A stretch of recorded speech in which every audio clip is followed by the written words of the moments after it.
Upon awakening, the Soontobe senior, Yofu, discovered that he had traversed into a parallel world teeming with Pokemon. Lo and behold, is that not the mythical creature, Meilutan? Why does no one seem to desire it? What? They are utterly oblivious to the fact that Meilutan can evolve into Melmetal, mistaking it for merely a rare and feeble Pokemon. Well then, I shall not hold back weight. It appears I cannot amass dozens, let alone hundreds of Meilutan for them to evolve. Ding! What is this? A Pokemon evolution cultivation system? Tokens can be exchanged for Meilutan candies? Ahem, my apologies. To restore the glory of the Steel-type mythical creature, Meilutan, I shall fulfill my duty. Chapter 1. A World Abounding with Pokemon. On a scorching summer weekend morning in the northern city of Kwangang, Huagua. Wake up, son, wake up. Dad, it's summer vacation. Let me sleep a bit longer, Yofu mumbled groggily from his bed. You little rascal. Just last night you insisted I wake you early to visit the Pokemon breeding center, and now you're giving me this? What Pokemon breeding center? What is my father rambling about? Use powder snow, shroomish. Wait a moment. A sudden chill swept over Yofu in bed, accompanied by flakes of snow. So cold. Yofu sprang out of bed in shock. What is this? Yofu stared dumbfounded at the small piglet cradled in his father's arms, a pink-nosed creature with brown-striped fur covering its entire body. No way. It truly is a shroomish. The shroomish from Pokemon. Seeing Yofu awake, his father affectionately patted the shroomish's head. Well done. They'll add some mushrooms for you tonight. The shroomish grinned, its little eyes squinting. Just as Yofu was engulfed in confusion, a torrent of memories surged forth. The overwhelming influx of memories caused a sharp pain in his head, twisting his expression into one of agony. His father's face turned peculiar. Is it really that painful to get out of bed? You look as though you've been tortured. Quickly get up for breakfast afterward. We still need to head to the breeding center to select your Pokemon egg. With that, his father departed the room, still cradling the shroomish. Yofu's mind remained in disarray for several minutes before he finally regained his composure.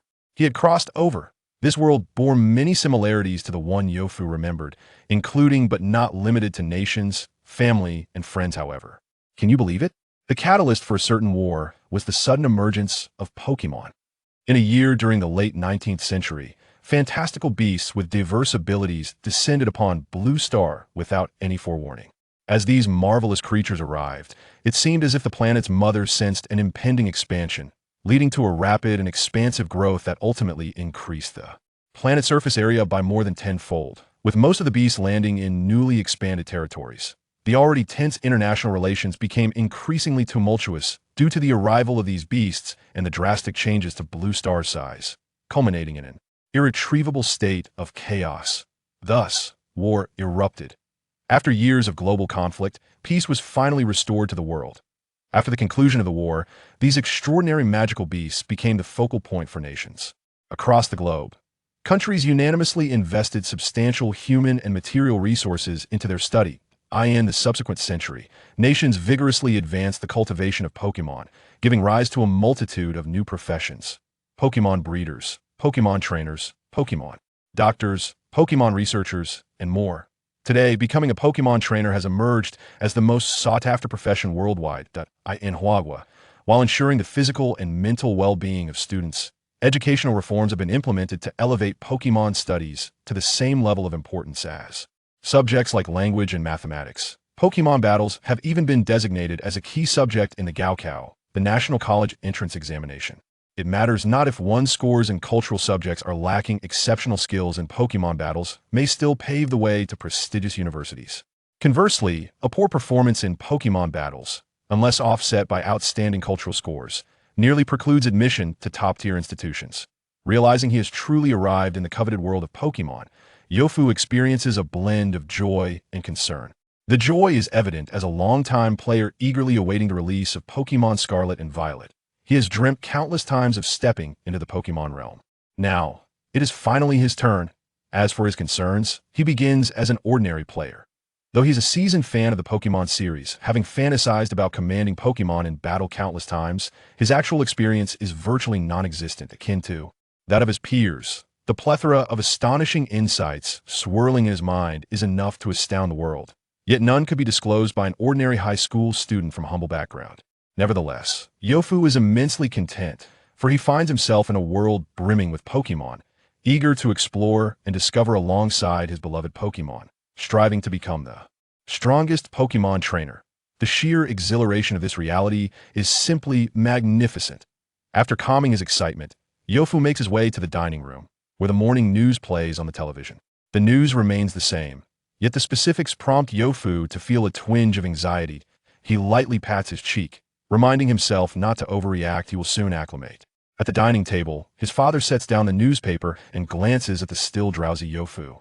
Hurry up and eat, you're the last one. Howley is waiting to wash the dishes.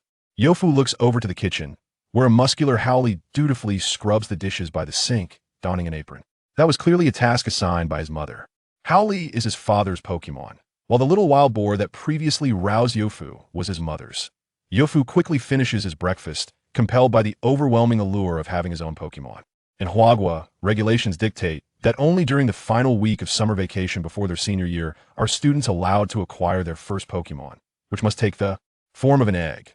This measure is intended both for safety and to ensure relative equity in education, especially considering the correlation between Gaokao scores and Pokémon battle prowess. Prospective seniors can opt to visit the local Pokémon breeding center to receive Pokémon eggs free of charge, or they may have their families prepare them, provided they meet the criteria of hatching within the designated time frame for new Pokémon.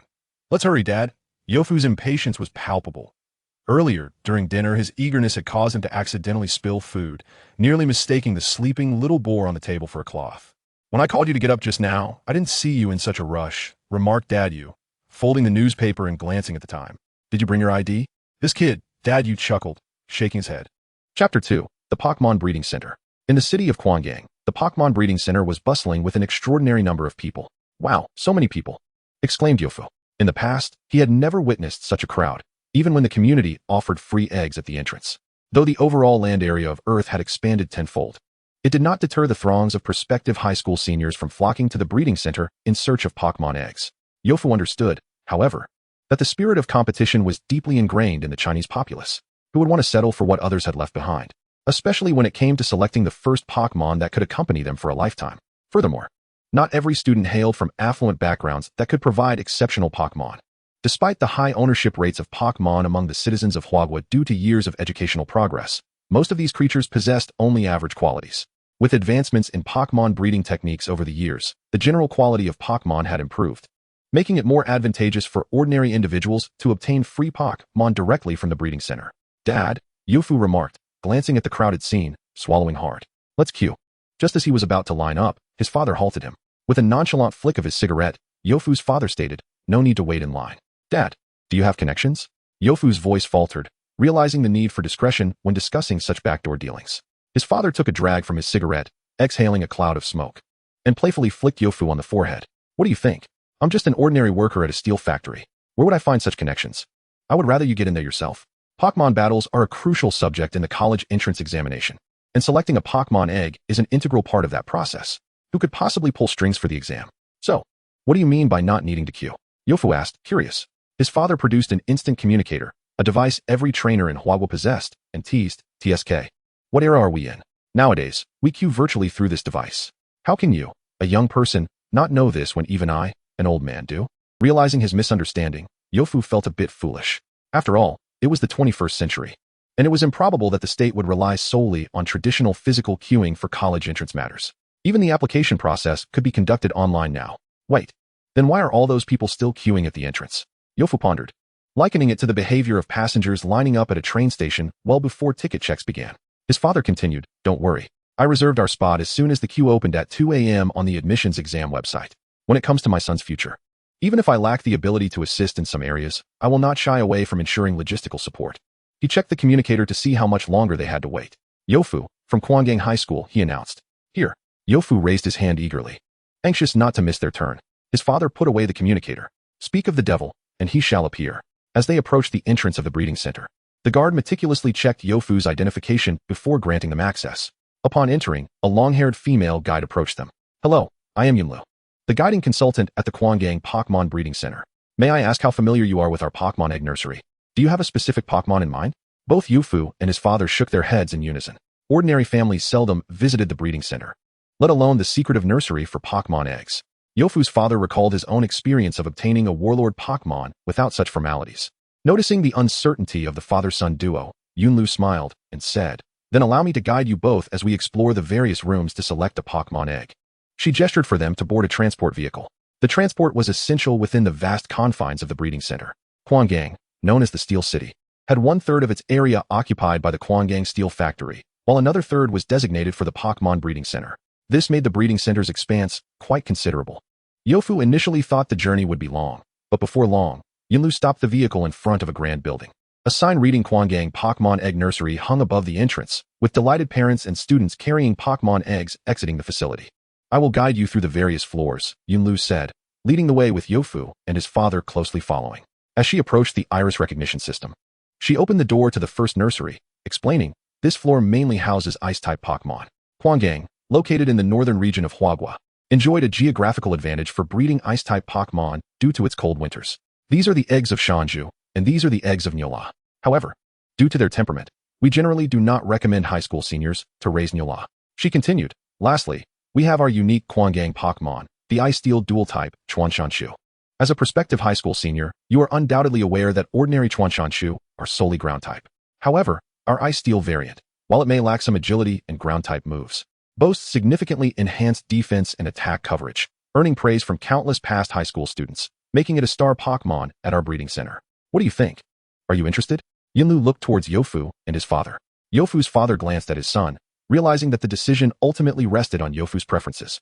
After a moment of contemplation, Yofu replied, "Could you please show me other Pokémon, Yunlu?" Among the Ice-type Pokémon, he was only particularly interested in one, the Shanju, the final evolution. The ivory boar possessed astonishing explosive power. With exceptionally high health, it could rival the powerful Gayuka in the game, and its high attack, combined with moves such as Earthquake and Avalanche, could swiftly obliterate opponents. In the Pokémon manga, Lubo's Shanju was almost a divine being. If Yofu could nurture a Shanju with comparable strength, it would be a significant achievement. Moreover, his mother had a Shanju, providing him with ample experience in caring for it, potentially saving Yofu from many pitfalls. Nevertheless, since they were already there, it would be wise to explore further and broaden their horizons. This is the second floor, where general-type Pokémon eggs are stored. Here we have the small Rada, and this one is Meowth. Do you have any Eevee? Yofu interrupted Yunlu's introduction.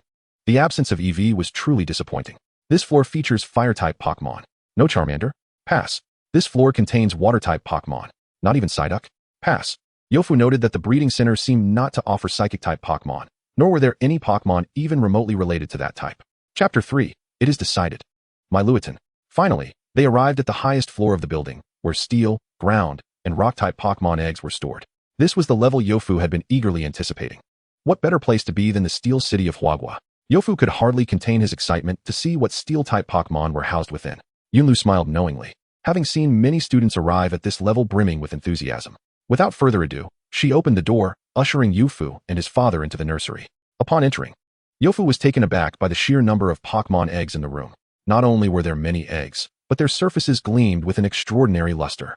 Perhaps this was due to the energy of the Steel-type Pokémon nourishing the eggshells? In the school, this was never taught, so Yofu merely guessed. However, he did not dwell on it, and followed Yunlu as they strolled about. These are the eggs of the Diglets. These are the eggs of the Caracaras. This is the egg of the little elephant. Why are there only ground-type Pokémon? Wasn't it supposed to be Steel-type? Noticing Yofu's confusion, Yunlu led him to a separate incubator and explained, "Indeed, our Quangang city is renowned as the Steel City, but there are exceedingly few Steel-type Pokémon suitable for third-year students. Here lies the only egg of the Steel-type Pokémon, Kecleon." Instantly, Yofu's gaze was captivated by Kecleon. Kecleon's final evolution, Bashikong, boasts a base stat total of 530, comparable to that of the final evolution of the little wild boar, Yeti Pig. Yet the difficulty of evolving the two is like night and day. Kecleon can simply enhance its strength step by step to evolve into Kecleon and subsequently into Bashikong. Yofu even suspected that an ordinary person might not know that Long Mazu can evolve into Yeti Pig. Yunlu continued, "To obtain Kecleon's egg, our breeding center requires a certain handling fee. This, Yofu understood, the unshakable truth of this world is that one must invest to grow stronger. Unfortunately, there are no iron dumbbells." Well, Yofu realized he was being unrealistic. How could the breeding center possibly present a quasi-divine Pokémon for students to take for free? Even if they charged, it would be impossible. Meanwhile, Yofu's father, who had remained silent until now, understood that his son was intrigued and felt it was time for him to step in. "That young consultant, why is this egg different from other Kecleon eggs?" Before his father could speak, Yofu interjected, Dad, what's up? Nothing. You talk to your yin consultant first. Observing the Pokémon egg that Yofu pointed to, Yinlu explained. That is the egg of Meilutan, which our breeding staff found in the Steel-type Pokémon activity area. There is only that one, so it was placed here. Yofu nodded in response. Oh, it's Meilutan's egg. I thought it was something special. Meilutan's egg? The Steel Phantom Meilutan. Wait a moment. Does Meilutan even have an egg? Meilutan? Yinlu thought Yofu did not recognize it, and proceeded to explain. Meilutan is a relatively weak and obscure Steel-type Pokémon with no evolutionary form. Aside from its rarity, it doesn't possess any remarkable traits. Its base stat of 300 is indeed weak, yet it is a phantom. Its evolved form, Meilutan, boasts a base stat of 600, reaching quasi-divine levels. Yofu attempted to calm himself, but the presence of the phantom made his heart race. Stay calm, Yofu. Opportunities do not just fall from the sky. Think about why Meilutan is considered a trash Pokémon. Right, Meilutan? Yinlu had not mentioned Meilutan's evolved form, Meilutan, earlier. Suddenly, Yofu recalled the stringent conditions for Meilutan's evolution. In the animated series, Meilutan's evolution requires multiple Meilutans, with one serving as the primary head while the others become various body parts. He had no way of acquiring that many Meilutans. Yofu's fervor cooled significantly. In the Pokémon games, one can only evolve Meilutan by using 400 Meilutan candies in Pokémon Go. Where could he possibly obtain Meilutan candies? Well, now Yofu's enthusiasm had completely evaporated. Not only was his excitement gone, but his heart also felt heavy with disappointment. A magnificent phantom lay before him, yet he could not attain it, and even if he did, he could not reach quasi-divine status. Unable to resist, Yofu gently touched Meilutan's egg. Ding! Wait a moment. That sound. Detected that the host has come into contact with the first Pokémon. The Pokémon evolution cultivation system has been activated. The cultivation direction for the host's first Pokémon has been planned. The daily task system is now active, and the shop function is activated. The shop has listed a special item, Meilutan candies. This feeling, it is exhilarating. Yofu barely had time to explore the features of the Pokémon evolution cultivation system and directly said to Yinlu, Yinlu, I've made my choice. Really? Which Keclean egg did you choose? Yinlu asked, preparing to record it. Yofu firmly declared, I choose this Meilutan egg. Meilutan, my Meilutan. Yofu's father lit a cigarette, feeling frustrated. After leaving the breeding center, and some time had passed, his son Yofu was still there. Grinning foolishly while holding the Pokémon egg, muttering to himself. Had he not asked a few times and discovered that his son could still communicate normally with others, he would have almost taken Yofu to a mental health clinic. After finishing a cigarette, Yofu's father could no longer hold back. There is a popular phrase circulating online lately. The turtle carries the barber shop. Son, I think it's time to take you to the hospital. He felt embarrassed in front of so many people. It was indeed undignified, resembling a fool. However, he could not blame himself. His golden finger was perfectly aligned with his expectations, and it was quite normal for him to chuckle with delight. First and foremost, the most important function of his Pokémon evolution cultivation system is to assist in planning the cultivation and evolutionary direction of Pokémon. After selecting a Pokémon to evolve into its final form, he could then choose other Pokémon. This means that only one Pokémon can be cultivated at a time. Furthermore, the first cultivated Pokémon can only be counted as the first Pokémon the host comes into contact with, while subsequent ones can be chosen freely without restrictions. Thinking about this made Yofu feel a bit apprehensive. Thankfully, he hadn't used his mother's little wild boar to wipe the table that morning. Little wild boar. The daily task system includes daily tasks that provide a reward of 50 tokens upon completion. Tokens can be exchanged for items in the shop. None of this is particularly significant. The key point is that the shop offers special items, including Meilutan's exclusive energy cubes for 50 tokens each, as well as Meilutan candies. 100 tokens can be exchanged for a single Meilutan candy. This ignited Yofu's hope of commanding the quasi-divine Meilutan. Additionally, the system includes a feature for checking the cultivated Pokémon, but since Meilutan is still just an egg, Yofu has yet to see the specific page. Alright, you have indeed managed everything thoroughly, old man. Virtue. Chapter 4, Hatching. There was a knock at the door. In the kitchen, Yofu's mother asked, Who is it? Unable to leave the pot on the stove, she said, Howley, go help open the door. Howley, who was exercising in the living room, set down his dumbbells and replied, Sure. Did you forget your keys? I have them, but your son is holding an egg, and I am carrying things. How can I open the door? Yofu's father explained. His mother retorted, Then why not put the things down first? Knowing he couldn't win an argument with her, Yofu's father opted for silence and grabbed the little wild boar from the table, holding it up to his face. The little wild boar's brand hairdryer skillfully blew cold air. I knew you'd just blow hot air. You didn't even think to let our son cool off, his mother said. Your son isn't hot either. Yofu's father protested. In this sweltering heat, look at how I am sweating profusely. I regret not taking Howley with me. It's just a few Pokémon supplies. How could that tire you out? Why have you become so weak? His mother scoffed. Oh well. Yofu, still holding the egg, felt embarrassed to speak. A man could never accept being labeled as weak. Yofu's father let out a cold laugh, pointing at the two large bags on the floor, one black and one white, and challenged, "Why don't you give it a try?" "I will, just to prove it. I don't believe that supplies for young Pokémon can be that heavy." When his mother lifted the white bag marked with the friendly store logo, she found it quite easy to carry. "Is this all? You still won't admit it when I call you weak." Gestured with his lips, indicating another black bag. "I'll buy some large milk cans for you," he said. But before he could finish, interrupted. "Wow, what on earth have you packed in there? It's so heavy." Despite her efforts, she struggled to lift it with both hands. Holding a small mountain pig, was feeling quite pleased with himself. Humph, glanced at the black bag, noticing the familiar logo on it. "Isn't that the emblem of our Quan Gang steel factory? You really fuss over nothing. If iron were food, we'd save money." Considering its price, defending their son, she suddenly realized she didn't know which Pokémon he had chosen, and turned to, asking, "By the way, son, what steel-type Pokémon have we welcomed into our family?" Recognized this weak Pokémon, and her expression darkened. "Is it because your father was reluctant to spend money?" She had learned from chatting with the neighbor that a small fee at the breeding center could yield a better steel-type Pokémon, with excelling in his studies. Choosing such a weak Pokémon could jeopardize his future. Shot a fierce look at. The atmosphere at home took a dramatic downturn. While pretended to exercise with the black bag, and the small mountain pig closed its eyes, feigning sleep to avoid the impending conflict. Protested vehemently. "That's not true." Quickly interjected, rubbing the egg in his arms. "I chose myself, and I'm really, really satisfied." If he delayed any longer, his mother might resort to force against his father. Still skeptical, withdrew her hand from his waist. Since it was her son's choice, there was nothing more to say. She would always support him. Her expression shifted from cloudy to clear. "All right, the dishes are ready, let us eat." With that, the matriarch's word was law, and immediately set the bag down. Cool. The small mountain pig also woke up. Woo. The home of returned to its harmonious atmosphere.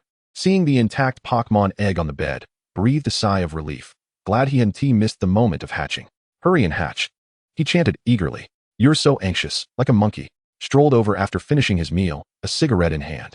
He exhaled a puff of smoke, saying, "Didn't that consultant mention that the Pokémon egg will hatch around 5 hours after leaving the nursery?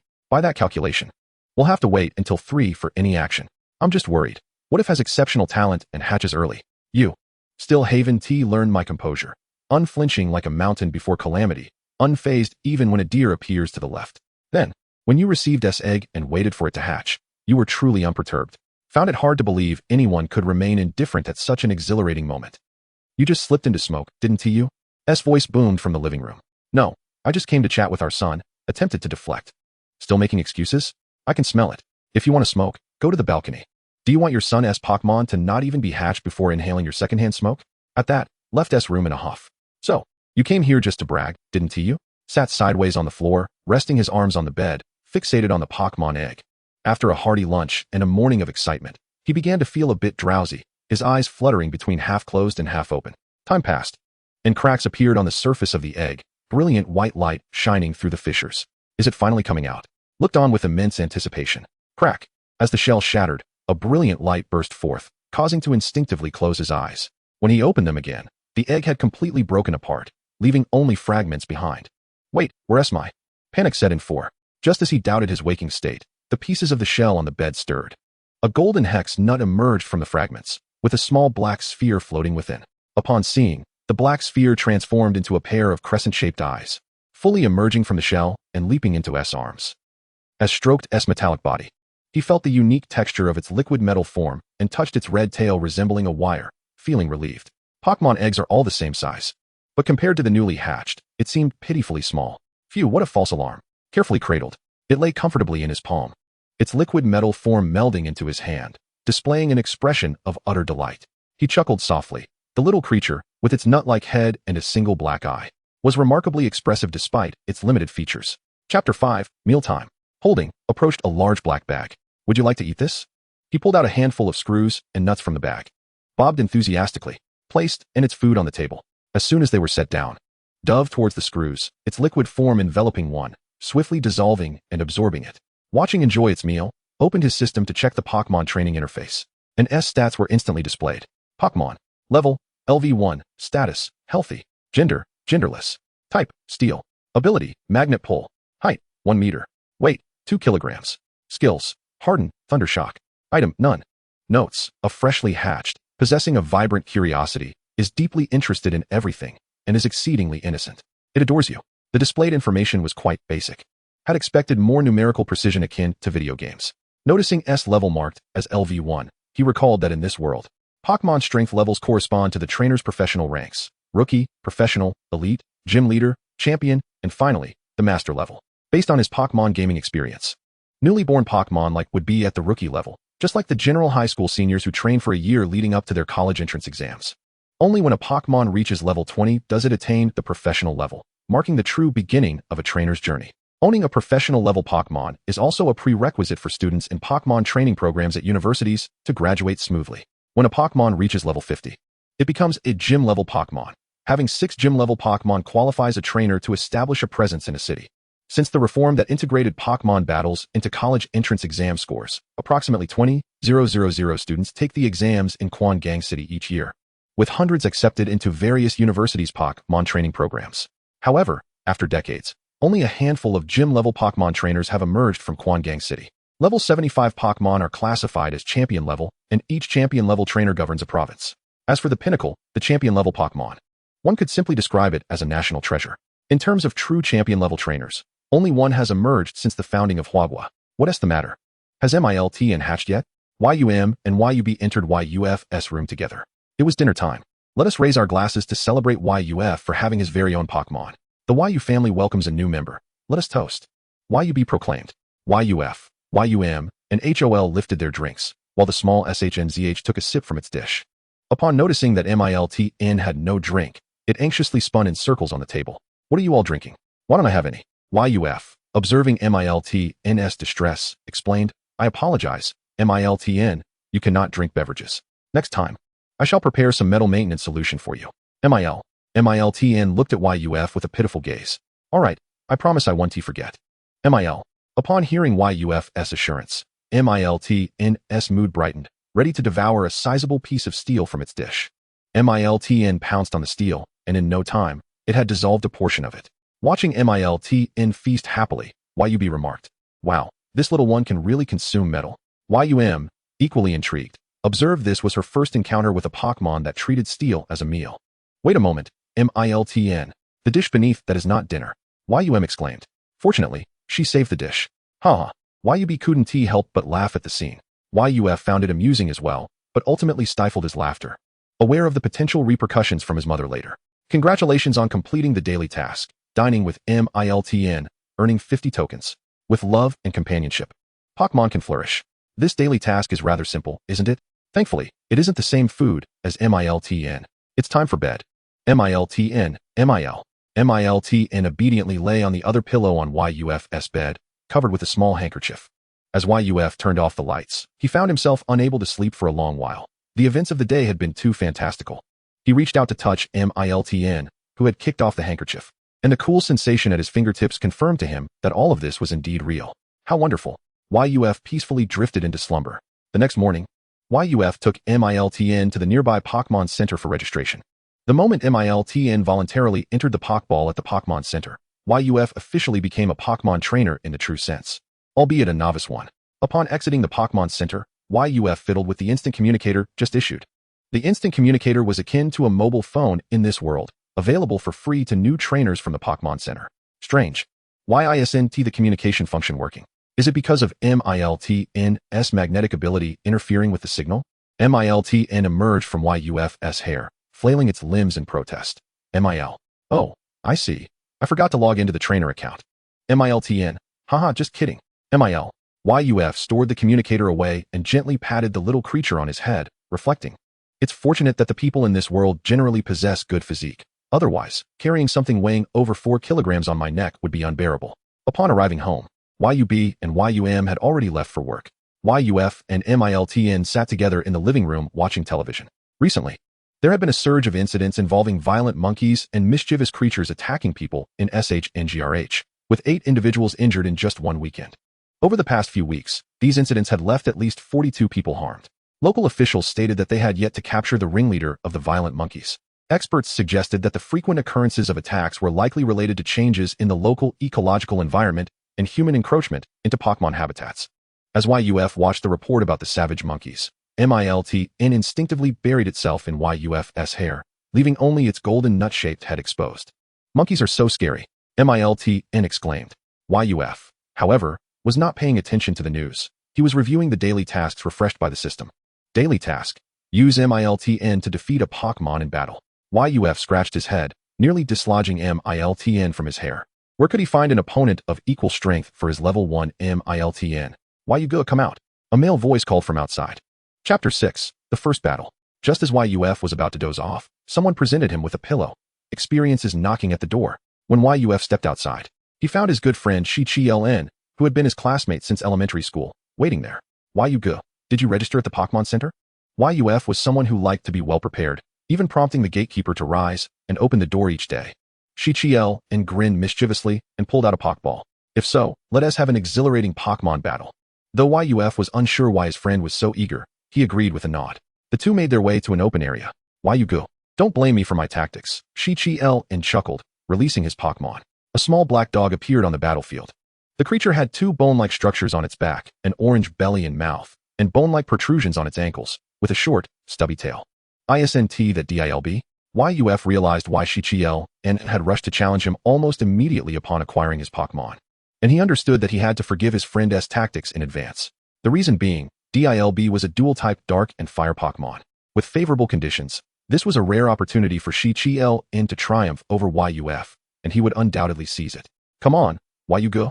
Unleash your Pokémon. Go, Miltn. Upon hearing its trainer's command, Miltn leaped down from YUF's head. Shi-Chi-LN, seeing YUF's peculiar Pokémon, which barely reached the height of his own DILB's leg, inquired, what kind of Pokémon is this? It can't be from another type, right? YUF replied, Miltn, a Steel-type Pokémon. Shi-Chi-LN felt reassured. A Steel-type Pokémon was a solid choice. DILB barked a couple of times in greeting to Miltn, who waved its tiny hand in return. Shi-Chi-LN produced a coin, stating, since there's no referee to call the start, we shall consider the moment the coin lands as the beginning. YUF nodded in agreement. The coin was tossed high into the air. Clink. As the coin fell, Shi-Chi-LN commanded, DILB, charge in. Miltn, use harden. Both trainers issued their commands simultaneously. Upon hearing Shi-Chi-LN's directive, DILB lunged toward the diminutive creature. Noticing its opponent had no intention of dodging, merely standing still and shielding its head. Miltn's metallic sheen gleamed even brighter as DILB reached its side and bit down. Ow! DILB yelped, releasing its grip. Why is it so hard? YUF anticipated that DILB, a young pup, would be so fearless as to bite a Steel-type Pokémon. Though the outcome was unexpected for Shi-Chi-LN, it was acceptable. Getting close to Miltn was sufficient. DILB, use Ember. Shi-Chi-LN exclaimed with confidence. Although DILB had struggled with its aim during practice, point-blank range would surely yield a hit, right? DILB's mouth was positioned directly over Miltn's head. Miltn dodged. In a moment of desperation, YUF shouted his command. Miltn attempted to evade, but its short legs made it rather slow. To everyone's surprise, however, DILB did not release Ember. Instead, it coughed a few times, only managing to emit a few sparks. The scene fell into an awkward silence. Though YUF was uncertain as to why DILB had become incapacitated, it presented a splendid opportunity for Miltn to secure its first victory and fulfill the daily task. Miltn, summon your strength and strike DILB. Hesitant at first, Miltn ultimately chose to trust YUF, lowering its liquid metal form in preparation for a powerful charge. Whoosh! Miltn soared into the air. Bang! The metallic head of Miltn struck DILB's head with a resounding clarity. DILB received a solid blow from the iron head. And for a Pokémon that had only just hatched a day prior, the physical impact was overwhelming, rendering it unable to continue battling. Congratulations on completing the daily task, using Miltn to defeat a Pokémon in battle, earning 50 tokens. Battles are crucial for the growth of Pokémon. Except when playing against a poor strategist. Shi-Chi-LN rushed to DILB's side, and, upon realizing it was merely dazed from the collision, breathed a sigh of relief. Well done, Miltn. Miltn, upon hearing YUF's praise, proudly placed its hands on its hips, its black sphere curving into a beaming expression. Shortly thereafter, DILB awoke from its stupor. Woo! DILB felt disheartened by its defeat in the Pokémon battle. Shi-Chi-LN comforted. It's good that you're alright, DILB. At that moment, YUF approached with Miltn perched atop his head, suggesting, why don't you come over to my house for a bit? In YUF's living room, Shi-Chi-LN, cradling DILB, inquired with confusion, why couldn't DILB use Spark earlier? It did so effortlessly at home this morning. You mean DILB used Spark this morning? Multiple times? YUF asked. Yes, about 3 or 4 times. I wanted to see how accurate DILB could be. No wonder, YUF exclaimed, smacking his forehead. Surely you don't expect a Pokémon that has just hatched to use its elemental moves without limits? For a newborn DILB to unleash Spark 3 times in one go is already quite impressive. Expecting it to perform again without sufficient rest is a tall order. Oh, is that so? Shi-Chi-L-N awkwardly rubbed DILB's head, realizing he had overstepped. DILB, unfazed, licked Shi-Chi-L-N's palm affectionately. By the way, where did you acquire this DILB? YUF asked, noting that he hadn't seen any DILB eggs at the breeding center. I specifically requested it from my uncle, who works as a detective in the city bureau. In Hugu, detectives usually have a HILG as a police dog, making it quite rare for anyone else to obtain a DILB. Shi-Chi-L-N's DILB indeed had an impressive appearance. YUF remarked. Choosing a fire-type Pokémon, you certainly have a utilitarian mindset. It's evident you are aiming for the Pokémon battles in the college entrance examination. The Pokémon battles for the entrance examination are held among candidates from various cities. The geographical and environmental conditions of Chu-Ying City would naturally lead many candidates to opt for Steel-type and Ice-type Pokémon. Aren't you worried that others might deliberately target someone trying to take shortcuts like you by choosing Water-type Pokémon to overpower your DILB? Shi-Chi-L-N replied calmly, no worries, statistically, there will still be more Steel-type and Ice-type Pokémon chosen. After a short while, Shi-Chi-L-N bid farewell to YUF. Preparing to take DILB out for a run as the school term would soon commence, and he did not wish to be outmatched by others. Aren't you coming along? YUGA? Forget it. YUF glanced at Miltn atop his head. With those little legs of Miltn, it won't he be able to keep up? Chapter 7, Headbutt Training. While DILB was beginning to prepare for the entrance exam, Miltn was here blissfully watching television. How could it find such leisure at its age? YUF resolved that although school had yet to commence, his Pokémon could not lag behind at the starting line. He too must begin training Miltn. However, before proceeding, whoosh, a candy appeared in YUF's hand. Miltn. With a sudden burst of speed, Miltn darted towards YUF's feet, climbing eagerly up his leg without waiting for assistance.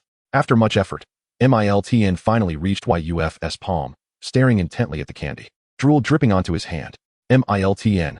With a pitiful gaze, it looked up at YUF. Amused by the little one's expression, YUF chuckled. Realizing how anxious Miltn was, the candy was indeed meant for it. YUF held the candy before Miltn, saying, "This candy is specially prepared for you. Go ahead and eat it." Upon hearing this, Miltn's face lit up with joy, diving forward to engulf the treat. The happiness on Miltn's face was unmistakable. "Is it delicious?" Miltn gestured enthusiastically, indicating it was superb. YUF whispered devilishly, "Would you like more?" YUF, with a calm demeanor, explained that while there were indeed more candies, they were rare, and he intended to reserve them for diligent, obedient children. Miltn puffed out its chest, realizing this description fit it perfectly. "Therefore, during your training, you must not slack off or disobey my commands. If you can manage that, I will provide you with 2 candies each week. Assuming the daily tasks are completed, one could earn 350 tokens in a week, allowing YUF to trade 2 candies for Miltn and save the remaining tokens for emergencies." Miltn nodded eagerly in agreement. This request, under the temptation of candy, was far too easy. It was akin to offering 500 million with the condition of remaining single for 3 years. Who would refuse such a proposition? Certainly not Miltn, for the allure of candy was simply irresistible. YUF then noticed that upon finishing the candy, Miltn's level had surged to LV3. If only 400 candies were collected, Miltn could level up. YUF dismissed the idle thoughts. After all, Miltn's candy was not like the miraculous candies that guarantee a level up regardless of a Pokémon's current level. Seeing Miltn still reveling in the joy of the candy, YUF decided to seize the moment. "Alright, Miltn, let us begin training now." Miltn, YUF, with Miltn on his head, arrived at the open space where he had battled with Shi-Chi-L-N earlier. Last night, while contemplating Miltn's training plan, YUF concluded that, with the assurance of Miltn candies provided by the system, its growth was temporarily secure. His primary focus would be on training Miltn to master its abilities and develop new moves. Currently, Miltn only knew Harden and Thundershock, one of which was a defensive move. The immediate goal was to develop a new offensive move. Relying solely on Thundershock was rather uninspiring. The first move that came to mind was Headbutt. Rather than simply using its head to collide, it would harness the energy of the normal type to concentrate and strike with its head. A powerful move in the game with a damage output of 70 and a 30 chance to cause the target to flinch. Additionally, Mastering Headbutt would lay the groundwork for Miltan's evolution into Melmetal, allowing it to learn Steel-type moves like Iron Head. However, in the game, Miltan could only learn this move at level 16. Yuf took Miltan off his head and asked, earlier, when you struck DILB, why did you hesitate? Miltan appeared somewhat embarrassed. Mil, were you worried that DILB's head might scratch your nut? Yuf was momentarily at a loss for words. Is it not possible that, as a Steel-type mythical creature, the nut atop your head is made of the hardest metal? Nevertheless, it was understandable. Miltan was still a child. And if Yuf were suddenly asked to headbutt someone, he too would likely hesitate. Let us proceed in this manner. After each specialized training session, I shall provide the most meticulous metal care for your nut. What do you think? Yofu suggested in a tone of negotiation. Meilutan responded with a curious Meilulu. Rest assured, it will be the most thorough care. After maintenance, not a single scratch will remain. And it will shine with a brilliance tenfold greater than its current luster. It will look even more splendid. Yofu began to persuade. The exceptionally hard nut head of Meilutan would naturally not leave any scratches or damage. As for the maintenance, a little oil and a good scrub should suffice, right? Meilu, upon hearing that it would look even better after maintenance, Meilutan nodded in agreement. Then let us commence our specialized training. Yofu moved a large stone from the side and pointed to it, saying to Meilutan, let us start with this. Meilutan responded with confusion. Yofu explained, we shall not begin with high intensity. First, let us use the stone to dispel your fear of striking targets with your head. We will increase the intensity later. Meilutan prodded the rock. It is real. Meilutan glanced at Yofu, whose eyes were filled with encouragement. Here goes. Duong. So, you spent the entire afternoon having Meilutan crash into stones. How did you end up covered in dust? Yofu chuckled awkwardly. The first step of Yofu's head hammer training plan was a resounding success, successfully dispelling Meilutan's inner fear of using its head to strike. Indeed, it seemed a tad too successful. After shattering the rock, Meilutan appeared to have unlocked a violent switch within. There is a saying, when one possesses a hammer, everything appears to be a nail. Elated, Meilutan smashed every large rock within sight. Yofu spent considerable time clearing up the debris left by Meilutan's rampage. Meilulu. On the table, Meilutan wore a proud expression, demanding that its trainer promptly perform maintenance, as it could hardly wait. Yofu replied, I shall take a shower first. I am too dirty to carry out proper maintenance. After pondering, Meilutan agreed. Yofu took an instant messaging device and entered the bathroom, where washing up was secondary. His primary concern was to quickly learn how to care for metal. Chapter 8. Head Hammer Specialized Training 2. Meilutan. After the previous 2 days of specialized training, I trust that ordinary stones shall no longer pose a challenge for you? Yofu leaned against a large box. Meilulu. The confident Meilutan stood on the open ground. Then let us increase the intensity today. With that, Yofu opened the box, revealing a large chunk of iron. This was something he had specially asked Yofu's father to purchase and transport. Yofu tapped the iron block and said, next, we shall strike this. Meilutan expressed doubt with a Meilulu. Yofu's mother had mentioned that good children must not play with food. Yofu had to explain that this was merely your training equipment, so there was no issue. Meilulu. However, if Yofu's mother finds out, you must explain it to her. Meilu. Charge. Meilutan mustered all its strength and dashed forward. Stop, stop. Yofu's voice called out. Meilutan nearly collided with the iron mountain, necessitating an emergency halt. What? Does my trainer wish to backtrack? Meilutan was perplexed. Meilulu, why else? Previously, you relied solely on your hardness. Now I need you to incorporate normal-type energy while executing the head hammer. Meilulu, what is normal-type energy? Meilutan scratched its head. Yofu did not expect to have to explain to the Pokémon what normal-type energy was. The normal-type energy, like that of other types, truly exists. It is not merely a classification for moves without any particular characteristics. After contemplating for a moment, Yofu stated, Meilutan, you are to use the move Harden. Harden is a normal-type status move and the most fundamental application of normal-type energy. Obediently, Meilutan employed Harden, its metallic sheen becoming more pronounced. How does it feel to harness normal-type energy? Meilutan nodded. Next, while executing the head hammer, attempt to utilize this energy. Go, Meilutan. Meilu. Duong. Well done, Meilutan. Yofu praised. The head hammer move suited Meilutan perfectly. In just 1 day, it had mastered this normal-type move with a power of 70. Meilulu. Meilutan beamed with pride. Yofu then patted the iron block, now riddled with dents, and asked, are you hungry? Come over and take a few bites. Meilutan retorted, did you not just say that this was training equipment and not food? This change is rather swift. Meilutan, you truly have not learned any sense of humor from me. After jesting, Yofu retrieved a piece of candy from his pocket. Meilulu. The small black orb atop Meilutan's head transformed into a heart. It was the Meilutan candy it had longed for. A well-behaved child is rewarded with candy. Meilutan relished the sweet treat. Yofu checked Meilutan's data in the system and discovered that not only had Meilutan learned the head hammer skill, but it had also leveled up to LV5. The boost from the system candy, coupled with Meilutan's own efforts and talent, naturally led to its ascent in levels. Yofu, what are you doing here? A male voice called out. Yofu replied with a smile, I am also engaged in specialized training with Meilutan. We cannot simply watch you progress while we languish. As Yofu conversed, the two Pokémon were also chatting. Meilutan exclaimed, Meilulu. Hello, big doggy. Dairubi barked. I am not a big dog. I am Dairubi. Meilutan shook its nut head, saying, Meilulu, you truly lack a sense of humor. Dairubi's canine head appeared. Dairubi. Hearing its trainer, Xiaoqiolin, call it, Dairubi decisively left the nut head. Xiaoqiolin scooped up the approaching Dairubi and boisterously challenged Yofu, saying, How about another Pokémon battle? Sure. Yofu readily agreed. Just in time, today's daily quest is also a battle. Yofu, Meilutan, and Xiaoqiolin, with Dairubi, stood at opposite ends of the open space. Xiaoqiolin fished around in his pocket, realizing he had forgotten to bring coins. So he took out the instant messaging device and set a 10-second alarm. The 10-second alarm rang, signaling the start. Xiaoqiolin was brimming with confidence. This time, Dairubi was well prepared and would surely vanquish the opponent. 10 seconds. By the way, Yofu, when did you get that modern artistic metal sculpture in the open space behind your house? Xiaoqiolin attempted to distract Yofu, for all is fair in love and war. For seconds. You mean that? Yofu pointed to the Iron Mountain, explaining that it was Meilutan's training tool. 1 second. A training tool? Xiaoqiolin's mind became muddled. How could this object be used for training? 0 seconds. Ding ding. The alarm rang. Dairubi, at the first moment, did not hear its trainer's command, but still followed the previous training steps, charging toward the nut head. In an instant, it arrived before Meilutan. Dairubi, dodge and use spark. Meilutan, use head hammer.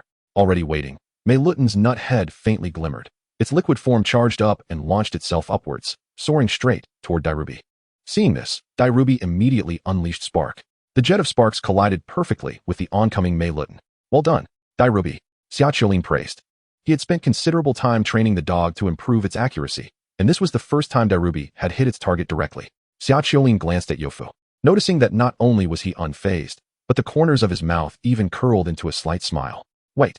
The move Yofu just called was not a collision, but rather the head hammer. The golden nut head struck Dairubi's head with a resounding blow. A woo.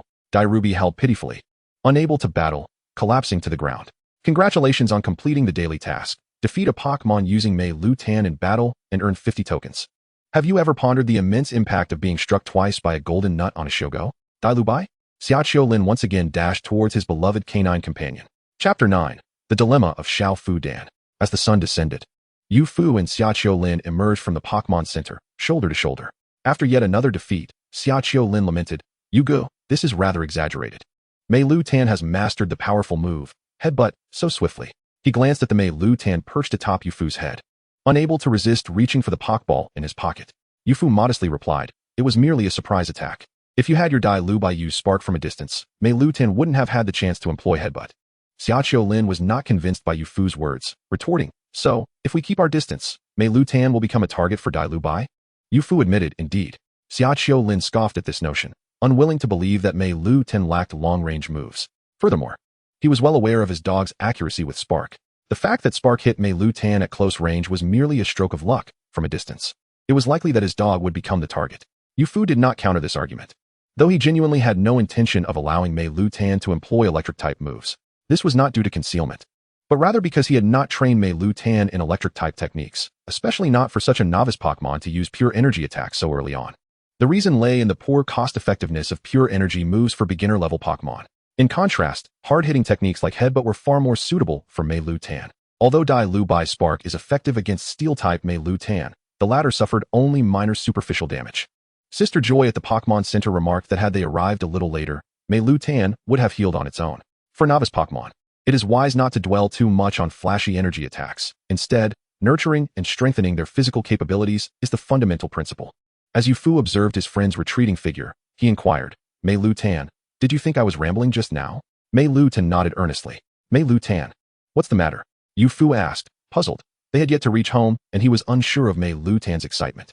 Noticing that Yufu did not comprehend its meaning, Meilutan climbed onto Yufu's shoulder and pointed across the road. Following Meilutan's gesture, Yufu spotted a pink little figure with braids and pants, anxiously pacing by the roadside. He was taken aback. Was that not Xiao Fudan? One must admit, the public safety in Huagua is commendable, as this evolution of Xiao Fudan, known as Jili Dan, could roam freely outside. Despite being a Pokémon typically monopolized by Nurse Joy, It is noteworthy that in urban areas, aside from flying bird Pokémon, wild Pokémon are virtually non-existent, indicating that this Xiaofu Dan must belong to someone. Seeing such an adorable Pokémon in distress, Yufu felt compelled to assist and approached. What troubles you? Xiaofu Dan, do you need help? He asked. Ping poo ping poo. Xiaofu Dan, upon seeing Yufu come forth to help, joyfully leaped. It pointed to a rainwater well at its feet. Yufu leaned in to take a look. The well had long since dried up, and a set of keys lay quietly at the bottom. Are these your keys? He inquired. Ping poo ping poo.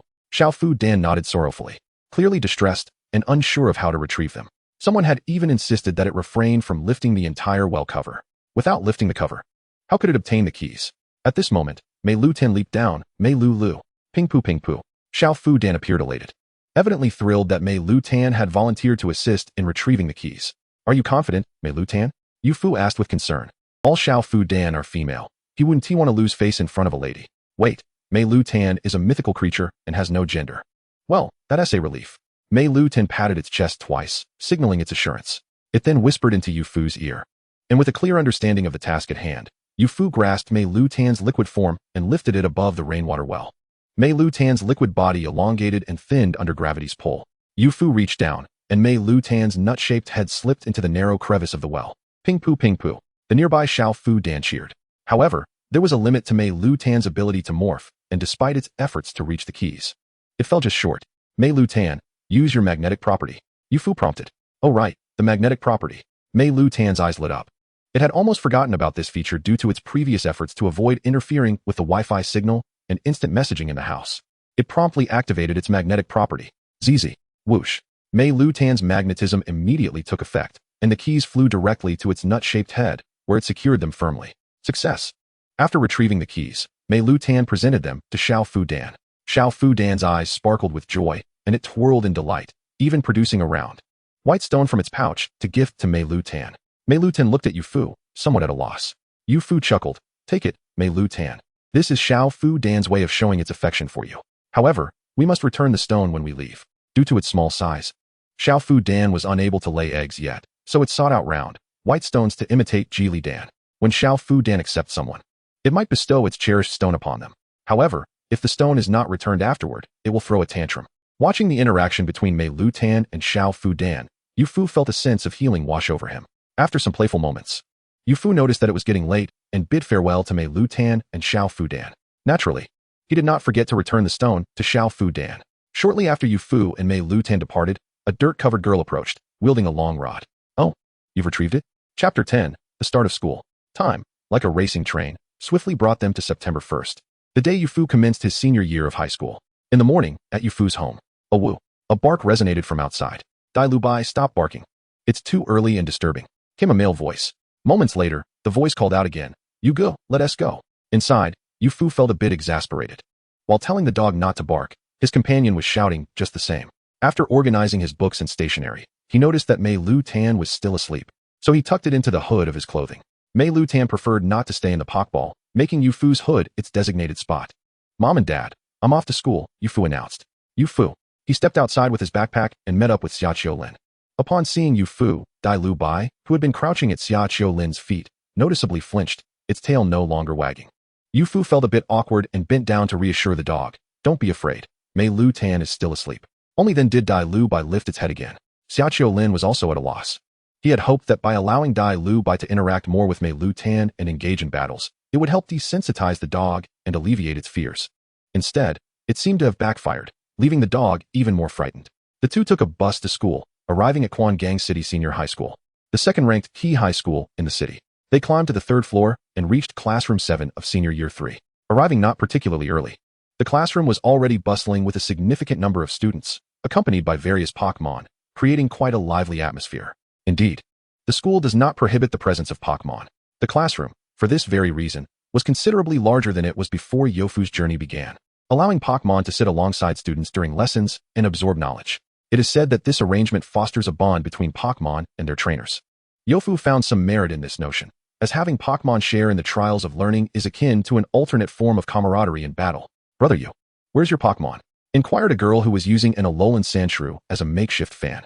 Exactly, chimed in another girl nearby, whose Pokémon, a gray-eared Spheal, was currently assisting her in tidying up the classroom. Yofu chuckled, it's still asleep. Xiaoqiu Lin leaned closer to Youfu and whispered, I bet that if the class knew your Pokémon was a Meilutan, they would go into an uproar. Youfu shot him a glance. Is there really a need for a bet? Currently, perceptions of Meilutan fall into two categories, those who have never heard of it and those who think it is an exceptionally weak Pokémon. No rational individual would choose it as their starter Pokémon for the college entrance examination. Isn't Meilutan considered a particularly weak Pokémon? Its type is even countered by Durabic. So why has it never won a battle? Could it be that Xiaoqiu Lin is inadequate? He suddenly plunged into a spiral of self-doubt. Compared to the quality sleep of the holidays, waking up early today was a challenge. And he felt the need to rest his head on the desk for a moment. After an indeterminate amount of time, in a semi-conscious state, Youfu sensed that the previously raucous classroom had suddenly quieted down as the chatting students fell silent in unison. This sensation, Youfu lifted his gaze, and indeed, a long-haired female teacher entered the classroom, clad in a pink short-sleeve shirt, denim jeans, and white sneakers. It was their homeroom teacher, Wei Ranran. Her gaze swept across the room like a mother tiger surveying her territory, and the classroom fell utterly silent, with some Pokémon even having their mouths covered by their trainers. This is the power of the homeroom teacher's authority. Even in another world, it is just as fearsome. After a few more minutes, all the students had gathered. Homeroom teacher Wei Ranran ascended the podium, surveyed the classroom once more, and began to speak. As we enter our final year of high school, Pokémon training and practical classes will become your main focus.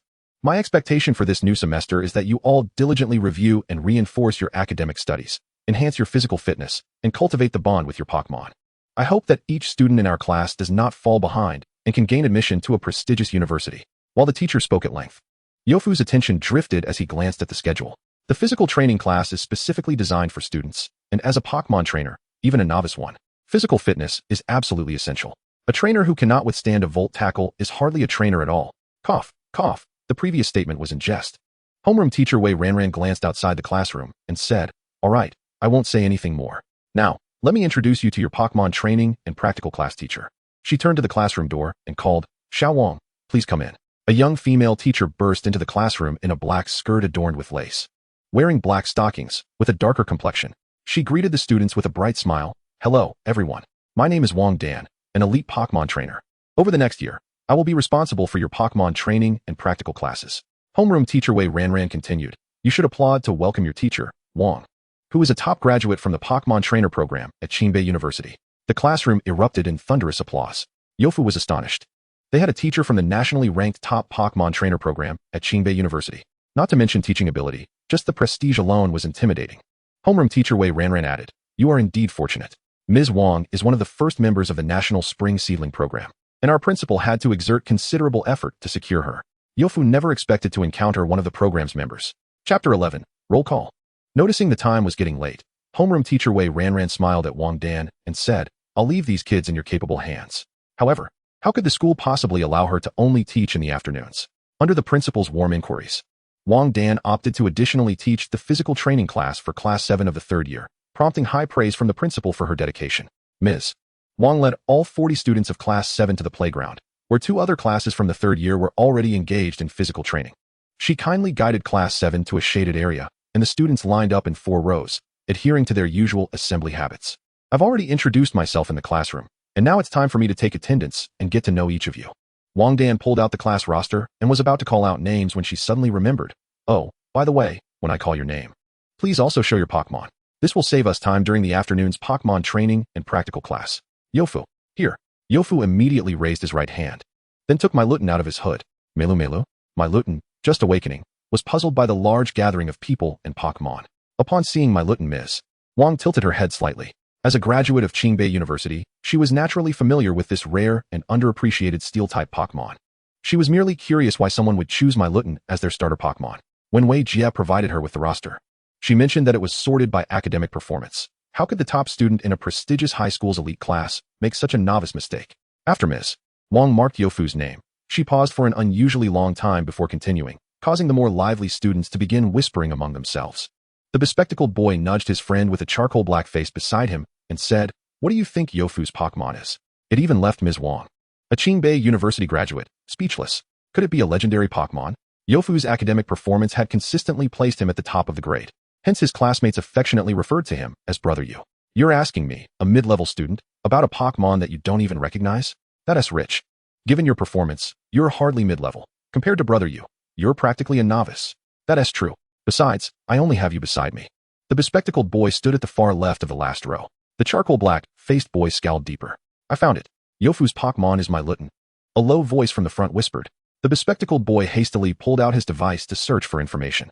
The more he researched Meilutan, the more his eyebrows knitted in confusion. What kind of subpar Pokémon is this? How could brother you have chosen such a starter Pokémon? The bespectacled boy internally lamented, struggling to comprehend Yofu's decision. The whispers in the classroom grew increasingly loud. Ahem. Realizing her reaction had been somewhat excessive, Ms. Wang quickly coughed twice to recapture the student's attention. Next, Chui Xuan. Here. A petite girl with a ponytail, bright eyes, pearly teeth, and a flushed face raised her hand. Ping Piu Ping Piu. The pink little Pokémon beside her, a Happiny, eagerly mimicked the girl, excitedly raising its tiny hand. Upon seeing Happiny, Ms. Wang felt reassured. Clearly, Wei Jia's roster was accurate, as this was the type of Pokémon a top student should possess. Meilu. As Meilutan was momentarily lost in thought, it immediately perked up upon spotting Ofdn, greeting it enthusiastically. Yuf hastily soothed the excited Meilutan, for he had not anticipated that the little FDN he had encountered on the road days prior was, in fact, the Pokémon of his foremost rival. As the roster indicated, Chy Su-en ranked second in cultural subjects among the students of Class 7 in their senior year. Over the past 2 years, she had persistently trailed closely behind Yuf, nearly surpassing him on several occasions, thus becoming a source of considerable concern for him. The roll call continued. W.N.A. Ching. Present. W.Ng Chi. Present. Shi-Chi-Ln. Present. O.W. Present. As the last student responded, Teacher W.Ng smiled and put away the attendance sheet. The students instantly erupted into a flurry of commotion. Teacher W.Ng retrieved a Pokeball from her waist. Come forth, D.L.N.Q.N. With a flash of red light from the Pokeball, a formidable wolf dog appeared before the crowd. Its body was gray, adorned with black fur on its tail, back, and limbs, with the back fur forming 2 thick rows. Its pupils gleamed red, while its scara were a striking yellow. The DLNQN's luminous red eyes scanned the students and their Pokémon. In that fleeting moment of being observed, Yuf felt a shiver of trepidation. The DLNQN was undoubtedly an elite-level Pokémon. Sensing no threats in the vicinity, the DLNQN crouched slightly, awaiting commands from its trainer. Teacher WNDN regarded the students with a benevolent gaze, stating, "The physical training class is designed for Pokémon training and practical combat, differing from your previous physical education classes, which separated boys and girls into different activities.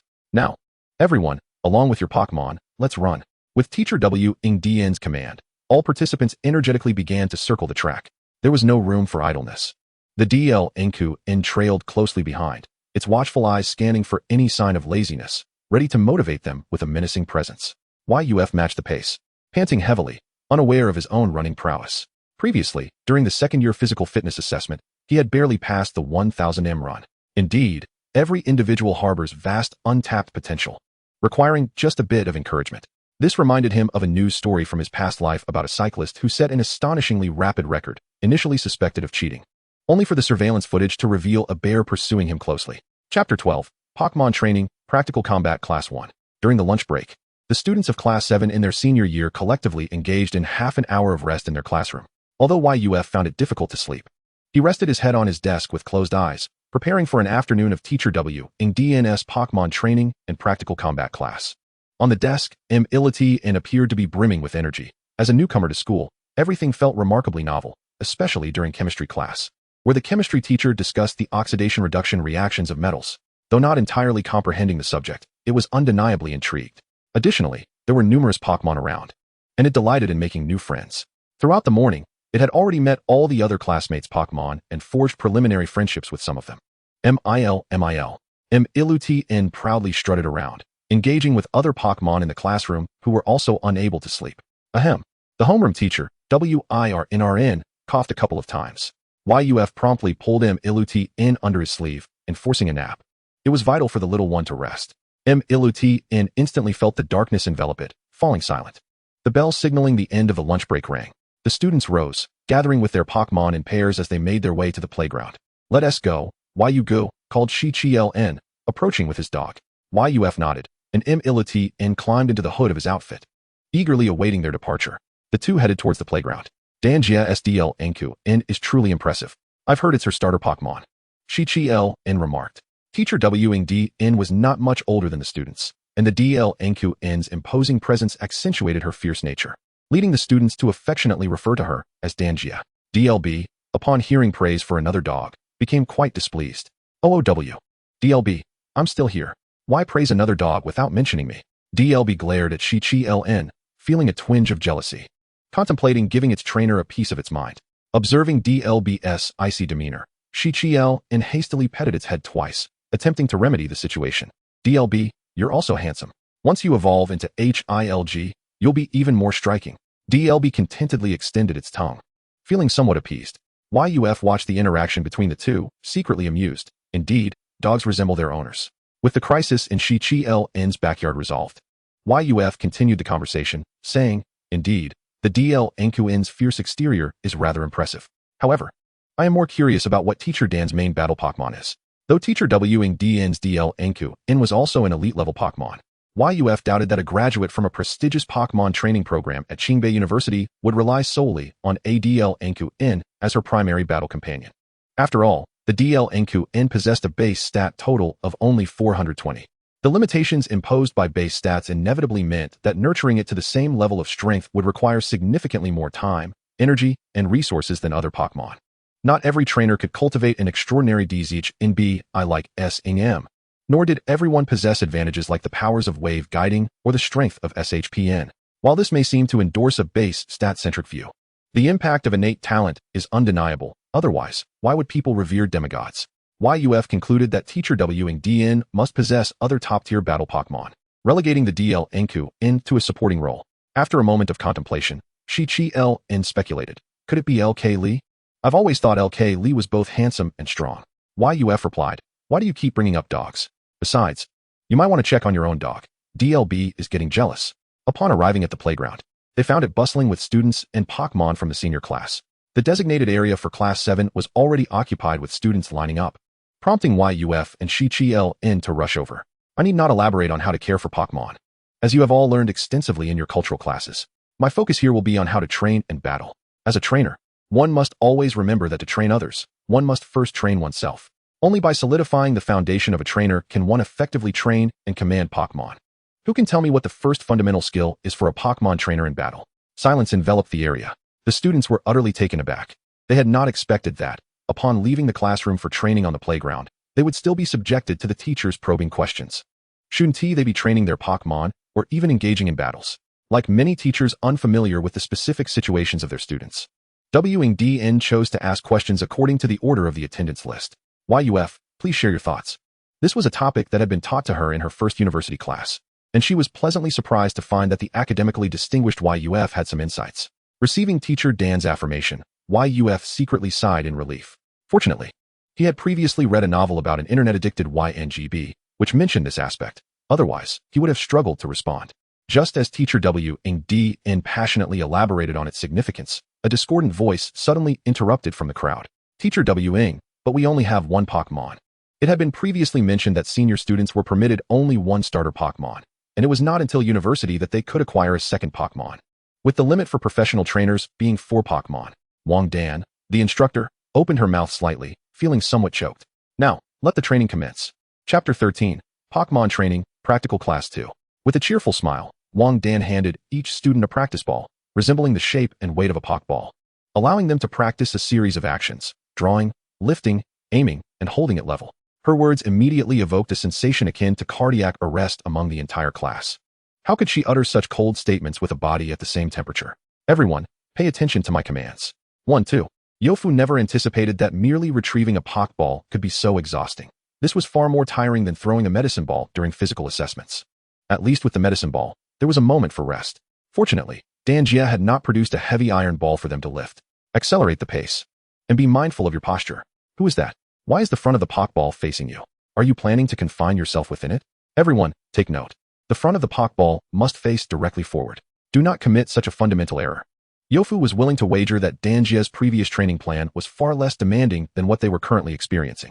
It seemed that she had been influenced by the earlier indiscreet comments of a certain clever individual, darkening her heart more than her skirt. It appears that not only does the abbot harbor a small heart, but so does the shirtai. Finally, amidst the anticipation of the crowd, the bell signaling the end of class rang through the speakers. Wang Dan glanced at her watch and declared, since the time has come, we shall conclude the class for now. You may keep the practice balls for yourselves. We will reconvene here in 10 minutes when the bell rings again. With that, She gracefully departed. I am utterly exhausted. Look, my Kirin arms have developed. Why must Pokémon training, especially practical classes, involve such rigorous training for the trainers as well? After Wang Dan left, the classroom erupted in chatter. Youfu wandered to an unoccupied area of the playground, sprawled out on the grass in a starfish position. Having trained intensively during the holidays, he found it quite unbearable to suddenly endure such high-intensity training. Just as he closed his eyes to rest, he suddenly felt a cool metallic sensation on his face. Upon opening his eyes, he discovered it was Meilutan. Meilutan, please allow me to rest for a while, he said weakly. Meilutan poked Yofu's cheek with its tiny hand, seemingly eager to convey something. Struggling to muster his energy, Yofu sat up and noticed another little creature standing behind Meilutan. Xiaofujuan, what brings you here? Yofu inquired. He glanced around, but did not see Xiaofujuan's trainer, Qi Xian, and asked, Are you unable to find your trainer? Pingpu Pingpu. Xiaofujuan pouted and shook its head. Honestly, it wasn't that careless. Xiaofujuan approached Yofu, waving its little hand, and suddenly a swirl of blue mist enveloped him, filling the air with a refreshing scent of grass. Is this aromatherapy? A grass-type status-changing move that can heal Pokémon's abnormal conditions and supposedly restore their energy. Yofu instantly understood. Xiaofujuan had been entrusted by his friend Meilutan to help him alleviate his fatigue and restore his vitality. Only Xiaofujuan, with its egg moves, could learn aromatherapy. He wondered if its father was Louis Sulei Duo, Xiangqing Jing, Pontoa Ni, Diaojiminghu, or Iguan Shi. Regardless of who it was, Yofu was certain that Xiaofujuan possessed a remarkable fairy-type talent. Thank you, Xiaofujuan. And thank you, Meilutan. Yofu smiled and gently patted the heads of the two adorable creatures. Meiluo Meiluo. Pingpu Pingpu. The two little cuties synchronized, bursting into joyous laughter. Xiaofujuan, being an exceptionally gentle Pokémon, felt a profound sense of accomplishment from its ability to heal others like Jirachi. Meiluotan's happiness was evident without further elaboration. At that moment, a soft female voice called out, Xiaofujuan, where are you? Xiaofujuan. The voice was laced with palpable concern. It was indeed Xiaofujuan's trainer, Qi Xian, who had come searching. Pingpu Pingpu. Xiaofujuan jumped up, waving to signal its trainer. Suddenly scolded, Xiaofujuan's mood plummeted. Yofu glanced at Meilutan, realizing that it had taken Xiaofujuan without consulting its trainer. No wonder Qi Xian, usually a gentle girl, could not help but raise her voice. As the saying goes, when a Pokémon misbehaves, the trainer must bear the consequences. Yofu stepped forward. I apologize, Qi Xian. It was Meilutan who, seeing my exhaustion, brought Xiaofujuan over to assist me. I take full responsibility for this matter. Please do not blame Xiaofujuan. Yofu's demeanor was genuinely sincere. Only then did Qi Xian notice Yofu. In her haste to find Xiaofujuan, her eyes and mind had automatically overlooked the presence of others. Oh, it's nothing. I wasn't truly blaming Xiaofujuan. I was just worried about it, Qi Xian said, her voice softening as she regarded the apologetic Yofu. Pingpu Pingpu. Upon hearing that Qi Xian was not angry, Xiaofujuan perked up again. The world of Pokémon is indeed so simple. Meiluo Meiluo. Congratulations, congratulations. Meiluotan also chuckled innocently, completely unaware that Xiaofujuan had been scolded due to its reckless actions. Yofu looked at Meiluotan, which remained blissfully ignorant of its mischief, contemplating how to educate it without knowing where to begin. After all, Meiluotan was acting on his behalf, which made it difficult for Yofu to blame it. Perhaps he should find a suitable time in the future to discuss the importance of politeness and rules with Meiluotan. Ding ding ding. The class bell rang. 10 minutes of break time had passed all too quickly. Chapter 14, Matters Before the Battle. Upon hearing this, Yofu's heart raced. Goodness, how could the first class present such a daunting question? What should I say if I am not tired? But if I say I am tired? There is no correct answer to this question, and it is impossible to respond. The outcome relies entirely on Dan Jie's subjective judgment. The truth is, it is indeed exhausting. What? Pokémon Practical Battle. Upon hearing this, the previously demoralized students of Class 7 came alive. Teacher Wong, we are not tired at all. Exactly. Even if we are, our Pokémon have been resting all along, so it's no problem. The students who had previously complained of fatigue suddenly flipped their stance. It is no wonder. If the students were subjected to mechanical training like in physical education classes, they would certainly struggle. However, when it comes to Pokémon battles, they are invigorated. Wang Dan had no intention of toying with these students any longer, so she said, Very well, follow me. With that, she led the way, and the students closely followed. Wang Dan guided them to the Pokémon Battle Hall at Quangang High School.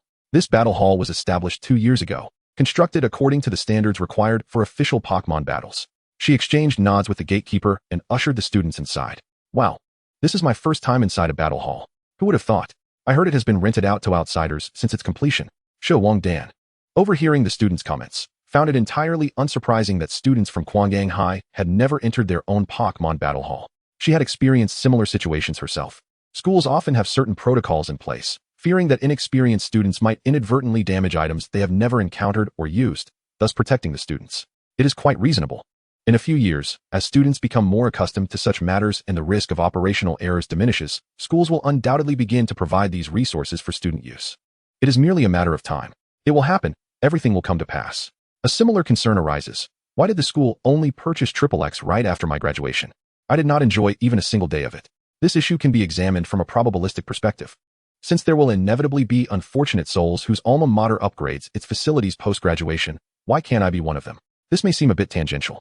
Here, Wang Dan expressed that her course could not wait that long, and she specifically requested the principal to designate this space as a Pokémon battle arena for the senior students. After deliberation, the principal and several vice principals agreed to Wang Dan's proposal. They ultimately decided to limit the Pokémon battle arena's usage to senior students, with restrictions on time, frequency, and functionality. This, however, is quite impractical. Even if the students' Pokémon are only novice level, the maintenance costs of the arena are substantial. Teacher Wang Dan led the students to the first arena. The space before us is indeed a standard Pokémon battle arena. The principal had not granted her access to other arenas. Otherwise, she would have liked to broaden the students' horizons. Teacher Wang Dan then explained the rules of the battle arena. Pokémon capable of flying, burrowing, or becoming invisible are not permitted to avoid combat passively. They may utilize their advantages, but they must be cautious not to exceed the time limit, which would result in a violation. We will elaborate on strategies to avoid being deemed passive in combat, and even how to make the opponent appear passive in future lessons. After all this discussion, there is one crucial rule to remember when engaging in Pokémon battles. One must never direct an attack towards the opposing trainer. Should there be any indication of intent to assault the opposing trainer, the consequences could range from imprisonment to a lifelong disqualification from owning Pokémon. The students fell silent at this grave warning. How could there be a more severe punishment in the Pokémon world than being stripped of the right to possess Pokémon? Observing the students' apprehension, Teacher Wang Dan chuckled and reassured them, saying, "Do not entertain such thoughts. This is also for the protection of all trainers." However, Yufu noted that Teacher Dan had mentioned a specific condition. In formal battles held within the arena, Pokémon trainers are safe under these regulations. Thus, could it be inferred that in informal settings, trainers must be vigilant about safeguarding their own safety? Teacher Wang Dan, noticing the once vibrant atmosphere now subdued among the students, declared, "Now let us commence the battle. I see you are all eager." She took this opportunity to assess the battling prowess of the students from Class 7. Teacher Wang Dan retrieved the previous list and said, "We will follow this order. Trainer 1 against Trainer 2, Trainer 3 against Trainer 4, and so forth." She glanced at the end of the list, pleased to see the number of students from Class 7 was even, ensuring no one would be left out.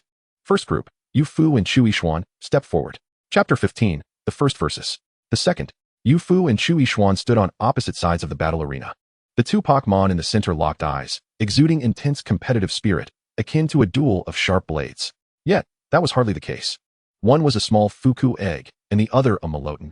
Together, they did not resemble fierce combatants, but rather appeared as children engaging in a game of make-believe. In the observation area, the bespectacled boy nudged his companion, Black Charcoal Face, and remarked, "It seems that Yu Ge and Chu Yixuan's Pokémon are not particularly formidable." Teacher Wang Dan had assigned the observation seats according to the order of the teams, so Black Charcoal Face found himself seated beside the bespectacled boy. He could only respond, "Indeed, Yu Ge's Meilutan is less than a third the size of my Sandshrew. Chu Yixuan's Fuku egg is so pink that it looks incapable of fighting. You academic underachiever. Let us not dismiss Meilutan just yet. Haven't you heard that the pinker the Pokémon, the more ferocious the attack? The evolved form, Chansey, is quite powerful." Black Charcoal Face was momentarily speechless, regaining his composure after a brief pause, and replied, "So, do you think Chu Yixuan can win?" The bespectacled boy pondered before responding, "I'm uncertain." "Why?" "Because the Fuku egg has yet to evolve into Chansey." Judging solely by the Pokémon on both sides, neither seemed particularly impressive. Rather, they appeared lackluster. The ultimate outcome would depend on the trainer's commands. The bespectacled boy broke into a cold sweat, narrowly avoiding uttering words detrimental to team unity. Meanwhile, the other students from Class 7 were chattering excitedly, as this was a clash between the top two students in academic performance. With a command from Teacher Wang Dan, the battle commenced. Meilutan, use Harden. Fuku egg, curl up. Yufu and Chu Yixuan issued their commands almost simultaneously, both opting to bolster their Pokémon's defensive capabilities. Meilutan's metallic sheen intensified, while Fuku egg curled into a ball, adopting a defensive posture to better absorb any impact. "Harden, curl up." The onlooking students murmured in disappointment. This is not the thrilling Pokémon battle we envisioned. This is what Teacher Wang Dan referred to as a passive contest. Observing Meilutan and Fuku Egg in their defensive stances, Yufu felt compelled to take a more proactive approach. Regardless of whether this constituted a passive battle, he was reluctant to engage in a battle of patience with a girl. Meilutan moved closer. Upon hearing the command, Meilutan swiftly approached Fuku Egg. Chu Yixuan did not seem inclined to interrupt Meilutan's advance, merely instructing Fuku Egg to stay put. Soon, Meilutan found itself within striking distance of Fuku Egg. Meilutan, use headbutt. Yufu shouted. The audience gasped, what? Did I hear that correctly? A headbutt. Wow, Yugo is impressive. With Meilutan at this range, Fuku Egg could not evade the headbutt and braced itself for the impact. As the powerful attack descended, Fuku Egg could only shield its head. The sound of the collision echoed through the arena. Surprisingly, Fuku Egg managed to withstand Meilutan's headbutt, to everyone's astonishment. It even executed Chu Yixuan's command and countered with a slap, sending Meilutan, who had just completed its headbutt, flying. The audience murmured. Did you go Meilutan just use headbutt? It doesn't seem as powerful as we imagined. Perhaps it was an incomplete headbutt? Xiaoqiulin scoffed at such ignorant remarks. Vowing by his pet's head that Meilutan had indeed performed an authentic headbutt, Yufu was taken aback by Fuku Egg's performance. His Meilutan had reached level 8 with the assistance of an experienced companion, yet it had not been incapacitated by a single headbutt, truly a testament to the Pokemon's resilience. Just as Yufu prepared to issue another command for Meilutan, Chu Yixuan suddenly raised her hand. Teacher Wang, I concede. The observation area erupted in chatter. Why did Chu Yixuan concede? Fuku Egg had just sent Meilutan flying, and she appeared to have the upper hand. Teacher Wang Dan nodded in agreement, saying, there is indeed no necessity to continue this battle. Although it appeared that Xiao Fu Dan effortlessly knocked Meilutan away just moments ago, the reality was that Meilutan had just executed a move, leaving it suspended in midair without any means of support. The advantage of Steel-type Pokémon is substantial, especially when the energy attack intensity of novice trainers is generally low. Despite the seemingly powerful strike from Xiao Fu Dan, Meilutan, the recipient of the hit, remained unscathed, while Xiao Fu Dan's hand was left red. Congratulations on completing the daily task, using Meilutan to defeat a Pokémon in battle, earning 50 tokens. Thank heavens, a truly promising opponent. Yufu commented on the lack of recognition for Xiaoqiolin's Dai Lu Bai. Following the Pokémon battle protocol, Yufu and Chu Yixuan exchanged a handshake post-battle. Your Xiao Fu Dan has been well trained, Yufu praised sincerely, not merely as a victor but genuinely believing it. Moreover, Xiao Fu Dan had yet to evolve into Jelly Dan. Yufu found it hard to believe that someone who could acquire Xiao Fu Dan would be unaware of how it evolves into Jelly Dan. The evolution requirements for Xiao Fu Dan do not hinge on specific levels or closeness, but merely necessitate the possession of a Hunyuan stone. This implies that Chu Yixuan could evolve Xiao Fu Dan into the pink demon known as Jelly Dan at any time. For the majority of high school seniors, Jelly Dan represents a significant advantage. Chu Yixuan cast her gaze downward, noticing Meilutan and Xiao Fu Dan mimicking their handshake and smiled, saying, your Meilutan is also delightful. I can sense your affection for it. Do not let others' opinions sway you. Keep pushing forward. Indeed, let us strive together. Yufu nodded in agreement. Chu Yixuan seemed hesitant to speak. What is it? Yufu inquired. With a flushed face, Chu Yixuan remarked. Could you possibly let go of my hand? We have been holding on for quite a while. Yufu quickly released her hand. My apologies, I was unaware. It's all right, Dan Jie teased, observing the two holding hands for an extended period. All right, you two, hurry down. Are you planning to live a little life on the battlefield? Laughter resonated throughout the Pokémon battle arena. Chapter 16, After School. Teacher Wang Dan was generally pleased with the students' battling performances, considering that neither the trainers nor the Pokémon had undergone systematic training, and it was commendable that they could engage in battles that resembled actual encounters. The organization of this battle was quite successful, revealing several promising candidates worthy of focused development. For instance, Chu Yixuan displayed calmness and composure during battle command, demonstrating good strategic awareness and an understanding of timing, with a Pokémon that shows great potential. Dai Lu Bai also impressed her with its agility, ultimately overcoming a water and ground-type Yu-Bo that was highly effective against it through sheer determination. As for Yufu, who had triumphed over Chu Yixuan, she found it challenging to make a swift judgment. The profession of Pokémon trainer, as indicated by its name, inherently requires both Pokémon and trainer to be indispensable to one another. Yufu's personal qualities and knowledge base, based on her initial interactions, certainly justified her position as the top of the class. The newly hatched Meilutan, under Yufu's guidance, displayed remarkable strength. Indeed, she could assert that, based on current performance, Yufu's Meilutan was the strongest Pokémon in Class 7 of the senior year. However, they were preparing for the college entrance examination. All students still had a full year to train their Pokémon. At this moment, the inherent weakness of Meilutan's species, coupled with its slower growth curve compared to other Pokémon despite equal effort, became glaringly apparent. Teacher Wang Dan recalled her own serendipitous acquisition of an unknown fruit that led to her gluttonous dog-like creature evolving into a formidable large dog, enabling her to secure first place in the city during the entrance exams and gain admission to Qingbei University. If a Pokémon with an initially weaker genetic disposition like the dog-like creature could reverse its fate through evolution, what chance did Meilutan have? Wang Dan could already foresee the continuous struggles of Meilutan and Yufu, who might face repeated setbacks despite their relentless training. She sincerely hoped that Yufu would not succumb to despair in the face of potential challenges ahead. After a lengthy wait at the bus station, the bus finally emerged slowly from the depot. Riding the bus felt like a battle, but fortunately, Quangang High School was the starting point for this route, allowing both Yufu and Xiaqiu Lin to secure seats. Did you see Dai Lu Bai's impressive performance against Wu and Heng? Xiaqiu Lin exclaimed, brimming with energy, showing no signs of fatigue from a full day of classes. Haha, was it? Yufu scratched his head, appearing completely oblivious. Did I mention it before? He asked Meilutan perched atop his head. Meilutan nodded without hesitation. Xiaqiu Lin, noticing the expression on Meilutan's face, seemed to think it resembled a comical character from television. Xiaqiu Lin lowered his head, intending to inquire about Dai Lu Bai. Dai Lu Bai, I have. Only to realize his arms were empty. In Huagua, Pokémon are not prohibited from appearing on public transport, provided they do not occupy the space meant for human passengers. How hot it is. Your Meilutan is the best, so small that it's even less than the size of your figurine and can fit in my pocket. Xiaqiu Lin remarked, causing Meilutan to feel a peculiar gaze directed at it. Hey, what are you thinking about? Yufu chided. Nothing. Xiaqiu Lin vehemently denied. No. He shook his fingers, asserting that it was not merely a Pokémon battle. What concerned him was that this exhilarating victory proved that the earlier defeat of Dogzi against Meilutan was not due to his inadequacies as a trainer. Previously, he had doubted his own skills, believing he had failed to leverage Dai Lu Bai's strengths, resulting in his loss to Yufu.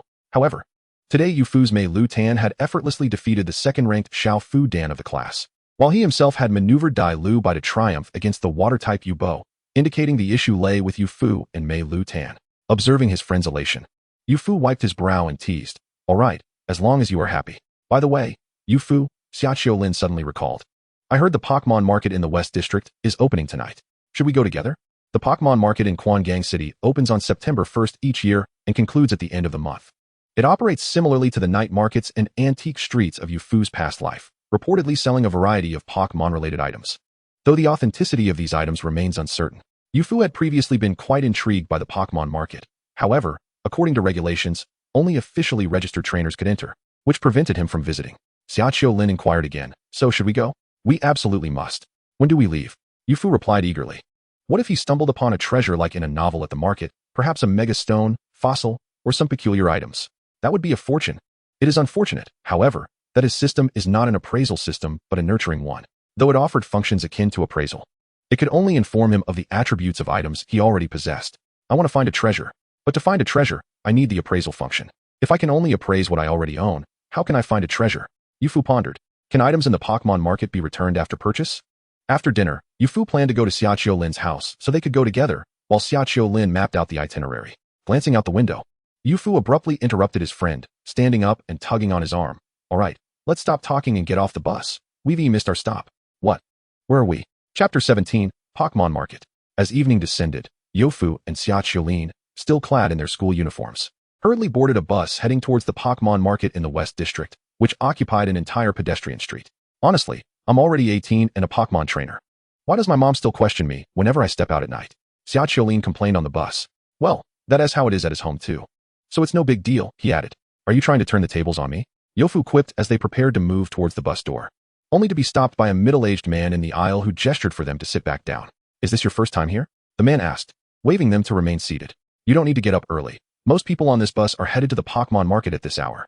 Upon arrival, the sight of the Pokémon Market left Yofu and Xiaqiu Lin in awe. The scale of the market was far more extensive than Yofu had envisioned, teeming with a throng of people. If one did not pause in the openings beside the stalls, the crowd would push them forward. The lively atmosphere made Yofu momentarily think he had wandered into a bustling night market, reflexively reaching for his wallet to purchase some grilled squid skewers.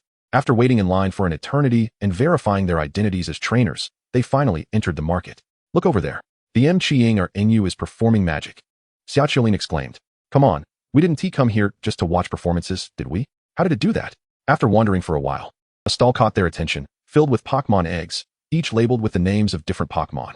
Up close, there were eggs marked with Li W, I, and Pi Chi, while those further back displayed names like Miaozich and Jizi and Jiangu. The furthest eggs even bore the names of YJ and MNLing. The middle-aged stall owner held a handful of plastic rings. "Isn't this a ring toss?" Yofu thought. A sign nearby proclaimed, "Ring toss. Whatever you land on, you take home. Fair play for all, limited to 5 attempts per person." At that moment, a young man with a buzz cut called out, "Boss, give me 5 rings." He promptly handed cash to the stall owner. Without counting, the owner pocketed the money and handed him 5 rings. The young man tentatively tossed one towards the egg marked with M and Ling, but missed. He then aimed for the Miaozich egg, missing again and again. After several failed attempts, he seemed to give up and casually tossed a ring, which astonishingly landed on the Jiangu egg. "Congratulations to this customer for winning a Jiangu egg," the stall owner announced gleefully. The young man accepted the egg and pulled out more cash, saying, "Boss, give me 10 more." However, the stall owner refused, stating, "I'm sorry, but the rule is 5 attempts per person." Hearing this, the young man's eyes lit up as he took out a communication device. "Hey, Wanggu, hurry to the Pokémon market in the West District. There's a great deal. Bring more people quickly. I'll be waiting at the front." He continued to walk away, engrossed in his conversation, until he vanished into the crowd. Yofu watched, astonished.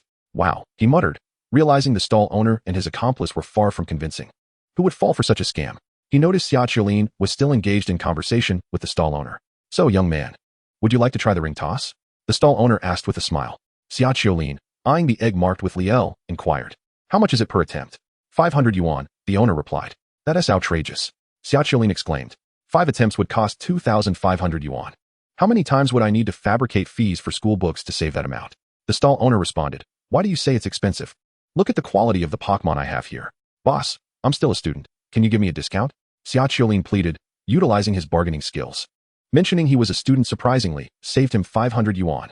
Just as he reached into his pocket to pay, Yufu, unable to contain himself, quickly pulled him away. "What is wrong, you? Is there something that needs to be said over here?" Xiaoqiulin asked.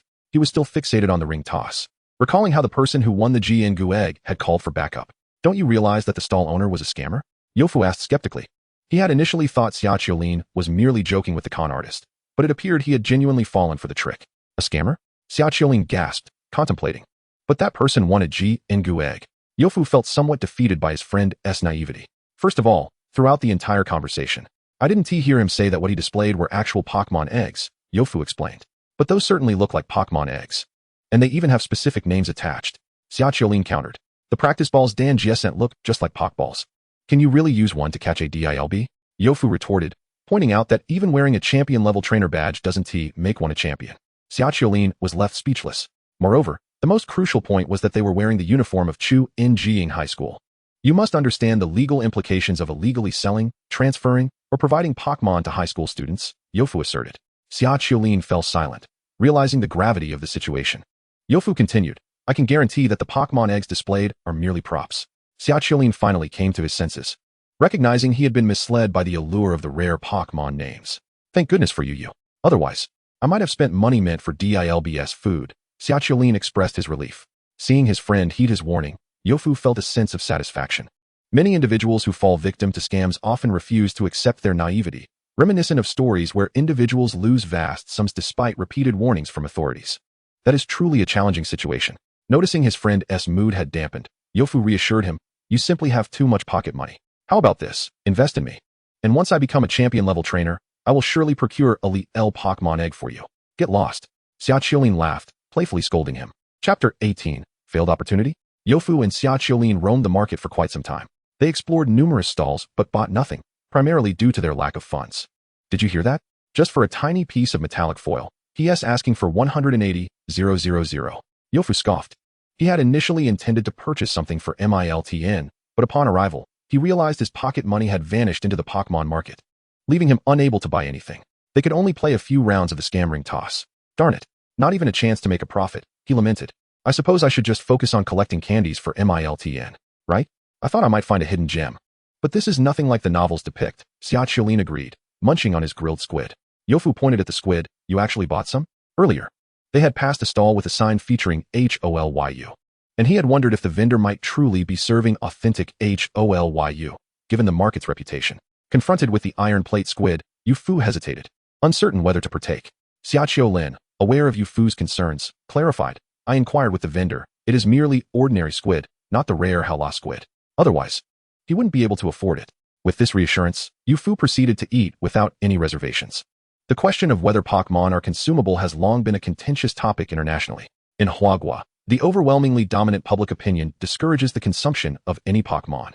Though no legal prohibition exists, Yu Fu personally finds the notion of consuming Pokémon entirely unacceptable. Beep, beep, beep. The sound of an instant messaging device emanated from Xiaoqiu Lin. He pulled it out and exclaimed, "Oh no, it's my mom. It's already 10 o'clock.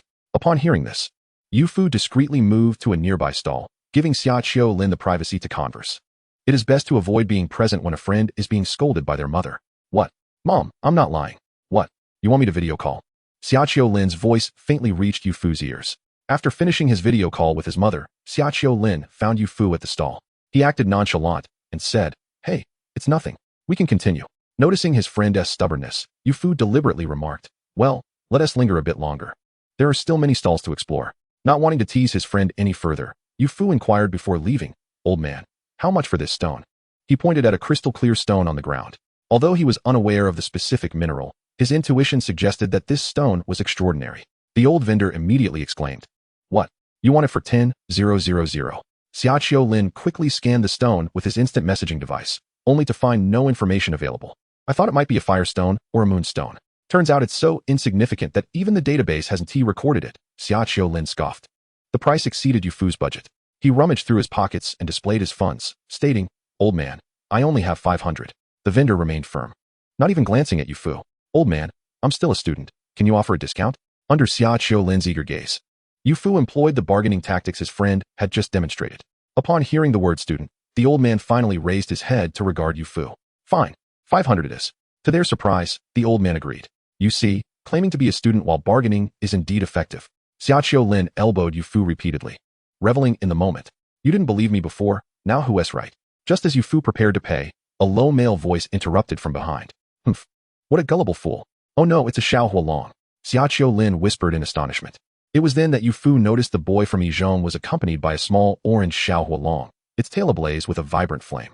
Xiaoqiu Lin disdainfully remarked, "Bringing your Pokémon to a market just to show off a Xiao Hualong? What's so impressive about that?" Yu Fu could clearly sense the slight jealousy in Xiaoqiu Lin's tone. However, he thought, what is there to boast about? I have a Meilutan at home. I don't flaunt it.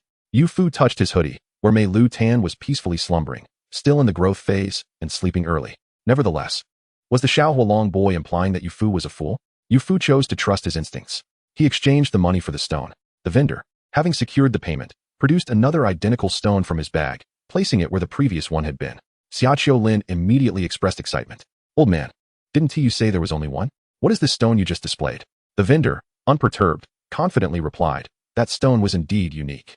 You can see these two stones are not entirely identical." Xiaoqiu Lin was momentarily speechless. "That's obvious. Even twins aren't perfectly identical, let alone stones." The vendor resumed glancing at his device and casually stated, "Students should focus on their studies, not waste time in places like this, trying to find bargains. After years of schooling, you think you can learn to pick up scraps from others? Are you insinuating that I'm lying and have the audacity to justify it?" Faced with the vendor's assertions, Xiaoqiu Lin had no choice but to concede. As they departed the market, Xiaoqiu Lin inquired, "What exactly is that stone you bought? You weren't truly swindled by that old man, were you?" Yu Fu pondered for a moment. "Well, specifically." Before he could finish, he was interrupted by a male voice. Chapter 19, Tai Jing Mining Stone. "You're quite persistent, aren't you? That type of stone is utterly useless. At best, it serves as an aesthetically pleasing piece of waste. The absence of data on your messaging device merely indicates its worthlessness, and researchers couldn't be bothered to catalog it. Just within the mines of Wanhua Mountain in Quangang City, such stones are abundant." The Xiao Hualong boy stood arrogantly a short distance away, while his Xiao Hualong appeared shy, hiding behind his legs. "I'm referring to the mines behind Wanhua Mountain, which are off-limits to tourists.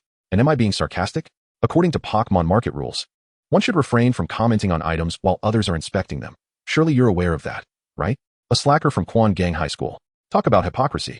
You're at your first Pokémon market, yet you're acting all high and mighty. What a show." Xiaoqiu Lin muttered under his breath, feeling flustered by his lack of knowledge. Yu Fu, however, remained unaffected by the boy's arrogance, sincerely responding, "Regardless, thank you for your well-intended warning." Although the boy's words were poorly articulated, he had indeed offered a caution.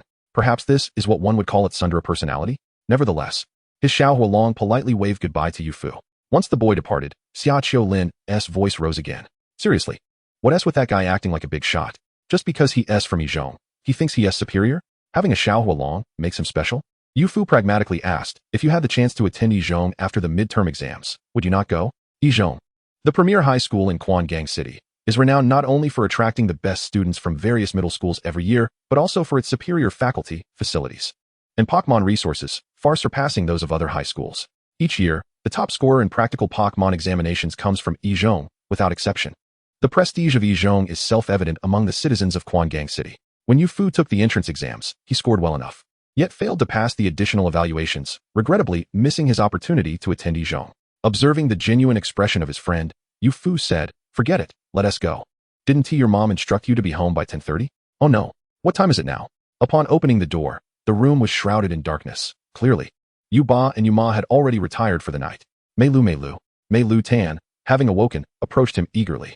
Noticing that his Pokémon was intrigued by the stone, Yu Fu asked hopefully, Meilutan, do you know what this stone is? Meilutan scratched its head, pondering for a moment before shaking its head.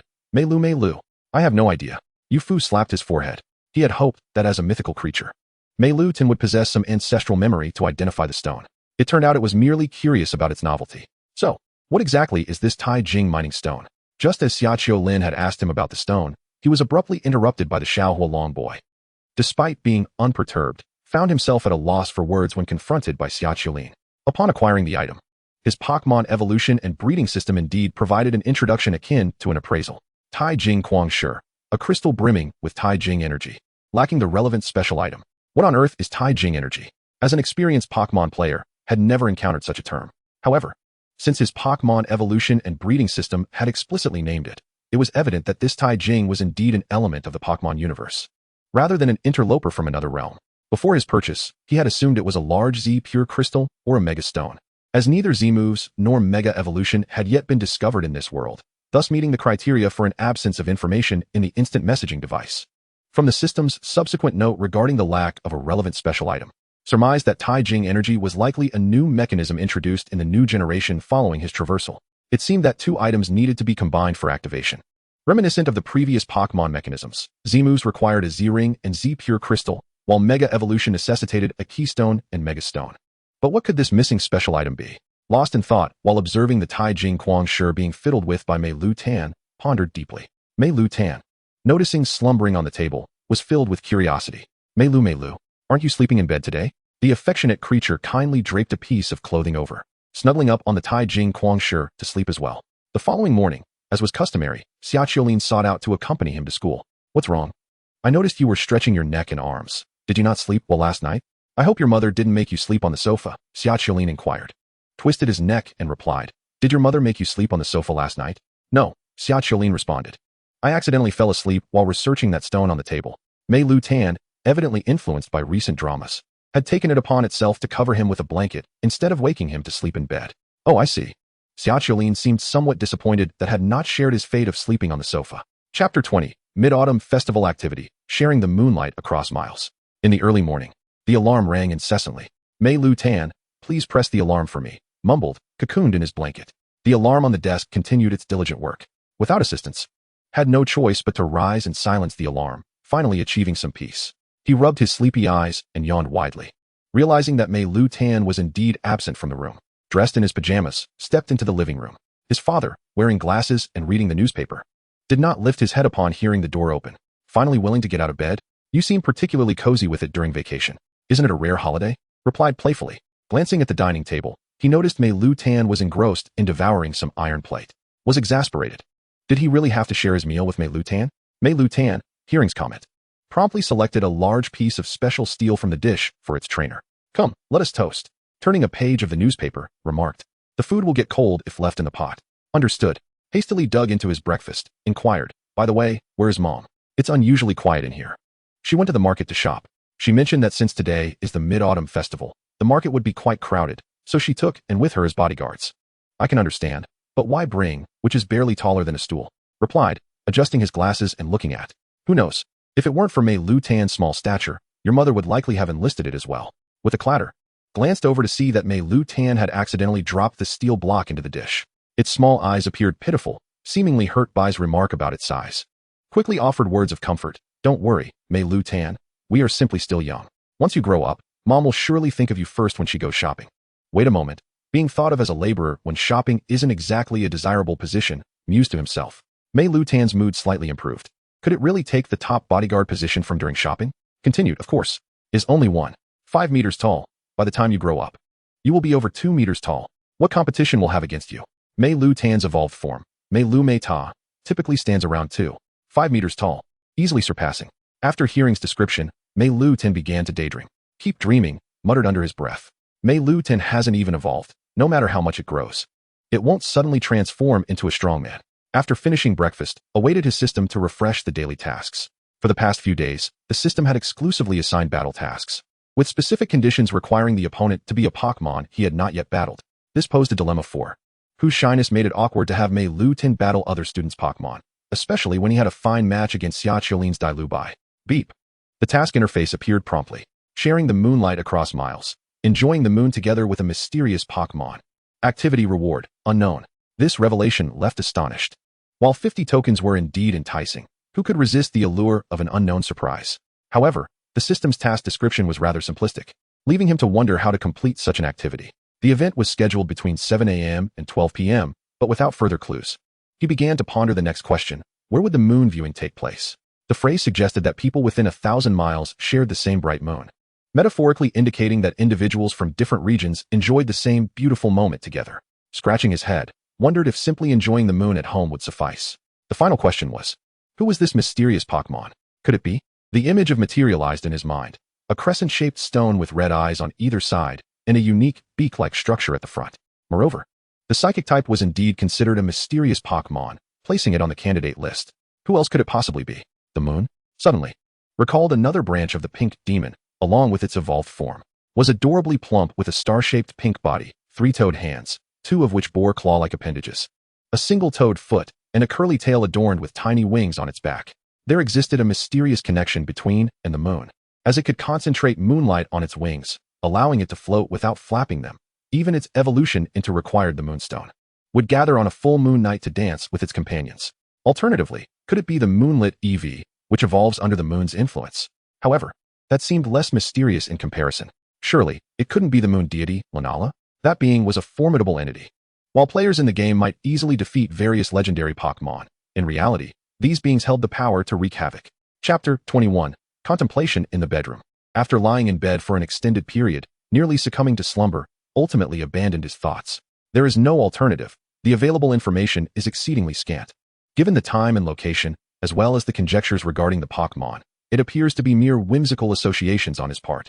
Perhaps the system's activities do not adhere to logic at all, and he needs to venture to the other side of launching to admire the moon alongside foreign Pokémon. So be it. This convoluted mid-autumn event devised by the system has left Yofu reminiscing about the 50 tokens from the daily tasks.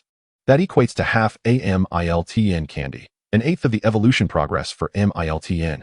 This cannot simply be overlooked. Yofu rose and sought out Miltn, who was engrossed in watching television on the living room sofa. Yofu positioned himself in front of Miltn's line of sight, smiling as he said, "Miltn, could you please stop watching television? Let us engage in some special training together." Miltn replied with a firm no. It shifted to the other side of the sofa, ignoring Yofu and continuing to watch television. Yofu promptly followed, feigning irritation. "Miltn, at your age, how can you be so absorbed in television? Little FDN, for instance, practices diligently at home every day." Meanwhile, little FDN, who was out shopping with Chysun, couldn't help but sneeze. "But you clearly stated last night that statutory holidays are days for rest, meant for doing nothing," Miltn retorted, hands on hips, attempting to argue with Yofu. Oh, Yofu found himself unable to counter this statement, for he indeed uttered those words last night. Though not in conversation with Miltn, but rather to decline Chyun's invitation for a run. The participation prize for the event was merely a doll of 12 lane KLU. Yofu gazed at Miltn, marveling at how the child had grown. Now using parental words against the parent. What a predicament. With no other option, Yofu resorted to his trump card. "Very well then. I shall give that candy to other Pokémon," he said, stretching his words. "What? Candy?" Upon hearing the word candy, Miltn's head spun excitedly, as if receiving a special signal, and it promptly leaped onto Yofu. Miltn exclaimed, "This week as candy that you promised me has long been consumed. I never expected an unexpected windfall." Yofu pretended to pull out the recently redeemed Miltn candy from the system, enticingly saying, "Would you like to eat it?" "Very much." Miltn nodded fervently, its head spinning rapidly. Seizing the moment, Yofu declared, "Then let us continue with our previous training." After placing the dishes on the table, Yofu's mother, Yumm, noticed Yub sitting on the sofa, watching television, and curiously asked, "Hey, Yu, why are you home? Didn't you say the factory urgently needed repairs, and you were going to work overtime? Oh, is that so? I thought you were making up an excuse to avoid going to the market with me." Yumm replied nonchalantly. Yub's hair stood on end, and he hurriedly laughed. "Haha, how could that be? You know me. I have always loved hard work." Yumm then assisted Hol and she Osh and Zu in placing the dishes on the table and continued, "By the way, where's our son? He wouldn't still be asleep, would he? What time is it? Is he sitting and sleeping?" Yumm approached Yofu's room and found that Yub's words were indeed accurate. Yofu sat cross-legged on his bed, hands resting naturally on his abdomen. Eyes closed, occasionally nodding. Beside him, Myeltan mimicked his posture, seemingly asleep as well. Yumm gently closed the door. She never expected her son to be this exhausted. He had never napped during the day on previous holidays. If he was going to sleep, why not lie down instead of sitting? Yumm found it perplexing. Sniff, sniff. How delightful. Son, wake up, it's time to eat. The call from Yumm roused Yofu completely, and he instinctively wiped the corner of his mouth. Miltan's expression was quite conflicted, unable to determine if it was hungry or not. Yofu pondered for a moment and said, "You should possess 3 types of energy: general energy, electric energy, and steel energy. You are likely familiar with the first 2, but that most abundant yet unfamiliar energy within you is probably the steel energy." Upon hearing Yofu's explanation, Miltan acknowledged that it indeed felt something, yet was unsure how to harness it. Yofu was elated, astonished that his meditative insights had proven fruitful. The ancestral practice of meditation truly held some merit, although he himself had not gleaned any enlightenment. It was only fair that he received half the credit for Miltan's newfound awareness of steel energy. Miltan extended a hand toward Yofu, signaling that their special training had concluded and it was time for candy. However, Yofu firmly stated, "Didn't you hear your mother say it's time for lunch? What's next?" Upon hearing this, Miltan became visibly upset. How could Yofu possibly evade his responsibility? Ahem. I'm not saying I want to give it to you. It just happens to coincide with mealtime. After the afternoon training, I will surely deliver it, I promise. Yofu attempted to placate the situation. One candy surely warranted an additional day of training for Miltan, otherwise, it would be too unfair. Even though the candy was initially intended for Miltan, Chapter 22, the Mid-Autumn Family Feast. Yofu and Miltan arrived at the dining room, where Yumm was setting the dishes on the table. Upon catching a whiff of the delectable aromas, Yub set down his newspaper and remarked, "Wow. Today's dishes are quite sumptuous." Though Yub took Yumm's words positively, they felt somewhat tinged with sarcasm. He chose to remain silent, avoiding further discussion on the matter, as he was in the wrong. Just then, Yumm entered the dining room carrying more dishes, and Yub rushed to take the plates from her hands, saying, "Dear, you've worked hard. Please sit down at the table while I handle this small task." That makes sense. Carrying dishes from the kitchen to the table is indeed a minor task. "Thank you, Yumm." Yumm replied as she took a seat at the table. Yub pondered, why does it still feel somewhat sarcastic? Once all the dishes were served, the entire Yu family and their Pokémon gathered at the table. Clearing his throat, Yub interrupted the meal preparations. The diners, who were about to begin eating, paused and turned to look at him. Yub finally said, "Before we eat, I would like to propose a toast. Please, spare us. We are all family here." "There is no need for that," Yumm bluntly interjected. She knew Yub far too well. He often engaged in unnecessary rituals, cloaking them in the guise of life's ceremonial essence. During meetings at work, he would ramble on, giving the impression of a factory director inspecting the premises rather than a mere team leader. "Just keep it brief," Yumm urged, her eyelids barely lifting. Yub assured her, "Just a few words." From the side, Yofu chimed in playfully, "Why don't you skip the alcohol altogether, Dad? That would save us from the toast." Yub immediately rejected this suggestion with righteous indignation. "What kind of son are you? Just because I jokingly suggested you eat iron cakes this morning, you would backstab your father?" Unable to resist Yub's stubborn need for ceremony, Yumm ultimately nodded in agreement. Yofu glanced out the window. The sun hung high in the sky. Where was the moon and silver glow? Today, on this splendid day, our family gathered here to celebrate the mid-autumn reunion dinner. I would like to begin by expressing, on behalf of everyone present, our gratitude to Ms. Xing for preparing such a bountiful feast. Yumm, referred to as Ms. Xing by Yub, covered her face in exasperation, saying, "Make it shorter." "What?" Yub appeared troubled. He had already condensed his lengthy toast into just a few sentences, and now he was expected to shorten it even further? Seeing Yumm's displeased expression, Yub had no choice but to acquiesce. "Wishing my son great academic success, my career advancement, My wife becoming increasingly beautiful. Miltn flourishing. HOL's muscles becoming more developed. And she OSHNZH enjoying mushrooms with every meal. Cheers. Everyone raised their glasses, and even Miltn had a small cup this time.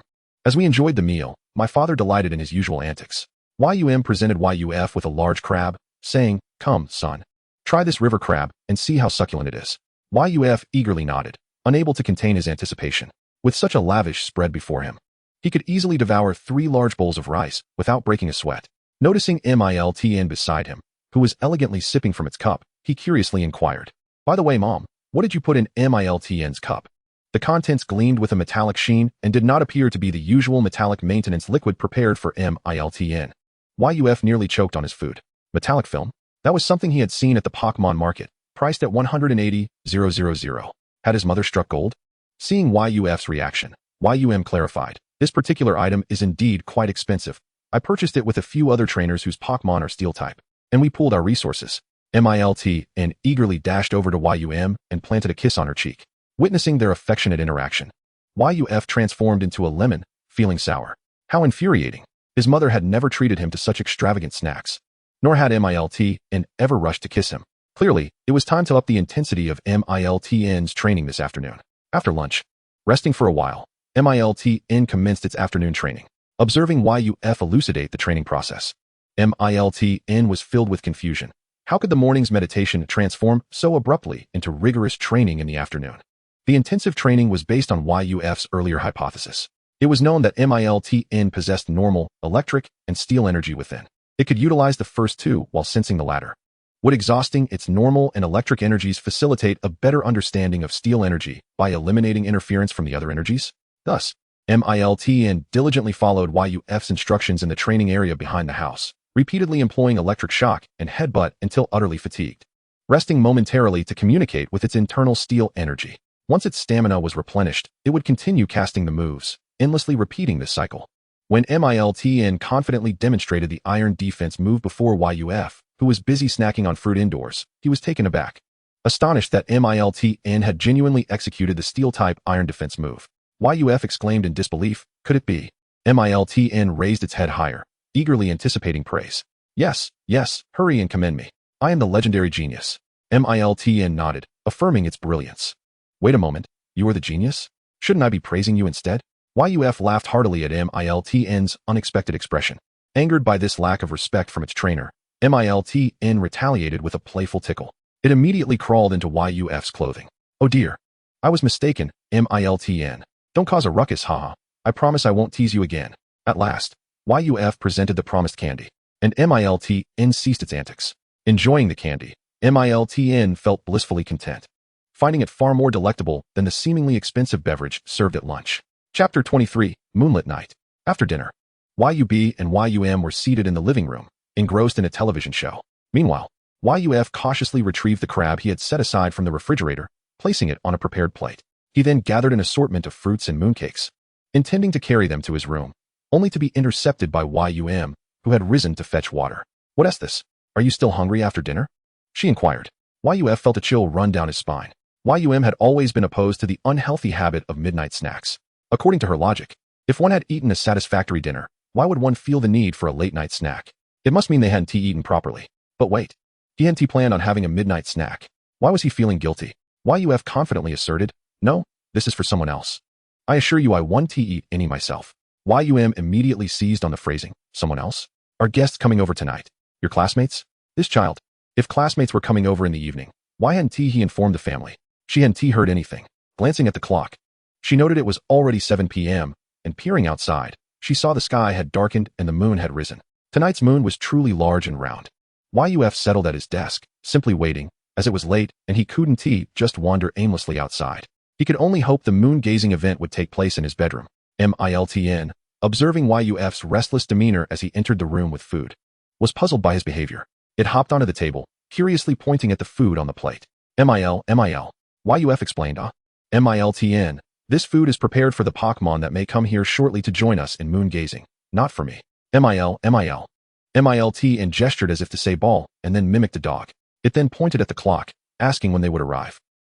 I'm not exactly sure of the time, YUF admitted. Miltn nodded, fully comprehending. The truth was clear. YUF wanted to sneak a midnight snack without YUM knowing. How shameless. Attempting to deceive it by claiming Pokémon were coming over for moon gazing. If that were the case, as the host, how could YUF be completely uninformed about his guests? Should it report to YUM? After weighing the options, Miltn decided against revealing YUF's midnight snack intentions, as he was their own trainer. However, it couldn't bear to remain in the room, watching YUF make mistakes, so it resolved to join YUB and YUM in the living room to watch TV. Hopefully, YUF would appreciate its good intentions and provide more candy in the future. It didn't matter if he didn't understand. The main thing was to get more candy.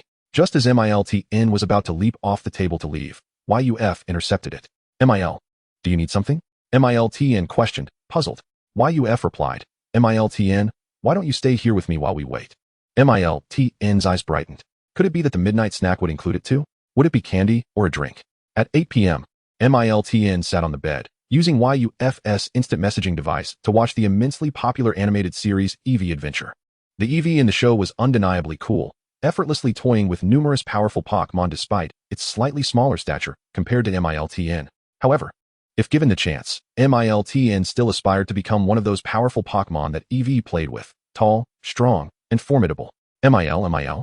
As the closing theme of an episode played, Miltn glanced at YUF, who was still lost in thought by the window. Weren't they had the midnight snack yet? At 9 p.m., after over 2 hours of animation, the battery of the instant messaging device was running low. Miltn plugged in the charging cable, noticing that there were no power outlets or strips near the bed. So it skillfully connected the other end of the charging cable to its little red tail. Ding! In the upper right corner of the instant messaging screen, a notification promptly appeared indicating that it was charging. Perfect, he could continue watching. It glanced at its trainer, Yufu, who stood by the window like a silent guardian, gazing at the luminous full moon above. A sense of uncertainty crept into Meilutan. Could it be that Yufu genuinely had no intention of sneaking a midnight snack? Time swiftly passed, and soon it was 11:30 in the evening. Meilulu. Closing the instant messaging application, Meilutan could not help but rub its eyes. It simply could not endure any longer, having never stayed up this late before. Hearing Meilutan's voice, the statue-like Yufu stirred to life. Observing the weary Meilutan, he said, Meilutan, you have worked hard tonight. You should sleep first. I will rest shortly as well. Glancing at the clock, Yufu felt a wave of despondency wash over him. It seemed highly likely that he would be unable to complete the mid-autumn event set by the system. Yet, he was reluctant to abandon his vigil so soon. After all, having waited this long, what were a few more minutes? Meilutan nodded in agreement. It simply could not hold on any longer. However, it had come to trust that Yufu had no plans for a midnight feast tonight, but rather genuinely believed that a Pokémon might visit their home. Otherwise, they would have been in bed long ago. At 11:45 in the evening, having nearly given up, Yufu emerged from his bedroom with a plate in hand. He had intentionally saved a particularly plump crab, hoping to present it as a gift to the moon goddess, Lanala, who might also have a taste for succulent river crabs. Wait, he recalled hearing online that leftover crabs were not safe to eat. Previously, he noticed that Meilutan seemed to enjoy sleeping on the crystal ore, so he had repurposed the ore as Meilutan's personal bed. Since he was still uncertain about the true use of the crystal ore, it was a perfect example of resourceful recycling. As soon as Yufu lay down, his mind was filled with thoughts. Who could that mysterious Pokémon be? Moments later, the weary Yufu, having waited fruitlessly through the night, succumbed to slumber. Chapter 24, Have I Crossed Over Again? Prodding gently, Meilutan, stop that, Yufu murmured. After saying this, he instinctively pushed the creature away. Prodding again, he said impatiently, stop it, and pushed the creature off him once more. Finally unable to tolerate it any longer, Yufu opened his eyes and sat up with a start. You, Meilutan, are taking advantage of your extra half-hour of sleep to disturb my dreams, aren't you? Meilutan. Before he could finish his reprimand, Yufu was left utterly dumbfounded. Before him stood Meilutan, but it had transformed. Meilutan, how have you grown so large? The Meilutan before him towered over 2 meters, resembling a colossal creature, with its head alone larger than the table in Yufu's home. Meilulu. The gigantic Meilutan expressed its own confusion, but was quite pleased with its current height. Surely, now Yuma would take it along for grocery shopping. The transformation of Meilutan from a palm-sized creature into a small giant left Yufu momentarily in disbelief. Lowering his gaze, illuminated by the moonlight outside, he noticed something was amiss. He was not clad in his usual sleeping attire, but in a different outfit, a flat-brimmed baseball cap, a gray-black undershirt adorned with a red-blue pattern, white shorts, white compression socks, and a pair of black and white athletic shoes. This attire looked strangely familiar. Wait a moment. Wasn't this the outfit worn by the champion of the Galar region in Pokémon Sword and Shield, known for his unparalleled winning streak in official Pokémon battles? an embodiment of both skill and character, the strongest Pokémon trainer in Galar, Leon. Moreover, not only was his outfit incorrect, but Yufu also discovered that his left wrist bore a Z-ring essential for performing Z moves, while his right wrist was adorned with a Gigantamax band. A Mega Evolution keystone hung around his neck, and a chain of Pokeballs at his waist. Yufu carefully surveyed his surroundings.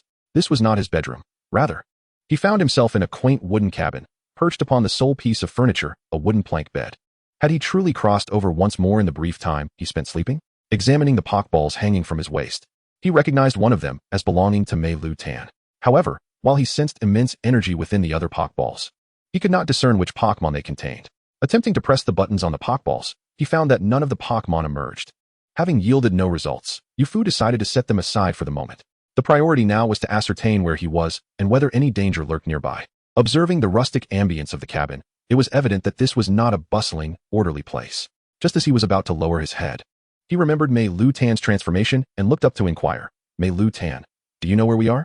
The gigantic Meilutan appeared to have woken before him and might possess more information. Scratching its head in confusion, the large Meilutan replied, "Meilulu," indicating that it too was unaware of their location, but it was certain they were not near Yufu's home. It had ventured outside while Yufu was absent and noted that there were no towering buildings like those found in the city. The surrounding area appeared rather peculiar from Meilutan's perspective. Despite its enlarged form, Meilutan still exuded an adorably clumsy demeanor, though the sound of its scratching head was noticeably louder and more jarring than when it was small. Nevertheless, what did the gigantic Meilutan mean by the surroundings being strange? Yufu pressed further. "Is there any danger outside?" "Meilulu." The giant Meilutan confidently patted its chest, asserting that even if danger did arise, with its formidable size, it could surely protect Yufu without issue. Indeed, now that Meilutan was so towering and powerful, it surely qualified as an elite-level Pokémon. Yufu instinctively attempted to check the system interface for Meilutan's level, but after numerous attempts, he could not access it.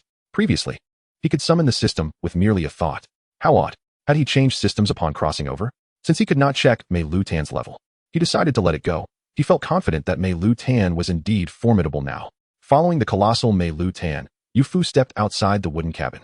It turned out the cabin was situated at the foot of a high mountain, surrounded by a pitch-black dense forest. A massive new moon hung high in the night sky, casting enough moonlight to illuminate Yufu's path. As he attempted to venture into the forest, he quickly comprehended what Meilutan had meant by the surroundings being peculiar. Although he could see the dense forest, he found it impossible to penetrate its depths. In gaming terms, it was as if an invisible wall surrounded the forest, preventing exploration. At that moment, a clear and melodious cry echoed from the sky. "Klee!" Yufu looked up towards the night sky. What was that? Soaring gracefully through the air was an extraordinarily elegant Pokémon, ethereal and dreamlike. It possessed a light blue body with a yellow underbelly, adorned with crescent-shaped yellow decorations on either side of its head. Its pink, ring-shaped wings extended gracefully from its sides and back, with claw-like appendages resting at its chest. Glimmering particles emanated from its gossamer wings, leaving a bright trail in the air, as if painting a galaxy across the night sky. Fortunately, Yufu's extensive knowledge of Pokémon enabled him to recognize its identity immediately. This was none other than Cresselia, the embodiment of the new moon. Known among players as the Dream Goddess, it is no wonder that Miltn has grown so large without evolving into Milmet.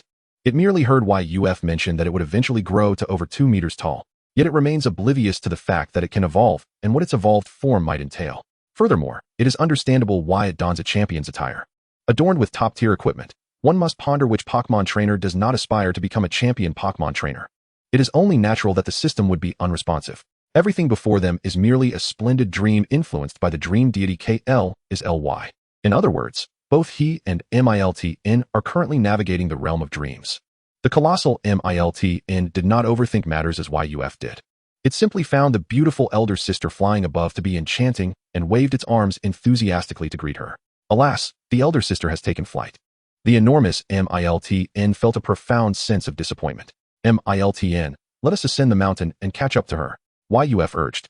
Since the system mentioned a shared moon-gazing experience, it was imperative that the other party recognized both him and Miltn, otherwise, how could it be deemed a true shared experience? Moreover, the base of the mountain was entirely devoid of paths, consisting solely of air walls, leaving only the ascent as a viable option. Miltn expressed its agreement. Onward towards the elder sister. KLI. Chapter 25. A true moon-gazing companion. Under the radiant glow of the new moon in the night sky, YUF and the colossal Miltn followed the flight path of the dream deity KL is LY. making their way towards the mountain's summit. However, the mountain trail proved too rugged for an ordinary human. Yuf found himself unable to proceed after only a short distance. In contrast, the immense Meltan, with its liquid metal form, effortlessly adapted to the steep terrain, moving with greater ease than it would on level ground. Observing Yuf struggle, the gigantic Meltan took the initiative to carry him upon its back. Until now, it had always been Yuf riding on its back, but unexpectedly, the situation had reversed. Is this what it feels like to be an adult? The colossal Meltan mused contentedly. We are almost at the summit. Keep going. Meltan.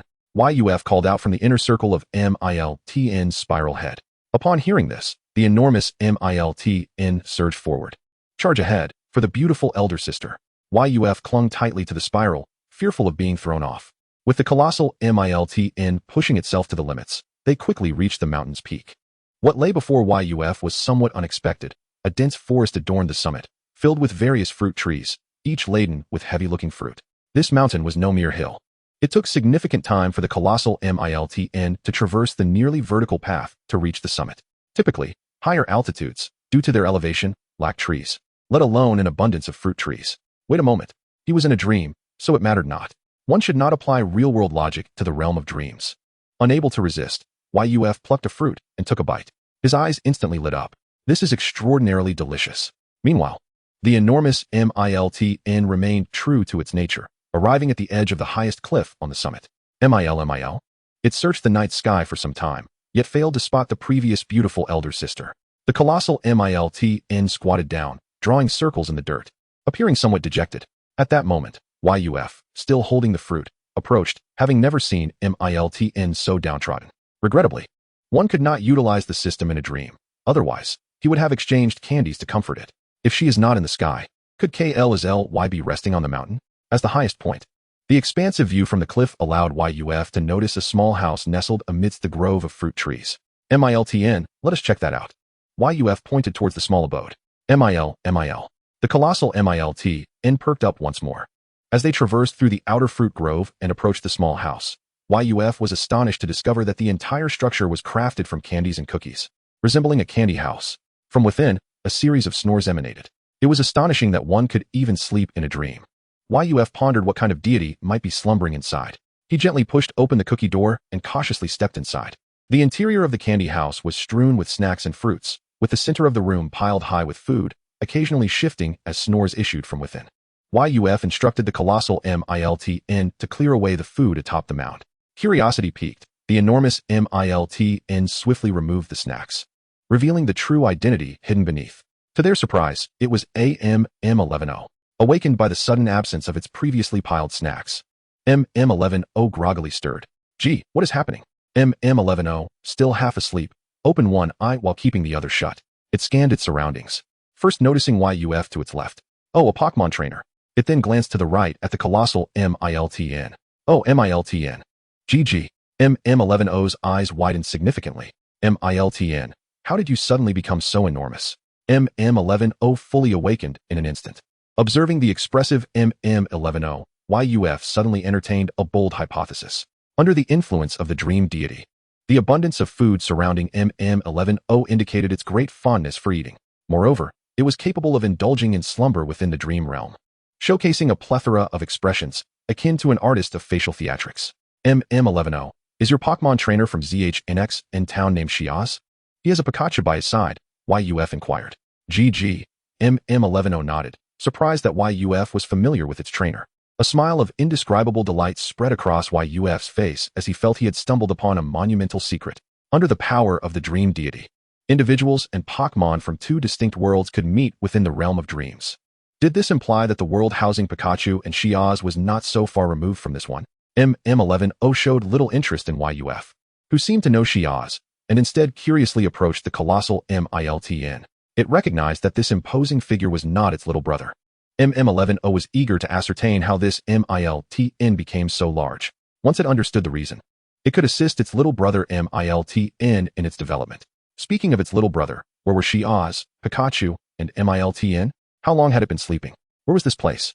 Realizing its predicament, M11O suddenly grew anxious. Flapping its wings, it fluttered out of the candy house. Had they gotten lost? Why was no one coming to find it? GG. MM11O offered YUF a fruit. Is this for me? YUF asked. In the Pokémon Sun and Moon animation, MM11O was rather possessive over its food. It was surprising it would share. MM11O nodded, as it would require YUF's assistance in locating its foolish companions. Seeing you accepted the gift, MM11O began gesturing. YUF said, "Are you asking where this place is and how to find Shiaz?" Gee. MM11O nodded. "Do you know how you arrived here?" YUF countered. Gee. MM11O indicated it had simply fallen asleep and arrived. This is the realm of dreams created by the dream deity KL is LY. MM11O tilted its head. What is that? Gee. MM11O nodded, indicating it understood. Lying atop the mound of snacks, MM11O appeared ready to drift off again. KLI. Outside. The call of the dream deity KL is LY resounded once more. YUF and MILTN quickly turned their gaze towards the window. As the radiant Kelicilia gracefully traversed the night sky, it etched a shimmering arc reminiscent of the Milky Way. "Coo, how beautiful!" exclaimed Moo the owl, who was still awake, unable to contain its admiration. Suddenly, the alarm clock rang, rousing Yofu from slumber. The feather of Kelicilia by his bedside glimmered splendidly under the warm sunlight. Moo the owl, you've actually awakened? Where did this feather come from? Pika Pika. Chapter 26, The Ineffectual U Family Training Method. After school on Thursday afternoon, at the nearby free practice ground, Dailubi, hold on, called out Xia Qiulin passionately from the sidelines. On the practice field, Dailubi, already tingling from previous electric shocks during its duel with Meilutan, momentarily faltered upon hearing those words. So, it's not you who has been zapped. Why don't you offer some substantial commands instead of rambling on? Seizing the opportunity during Dailubi's distraction, Yofu swiftly commanded. Now's your chance. Meilutan, aim for Dailubi with Thunderbolt. Meilu. Meilutan nodded. A powerful surge of electricity accumulated within Meilutan, and in an instant, it unleashed the current from its singular black eye, striking Dailubi with the swiftness of a golden serpent. Ow! Dailubi yelped in agony, its already dark body becoming even darker from the shock. Dailubi, shouted Xia Qiulin. After enduring several shocks, Dailubi finally succumbed to blissful unconsciousness. Well done, Meilutan, praised Yofu. He never hesitated to offer encouragement and praise to Meilutan, as its excellent performance bolstered its confidence and ambition, thereby enhancing its trust in him. Who wouldn't cherish the affections of someone who routinely sings their praises? Meilu. Meilutan mimicked Howley's pose, playfully showcasing the non-existent muscles on its liquid-like hands, implying, "This is nothing. I haven't even exerted my full strength yet." Yofu replied, "All right, little one, let us keep that to ourselves. It's not wise to boast outside." Free practice partners are hard to come by, since the previous refresh of daily tasks required battles against various Pokémon. And given the skepticism some classmates held regarding Meilutan's abilities, believing such a diminutive Pokémon could possess any combat prowess, Yofu took it upon himself to challenge nearly all the boys in class, achieving remarkable results. Under the might of Meilutan's headbutt, all stood equal. No Pokémon could withstand a single strike from Meilutan. Once the boys realized the sensation of a concussion, they began to intentionally avoid Yofu during recess, fearing another invitation to battle Meilutan. Among the boys, only his steadfast friend Xia Qiulin remained devoted, even voluntarily requesting to battle Meilutan repeatedly, enduring loss after loss. Moreover, Dailubi, being a Pokémon with a type advantage against Meilutan and possessing agility, was an exceedingly rare and valuable practice partner. Thus, Yofu continually emphasized the importance of being considerate and attentive to their feelings. After all, it wouldn't he do to constantly battle against the girl's Pokémon. The last thing he wanted was for Meilutan to unintentionally knock out several of their Pokémon with its headbutt. Regrettably, had Dailubi been able to endure just a bit longer, it might have exhausted Meilutan's electric energy and achieved a victory without a fight. Xia Qiulin lamented Dailubi's earlier defeat. Initially leading the way, Dailubi, hearing its trainer's sympathetic words, gradually slowed down and fell behind, eyeing Xia Qiulin's backside. Its demeanor seemingly restless. Yofu remarked, "Hey, even though we agreed that Meilutan could only use Thunderbolt, you shouldn't solely rely on tiring out Meilutan to secure victory." Unexpectedly, Xia Qiulin suddenly covered his face, succumbing to a bout of melodrama, declaring, "To me now, nothing holds value. Only victory matters. Victory is everything." Yofu was left speechless, wondering how his friend had suddenly begun reciting lines from an anime. "Are you planning to race in a wheelchair now?" "Ah." With a sudden scream, Xia Qiulin dashed away. Yofu was momentarily stunned, realizing his friend had truly inherited Caesar's spirit, though he couldn't help but notice a dog was somehow latched onto his backside. Yofu refrained from interfering in the tumultuous relationship between Xia Qiulin and Dailubi, instead petting Meilutan atop its head. "How about it, Meilutan? Do you have any premonition of learning Electrowave?" Meilu. Meilutan indicated it had none at all. Well then, expecting a level 10 Meilutan to effortlessly learn Electrowave, a skill that typically requires reaching level 24, seemed a bit unreasonable. It is well known that speed has always been Meilutan's Achilles heel. It is not merely an issue of Yofu's individual Meilutan, but rather a fundamental trait of the species. Since enhancing its own speed proved unfeasible, the only recourse was to diminish the opponent's speed. According to the League's theory of relative speed, when the opponent slows down, it is akin to our side accelerating. After much contemplation, Yofu concluded that the most suitable move for Meilutan would indeed be the electric-type Electro Wave. This move could induce a paralysis status on the target, resulting in a 25% chance of the afflicted Pokémon being unable to act during its turn. While the chance of being unable to act is contingent upon luck, Yofu placed greater emphasis on the secondary effect of paralysis, reducing the target's speed by half. This was far more effective than exhausting Meilutan through rigorous speed training. In comparison, Electro Wave seemed to be a tremendous boon. Consequently, Yofu had dedicated several days to training Meilutan in electric-type moves, hoping to harness its steel-type prowess into its electric capabilities. However, mastering electric moves would preclude the previous rigorous training method employed by Yofu. As Meilutan was imbued with steel-type energy, it could not be exhausted effectively. Even if it could be, Meilutan would surely faint long before that happened. Yofu was left with no choice but to allow Meilutan to solely utilize electric-type moves during battles, hoping it would grasp Electro Wave through practical experience. After all, real-world battles serve as the finest teacher for Pokémon. Yet this time, the U-family training method proved somewhat ineffective.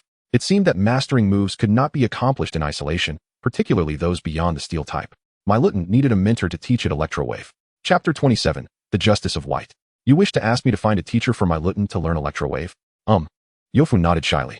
It is only natural for students facing academic difficulties to seek help from their teachers. Likewise, it should be perfectly reasonable for a student's Pokémon to seek the assistance of a Pokémon teacher when learning moves. Yofu asserted that he was not merely trying to save on consultation fees for private tutoring.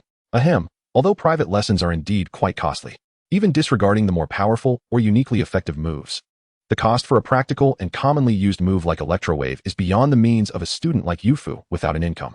Teacher Wang Dan twirled her signature pen thoughtfully, tilting her head as she contemplated before saying, I regret to inform you that I do not have any Pokémon specializing in electric-type moves. Upon hearing this, Yofu's heart sank. Oh no. Does this mean I won't be able to receive guidance from Danjia? Teacher Wang Dan, observing Yofu's feigned composure, couldn't help but smile and continued, however, I can introduce you to a Pokémon trainer who specializes in electric types. Yofu's heart leapt with joy. This was splendid news. It is indeed surprising that Danjia speaks while panting, which startled him, making him think that his father's little treasury was about to be forced into a diet under his mother's pressure, entirely to be contributed to the external Pokémon training institution. Teacher Wang Dan casually tore off a blank page from her notebook and wrote a string of trainer IDs on it. She then said, take this. Tomorrow at 1 o'clock in the afternoon, when you arrive at the main entrance of the breeding center, contact this ID and mention my name. Just follow her arrangements for the next steps. Thank you so much, Danjia, he expressed. The moment he finished speaking, Yofu quickly covered his mouth. In his excitement, he inadvertently blurted out Teacher Wang Dan's nickname among the students. Upon hearing it, Teacher Wang's eyes widened in astonishment, her expression turning frosty. Yofu hurriedly explained, no?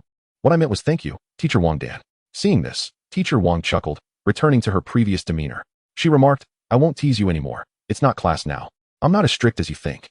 Besides, I'm only a few years older than you, so calling me Jia is perfectly fine. Seizing the opportunity, Yofu slyly inquired about the cost of teaching techniques. Teacher Wang shot him a glance. Since you're already calling me Danjia, why would we discuss fees? This apparent act of attempting to save money turned out to be immensely beneficial, as he not only found a free instructor for Miltan's electromagnetic wave technique, but also strengthened his relationship with Danjia. It is well known that the swiftest and most effective way to forge a bond with someone is to inconvenience them slightly. When one requests a small favor, it engenders a sense of being needed and a realization of self-worth in the helper. Besides, even if he owes a favor, the creditor is an elite Pokémon trainer who graduated from university. By the time Danjia truly requires his assistance, she might have already been thoroughly exploited by him. Regardless, Yofu, who was already barefoot, felt no anxiety at all. In fact, he was quite pleased to prepare to visit the neighboring class to see if he could recruit a few new sparring partners. His number one sparring partner, Xiaqiulin, needed to recuperate from an injury and couldn't direct Dilubi and Miltn in battle. Teacher Wang Dan watched Yofu leave her office in high spirits, filled with memories of her own school days, studious, optimistic, confident, proactive, and possessing of fearless courage. She had naturally observed Yofu and Miltn's excellent performance in class. She sincerely hoped that as a common trainer, Yofu could go further, at least not falling behind at this crucial juncture of the college entrance examination. On a clear Saturday afternoon at 1 o'clock, Yufu arrived at the main entrance of the Quangang City Breeding Center with Miltn. Miltn appeared quite curious about this unfamiliar hometown. Standing atop Yufu's head and scanning the surroundings incessantly, taking a deep breath to adjust his mental state, Yufu began to contact the electric-type Pokémon trainer introduced by Dan Jia via his instant communicator. Beep, beep, beep. The communicator connected. Hello, who is this? A distinctly female voice emerged. Yufu found the voice somewhat familiar, but had no time to ponder, hurriedly mentioning Dan Jia's name. Hoping that he wouldn't be mistaken for a nuisance caller and subsequently blocked. He often blacklisted those who, out of nowhere, obtained his trainer ID and inquired whether he intended to skip the college entrance examination and enroll directly in a Pokémon vocational training school. Whenever such nuisance calls occurred, Yufu would ask the caller whether they could be guaranteed a position as a community security guard after graduation, thereby avoiding decades of detours. The caller would promptly hang up, thinking they had encountered someone unstable. Clearing his throat, he realized he had digressed. Amidst the conversation, a strong wind could be heard, leaving Yufu puzzled about how such a large official institution as the breeding center could lack air conditioning in certain areas, forcing them to rely on powerful fans in the sweltering heat. After hanging up the communicator, Yufu searched for a shady spot to rest. Although it was already autumn in Quangang City in September, the lingering heat of the autumn tiger was not to be underestimated. After standing in the sun for just a moment, sweat streamed down his forehead. Just as he settled down, within 3 to 5 minutes, he heard a creak as a small door beside the main entrance opened, and a long-haired beauty dressed in overalls and a yellow short-sleeve shirt strode out with a brisk gait. Upon closer inspection, he realized this was the guide who had taken him to the Pokémon Egg Nursery to pick up Miltn. No wonder he found her voice familiar during the call. What was her name again? Chapter 28. Do not get into the car of an electric-type Pokémon trainer. As Yin Lu emerged from the breeding center, she immediately spotted Yufu sitting in the shade. It wasn't for any particular reason. It was simply because he was the only one there on such a hot day. She approached with a smile, saying, "Hello, Yufu. So you're the talented student that Dan mentioned." Yin Lu remembered Yufu clearly, a handsome young man with a strong sense of individuality. Miltn popped up from Yufu's head, waving its tiny hands enthusiastically to greet her. Seeing this, Yin Lu came closer, treating Miltn equally kindly, waving back and saying, "Hello to you too, Miltn." After Yufu had taken Miltn's egg, she had specially researched information and images about Miltn, but had not discovered any particularly noteworthy traits. Today, for the first time, she was seeing this relatively rare Pokémon in person, and it seemed quite adorable. Covering her mouth with a laugh, Yin Lu then said, "All right, enough chit-chat. Follow me, little you classmate." Although she couldn't recall her name at the moment, given her familiarity with Dan Jia and her youthful appearance, addressing her as just seemed appropriate. Yufu followed Yin Lu into the breeding center through the employee passage. Upon entering the center, Yufu spotted the transport vehicle that Yin Lu had driven during his previous visit, sitting in the driver's seat. Yin Lu donned her safety helmet and handed one to Yufu as well, saying, "Hop in. This trip will take us much farther than the Pokémon Egg Nursery." Yufu accepted the helmet and took a seat in the back.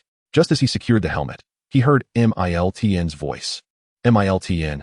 Oh my, why did it suddenly get dark? He had almost forgotten about Miltn. He quickly took Miltn out from under the helmet and arranged a seat for it beside him. Yufu expressed a hint of apology. "Sorry, Miltn, I got used to it and almost forgot you were up there." Miltn insisted on at least one candy before forgiving Yufu. Consequently, he placed the helmet back over Miltn. Pokémon may be small, but their thoughts were quite grand. Once Yufu had secured his helmet, all passengers were ready, and Yin Lu promptly started the vehicle. Vroom vroom. After just a short distance, Yufu realized what the wind noise mixed in with the communicator earlier had been, and he recalled her surname. Yun, as in the swift clouds racing through the skies. The previous journey to the Pokémon Egg Nursery had been too brief for Yufu to fully appreciate Yin Lu's speed, but it had left an indelible impression on his young mind. Reflecting on it now, his earlier bravery was entirely overshadowed by the excitement of receiving the Pokémon Egg. It turned out that the saying, "Do not get into the car of an electric-type Pokémon trainer, or you will become unfortunate," was indeed true. Yuf felt as though his very soul was about to escape him, left behind in the wake of the vehicle. The rear seat of the transportation vehicle was devoid of any safety belts, compelling Yuf to cling desperately to the handles of the seat. Out of the corner of his eye, he caught a glimpse of Miltn beside him and couldn't help but admire how fortunate Miltn was. Firmly magnetized to the metallic body of the vehicle. "YNG," he shouted over the roar of the engine and the wind. "What is it, little YU student?" Miltn replied, reveling in the exhilarating sensation of speed that was foreign to him.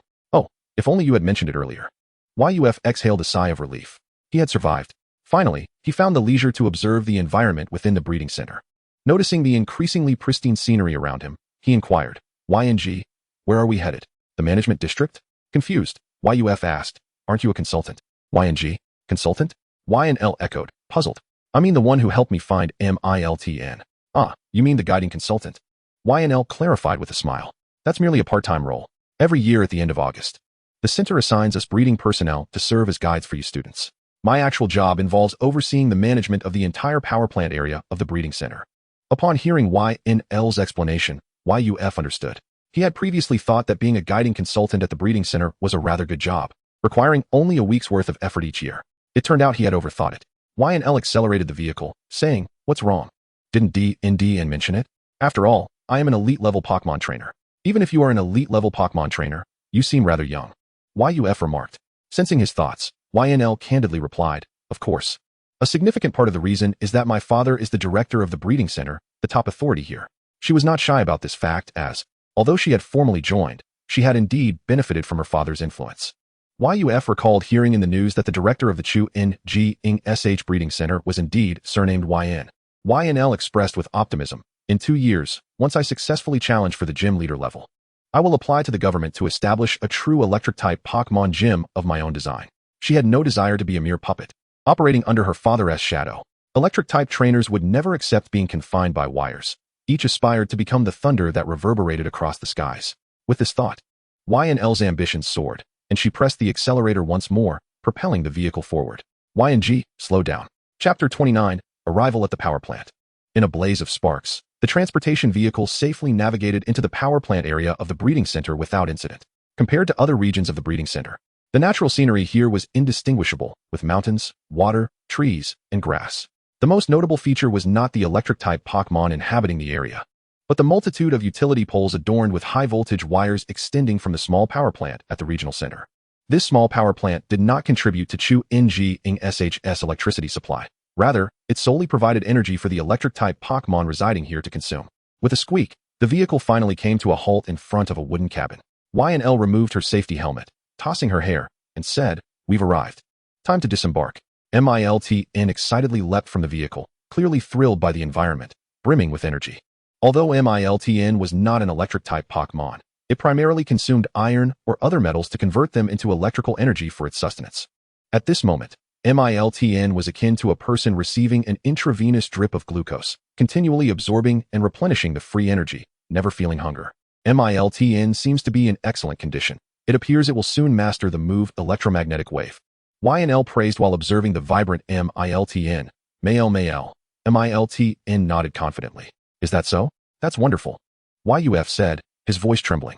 In stark contrast to the energetic Miltn, YUF, with a pale face, leaned against the vehicle, slowly disembarking. In the brief span from the entrance of the breeding center to this spot, YUF felt as if he had aged a decade. Well, even if he had aged a decade, he was only 28. In any case, he needed a moment to catch his breath. After YUF exited the vehicle, YNL did not power down the vehicle or remove the keys like a typical driver. Instead, she knocked on the vehicle's power box. With a click, the door of the power box opened on its own, and to YUF's astonishment, a gigantic Pokeball sprang forth. This Pokeball even had eyes. Wait a moment, isn't that a PLD and Chi? YUF exclaimed in surprise. Thank you, PLD and Chi. YNL, unperturbed by the electricity, gently patted the top of the PLD and Chi's head. BB, the PLD and Chi, with its fierce and serious expression, managed to muster a smile before rolling away on its own.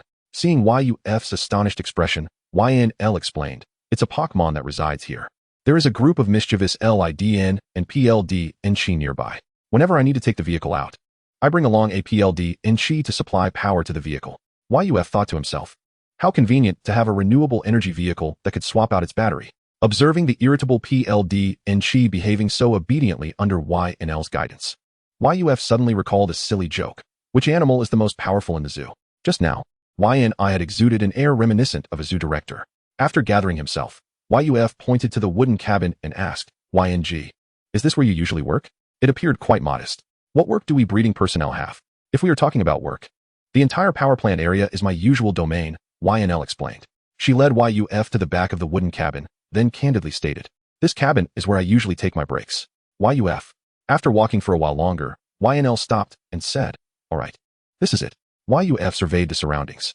This was a particularly large training ground, with the density of utility poles noticeably higher than in other areas. And certain parts of the ground even had thick black wires embedded. Yuf felt as if blue arcs of electricity were leaping across the entire field.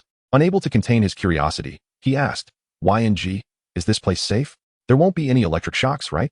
"Rest assured, it is very safe," YNL assured him, stepping onto the training ground and stamping her feet to demonstrate its safety. Yuf observed her wearing insulated shoes and regarded her with an expression that seemed to say, "Do not try to fool me." Fixing his gaze on YNL, "I'm afraid of you." YNL waved her hand dismissively, entering the cabin and emerging with another pair of insulated shoes. She tossed them to Yuf. "Put these on." Then, feigning wisdom, she lamented, "You young people today truly cannot endure hardship. Here, the voltage is perfectly safe." Yes, Yuf replied, noting that the sporadic flashes of electricity around the training ground appeared quite safe. He quickly donned the insulated shoes. In this electrified environment, they were his only source of reassurance. Yuf and Miltn stepped into the training ground, standing opposite YNL, awaiting her instructions. "You mentioned wanting Miltn to learn the move electromagnetic wave, so allow me to first assess your understanding of it," YNL said, crossing her arms, contemplated for a moment, and added, "Under normal circumstances, electromagnetic waves are ineffective against ground-type Pokémon, and the use of electromagnetic waves by those with typical skin types is ineffective against ghost-type Pokémon." YNL lightly clapped her hands. "Excellent. It appears that you have retained your school knowledge quite well. So what else? Is there more?" With a slight furrow of his brow, Yuf uncertainly inquired, "Are you referring to the effects of paralysis status?" YNL shook her finger and replied, "No, I mean specifically electromagnetic waves." Yuf racked his brain and finally recalled another point. "It is influenced by the states of magic reflection and protect." YNL was taken aback. "I didn't expect you to know about the magic reflection state. That isn't typically covered until high school, right?" The mention of the protect state did not surprise YNL. The name of the move is familiar to every Pokémon trainer. There are various moves that can achieve the protect state, such as Pierce, King's Shield, Spiky Shield, and Block. However, the magic reflection state is quite rare, triggered by the magic mirror ability possessed by a select few Pokémon, reflecting status-altering moves back to the user. Nevertheless, despite her surprise, YNL again shook her finger and remarked, "I am not solely considering Pokémon moves, not just from the perspective of Pokémon moves, but evaluating Pokémon moves." In an instant, Yuf comprehended YNL's intention. Chapter 30, Learning Electromagnetic Waves. "YG, do you mean that you hope I can grasp the concept of electromagnetic waves as a broad physical phenomenon to comprehend the more specific Pokémon move of electromagnetic waves?" Yuf asked with some uncertainty. Upon hearing Yuf's sudden articulation, YNL nodded. "Precisely. After all, you are a senior in high school. You haven't forgotten the knowledge of electromagnetic waves from your cultural classes, have you?" YG's words seemed to open a door to a new world for Yuf, providing him with a deeper understanding of Pokémon types and moves. Indeed, while the existence of Pokémon itself contradicts many scientific principles Yuf had previously understood, there are numerous aspects of Pokémon that align with scientific laws. Yuf had previously delineated the two distinctly. The study of Pokémon moves can indeed reference physical knowledge.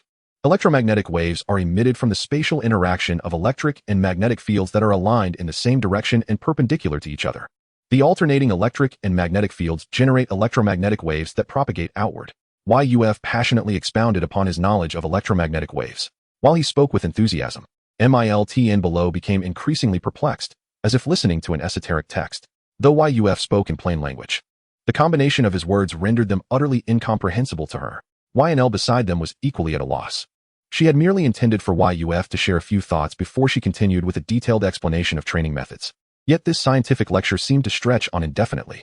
Observing Yuf showing no signs of stopping, YNL had no choice but to clear her throat and interject. "Ahem. Indeed, it seems you have a firm grasp of your cultural knowledge. Next, I will teach you and Miltn the essentials of the electromagnetic wave move."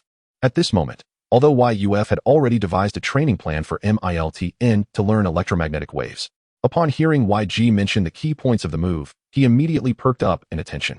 YNL casually retrieved a Pokeball from her waist. "This one shall do." A flash of red light revealed a Pokémon that was entirely yellow, adorned with a white collar, and spiked all over its body. Raichu. S&D. Upon appearing, Raichu surveyed its surroundings and, confirming it was not summoned for battle, leaped into YNL's embrace. "Humph, foolish trainer. After merely a morning apart, you couldn't resist letting me out. Truly, you have no sense of restraint. Very well, I shall begrudgingly show you some affection." Raichu licked YNL's cheek.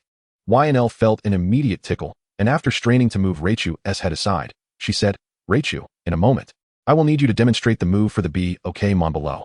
Raichu promptly leaped from YNL's embrace, its spikes standing at attention. Ugh, disgusting. Indeed. There's never a moment's peace with this trainer. YNL had not anticipated that in her casual selection. She would choose her most temperamental and neurotic Raichu to demonstrate for Miltn. Raichu nonchalantly approached Miltn. Miltn, curious. Greeted the unfamiliar Pokémon. S&D, Raichu responded absently. Another silly little creature, how dull. Miltn circled around Raichu with curiosity. Mil. You resemble the protagonist from YBT Nexi NJ, just a bit larger and a different shade of yellow. Initially lost in self-admiration.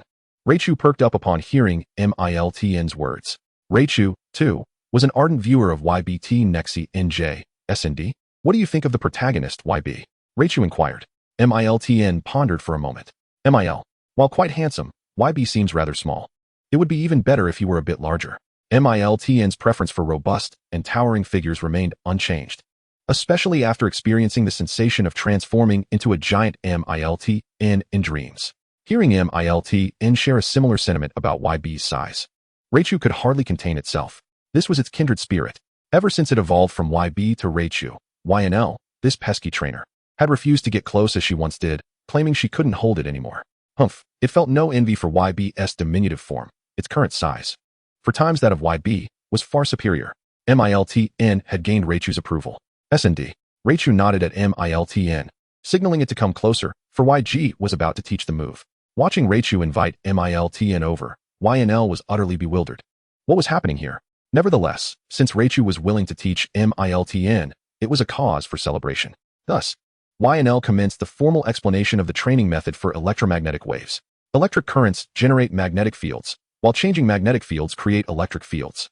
The alternating electric and magnetic fields form an inseparable unified field known as the electromagnetic field, where the changing electromagnetic field propagates through space as electromagnetic waves.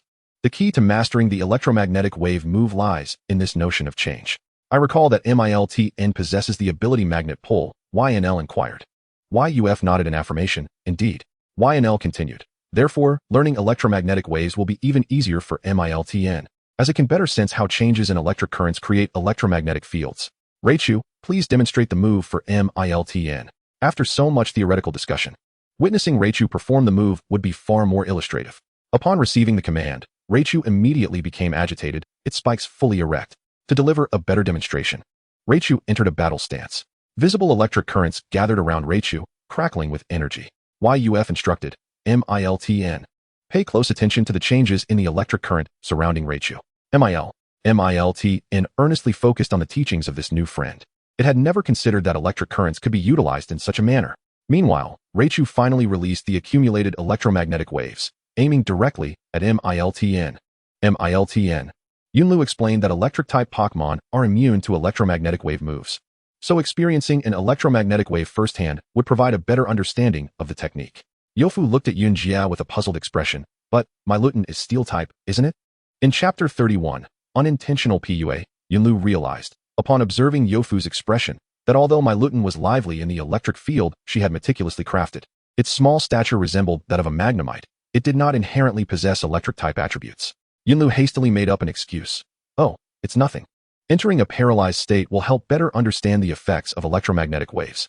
However, she soon felt this was somewhat irresponsible and added, there is an antidote in the cabin. We can apply some to Meilutan later. In truth, Yofu was not as overly concerned as Yunlu presumed.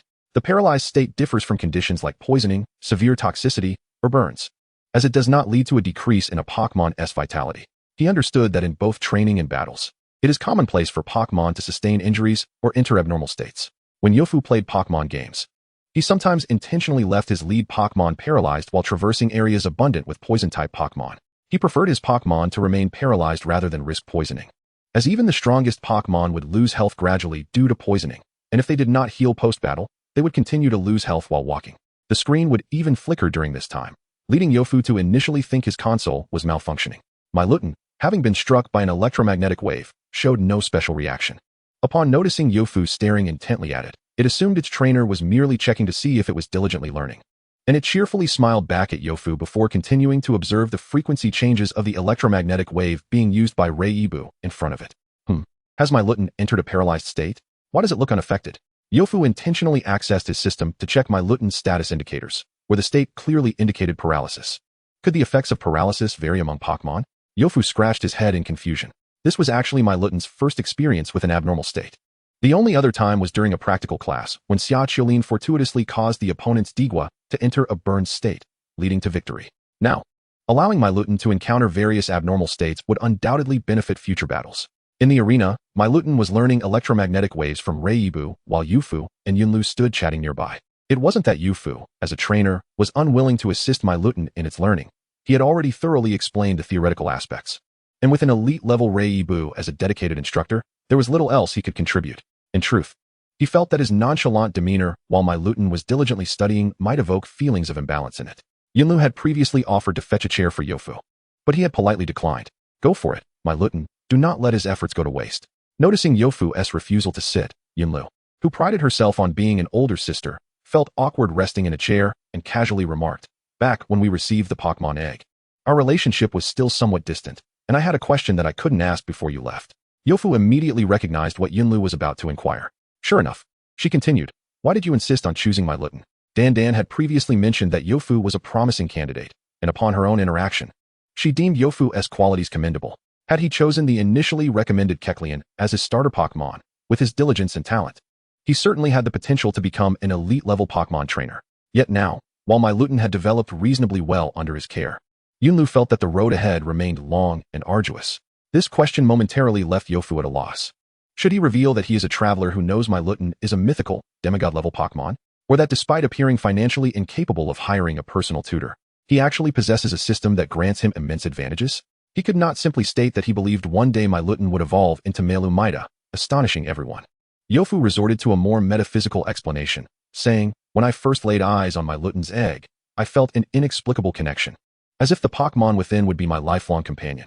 Yunlu nodded thoughtfully, acknowledging, "I see. The bond between a Pokémon and its trainer is indeed special. Though invisible and intangible, Pokémon scientists have yet to provide a satisfactory explanation for it. Nevertheless, this phenomenon is widely accepted among trainers, who believe that such bonds genuinely exist." She then asked, "Even knowing that the Pokémon in the egg is Meilutan, a relatively weak Pokémon, did you not waver in your decision?" Yofu nodded emphatically and replied, "Indeed, and I firmly believe that Meilutan is not a weak Pokémon.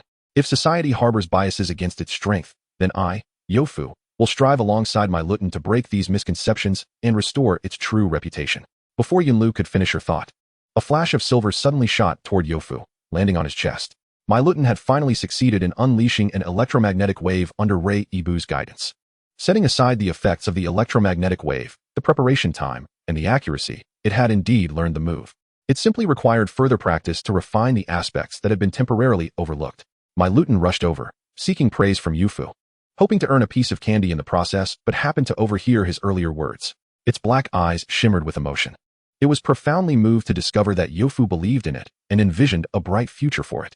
Unbeknownst to Yofu, he had inadvertently engaged in a form of PUA with Meilutan. He assumed Meilutan was approaching him to express disappointment over its struggle to learn the electromagnetic wave technique. So he gently reassured it. Reibu, making his way over, witnessed the affectionate interaction between Meilutan and Yofu and pretended not to notice as he bumped into Yunlu. Humph. Mediocre trainer, just look at them. In Chapter 32, a minor misunderstanding. Meilutan promptly set aside its feelings of gratitude and eagerly pulled Reibu back to the arena to practice electromagnetic waves. Observing Meilutan's agile figure, Yofu recalled how swiftly it had dashed into his embrace earlier, which seemed inconsistent with a Pokémon in a paralyzed state. Meilutan lacked any moves or abilities to alleviate its paralysis. It was indeed quite strange. After the Pokémon had departed, Yunlu resumed the interrupted conversation, expressing her admiration. "I had not realized the bond between you and Meilutan was so profound." Her father, Yunshin, the head of the Pokémon breeding center in Quangang City and a gym leader-level trainer, had once told her, "A trainer with a deep bond with their Pokémon may not necessarily achieve great success in battles, but a successful trainer will always be in sync with their Pokémon." However, she herself had yet to grasp what it truly meant to connect with a Pokémon on such a profound level. Upon reaching this point, Yunlu suddenly inquired, "Which university do you intend to apply to, Xiaoyu?" As for me, Yofu was perplexed as to how the conversation had shifted so abruptly to the topic of college entrance examinations, and without a moment's hesitation, he replied, "Let's evaluate the results of the upcoming mock exams. If I can secure a place in Qingbei University, then naturally, that would be my choice." Only the top performer in the practical examination from each city is granted admission to study in the Pokémon trainer program at Qingbei University. However, for Youfu, regardless of which university he attends, there is but a singular path leading to the Pokémon trainer program. Moreover, from the current perspective, the candies provided by the system have significantly aided Meilutan, and with its commendable efforts, coupled with Youfu's extensive experience as a trainer, striving for the top position in the practical exam is not entirely fanciful. Regrettably, a year is insufficient to amass the candies required for Meilutan's evolution. Otherwise, transforming into Meilutan would render it capable of dealing with any challenger with ease. Yunlu, misunderstanding Youfu's mention of Qingbei University as merely a desire to attend without regard for the program, kindly advised, honestly, I believe you need not fixate on Qingbei University. There are numerous other universities with formidable Pokémon trainer programs. How is it that upon my arrival, I hear someone disparaging my alma mater? Came a playful voice. Youfu turned to see his esteemed teacher, Wang Dan. Wang Dan approached Yunlu with a cheerful demeanor, jesting, of course, I am here to inspect your teaching results, to see if you have been diligent in instructing my student. Oh dear, it seems that ever since you became a teacher, you have transformed. Your sense of responsibility has certainly intensified. Wang Dan and Yunlu, both significant figures, engaged in playful banter, while Youfu cautiously edged away, feigning interest in observing Meilutan practicing its moves, all the while eavesdropping. Wang Dan had not lied about her demeanor at school. She was indeed quite lenient in casual settings, perhaps even a bit lively. By the way, what were you discussing earlier that brought up my alma mater? Wang Dan asked. Caught in the act of gossiping, Yunlu explained. We were discussing Xiaoyou's college entrance examination plans. It seems he is quite eager to attend Qingbei University. Is it not entirely normal to wish to attend Qingbei University? Wang Dan queried. In Huagua, are there students who do not aspire to go there? Surely not. Yunlu continued. What concerns me is that he may forego pursuing a career as a Pokémon trainer and instead opt for a general program at Qingbei University. The 4 years of university align perfectly with the critical growth period for Pokémon, from the hatching of the egg to the age of 5, during which their powers flourish. From Yunlu's perspective, she did not wish for Youfu to squander his talent. Is that so, Youfu? Wang Dan directly addressed him. Youfu was taken aback. How would I know? Ha, I never realized how imaginative you are. Yunlu, Wang Dan laughed. Feeling quite awkward, Youfu glanced at Yunlu, who appeared somewhat displeased, realizing he had not clarified his stance and had inadvertently caused a misunderstanding. Yunlu, with a smile that barely concealed her irritation, remarked, Dan, I've noticed you've become quite youthful since becoming a teacher. Your entire demeanor has become livelier. As she spoke, her hand reached for the Pokeball at her waist. Unaware of the tension, Wang Dan cheerfully replied, Well, I am only just over 20. Unlike you, Yunlu, who is nearing 30. Warning. Is this how you typically speak, Dan? Youfu thought, sensing danger even before glancing at Yunlu's expression. Good heavens. Will I be caught in the crossfire? He pondered. Yunlu, tossing the Pokeball in the air, said amiably, Is that so? Would you like to have a Pokemon battle with your older sister, Dan? Allow me to witness the vitality of youth. Wang Dan's smile faltered. Chapter 33, Small Charge. Meilu. Dragged forcefully to the training ground by Youfu, Meilutan expressed its profound dissatisfaction. It was on the verge of mastering the correct technique for emitting electromagnetic waves, and Youfu's interruption made it wonder if he intended to hoard its candies. Unable to resist, Youfu gently flicked Meilutan's head, saying, What are you thinking? Can't you see a battle is about to commence? Upon noticing that his trainer's mentor, Dan Jia, and Yunlu were indeed positioned on opposite sides of the training field, Meilutan looked at Youfu with a hint of skepticism. Surely, he wasn't planning to steal its candies? Meilu. This was more acceptable. Seeing Meilutan's joyful expression, Youfu suddenly recalled his earlier question and inquired, By the way, Meilutan, did you not just get hit by Leibu's electromagnetic wave? How is it that your paralysis status has lifted? Meilutan posed a profound question to Youfu. Had it truly been paralyzed? You mean to say that the one affected felt nothing at all? Youfu was taken aback. Meilu, what does paralysis feel like? Meilutan asked curiously. This question perplexed Youfu, as he only understood the effects of paralysis from books and games, but had no first-hand experience of the sensation itself. He had never been paralyzed. Based on the effects of paralysis, he speculated about the possible feelings associated with it. It might feel like your speed is hindered, actions become sluggish. Meilutan shook its head. Perhaps it occasionally prevents you from executing moves? Youfu continued. But Meilutan shook its head again. Finally, Youfu asked, When you were struck by Leibu's electromagnetic wave, did you not feel anything unusual? You should have entered a state of paralysis at that moment. Meilu. Meilutan recalled how it felt after being hit by the electromagnetic wave, likening it to being overly full, unable to move, but after digesting for a while, it felt fine. There was nothing particularly remarkable. Wait a moment. Being hit by an electric-type move only made you feel a bit bloated, and with a little movement, it was as if nothing had happened? Youfu's first thought was that Meilutan was exaggerating. However, reconsidering, He remembered the system's records indicating that Meilutan had indeed recovered from paralysis, corroborating its claim. Good heavens! Could this be a weaker version of the static ability? Yofu had known that Meilutan's body functions were sustained by electrical energy, but he had never anticipated such a hidden effect. Delighted, Yofu strolled toward the front yard, suddenly recalling something, and asked, "By the way, Meilutan, can your liquid body transform into something akin to a shovel or drill for convenient digging?" Meilutan responded with a quizzical look. Meanwhile, on the training field, Yunlu and Wang Dan continued their conversation. Wang Dan probed, "Yunlu, are you truly going to fight?" To which Yunlu calmly replied, "Come now? Is this not precisely what you desire?" "Oh, is it really what I want?" Wang Dan feigned ignorance. "Stop pretending. You came here today specifically to battle me. You even resorted to provocation. How distasteful." Yunlu remarked disdainfully. "Ah, Yunlu, what nonsense are you spouting? Let us hasten to begin the battle. How many Pokémon shall we use?" Wang Dan quickly redirected the topic. Indeed, Wang Dan had come with the intention of battling Yunlu, while also taking the opportunity to observe how Yofu and Meilutan were progressing in learning their moves. She had been in Quangang City for over half a month, diligently occupied with her teaching responsibilities. As a result, her own Pokémon had been in a state of self-training, and it had been quite some time since she had engaged in Pokémon battles. The optimal method for enhancing Pokémon's strength lies in the integration of training and practical combat. Being unfamiliar with Quangang City, her most suitable opponent for battle was YNL. Both were elite-level trainers, with YNL being her senior and possessing stronger Pokémon. Of course, a significant reason was that there was no charge for the battle. The idea of hiring an elite-level sparring partner from the gym was something only a trainer from a wealthy family like YNL could afford. Since they had arranged for YNL to assist YUF with learning moves for her Miltn after teaching, the plan was exceptionally well organized. "Well then, let us have a 2v2 singles match," YNL suggested. "All right, I choose you as my first combatant," Wang Dan declared, eagerly sending out her first Pokémon. With a flash of red light from the Pokeball in her hand, a majestic Houndoom appeared on the battlefield. Awoo! Upon entering, Houndoom let out a fierce howl and then crouched down, poised and ready, awaiting Wang Dan's command. YNL chuckled. "I didn't expect you to still have such a fondness for Houndoom, even granting it the opportunity to battle in a 2v2. Wang Dan replied, "Of course. It is my starter partner." After saying this, she couldn't help but glance at Houndoom's battle stance, reminiscent of the previous days with her Duskull. After all, it had once been her pride. "As for me, I shall choose," before YNL could finish her sentence.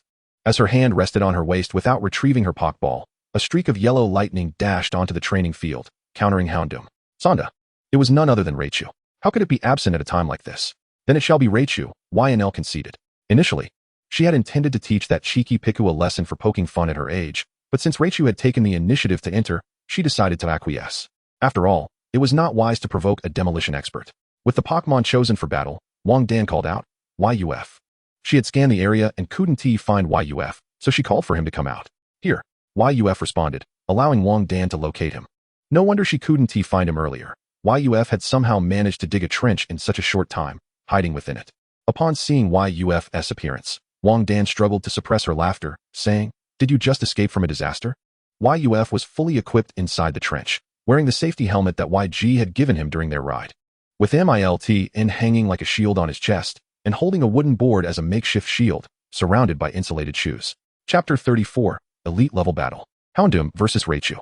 Observing YUF's absurdly comical appearance, YNL, unlike Wang Dan who had to maintain a teacher's image, burst into laughter. "Haha, what on earth are you doing, little YUF?" YUF adjusted his helmet strap, maintaining his composure. "I thought this way I could be safer while watching the battle." Haha. Both trainers were elite level, and his novice Miltn could barely withstand a heavy stone. Surely, a battle between elite Pokémon would shake the ground. Safety was paramount. Meanwhile, Wang Dan shook her head in exasperation and explained to her uninformed student, "When the battle commences, the arena will automatically activate a protective mode, ensuring that damage won't extend to nearby spectators.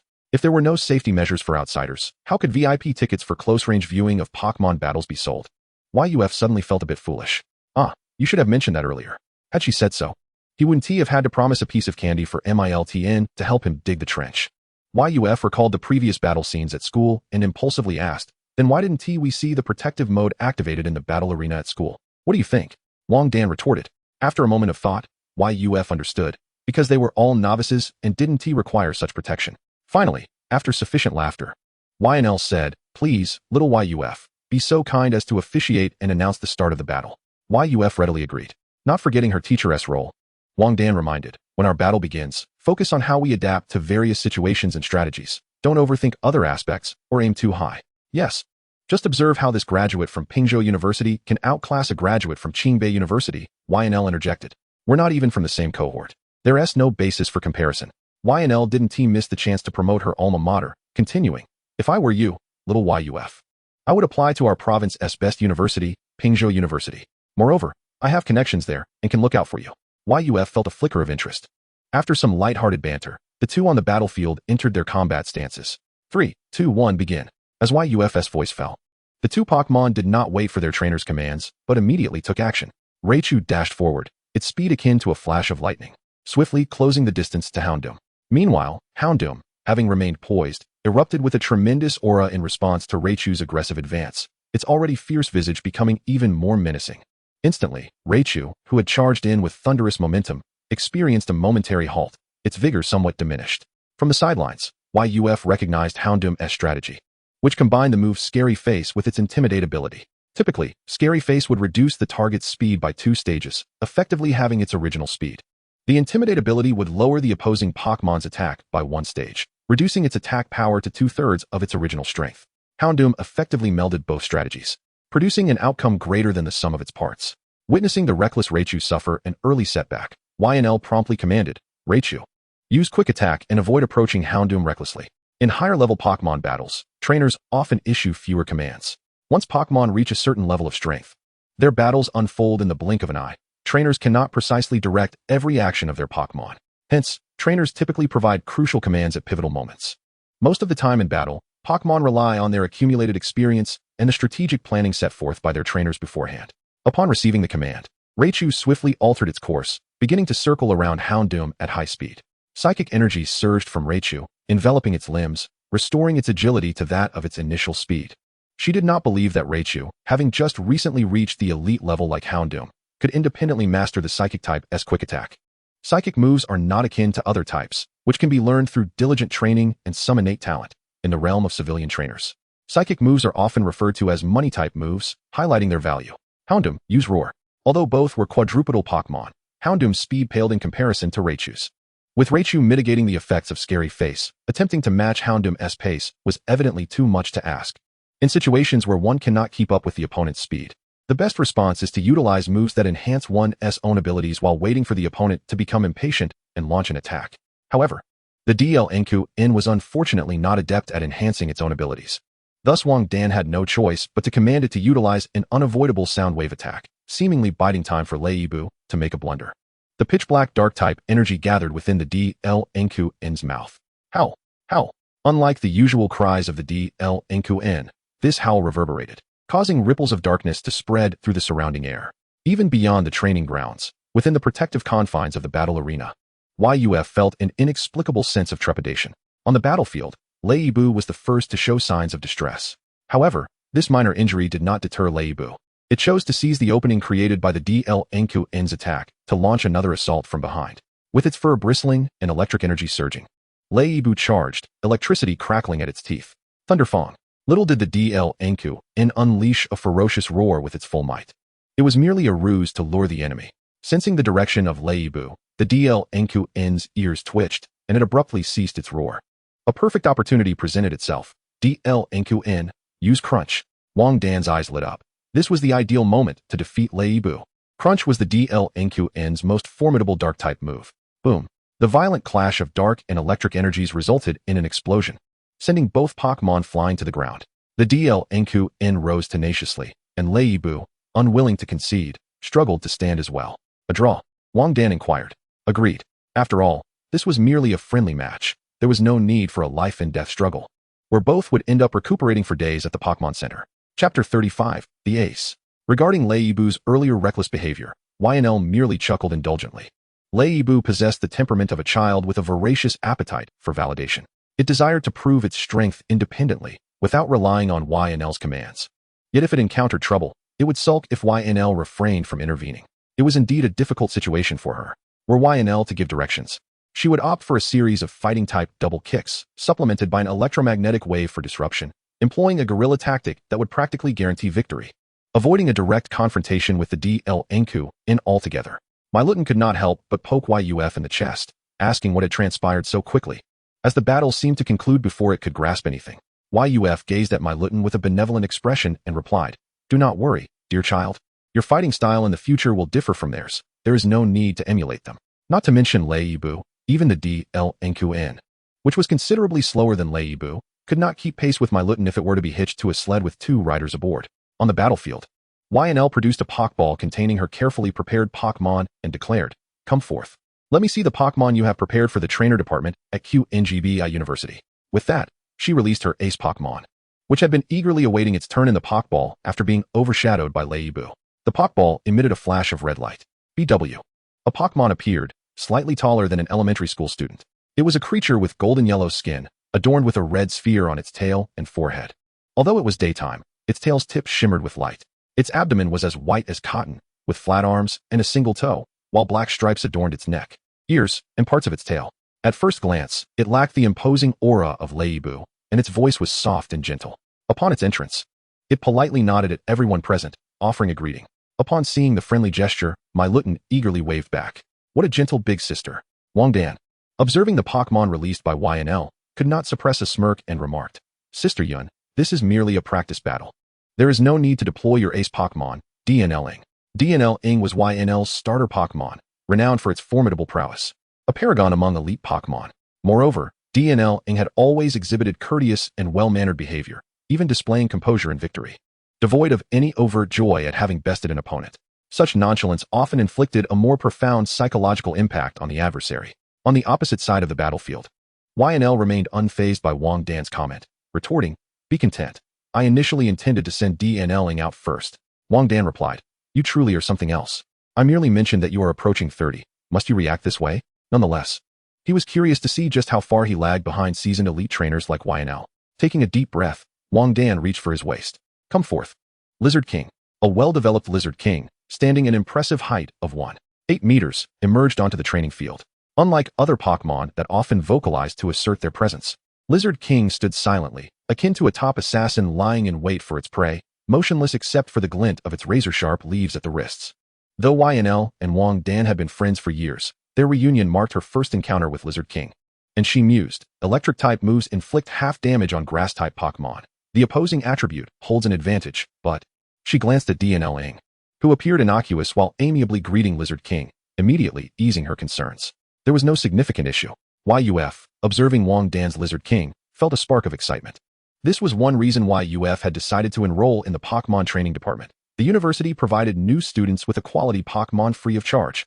Just like QNGBI University, which predominantly offered starter-level Pokemon, some students even had the opportunity to acquire quasi-divine Dragon-type Pokemon. While other prestigious universities might provide slightly lesser Pokemon compared to QNGBI University, they still ensured that the final evolutions possessed high base stats. Owning such inherently powerful Pokemon essentially meant that a trainer had already taken a step into the realm of elite trainers. Although Yuf had previously acquired Meilutan by chance, he remained uncertain about the selection and acquisition of his second Pokemon. However, attending a prominent university's Pokemon training department would alleviate such worries, as he could simply await the school's provision, ensuring he received a top-tier Pokemon that he could not acquire elsewhere. Meilutan, during this battle, observed closely, especially DNL-ing's every move, Yuf instructed. Meilutan obediently nodded, glancing between the gentle big sister on the left and the cool big brother on the right. "Meilutan?" it suddenly inquired, curious about who might win between the gentle big sister and the cool big brother. Well, it's hard to say, although Lizard King has the attribute advantage. It's not that simple. Electric-type moves inflict half damage on grass-type Pokemon, but they do not double their effectiveness in return. Moreover, DNL-ing possesses many moves beyond just electric types, and its static ability poses a nuisance for Lizard King, which relies heavily on contact moves. Unless Lizard King can Mega Evolve, the scales of victory might tip in favor of Lizard King, whose ability is Lightning Rod. Meilutan understood, casting a disdainful glance at Yuf. Uncertainty begets confusion, and yet, what is spoken matters little if comprehension eludes. Yofu, call for the commencement once more," Wang Dan proclaimed. The dutiful Yofu replied, "Certainly." In typical match scenarios, it is rare for a referee to announce the start a second time, as whether in 2v2, 3v3, or 6v6 battles. As long as the Pokemon retain their combat capabilities, they will persist in their efforts until the very end, striving to diminish the opponent's vitality to create an advantage for their comrades awaiting entry. Only in the event that both Pokemon lose consciousness simultaneously might the referee be prompted to declare a reinitiation of the battle. Observing the figures of individuals and Pokémon on the field, Yufu called out, "Prepare, 3, 2, 1, commence." No sooner had he sealed his lips than a flash of green darted past his vision, and upon a second glance, the Lizard King had vanished entirely from view. Chapter 36, The Fierce Battle. Yofu could only perceive the electric dragon, seemingly oblivious to the unfolding drama. He widened his eyes, straining to locate the source of movement, and finally discerned a fleeting green shadow darting about with incredible speed. Remarkably, the Lizard King appeared to be employing no moves whatsoever, relying solely on its physical prowess to execute such rapid maneuvers. A smile adorned Wang Dan's face. In the previous encounter between the Great Wolf Dog and the Lei Yibu, it was the speedier Lei Yibu that took the offensive. Now, however, the tables had turned, and it was her Lizard King that had taken the initiative. At last, the Lizard King revealed itself, positioned just behind the electric dragon. In mere moments after halting, a deep green energy sphere began to coalesce before its hands, the grass-type energy swirling violently within. Yofu instantly recognized the move. This grass-type energy ball boasted an impressive power rating of 90 within the game. To his astonishment, the Lizard King effortlessly unleashed it at the onset. Was this a display of intimidation towards the electric dragon? He glanced at Yunjia, only to find that she had issued no commands to the electric dragon. A pink aura of psychic energy enveloped the electric dragon as it executed its move nonchalantly. Though its actions appeared leisurely, in a heartbeat, translucent walls of light, resembling panes of glass, materialized around the electric dragon. This was the psychic-type move, Light Screen. Just as the electric dragon completed its light screen, the Lizard King's energy sphere surged forth with a crackling intensity. Boom. Upon impact, the energy sphere exploded against the light screen, emitting a blinding flash of light that compelled Yofu to instinctively shield his eyes, squinting against the brilliance. The black-eyed Meilutan, however, remained unfazed, fixated on the direction of the electric dragon, eagerly awaiting the dispersal of the dazzling light. After the previous battle between the Great Wolf Dog and Lei Yibu, which ended abruptly in an explosion, it had seen nothing. Surely, this time would not be the same. It needed to observe the electric dragon closely. Meilutan's apprehensions were entirely unfounded. As the light dissipated, the electric dragon re-emerged, utterly unscathed despite having been struck by an energy sphere. It stood with the same grace and composure as before, with the light screen still shimmering faintly around it, hinting at its protective presence. Yofu could not help but marvel at the formidable prowess of Yunjia's electric dragon. Even with the protection of the psychic-type light screen, which halved the damage from special moves, the electric dragon had emerged completely unscathed. Lizard King move, Wang Dan bellowed, noticing the Lizard King momentarily frozen in place. It stirred as if awakening from a dream. Wang Dan understood the reason for its daze, from the moment the wood gecko hatched from its egg to its evolution into Lizard King. Achieving the elite level under her careful training, it had never encountered a Pokémon capable of withstanding its prideful energy sphere. The aggressive opening attack was one of the training tactics Wang Dan had established for Lizard King, leveraging its exceptional speed to strike at the opponent's weak points before they could mount a defense. In most encounters, such an aggressive opening would lead to a significant depletion of the opponent's vitality, placing them at a disadvantage and allowing Lizard King to dispatch them with ease. Some opponents with weaker defenses would even be eliminated in a single blow. Yet, facing Yun Lu's electric dragon, Lizard King had met its match. With the light screen activated and the electric dragon's own considerable special defense, Lizard King's special moves were rendered nearly ineffective. While contact-based physical moves posed the risk of triggering the electric type's static ability, a troublesome predicament indeed. Wang Dan felt a surge of frustration. The electric dragon had the opportunity to employ the light screen to bolster its defenses from the outset. Yet it had graciously waited for Lizard King to strike first before activating its defense.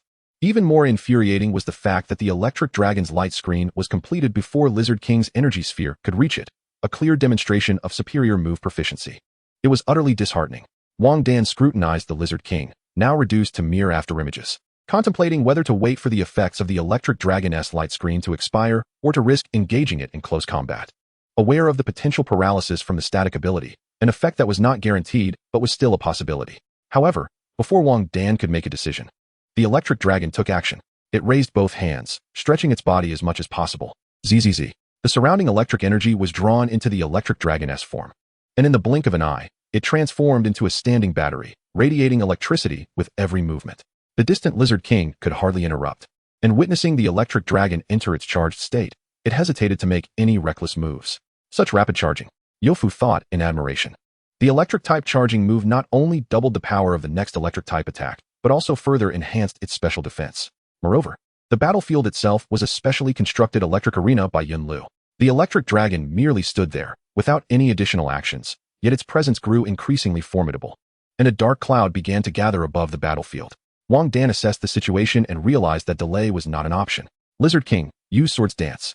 The Lizard King leaped into an intense battle dance, rhythmically waving its arms as the sharp leaves on its wrists cut through the air with a resounding whoosh. As it danced, invisible blades of energy began to swirl around it. Although the Lizard King successfully completed the Swords Dance, a twinge of unease rose within Wang Dan. The Lizard King was still not fully proficient in the Swords Dance move. Although the execution time was not excessively long, it was certainly not brief either. To her surprise, Yun Jie did not instruct the Electric Dragon to interrupt the Lizard King's Swords Dance. Yet, with the Swords Dance now completed and its attack power significantly boosted, there was no reason to abandon the offensive. Wang Dan commanded, Lizard King. Upon hearing her voice, the Lizard King sprang into action. Swish. While the Swords Dance did not enhance the Lizard King's speed, the aggression infused into its steps, bolstered by the attack enhancement, propelled it forward with an unstoppable momentum, stirring up a whirlwind of dust as it charged toward the Electric Dragon. The Electric Dragon remained motionless, seemingly unresponsive. From the sidelines, Meilutan watched anxiously. Meilu. Come on, gentle big sister. Yet Youfu noted something amiss with the Electric Dragon, its form shimmering with electric light. What was that? On the battlefield, the Lizard King had closed the distance, now mere inches from the Electric Dragon. The 4 leaves on its wrists glowed with a pale green light, and 2 of them converged to form a leaf blade. The Lizard King swung its leaf blades toward the Electric Dragon. Chapter 37, Instantaneous Defeat. Bang! The leaf blade of the Lizard King not only struck the Electric Dragon, but also penetrated its body. Wang Dan felt a surge of joy. Is it a success? However, upon looking at the Electric Dragon, she found its expression remained as calm as it had been at the beginning of the battle. Lizard King, Wang Dan exclaimed urgently. As the combatant, the Lizard King sensed something amiss the moment the leaf blade pierced the Electric Dragon. The sensation was incorrect. There was no dull resistance felt after piercing flesh, as if it had merely embedded itself in a mound of cotton. Upon closer proximity, the Lizard King discovered that the Electric Dragon had actually grown slightly larger since the battle commenced. Indeed, earlier, Youfu had noticed something odd about the Electric Dragon's fur, and the current situation entirely corroborated Youfu's conjecture. After using the charge move, the Electric Dragon appeared to have done nothing, but in reality, under the cover of the electric sparks coursing through its body during the charging state, it had executed the most powerful defensive move in its arsenal, the grass-type Cotton Guard. Cotton Guard envelopes the user in soft, fluffy fibers to greatly enhance its defense. It is the only move capable of raising defense by 3 levels, and only a few fluffy Pokémon can learn this technique. Back in the arena, the Electric Dragon looked kindly at the Lizard King, yet with its left hand. It seized the leaf blade that was embedded in its body, effectively immobilizing the Lizard King's right hand. A surge of volatile fire energy gathered in the Electric Dragon's right fist. Boom.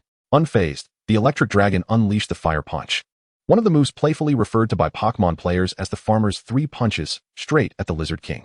The Fire Punch tore through the Lizard King's afterimage. In a critical moment, the Lizard King employed the Shadow Clone technique, successfully evading the Electric Dragon's attack. Witnessing the Lizard King escape danger, Wang Dan let out a sigh of relief, realizing that the tactic employed by the Great Hound against Lei Bu had been turned against her by Sister Yun, almost leading to her downfall. Thankfully, the Lizard King had not been paralyzed by the static ability. Wait a moment. Wang Dan noticed that the Lizard King, although not paralyzed, had surprisingly slowed down, and it was quite evident to the naked eye. She was certain that the Lizard King was not conserving energy. What on earth was happening? At that moment, Yun Lu, who had not uttered a single command since the beginning, finally spoke. Electric Dragon, use Thunder. The red sphere on the Electric Dragon's tail, which had been glowing, became even more radiant upon receiving Yun Lu's command. The electric energy stored within the Electric Dragon was unleashed from the red sphere, shooting straight into the dark clouds above the battlefield. Thunder rumbled ominously as the clouds churned, intermittently flashing with lightning. Lizard King, run, Wang Dan urged anxiously. This was Thunder in a charging state, and on an electric terrain, she dared not allow the Lizard King to use any defensive moves, even though the grass-type Pokémon would suffer only half the damage from electric-type moves. In this situation, all she could do was hope that the Lizard King could evade Thunder using its speed, especially since it was not raining and there was no buff to guarantee a hit. The Lizard King strained to accelerate. Wang Dan could not help but glance at Yun Lu, only to see her wearing a confident expression. Wang Dan's unease intensified. Did Sister Yun not fear that the Electric Dragon would exhaust too much energy and miss the Lizard King? If the Lizard King managed to dodge Thunder, it could swiftly counterattack with a special move, considering that the effective light screen was about to fade. Boo! The Electric Dragon let out a soft cry, which felt less like a battle and more like an invitation for guests to sit down at home. Thunder boomed. A bolt of lightning, as thick as a barrel, descended from the clouds like a colossal sword from the heavens, reaching the battlefield in an instant. It was a hit. the Lizard King could dodge. Wang Dan calculated the trajectory of the lightning and the position of the Lizard King in her mind. However, the lightning that had been falling straight suddenly veered and struck the rapidly moving Lizard King. The Lizard King was instantly engulfed by electric light. Crack! All that could be heard was the Lizard King's anguished cry. Lizard King! Wang Dan shouted. Finally, as the clouds dispersed and the electric light faded, the Lizard King lay on the ground. The electric dragon politely nodded to all sides, just as it had when it first entered, remaining serene and graceful. After the battle concluded, everyone proceeded to the treatment point in the staff building of the breeding center's power plant to restore their Pokémon's stamina and health. Yofu wandered around the resplendent staff building and couldn't help but exclaim, "Is this the office space that Sister Yun mentioned, where the breeding staff discussed trivial matters? Sister Yun, how did the electric dragon manage that just now?" After handing over the Lizard King and the Great Hound to Nurse Joy, Wang Dan could not contain her curiosity. Moreover, how could thunder curve in weather other than rain? Yun Lu smiled and replied, "Guess. It must be Cotton Guard." Wang Dan suggested. She and Yun Lu turned to see that it was indeed Yofu who had spoken. Yun Lu's eyes lit up. Her interest in Yofu was growing, and she said, "Little Yu has quite a sharp eye. What else?" "Cotton Guard." Wang Dan echoed. Yofu nodded and explained, "Precisely. Dan, you might not have seen it clearly from the opposite side of the battlefield. The electric dragon had already completed Cotton Guard, and the leaf blade did not inflict any substantial damage on it. As for the curving thunder, you might have noticed that the Lizard King's speed strangely decreased after it distanced itself from the electric dragon." "Indeed," Wang Dan confirmed. Yofu continued, "If I am not mistaken, it was the grass-type move Spore. When the leaf blade struck the electric dragon, it had already been coated with spores from its fluff. The electric dragon's fire punch was merely a feint, intended to drive the Lizard King away so it could safely cast thunder. When the Lizard King was struck by thunder, the spore slowed its speed, but more importantly, the electric dragon's fluff guided the lightning, resulting in the appearance of the lightning curving. Clap, clap, clap. Yin Lu couldn't help but applaud Yofu's reasoning, exclaiming, "Well done, little Yu. All correct. Really, little Yu, would you like to visit my alma mater, the top-ranked Pingzhou University in our province, one weekend?" Yin Lu was genuinely eager to recruit students for her school. Returning home, Yofu lay on his bed, finally able to relax. Today had been immensely rewarding. Not only had he taught Meilutan the move Electroweb, but he had also witnessed a thrilling Pokémon battle live. Watching Meilutan happily munching on candy, he asked, "Meilutan, did you learn anything from the electric dragon?" Meilu. Meilutan nodded without hesitation. "What did you learn?" Meilu. It seemed that the gentler big sister hits harder. Meilutan was quite certain of this. The cold, green big brother was utterly overwhelmed by the gentle big sister, turning the color of a Drubian, which was truly terrifying. Yofu. Chapter 38, The Proactive Chives. Pokémon, Meilutan. Level, LV11. Status, Healthy. Gender, Genderless. Type, Steel. Ability, Magnet Pull. Height, 0, 15 meters. Weight, 6 kilograms. Moves, Harden, Electro Ball. Headbutt, Iron Defense, Electroweb. Item, None. Note, the rapidly growing Meilutan aspires to become a colossal entity one day, diligently striving each day. It holds a deep affection for you and is more than willing to embrace your whimsical training methods. Recently, to Yufu's astonishment, Meilutan's weight has significantly increased. Yufu rubbed his neck, twisting it side to side, producing a series of cracking sounds. No wonder he's been feeling particularly sore in that area lately. The system displays Meilutan's various attributes and indicators, and Yufu feels quite satisfied, especially with Meilutan's current repertoire of moves. Although Meilutan has only mastered 5 techniques, they encompass close combat, ranged attacks, defense enhancement, and interference control, demonstrating a well-rounded skill set. It has already surpassed many of its peers in strength.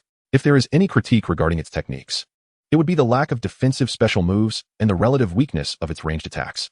As for Meilutan's speed, Yufu has chosen to overlook that aspect entirely. After a moment of contemplation, Yufu resolved that the upcoming training should primarily focus on enhancing Meilutan's proficiency with its moves, while in spare moments, it could also explore additional steel-type techniques. Previously, Yun Lu's electric dragon had left a profound impression on Yufu, not due to its raw power or its dramatic lightning strike that swiftly defeated a Lizard King, but rather because of its masterful execution of all its techniques.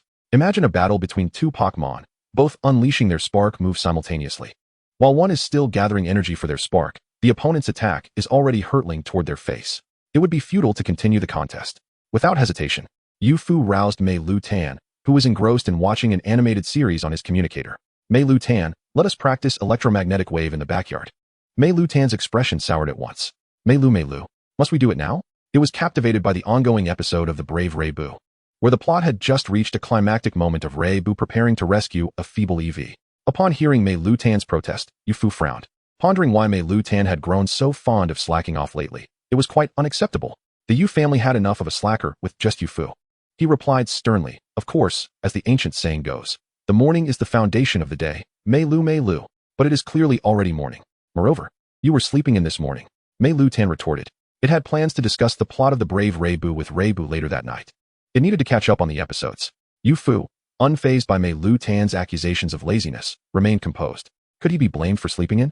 If anything, the powerful dream effects of the feather from the dream Pokémon Cresselia were to blame.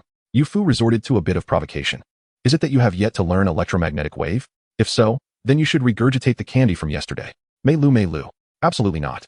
Meilutan huffed, placing its hands on its hips. Just as it was about to argue further, it suddenly sensed a disturbance in the magnetic field, as if someone were approaching the front door. Meilu, someone is coming. You should go and greet the guests. Meilutan urged, pushing Yufu's arm with its small hand. Yufu remained skeptical, retorting, nonsense, I certainly did not hear any knocking. Just then, a series of knocks echoed from outside. Yufu paused. Could it be that someone is really there? How did the little one know? He stubbornly insisted, it must not be anyone looking for me. There is no need for me to greet them. My parents are home. Just be obedient and train with me in the backyard. Another round of knocks followed. You go. Please open the door. I know you are at home. The instant response left Yufu dumbfounded. Ah, so they truly are looking for me. Why was Xiaoqiulin not taking care of his injury at home? Yufu reluctantly allowed Meilutan to continue its leisurely activities indoors while he went to open the door for Xiaoqiulin. As he passed through the living room, Yufu realized it was eerily quiet. Both his parents were absent, which explained why nobody had opened the door for Xiaoqiulin. With a click, he opened the door, allowing Xiaoqiulin and Dai Lu Bai to enter. Despite Xiaoqiulin's unsteady gait, he couldn't resist commenting, what took you so long, Yugo? Afraid to battle my Dai Lu Bai? Yufu couldn't help but feel a sense of disbelief. As far as banter went, Xiaoqiulin was unmatched. It seemed that Meilutan's battle record against Dai Lu Bai was 21-0, yet Xiaoqiulin spoke as if it were the opposite. Wait a moment. Yufu caught on to the crux of Xiaoqiulin's statement. From the sounds of it, you came here today to challenge me? Yufu plopped down onto the sofa. Xiaoqiulin glanced at the sofa but chose to remain standing, nodding affirmatively. Yufu was profoundly touched, despite his injuries. Xiaoqiulin hurried over to train with Meilutan. Such selfless dedication was indeed commendable. It was as though a spirit of gratitude had manifested from the leaks. Yufu expressed his concern. You clearly cannot sit on the sofa. Your injury is still healing. Perhaps it would be best to postpone this. No need to worry about me. You go. I'm well prepared for this, Xiaoqiulin insisted, choosing to dismiss Yufu's concern. Yufu was taken aback. Every time Xiaoqiulin had previously invited him for a battle, it had involved meticulous preparation, but the outcomes had been. He shook his head vigorously. They hadn't even begun their battle yet, so it was unwise to dwell on discouraging thoughts. Xiaoqiulin pressed, let us get started. Do not pity me just because I'm injured. Yufu frowned deeply. Such words were indeed fierce. However, this meant Meilutan had no chance to slack off. Meilutan, guess who has arrived? Yufu called out to his Pokémon.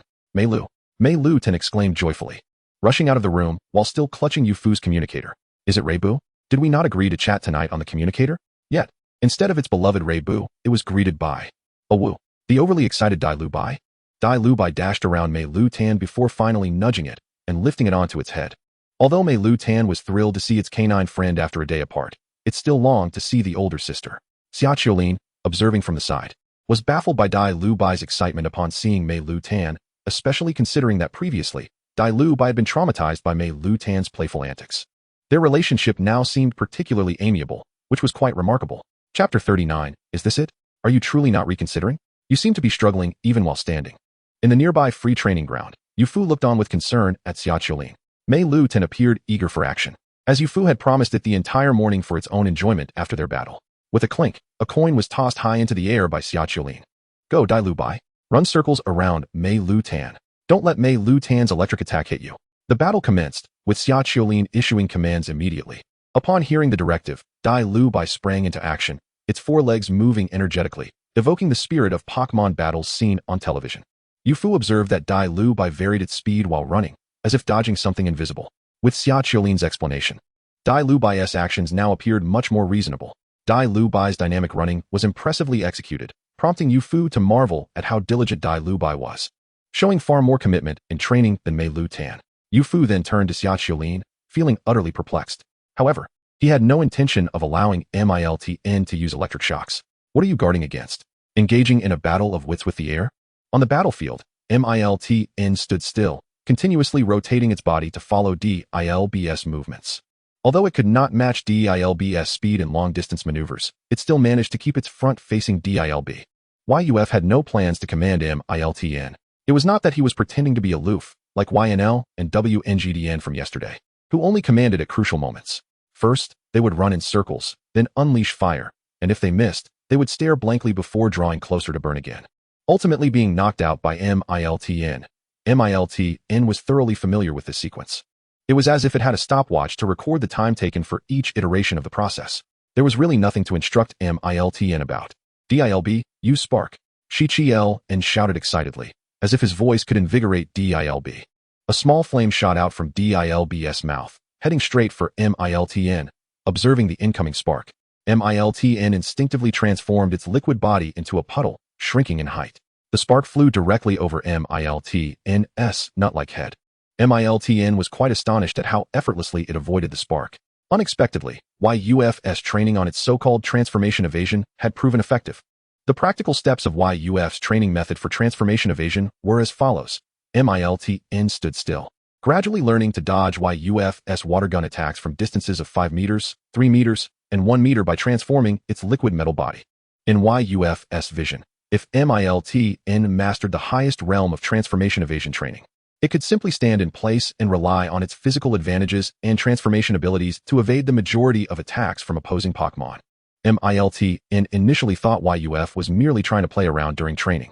Seeing this, Shichiel, undeterred, commanded again. DILB, spark. After a brief pause, DILB unleashed another spark. Drawing from its previous experience, Miltn evaded the rapidly approaching spark with an even more outrageous maneuver. Shichiel watched Miltn's continuously transforming body in exasperation. This was too ridiculous. Miltn was already small and hard to hit, and now it was evading in such a manner, making it nearly impossible for DILB to land a hit. Fortunately, he had a trump card as well. DILB, use Leer. Shichiel switched tactics.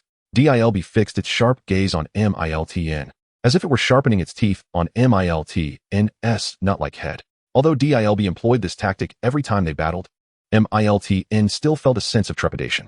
Instinctively, Miltn wanted to use the iron defense move to protect itself, but immediately recalled its trainer's earnest teachings. My child, when it comes to free practice partners, do not be too harsh. You must leave a glimmer of hope for them to encourage continuous battles. Thus, Miltn refrained from using iron defense.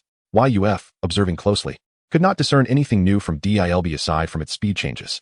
He scratched his head in confusion. Was it still the same few tactics? Was it coming in injured just to hand over experience? DILB approached Miltn closely. Typically, it would use spark at close range. But Miltn was not too concerned and prepared to use headbutt to conclude the battle. Sensing Miltn's relaxed demeanor, Shichiel excitedly exclaimed, "Now, DILB, use Thunderfang." DILB's teeth crackled with electric light, resembling a bulb lodged in a dog's mouth. Witnessing YUF's astonished expression, Shichiel felt a surge of triumph. Didn't he see this coming, did you? Last time, when DILB practiced electric shocks with Miltn, it fainted, but upon waking up, it unexpectedly mastered Thunderfang. Thunderfang is significantly more powerful than Spark. This time, victory is assured. With a snap, DILB lunged forward, intending to bite Miltn with Thunderfang, who did not even attempt to dodge. Shichiel rejoiced. It worked. However, the outcome left him utterly dumbfounded. Upon releasing Miltn, it seemed to have sustained no damage, while DILB wore a pained expression, as if it had bitten into a weighty stone. Shichiel immediately protested, "This isn't right.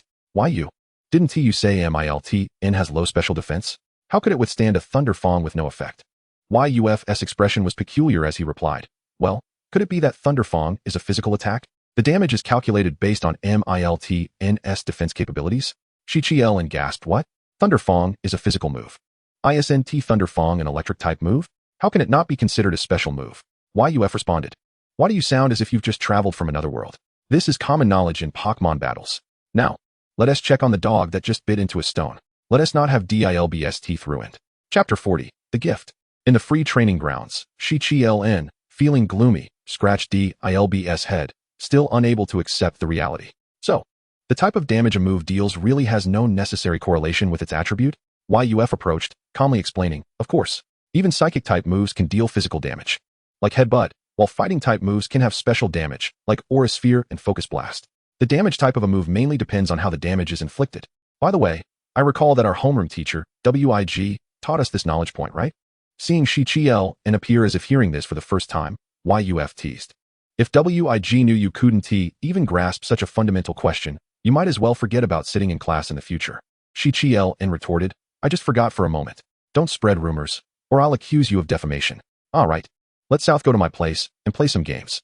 I just bought the DLC for Mario Kart 8 a few days ago, featuring all new tracks, YUF invited. It was perfect since Miltn wanted to watch a show, and with his parents not home, they could use the large screen TV in the living room to play games. YUF clasped his hands earnestly and said, take care. As soon as they arrived home, Miltn dove into YUF's pocket to grab his communicator and watch a show. YUF promptly lifted Miltn up. Miltn struggled with its tiny limbs in the air. Wasn't he agreed that it would get to watch the show? Why was it so eager now, when it had been so passive during training? Alright, let us hurry then. Miltn finally relented. YUF picked up the communicator and dialed his father's trainer ID. Beep. Hello, who is this? His father's voice came through, accompanied by the faint sound of waves. Upon hearing this, YUF brought the communicator closer to his eyes, clearly seeing on the screen the nickname of the current contact as Dad, confirming that the remark function had not malfunctioned. Realizing that his trainer ID had not been noted by his father, YUF remained calm and said, Dad, what is up, son? Hey, did your mother not tell you last night? His father replied. YUF's mother chimed in. Lao YU, didn't I ask you to bring me sunscreen? Why is it taking you so long? His father quietly remarked, our son just called, asking where we are. His mother responded with confusion. Huh? You mentioned that you spoke with your son yesterday, did you not? Yufu remarked with a tone laced with sarcasm. I have yet to visit the seaside at Wangang. At that moment, he heard the voice of Yuba faltering, fluctuating in volume. Click. Beep beep beep. Yufu lamented, why do I suddenly feel so exhausted? It seems I am destined to love no more. As he lowered his head, he noticed Meilutan gazing at him with evident concern for his state. Yufu impulsively scooped up Meilutan, pressing his face against the Pokémon in a flurry of affectionate gestures, exclaiming, you are truly the best, Meilutan. However, Meilutan was struggling to resist the overwhelming presence of Yufu's large face. Meilu, have we run out of the instant communicator? If so, it needs to be put away for watching anime. Yufu decisively placed Meilutan atop the communicator. This indifferent world, can it truly become better? With a stern expression, Yufu approached the sofa and forcefully reclined it. It was not that Yufu wished to dismantle the household. Rather, beneath the sofa lay the old hiding place of Yuba's secret stash of money. With a ruthless determination, Yufu seized a couple of bills. He resolved to order takeout and indulge himself to the fullest. That night at 11 o'clock. Click. Yuba, still reveling in the day's enjoyment, remarked to Yuma. Today was absolutely delightful, though it felt a tad brief. The moment he switched on the light, he was startled by the sight of Yufu sitting at the door. Son, why are you awake so late, sitting at the entrance? Yuba exclaimed, thumping his chest. Yuba glanced at Yuma, seeking support. After all, this was not her concern. The matter between the two men was theirs to resolve. Reluctantly, Yuba explained, well, my communicator ran out of battery, and I couldn't find a place to recharge it. Beep beep beep. The communicator, which Yuba claimed was out of battery, suddenly chimed. Yuba glanced at the incoming call, noting it was from a colleague. Hello, Lao Yu, you left your wallet in my car. I'll bring it to the factory tomorrow. Nothing else. Click. Yufu gazed at Yuba in disbelief. Yuba retrieved a shiny stone from his pocket and handed it to Yufu. With a dismissive expression, Yufu regarded the stone in his hand. However, upon catching a glimpse of its shape, he was momentarily taken aback. Wait a moment, the shape of this stone. The pattern within, this is Keystone, a stone imbued with unknown powers. It enables Pokémon carrying a Mega Stone to undergo Mega Evolution. The Mega Evolution Keystone. Yufu's gloomy mood dissipated, replaced by excitement as he inquired, Dad, where did you acquire this stone? Found it at the seaside. Yuba corrected himself. No, I purchased it from a souvenir stall by the beach. Yufu playfully replied. Then, could you buy me a few more? I absolutely adore this stone. This is the last one. There are no more, Yuba evasively stated. Yufu gazed at the keystone in hand, marveling at its beauty. How wonderful it is that this world is improving. Yufu even contemplated suggesting that his father embark on more trips. He would not mind in the slightest. Chapter 41, National Day Parade and New Festival Activities. Ever since Meilutan joined him, Yufu felt as though time raced by each day. Despite seemingly accomplishing little, it felt as if, in the blink of an eye, a month had passed since the start of his senior year. He sat before the television with his family, eagerly awaiting the annual National Day Parade. It's starting. Yuba exclaimed with excitement from the sofa. I heard that this year's parade will feature our nation's strongest Pokémon Legion, the Dragonite Brigade. Yuma chimed in, hey, Lao Yu, why is it that both Miniryu and Hakuryu look quite charming, yet they evolve into a rather rotund Dragonite? Unexpectedly, Yuba countered. How can you say it looks odd? Dragonite is quite beautiful, with its bright, expressive eyes and robust limbs that symbolize strength, complemented by its delightfully whimsical wings. Yuma, unfazed, retorted, come on, admit it, compared to Miniryu and Hakuryu, Dragonite has indeed lost its charm. Yuba was left speechless, elbowing Yufu beside him, asking, son, what do you think? Is Dragonite attractive? Yufu, wearing a puzzled expression, thought, why are they dragging him into this aesthetic debate? I need to use the restroom. At the critical moment, Yufu quickly made his exit. It was amusing that his father, who usually feared his wife, turned out to be a staunch Dragonite fan. Engaging in a debate with Yuma. At this point, whether he praised or criticized Dragonite would only provoke the ire of the other. The discussion of Dragonite's beauty had become less about aesthetics and more about familial loyalty, prompting Yufu to swiftly escape the situation. However, in his personal opinion, Dragonite was not bad-looking. It appeared quite adorable. Admittedly, the coloration of the shiny Dragonite was less appealing, detracting from its overall attractiveness.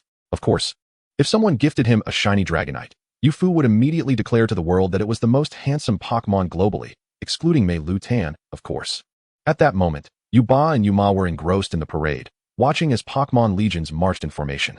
Wow, the sheer number of Lizardin is astonishing. Riding on one must feel incredible, Yuma remarked. The Lizardin brigade soaring across the screen even tinted the previously clear sky a vibrant red. Yuba elaborated. If it were an ordinary Lizardin, the experience of flying atop it might not be ideal.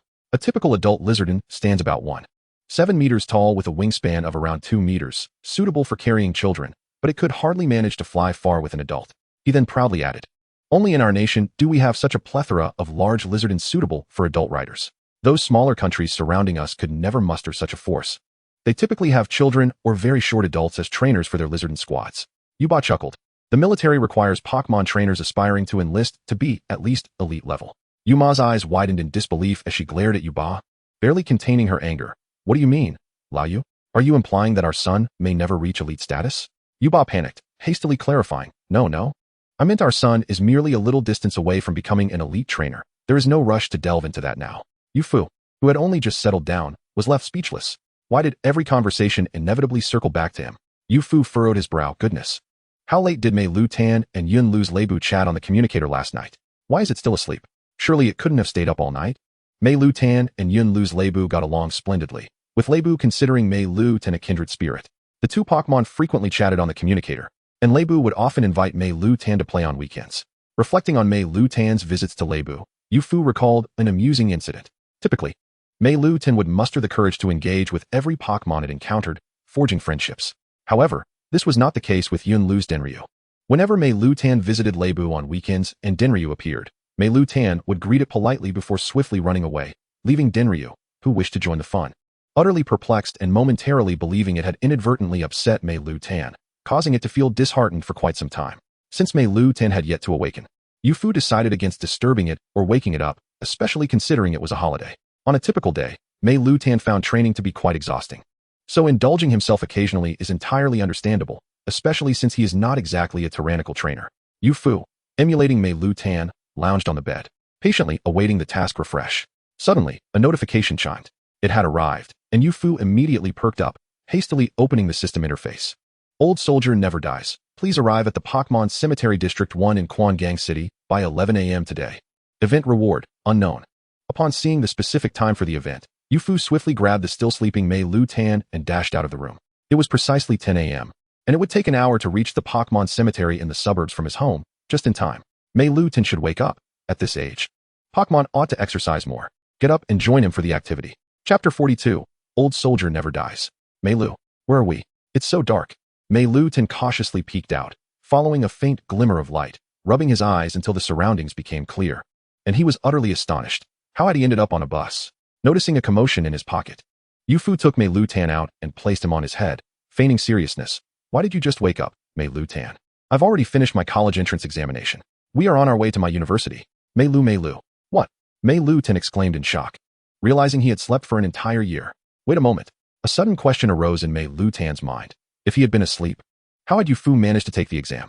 So, did Yufu have other Pokémon outside? Lowering his head, Meilutan noticed Yufu could hardly contain his laughter, covering his mouth. Meilu, how dare you play with me? Meilutan angrily tugged at Yufu's hair. All right, I'm sorry. I was just teasing you. I didn't think you would believe it. Who has Pokémon sleeps for a whole year? After hearing his trainer's nonsensical explanation, Meilutan tugged harder. Meilu. How infuriating. This is what you get for teasing me all the time. Haha, I promise I'll change next time, Yufu joked as they continued their playful banter. However, a deliberate cough from nearby interrupted them. Ahem. Yufu and Meilutan halted their chatter, turning to the source of the sound. A middle-aged man was sitting upright in a seat across from them, casting a sidelong glance at Yufu. Instantly, Yufu realized their playful noise had been too loud and felt embarrassed, nodding apologetically toward the man. Hush, no more noise. He whispered to Meilutan on his head. Meilutan could not resist tugging at Yufu's hair again, muttering softly, Meilu, how dare you be the first to complain. The nearly empty bus arrived at its stop. Yufu stepped off the bus, glancing at his communicator. It was precisely 10:30 a.m., just as he had anticipated. When he mentioned it would take an hour to get there, he meant half an hour on the bus and allowing an extra half hour. The event description stated to arrive by 11 a.m., so would they truly arrive right on time? Given Yufu's nature, he would never be one for punctuality. Meilu, where's this? It looks so desolate. Meilutan perched atop Yufu's head, gazing around curiously. Since hatching, Meilutan had always been active in the city of Quangang. He had never ventured to the suburbs or wilderness, making everything around him feel remarkably novel. Yufu lowered Meilutan from his head to his face, speaking earnestly. Meilutan, soon we will arrive at a particularly solemn place. Once inside, you must remain quiet. The Pokémon Cemetery District 1 in Quangang City is the resting place of Pokémon who sacrificed their lives for Huagua over the decades. Seeing the seriousness in Yufu's demeanor, Meilutan immediately raised his paw in assurance, displaying no sign of the mischief he had exhibited on the bus. Yufu nodded. He had faith in Meilutan. They shared a similar playful nature, both being lively and extroverted, yet when the situation called for it, Meilutan was undoubtedly a reliable companion. Since there was still time, Yufu decided to pay his respects to the Pokémon who had made sacrifices for Huagua. Straightening his attire, he entered the Pokémon Cemetery District 1 with a heart full of reverence. The main path in the cemetery was broad and straight, flanked by towering pines and verdant cypress trees. As he walked down the path, entering District 1, rows of gravestones stood solemnly within the cemetery. The area occupied by each gravestone varied, depending solely on the size of the Pokémon at the time of burial. Regardless of the size of the gravestones, they all shared one commonality. Each bore the glorious deeds of the Pokémon interred beneath. As Yufu glanced around, he noticed that the cemetery appeared nearly deserted today. After a moment of contemplation, he found it unsurprising. In the stillness, he slowly walked past the gravestones, spotting some gravestones marked with rainwater or mud stains. Yufu felt compelled to do something for the Pokémon resting beneath.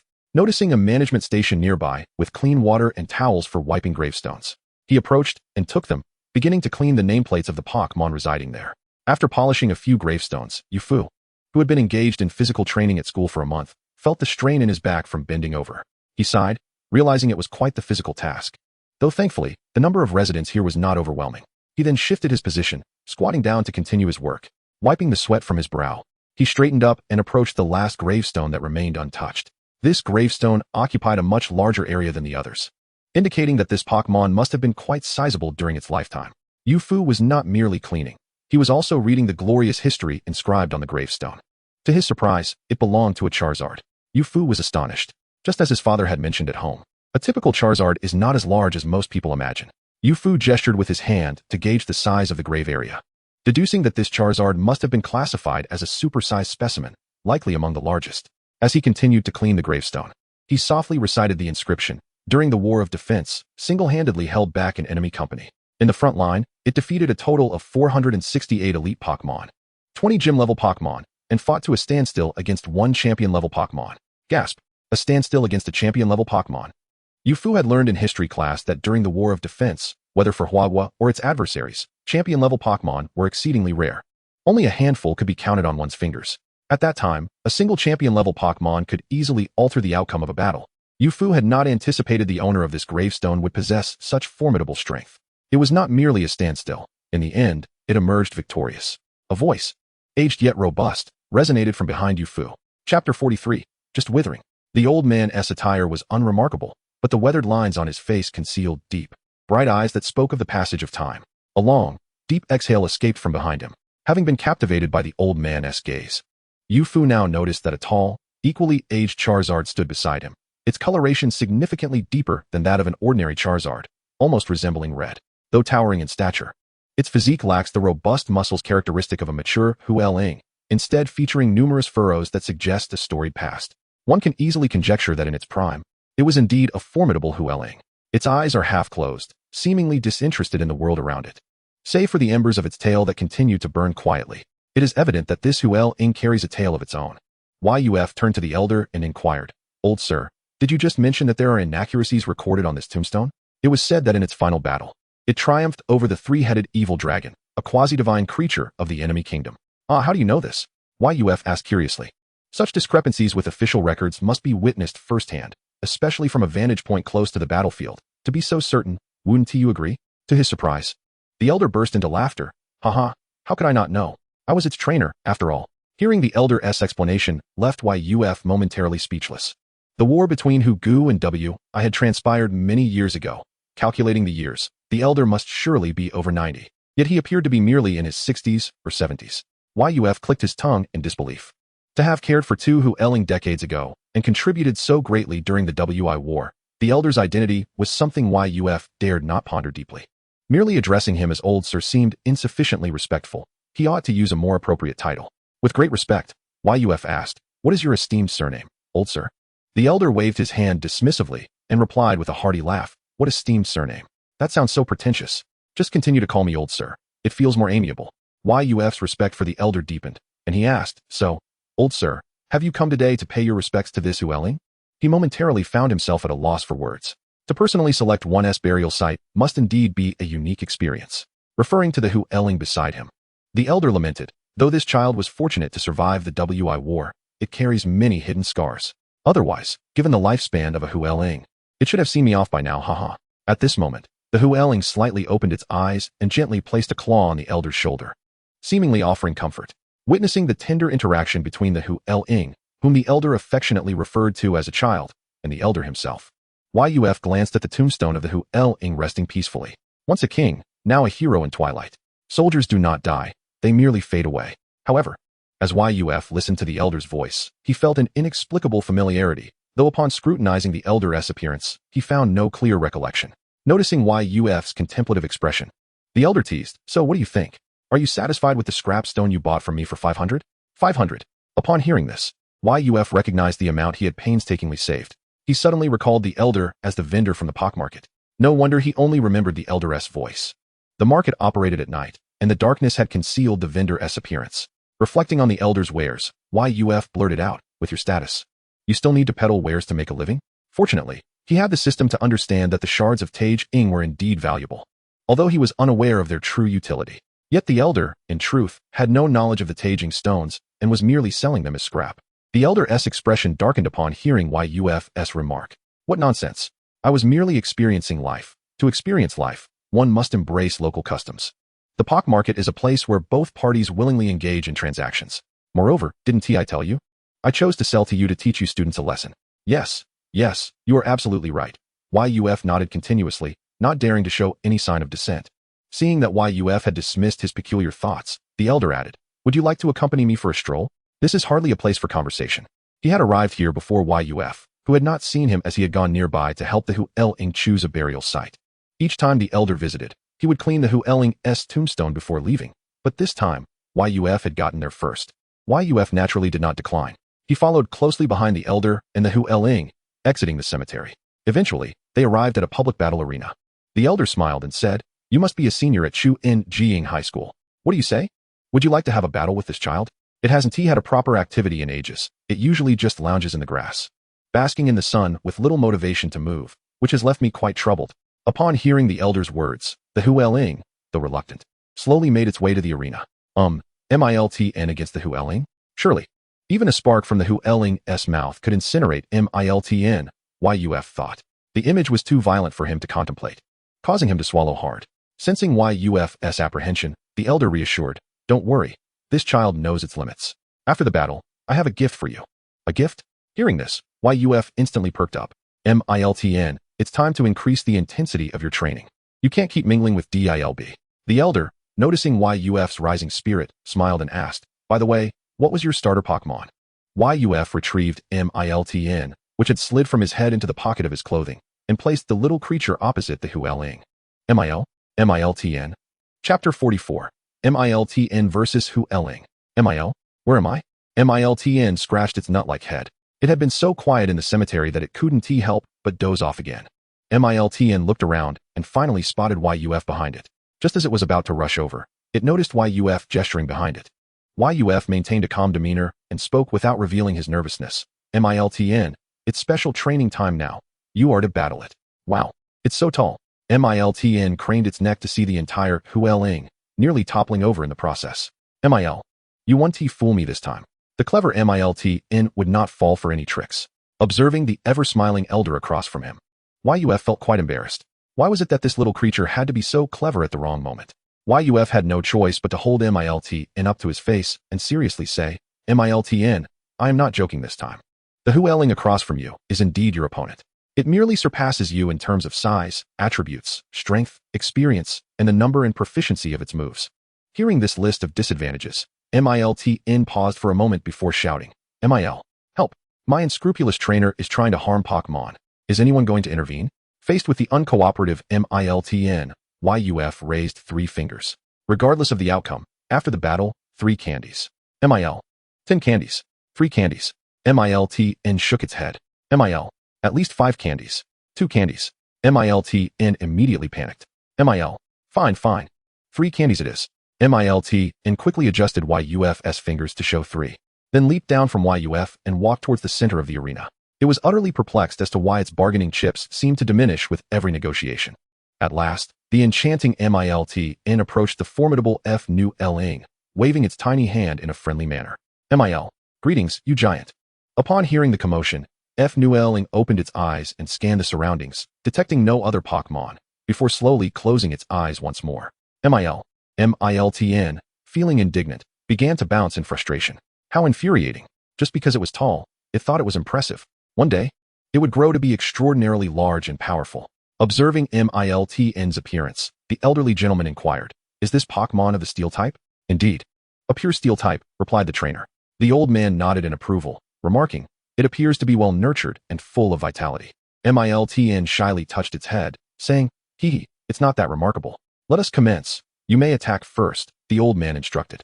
Yuf nodded and, without hesitation, commanded, Miltn, unleash your Thundershock at maximum power. Although this battle was destined to yield no hope of victory, Yuf refused to concede. It was a matter of respect for both the opponent and oneself. Not delivering an electric-type move to a flying-type weakling would be utterly remiss. Even if Thundershock only boasted a power of 40. Electricity surged continually from Miltn's body, accumulating within its singular black eye, taking longer than any previous preparation for an electric attack. With a crackle, Miltn could no longer contain the electricity, which burst forth from its black eye in a powerful torrent, reminiscent of an electromagnetic cannon. The old man, witnessing the intensity of Miltn's Thundershock, could not help but raise an eyebrow. Had Yuf not disclosed that Miltn was purely Steel type, he might have assumed it was a hybrid of electric and steel, akin to a SHOS. Boom. The electric current struck weakling, which stood immobile. However, its body merely quivered slightly. Though the attack inflicted no damage, weakling suddenly appeared invigorated. Its half-closed eyes flew wide open. An overwhelming aura emanated from weakling, as if a slumbering monarch had awakened from a dream. This astonishing presence surpassed even the ferocity exhibited by YNLG's electric dragon when unleashing thunder, radiating a more aggressive energy that caused Yuf, its trainer, to involuntarily take a step back. Yet, Miltn remained undeterred by weakling's imposing aura. Mil, now you must see me, giant. Mil, why do you stand there foolishly, trainer? Hurry and direct it on what to do next. You are so worrisome. This was the first time Miltn encountered a stationary target in battle, leaving it momentarily perplexed. In previous encounters, it had typically faced a flurry of fast-moving opponents, only to execute a defensive counterattack for the knockout. Miltn quickly used Iron Defense. Yuf did not command an offensive move, for weakling was on the move. The massive wings of weakling began to flap vigorously, and within moments, it soared into the sky. The gust generated by the flapping nearly toppled Miltn, promptly obeying. Miltn crouched down, shielding its head and activating Iron Defense. A surge of Steel-type energy, far more abundant than during its use of Thundershock, erupted from Miltn, causing its entire body to shine brilliantly. It glimmered even more than after Yuf's routine maintenance with oil. Just as Miltn fortified its defenses, weakling launched its attack. In the skies, F-Nu-Ling flapped its wings rapidly, sending blades of wind slicing through the air toward Myltn below. Unfamiliar with such an onslaught, Myltn could only shrink its body as much as possible. Boom, boom, boom. The battlefield, ravaged by the 75-power flying-type move air slash, resembled a war zone, with dust clouds soaring over 2 meters high. As the dust settled, Myltn shook off the debris. Mil. Remarkably, it had evaded the brunt of F-Nu-Ling's attack, only sustaining minor injuries from flying debris. It was quite fortunate. Meanwhile, Yuf, witnessing Myltn's exclamation, broke into a cold sweat. He brushed off the dust from his own attire, grateful for F-Nu-Ling's generous display of mercy. That air slash had veered dangerously close to hitting him. Go, Myltn. Though Myltn's spirit soared, it remained uncertain against the rapidly flying F-Nu-Ling. The advantage of flight was glaringly apparent. On the ground, Myltn exerted all its efforts to launch Thundershock at the airborne F-Nu-Ling, yet it could not even strike a shadow of its opponent. However, just as Myltn felt utterly helpless, F-Nu-Ling chose to descend, folding its wings. With a deep, resonant roar, F-Nu-Ling pressed its claws together, gazing at Myltn. Understanding the intent of F-Nu-Ling, Yuf commanded, Go, Myltn. Use headbutt. Myltn dashed towards F-Nu-Ling. Upon reaching its opponent, the liquid metallic body of Myltn transformed into a spring-like structure, brimming with potential energy. This was the optimal stance Yuf had devised after observing Myltn's repeated use of headbutt. Not only did its body morph, but Myltn also activated its magnetic properties, attempting to counteract gravity with the influence of magnetism. This endeavor, akin to stepping on one foot to reach for the skies, was immensely taxing on Myltn's stamina, though it could not be frequently employed in battle. Utilizing this technique occasionally during headbutt when the opponent was unprepared significantly enhanced Myltn's speed, accuracy, and damage. Giant. Prepare to receive my ultimate invincible headbutt. Myltn propelled itself upward like a golden bullet, aiming directly for F-Nu-Ling's chest. At that moment, a flash of electricity crackled from F-Nu-Ling's right claw, which it clenched into a fist, executing a thunder punch that met Myltn's headbutt head-on. Bang! Myltn was sent soaring through the air. After a moment of struggle, it managed to rise. Typically relying on its sturdy physique, Myltn had never encountered an opponent so unreasonable. Despite possessing an ability akin to absorbing electricity to recover a fraction of health, it was no match for F-Nu-Ling's thunder punch, leaving its surface charred from the overwhelming current. Meanwhile, F-Nu-Ling merely exhaled 2 puffs of hot air, showing no signs of injury. Yuf felt a pang of sympathy for Myltn. After all, it had already engaged F-Nu-Ling for a while. It hasn't fallen yet. Myltn stubbornly shook its head. Yuf promptly sealed his lips. Since Myltn chose not to surrender against an insurmountable opponent, he, as its trainer, could not abandon it either. Recognizing Myltn's resolve, Yuf found his own determination solidified and shouted, Go, Myltn. This time, use that move. Witnessing the profound connection between the trainer and Pokémon, the old gentleman's smile broadened. Myltn summoned every ounce of energy and stamina within, pushing its magnetic properties to the very limit. The outcome hinged upon this decisive moment. Meilutan once again unleashed a strike towards the fire dragon, this time with even greater velocity. The elderly gentleman, with narrowed eyes, immediately discerned the distinction between Meilutan's 2 assaults. In this instance, the impact gathered upon Meilutan's head was not of ordinary energy, but rather that of steel type.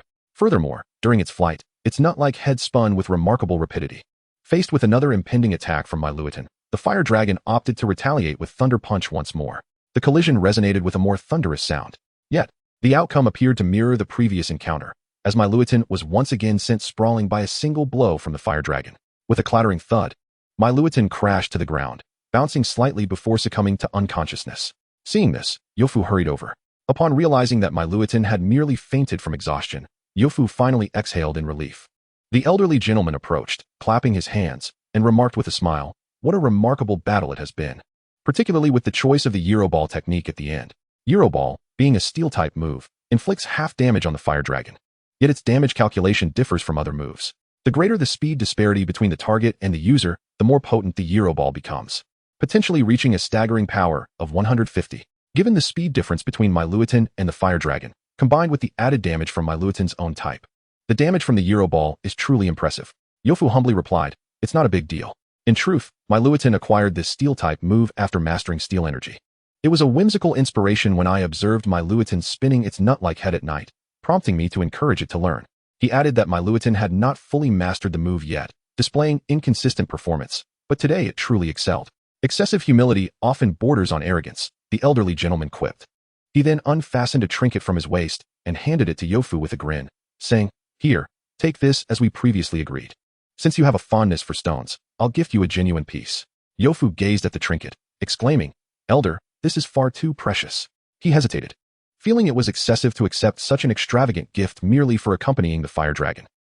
It's not a valuable item. This amber stone was found during the War of Wagwa within enemy territory. It appeared quite attractive, so I had it fashioned into a trinket that I have worn ever since. Though amber, it holds little monetary worth, the elderly gentleman reassured. Given his words, Yofu decided against being overly formal and accepted it. Secret amber, encasing ancient Pokémon genetic material, glimmers with a hint of red. Yofu gasped. Fossil pterodactyl. This is the secret amber from which genes can be extracted to resurrect fossil pterodactyl.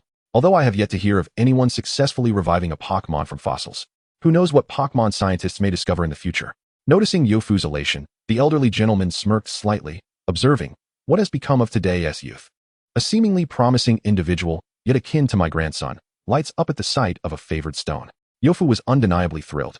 The Pokémon cemetery was rather remote, and he would have to wait an eternity for a bus to pass by. "Elder, where did you park your vehicle? I didn't see it on my way here," Yofu inquired. The elderly gentleman pointed to the side, saying, "Isn't it right there?" Goodness, the elderly gentleman was remarkably eco-friendly, riding a bike propelled by his own feet. If he were to be seen on that, it would surely make headlines. Grandfather pedaling vigorously while his ungrateful grandson sits behind with a calm demeanor. The elderly gentleman chuckled as he observed Yofu hastily retreating. He turned and tapped the back of the fire dragon's right claw, expressing a tone of resignation. "You, indeed." A distinct circular mark was clearly visible on the back of the fire dragon's claw. As Meilutan regained consciousness, it murmured softly, "What are you saying, Meilutan?" Yofu leaned closer to hear. "Meilu, did the big guy get hurt?" Yofu chuckled, gently patting Meilutan's head, saying, "We shall do better next time." Noticing Meilutan had more to say, Yofu leaned in again. Meilu, 3 pieces of candy." Unable to hold back his laughter, Yofu thought this little glutton was insatiable. 3 pieces? Upon hearing Yofu's questioning tone, Meilutan perked up immediately. Meilu. Are you reconsidering?"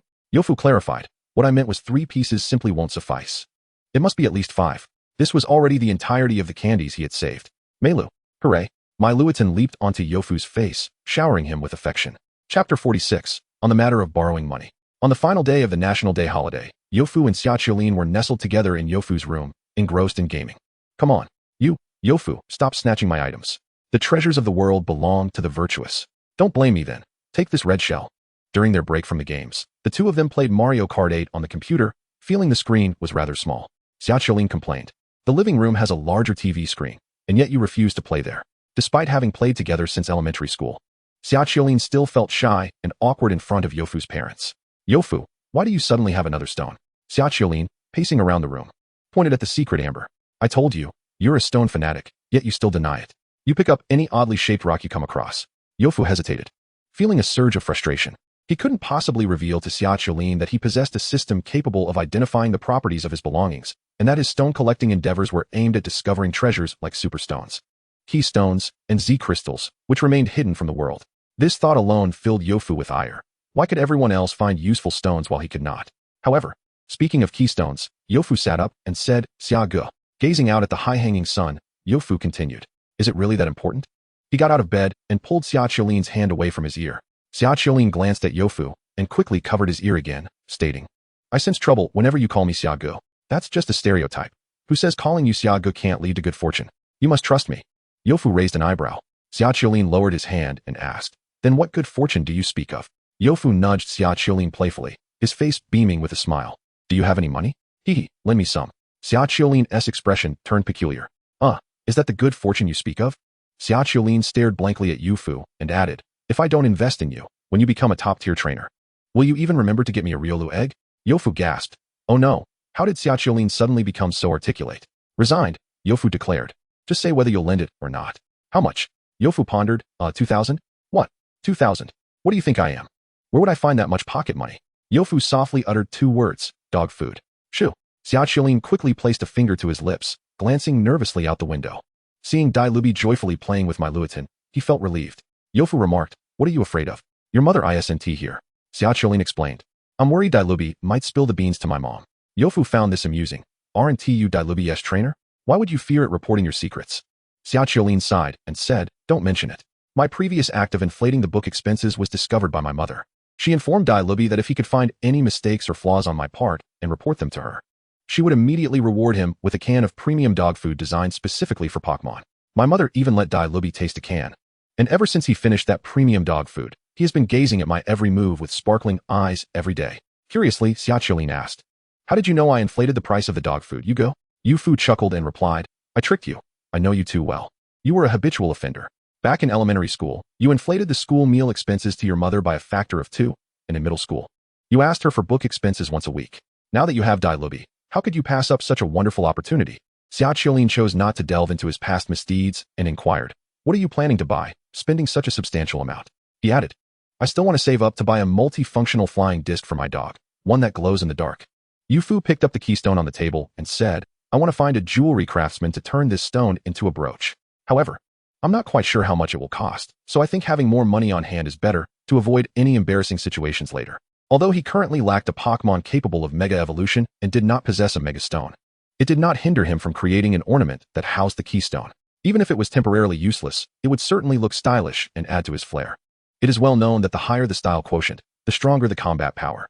Yufu had already envisioned it resembling De Wu's magnificent brooch. Xiaoqiulin slapped his thigh and exclaimed, "Oh, you should have mentioned it earlier. I have a cousin who specializes in this. That's great. Now I can save money on the flying disc for my dog." Yufu replied, "That won't do. Even though we have connections, the proper fees must still be paid. It's the rule." Xiaoqiulin teased, "You are such a stickler for principles. Fine, I will help you negotiate the lowest labor fee then. By the way, how much money do you have?" Xiaoqiulin responded, "Just kidding." Seeing that there was still time, he suggested, "Shall we head to his shop now?" He waved his hand and added, "The owner of the shop he works at is his father, my uncle." Yufu nodded in understanding. "Oh, that makes sense. In that case, it's fine to go now." Yufu kindly reminded, "Why don't you give him a call first to ensure he is there when we arrive?" To which Xiaoqiulin hurriedly replied, "No, if I call, he'll probably slip away." Yufu, puzzled by Xiaoqiulin's reaction, watched as he stammered for a moment before finally exclaiming, Just don't worry so much, follow me." With that, he pulled Yufu towards the exit. "Hey, wait a minute, I haven't grabbed the stone I need to process yet." Chapter 47. Whose cousin is it anyway? Upon arrival, Xiaoqiulin led Yufu through the alley for a while until they reached their destination. Yufu glanced at the shop sign and casually read aloud, "Antique 2 Yuan Store." Yufu nudged Xiaoqiulin, saying, "Your uncle's shop name is quite avant-garde. He must have listened to a lot of comic dialogues." Xiaoqiulin, taken aback by the shop's name, pondered for a moment before explaining, "Hey, what does that have to do with anything? The antique business has been sluggish these past 2 years, so my uncle rented out half of the shop. The sign for my uncle's shop just has the 2 characters for antiques. I didn't expect the neighboring tenant to open a 2 yuan store, and the style of the 2 signs is quite similar." Xiaoqiulin scratched his chin while studying the sign. Through the glass door, Yufu noticed a young man busy at the counter, engrossed in his work. A Pokémon clad in armor stood on the counter, intently watching the young man's hands. Xiaoqiulin nudged Yufu and said, "Why are you still dawdling? Let's go." Without waiting for a response, he boldly pushed the door open and walked in, with Yufu following closely behind. The door rang with a delightful chime as they entered. Hearing the sound, the young man at the counter did not lift his head but continued with his work, absent-mindedly saying, "Welcome, feel free to look around and choose whatever you like. Once you've made your selection, you can pay here." Yufu discreetly glanced at Xiaoqiulin. He says it's not a 2 yuan store, but this entire routine is identical. Coughing intentionally, Xiaoqiulin drew the young man's attention. Upon hearing the cough, the young man adjusted his magnifying glasses and said, "Have you found what you want?" As the young man raised his head and saw Xiaoqiulin, he immediately shouted, "Jundao Xiaobing, block him." He then hurriedly began to clear the items on the counter. The Pokémon jumped down from the counter, positioning itself in front of Xiaoqiulin, brandishing its gleaming blades, which made Xiaoqiulin hesitate to make any sudden movements. He could only raise his hands and shout, "Fei Gu, it's me, your most beloved little brother. I only did this because it was you." The young man continued to tidy up without missing a beat, responding, "Every time you come here, you always sneak away with my things. Don't think I don't know." Xiaoqiulin wore an embarrassed expression and chuckled awkwardly. That was all in the past. Besides, didn't I always have Auntie's consent before taking anything? His cousin, Luo Fei, was 5 years older than him and had displayed remarkable carving talent from a young age. In their childhood, Xiaoqiulin had often exchanged the wooden Pokémon figurines sculpted by Luo Fei for snacks with his friends. Among Xia Qiulin's peers, Luo Fei's wooden sculptures received unanimous praise. As for the higher quality stone figurines, they were still showcased in Xia Qiulin's cabinet. Moreover, Annie always said, "Fei Ge, the things you carve take up too much space. I'm just being helpful." Noticing Luo Fei's hurried movements, Xia Qiulin quickly got to the point. "Fei Ge, I promise I'm not here to take your things today. I brought you a fellow stone enthusiast. Tada." Xia Qiulin pulled Yufu forward. Hello, Fei Ge, I'm Yufu," said Yufu, trying to muster a smile as he greeted Luo Fei. Luo Fei was surprised that Xia Qiulin had brought a friend today, and given that Xia Qiulin likely wouldn't embarrass himself in front of others by stealing from him, he paused his tidying. The Pokémon, clad in a full suit of armor, obediently hopped onto the counter. Once the armored Pokémon had moved, Xia Qiulin immediately flattered, "Fei Ge, I must say, your Jun Dao Xiaobing is trained exceptionally well. Those blades look razor sharp." "Stop it," Luo Fei replied, unimpressed by Xia Qiulin's flattery. The sharpness of Jun Dao Xiaobing's blades was a testament to its diligent training alongside him. Luo Fei glanced at Yufu and, with a skeptical tone, asked, "So, your friend named Yufu is also a stone enthusiast?" Due to his passion for carving, Luo Fei had a keen interest in collecting various types of stones and did not harbor any aversion to the label of stone enthusiast. However, he did not sense the same affinity for stones emanating from Yufu. Xia Qiulin signaled to Yufu with his eyes. Understanding the cue, Yufu promptly pulled out the keystone from his pocket. The moment the keystone appeared, Luo Fei's attention was instantly captivated. After Yufu handed the keystone over, Luo Fei seemed entranced by it. Hiss, such luster, patterns, and texture. Yufu discreetly nudged Xia Qiulin with his foot, exchanging glances that conveyed, "See, I told you I'm not a stone enthusiast. That is what a true stone enthusiast looks like. Young brother Yufu." Luo Fei's voice interrupted their exchange. Luo Fei's face beamed with a broad smile, completely shedding the previous aloofness. With palpable excitement, he inquired, "Brother, are you willing to sell this stone? Name your price, and I assure you, I will not haggle." Upon hearing this, Luo Fei retracted his flamboyant expression, crossed his arms, and let out a long sigh. He spoke slowly.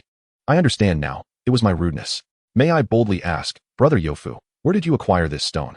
"Thank you." After this, Luo Fei promptly retrieved his communicator, searching for driving directions to the seaside of Wangong City. Observing that Luo Fei's mind was elsewhere, Yofu quickly added, "Brother Fei, what about the processing of my stone?" Luo Fei, upon hearing this, slapped his forehead and replied with fervent enthusiasm, "Do not worry, little brother. Once I finish your task, I will take my leave. Tell me what style you desire, and I shall waive the labor fee." "Brother Fei, I envision a brooch." Meanwhile, Xia Qiulin, watching these two brothers in arms, sensed something was amiss. "What about him?" "Very well, little brother. You may come to collect the brooch from me tomorrow evening," Luo Fei stated at the entrance of the antique shop.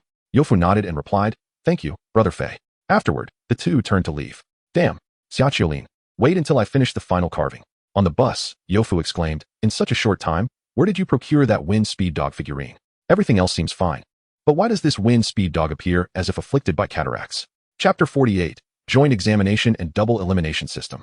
On the final day of December, in the classroom of Class 7, Senior 3 at Quan Gang High School, the heating system worked tirelessly, yet the students shivered uncontrollably. "Look at your current languid demeanor." The homeroom teacher, Wei Ranran, scowled from the podium and continued, "Do not think that with tomorrow being New Year's Day and the holiday approaching, you can act irresponsibly. You have yet to graduate."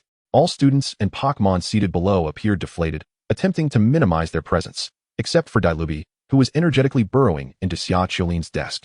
Wei Ranran's verbal assault persisted. "This upcoming Pokémon practical exam is of utmost importance. Your cohort is fortunate. This time, the practical exam will be jointly held with Yizhong. You must cherish this opportunity to battle against those exceptionally well-rounded students from Yizhong, as your next encounter with them might very well be on the battlefield of the college entrance examination." After rallying their spirits, Wei Ranran added, "Some students in our class should not let minor successes in our school's Pokémon battles inflate their egos." Upon hearing this, Xia Qiulin shot a mischievous glance towards Yufu, signaling, "Is she referring to you?" With a sudden bang on the desk, Wei Ranran startled the boys in class, prompting them to sit up straight. "I am indeed speaking of you, Xia Qiulin. Instead of focusing on your studies during self-study periods, you are playing frisbee with Dailubi in class." With that, the exasperated teacher seized the frisbee from Xia Qiulin's desk, which still had Dailubi attached. The frisbee began emitting a kaleidoscope of colors, momentarily casting Wei Ranran's face in hues of blue and red. After school, Xia Qiulin sighed. "I saved up for a long time to buy this multifunctional glowing frisbee for Dailubi." Dailubi howled in sorrow alongside him. Yofu, glancing at the two lamenting figures, remarked, "You deserve it. Who told you to play in class?" Meilu emerged from the pocket of Yofu's coat. The reason Meilu was not perched atop Yofu's head was not due to his neck's inability to support its weight, but rather because the cold winter air was too harsh for Yufu's neck and head to endure, necessitating protection from the chill. Xiaoqiulin lamented. I thought you wanted me to throw the frisbee farther. Youfu shot him an annoyed look. Over the years, he and Xiaoqiulin had developed a tacit understanding characterized by a complete lack of coherence. However, that multifunctional glowing frisbee was indeed quite entertaining. His attention had been entirely on the frisbee, causing him to misweigh Ranran's instructions at the podium. Youfu casually responded, it's about the joint examination. Traditionally, our school's Senior 3 conducts a joint Pokémon battle examination with other schools during the end of the first semester. I didn't expect our cohort to be paired with Yizhong. Although there were still over 5 months until the college entrance examination training period, competitors would not remain static, and the gap between students would only widen. Youfu continued, furthermore, it is said that this Pokémon battle joint examination will mimic the college entrance examination format. The first half will follow a double elimination system, while the latter half will adhere to the standard elimination format. Double elimination system? Xiaoqiulin seemed intrigued by this new term. Faced with Xiaoqiulin's lack of knowledge regarding Pokémon battles, Youfu found himself explaining once more. It means that after assigning opponents for the first round, winners will advance directly to the second round. Then, all losers will be randomly paired again for battles, with the winners of the loser bracket also advancing to the second round. Participants will be randomly assigned opponents thereafter, continuing until the final rankings are determined. What about those in the loser bracket, who also lose? Xiaoqiulin blurted out. Naturally, they are eliminated. Hence, it is called a double elimination system. Once Xiaoqiulin grasped this, he remarked, oh right. Understanding the joint examination's battle mechanism, Xiaoqiulin suddenly had a whimsical thought. If I were to be exceptionally lucky and matched against particularly weak opponents each time, could I potentially rank higher than those who are far stronger than me? Youfu nodded, replying, if you are fortunate during the college entrance examination, such a scenario is indeed possible. However, for this joint examination, do not hold on to such hopes. The matching mechanism ensures that each school's first-round participants are evenly paired. Xiaoqiulin, looking perplexed, asked, are the number of Senior 3 students in our school and Yizhong equal? Youfu, utterly at a loss for words, responded, brother, the number of enrollments in prestigious high schools is comparable. Goodness, what if I match with a particularly strong student from Yizhong in the first round? Wouldn't that be handing away my chance? Xiaoqiulin fretted. Youfu reassured him, do not worry. The majority of first-round losers will likely be from our school. Which plays to your strengths? Xiaoqiulin pondered this, conceding that even from his subjective perspective, he had to admit that the overall level of students from Yizhong indeed surpassed that of Quangang High School. They were already at a disadvantage in terms of initial Pokémon quality. At that moment, Xiaoqiulin suddenly pulled out a water bottle from his backpack, pretending it was a microphone, and asked, I would like to interview the dual leader of the Senior 3 at Quangang High School, Brother Yu. Since your Meilu is so formidable, do you predict that you will secure a spot in the top 10 or achieve even better results in this joint examination? Upon finishing, Xiaoqiulin placed the water bottle at Youfu's mouth. Youfu tapped the cap of the bottle, feigning a sound check. Hello, ahem. It would be rather presumptuous to claim a spot in the top 10. Humility is advisable. Let's aim for a modest first place. After saying this, Youfu couldn't help but laugh, and Xiaoqiulin joined in his amusement. Chapter 49, Snow and Tasks. On the morning of New Year's Day, Meilu vigorously shook Youfu awake, determined not to relent until he was roused. Ultimately, Youfu's slumber was vanquished by the persistent Meilu. What time is it? He murmured, still half asleep. Yuf yawned and precariously sat up from his bed. Miltn leaped on a Yuf, bouncing excitedly and pointing toward the window. Following the direction of its gaze, Yuf glanced out and beheld a world transformed into a pristine expanse of white. It was, after all, the first snowfall of this winter, which had graced the night before. No wonder Miltn was so exhilarated. It was indeed the first time it had ever witnessed snow. Well, if one were to disregard the times when his mother had summoned him from slumber with the delicate flurry of snowflakes, supporting Miltn in his hands, Yuf approached the window. With a swift motion, he flung it open, and the sudden rush of cold air invigorated him entirely. Gazing at the vast white landscape, he mused, no wonder it took until January for snow to fall this year. It must have been saving its grand display. The cars parked along the road had transformed into mere white blocks, and the snow accumulated on the streets was high enough to surpass the thighs of pedestrians. In the distance, he spotted someone holding a leash, and with effort, he squinted to discern that the other end seemed to be tethered to a gray creature. That gray figure was presently frolicking amid the snowy expanse. If Yuf's conjecture held any truth, it was likely a tenacious coyote, as only such determined canines would venture out for a walk in such inclement weather. Having grown up in the north, Yuf was no stranger to heavy snow. After all, he had once encountered a snowfall so immense that he had to carve a path just to step outside. Miltn, however, was utterly astonished by the spectacle. It jumped down from Yuf's hands, cautiously touching the snow that blanketed the window ledge. Mil. So this is how snow feels. Oh dear, Miltn. How can you truly appreciate the essence of snow with such a fleeting touch? Mil.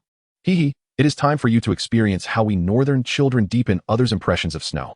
With that, Yuf playfully pressed Miltn into the thick layer of snow on the windowsill, while his other hand busily swept more snow onto Miltn's form. In a matter of moments, Miltn was entirely enveloped in a snowy cocoon. Yuf nodded in satisfaction and declared, "Excellent.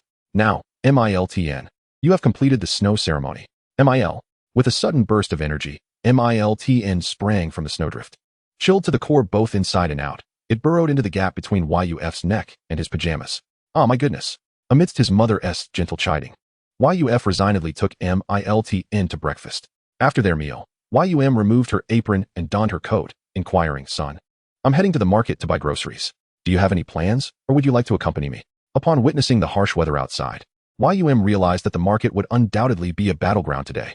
Considering that Yuf's father was catching up on sleep, she instinctively thought of her reliable little helper, Yuf. I have an important event to attend shortly, so I might not be able to go." Yuf hesitantly replied, "Very well, you and your father are truly two peas in a pod."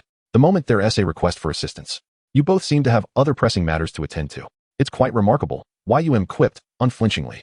Yuf interjected, "But he and his father are not comparable. My dad is simply lazy. I actually have something to do." Mil. On the table, Miltn was bouncing energetically, raising its hands, eager to accompany Yum to the market. Yum affectionately patted Miltn's little head, saying, "Miltn is such a good companion. But let us wait until you grow a bit more." Mil. Miltn nodded in agreement, then turned to Yuf, expressing its desire for a couple more steel plates. After Yum donned her coat, she reminded Yuf, "You too. Please don't disturb your father while he is resting." With that, Yum ventured out with the little mountain pig and the two mischievous companions. Yuf gazed at the door bemused. What does it mean when one says they truly have important matters to attend to? The event has been rescheduled to the afternoon." "Oh," Yum replied nonchalantly. In that moment, Yuf grasped his father's usual experience of his mother's teasing. Indeed, he had tasks to occupy him that afternoon. "Happy New Year." "Excellent mission. Please arrive at Chu Njing City South Key Park by 3 o'clock this afternoon to help the sorrowful little FDN fulfill its wish. Task reward, 1,000 tokens. This equates to the reward for completing 20 days of daily tasks. A bird in the hand is worth 2 in the bush." As the college entrance examinations approached, Yuf needed resources that could genuinely enhance Miltn's capabilities. Everything else was merely a supplementary decoration. Chapter 50, UNDN. Speaking of which, within the holiday mission, helping the sorrowful little FDN fulfill its wish. Could it be the one he was acquainted with? Yub inquired with a perplexed expression, "Son, have you already decided what you wish to pursue after graduation?" Just as Yuf closed his door, Yub dashed into the kitchen at lightning speed, calling out to Yum, who was busy preparing food. "Oh no, our son has decided to abandon becoming a Pokémon trainer to raise pigs instead." The little mountain pig, waiting for leftover scraps from Yum, tilted its head in confusion. "ML? DDD." After a pause, the other end finally picked up. "Hello, I'm so sorry, Yuf. I was in the kitchen cooking and only just noticed your call. What can I do for you?" The voice of CHY Su-in from the communicator was as gentle and soft as ever. While Yuf internally mocked whether CHY Su-in had hidden her vocal cords, he had no choice but to turn the communicator's volume to its maximum. "I have no pressing matters. It's just that Miltn mentioned it missed little FDN and wanted to chat. So I obliged and called you. Sorry for the disturbance, haha." Beside him, Miltn wore a puzzled expression. It wasn't he even aware of this. "Oh, I see. Here, little FDN, your good friend Miltn is looking for you. P. Mil. Although confused, Miltn naturally took the communicator and began chatting with little FDN. The two little cuties conversed animatedly over the communicator for quite some time before wrapping up. Through this interaction, Yuf gleaned that little FDN was not sad at all, at least not at the moment. However, this did not eliminate it from the list of potential task targets. Yet, the task location was Key Park. That was the largest park in Chu Njing City. Finding a little FDN without any distinctive features in a park spanning over 100 hectares, especially after such a heavy snowfall, would undoubtedly be a formidable challenge. After lunch, Yuf adhered to his usual habit of setting out early. Unexpectedly, this time he nearly arrived late. After enduring a series of challenges, Yuf finally reached the main entrance of Key Park exactly at 3 o'clock, neither a minute early nor late. The reason for his tardiness lay not only in his underestimation of the snow depth near Key Park, but also in the fact that it began to snow heavily again, with large flakes cascading down, accompanied by biting winds. Only when he arrived at Key Park did the snowstorm relent. The path that had been barely cleared outside Key Park was once again blanketed with a substantial layer of snow. Inside the park, it was a veritable kingdom of snow. Gazing at the pristine, natural winter wonderland before him, Yuf could not help but feel a twitch at the corners of his mouth. Suddenly, Yofu's eyes sparkled with delight as he spotted Chu Yishuan not far from the entrance of the park. Before long, he reached her side. Chu Yishuan, with her brows furrowed, clutched Xiao Fuduan tightly, frequently turning her head and looking down as if searching for something. Hey, Chu Yishuan, what brings you here? Yofu initiated the conversation. Ah, Yofu. Chu Yishuan exclaimed, startled by the unexpected encounter. Yofu, ever eager to assist, inquired, have you lost something? You seem to be looking for something. Chu Yishuan immediately shook her head in denial. At that moment, Yofu noticed something amiss with the way she held Xiao Fuduan, though he couldn't quite pinpoint the issue.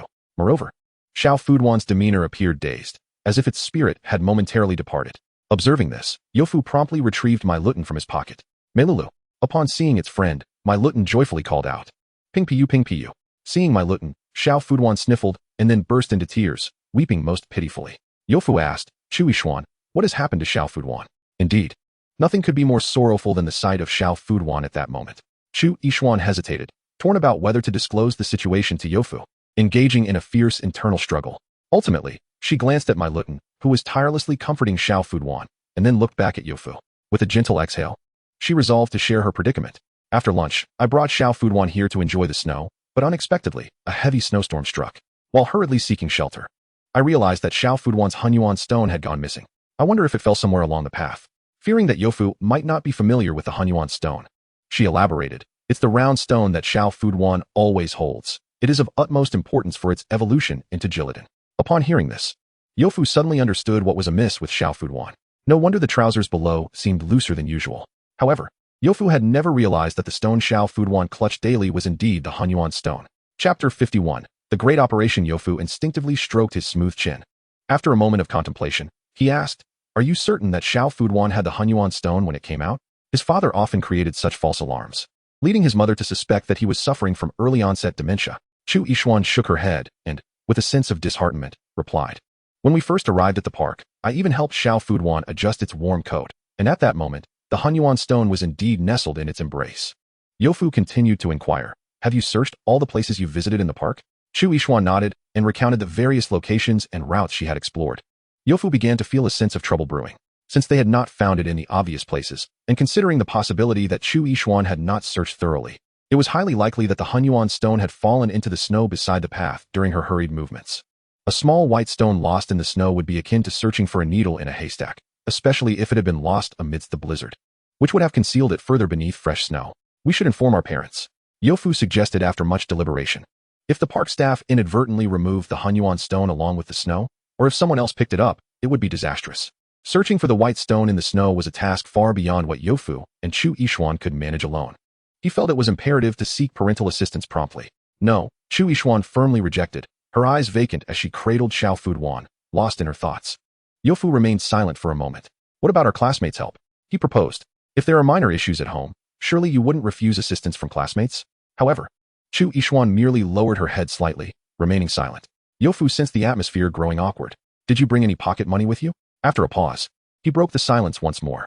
Chu Yishuan, unsure of Yofu's intentions, produced a charming wallet adorned with an EV pattern and handed it to him. Upon opening the wallet, Yofu was astonished to find it filled exclusively with 100 yuan bills. This sight made him reflect on his own meager allowance, leaving him speechless. He extracted a single bill from the wallet and, under Chu Yishuan's puzzled expression, dashed out of the park. Yofu pulled out his instant communicator, opened the class group for Senior Year 3, Class 7, and sent a message. Attention, all members of Senior Year 3, Class 7. I will be organizing a fun snow treasure hunt at the Key Park. Interested classmates, please meet me at the main entrance. A snow treasure hunt? I want to join.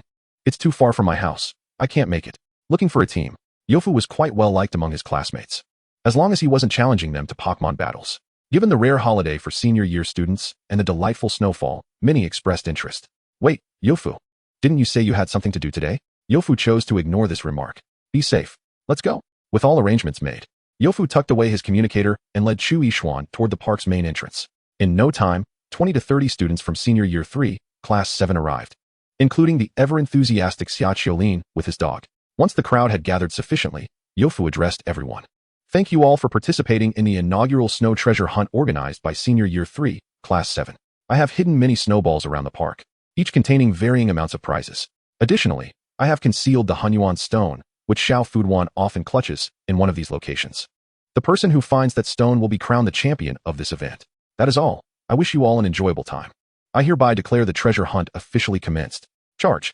Let's go that way. The students of Senior Year 3, Class 7 erupted into an animated treasure hunt. I found one. Mine is worth 5 yuan. Oh no, I found one with just a single coin. The prizes were secondary. Everyone was reveling in the fun of the hunt. Chu Yishuan approached Yofu and softly said, "Thank you." Yofu feigned nonchalance. "What are you thanking me for? The prizes are all from your own funds." Chu Yishuan looked at Yofu and began, "Actually. Haha. Well done, Dai Lubi." Yofu. Xia Qiulin's excited shout interrupted Chu Yishuan. Yofu turned towards Xia Qiulin, who was proudly holding a white stone in his mouth. Indeed, it was Xiao Fuduan's Hunyuan stone. Yofu hastened over to Xia Qiulin. "Wow, Yofu, this hiding spot is so ordinary. I thought you'd choose a more obscure place." Xia Qiulin handed the stone to Yofu, the event's organizer. Yofu, holding the Hunyuan stone, couldn't help but marvel at his friend's incredible luck. "By the way, Yofu, is there a reward for the champion?" Xia Qiulin inquired. Hearing this, Yofu patted Xia Qiulin's shoulder and solemnly conferred upon him the highest honor in the realm of boys. "You're impressive." Yofu handed the Hunyuan stone to Meilutan, who took it over to Xiao Fuduan. "Meilulu, next time, if you lose it again, make sure to call me right away for help. Ping pu ping pu." Xiao Fuduan moved, took the round stone into his hands, cradling it alongside Meilutan. Yofu acknowledged that this scene was indeed quite touching. However, he could not understand why his system task had not completed with a notification. Could it be that another sorrowful Xiao Fuduan resided in Key Park? Just as Yofu was mired in frustration, a dazzling white light emanated from Xiao Fuduan, illuminating the surroundings as if it were midday. A larger pink egg than Xiao Fuduan appeared before the crowd, with Meilutan nestled within its pouch. Lucky, Xiao Fuduan had evolved into Jilidan. Activity task reward, 1,000 tokens. Chapter 52, the joint examination begins. The joyous holiday break is always fleeting. The 3-day New Year holiday had come to an end before Yofu could fully savor its essence. Nevertheless, he found solace in the knowledge that winter vacation was just around the corner, contingent upon the completion of this joint examination. On a winter morning, before dawn had fully broken, a series of knocks echoed at Yufu's door. "Mom, I'm leaving," Yofu announced as he opened the door to meet Xia Qiulin. Together they walked shoulder to shoulder towards the outside. Yofu nodded in agreement, taken aback by the school's unexpected announcement. Who could have imagined that on the last night of the New Year holiday, Wei Jia would notify the class group that the final joint examination would commence the very next day? Upon stepping outside, a blanket of white greeted them. The roads cleared of accumulated snow. As they walked along the sidewalk, the snow crunched beneath their feet, imparting an indescribable sense of relief. After a short while, they arrived at the bus stop on the main road. Just then, a bus approached, and they hopped onto one heading in the opposite direction from their usual school route. This bus's final destination was Quangang Yizhong, the venue for the upcoming Pokémon battles in the final examination. When asked why the battles were not held at Quangang Gaozhong, Wei Jia explained that the battle arena at Quangang Yizhong was larger and better equipped to accommodate more students for simultaneous battles.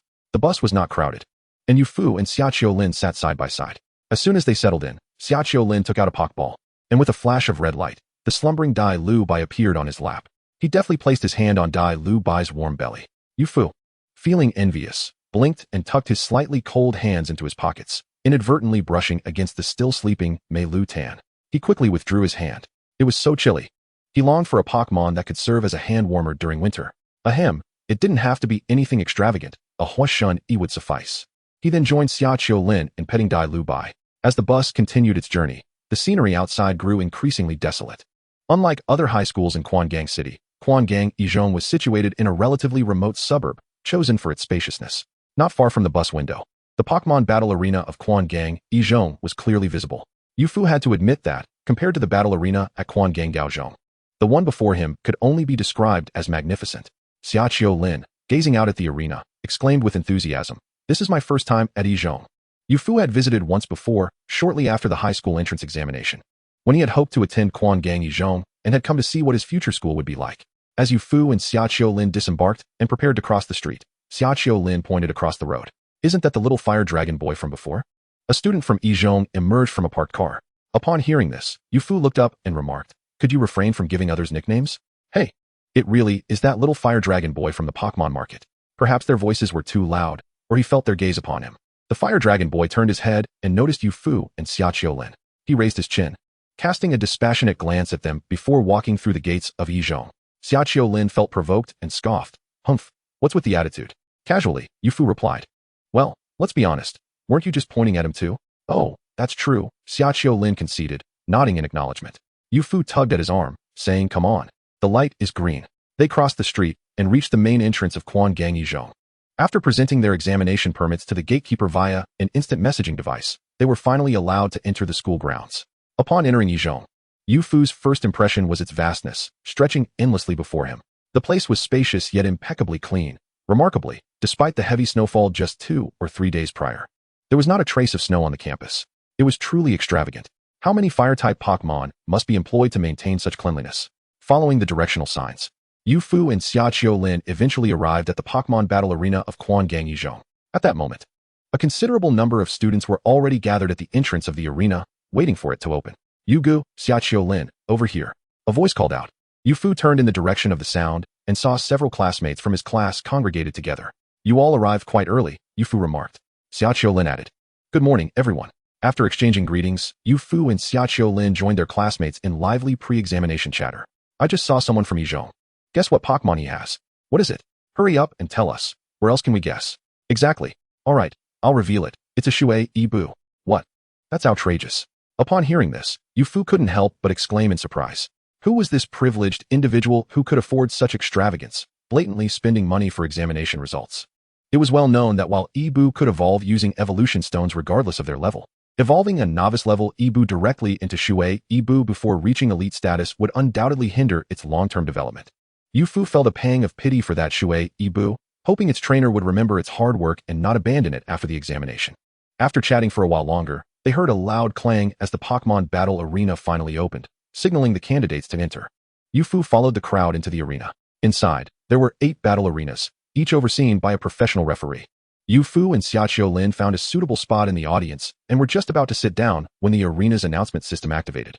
Please report to Arena 1. Candidates Y001 and Q030 prepare for battle. Please report to Arena 2. Candidates Q001 and Y153 prepare for battle.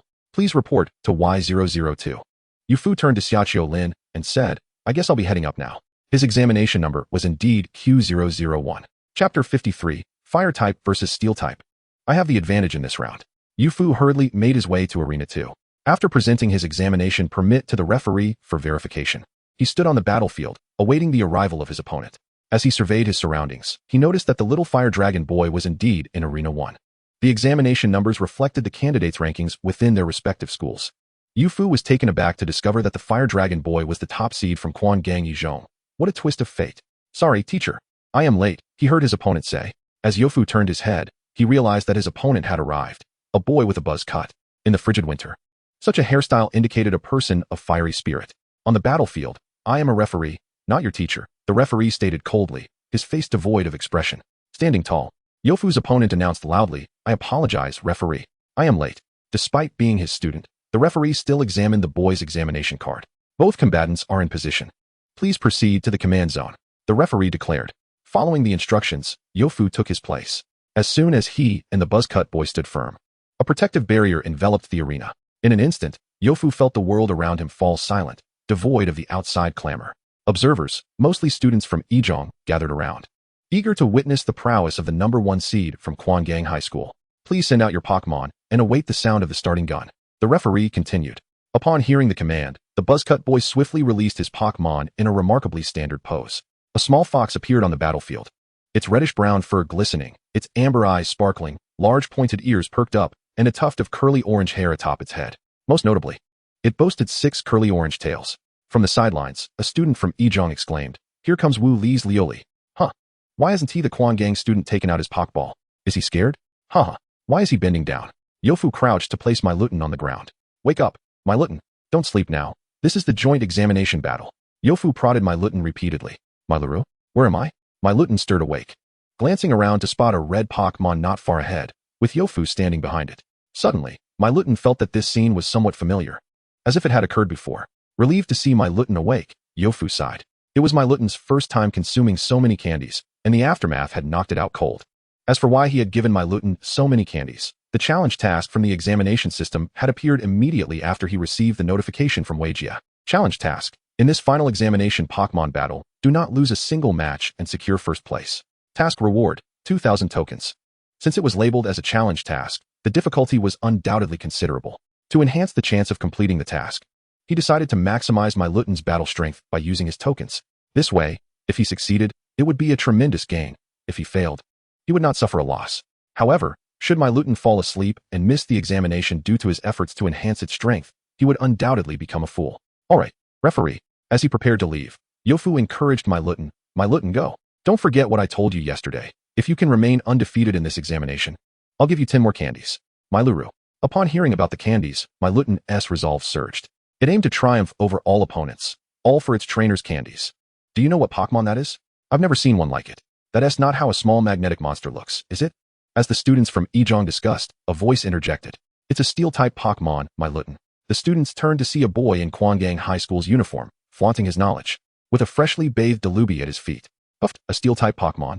Isn't that just serving up a feast for Wu Lieslioli? Exactly.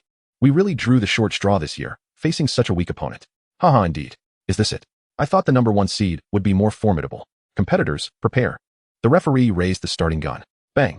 At the sound of the gun, the buzzcut boy shouted, Lioli, use charged flame attack. Lioli immediately sprang into action, flames engulfing its body in a blaze. Observing Lioli's agile form compared to the sluggish Meilutan, the buzzcut boy felt confident of victory. Having heard that his first-round opponent was the number 1 seed from Quangang High School, he had anticipated being the first Ejong student to enter the loser's bracket. He never imagined facing a Pokémon as unimpressive as Meilutan, a steel-type Pokémon. It was utterly laughable. In Pokémon battles, speed was paramount. Under the influence of the charged flame attack, Lioli's speed would only increase, leaving Meilutan at a disadvantage. Yet, Meilutan showed no signs of fear against the oncoming Lioli. It had encountered many who wished to clash with it head-on. Bring it on. Who's afraid? Meilutan assumed a headbutt stance. The novice battlefield was not expansive. And in moments, Lioli reached Meilutan. Just as a collision seemed imminent, Lioli hesitated. Don't be afraid, Lioli. Charge. The buzzcut boy urged. With the advantage of fire against steel, he felt assured. Lioli trusted its trainer, propelling itself forward with renewed vigor, flames blazing, like a fireball hurtling, towards Meilutan. Meiluru. Meilutan unleashed its headbutt. The two Pokémon collided, producing a loud crash that sent sparks flying. Lioli, continue using charged flame.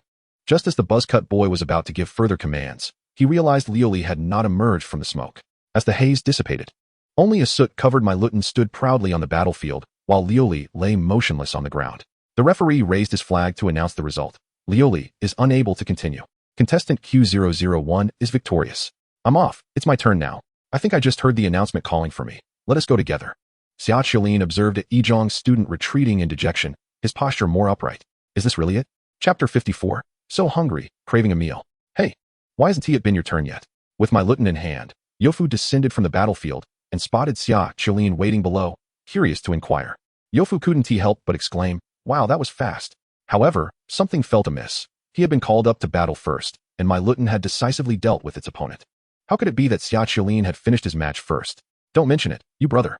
Xia Qilin's expression darkened further as he lamented. I ran into that water EV. Oh. Yofu opened his mouth, but couldn't find the words. Xia Qilin was indeed quite unfortunate.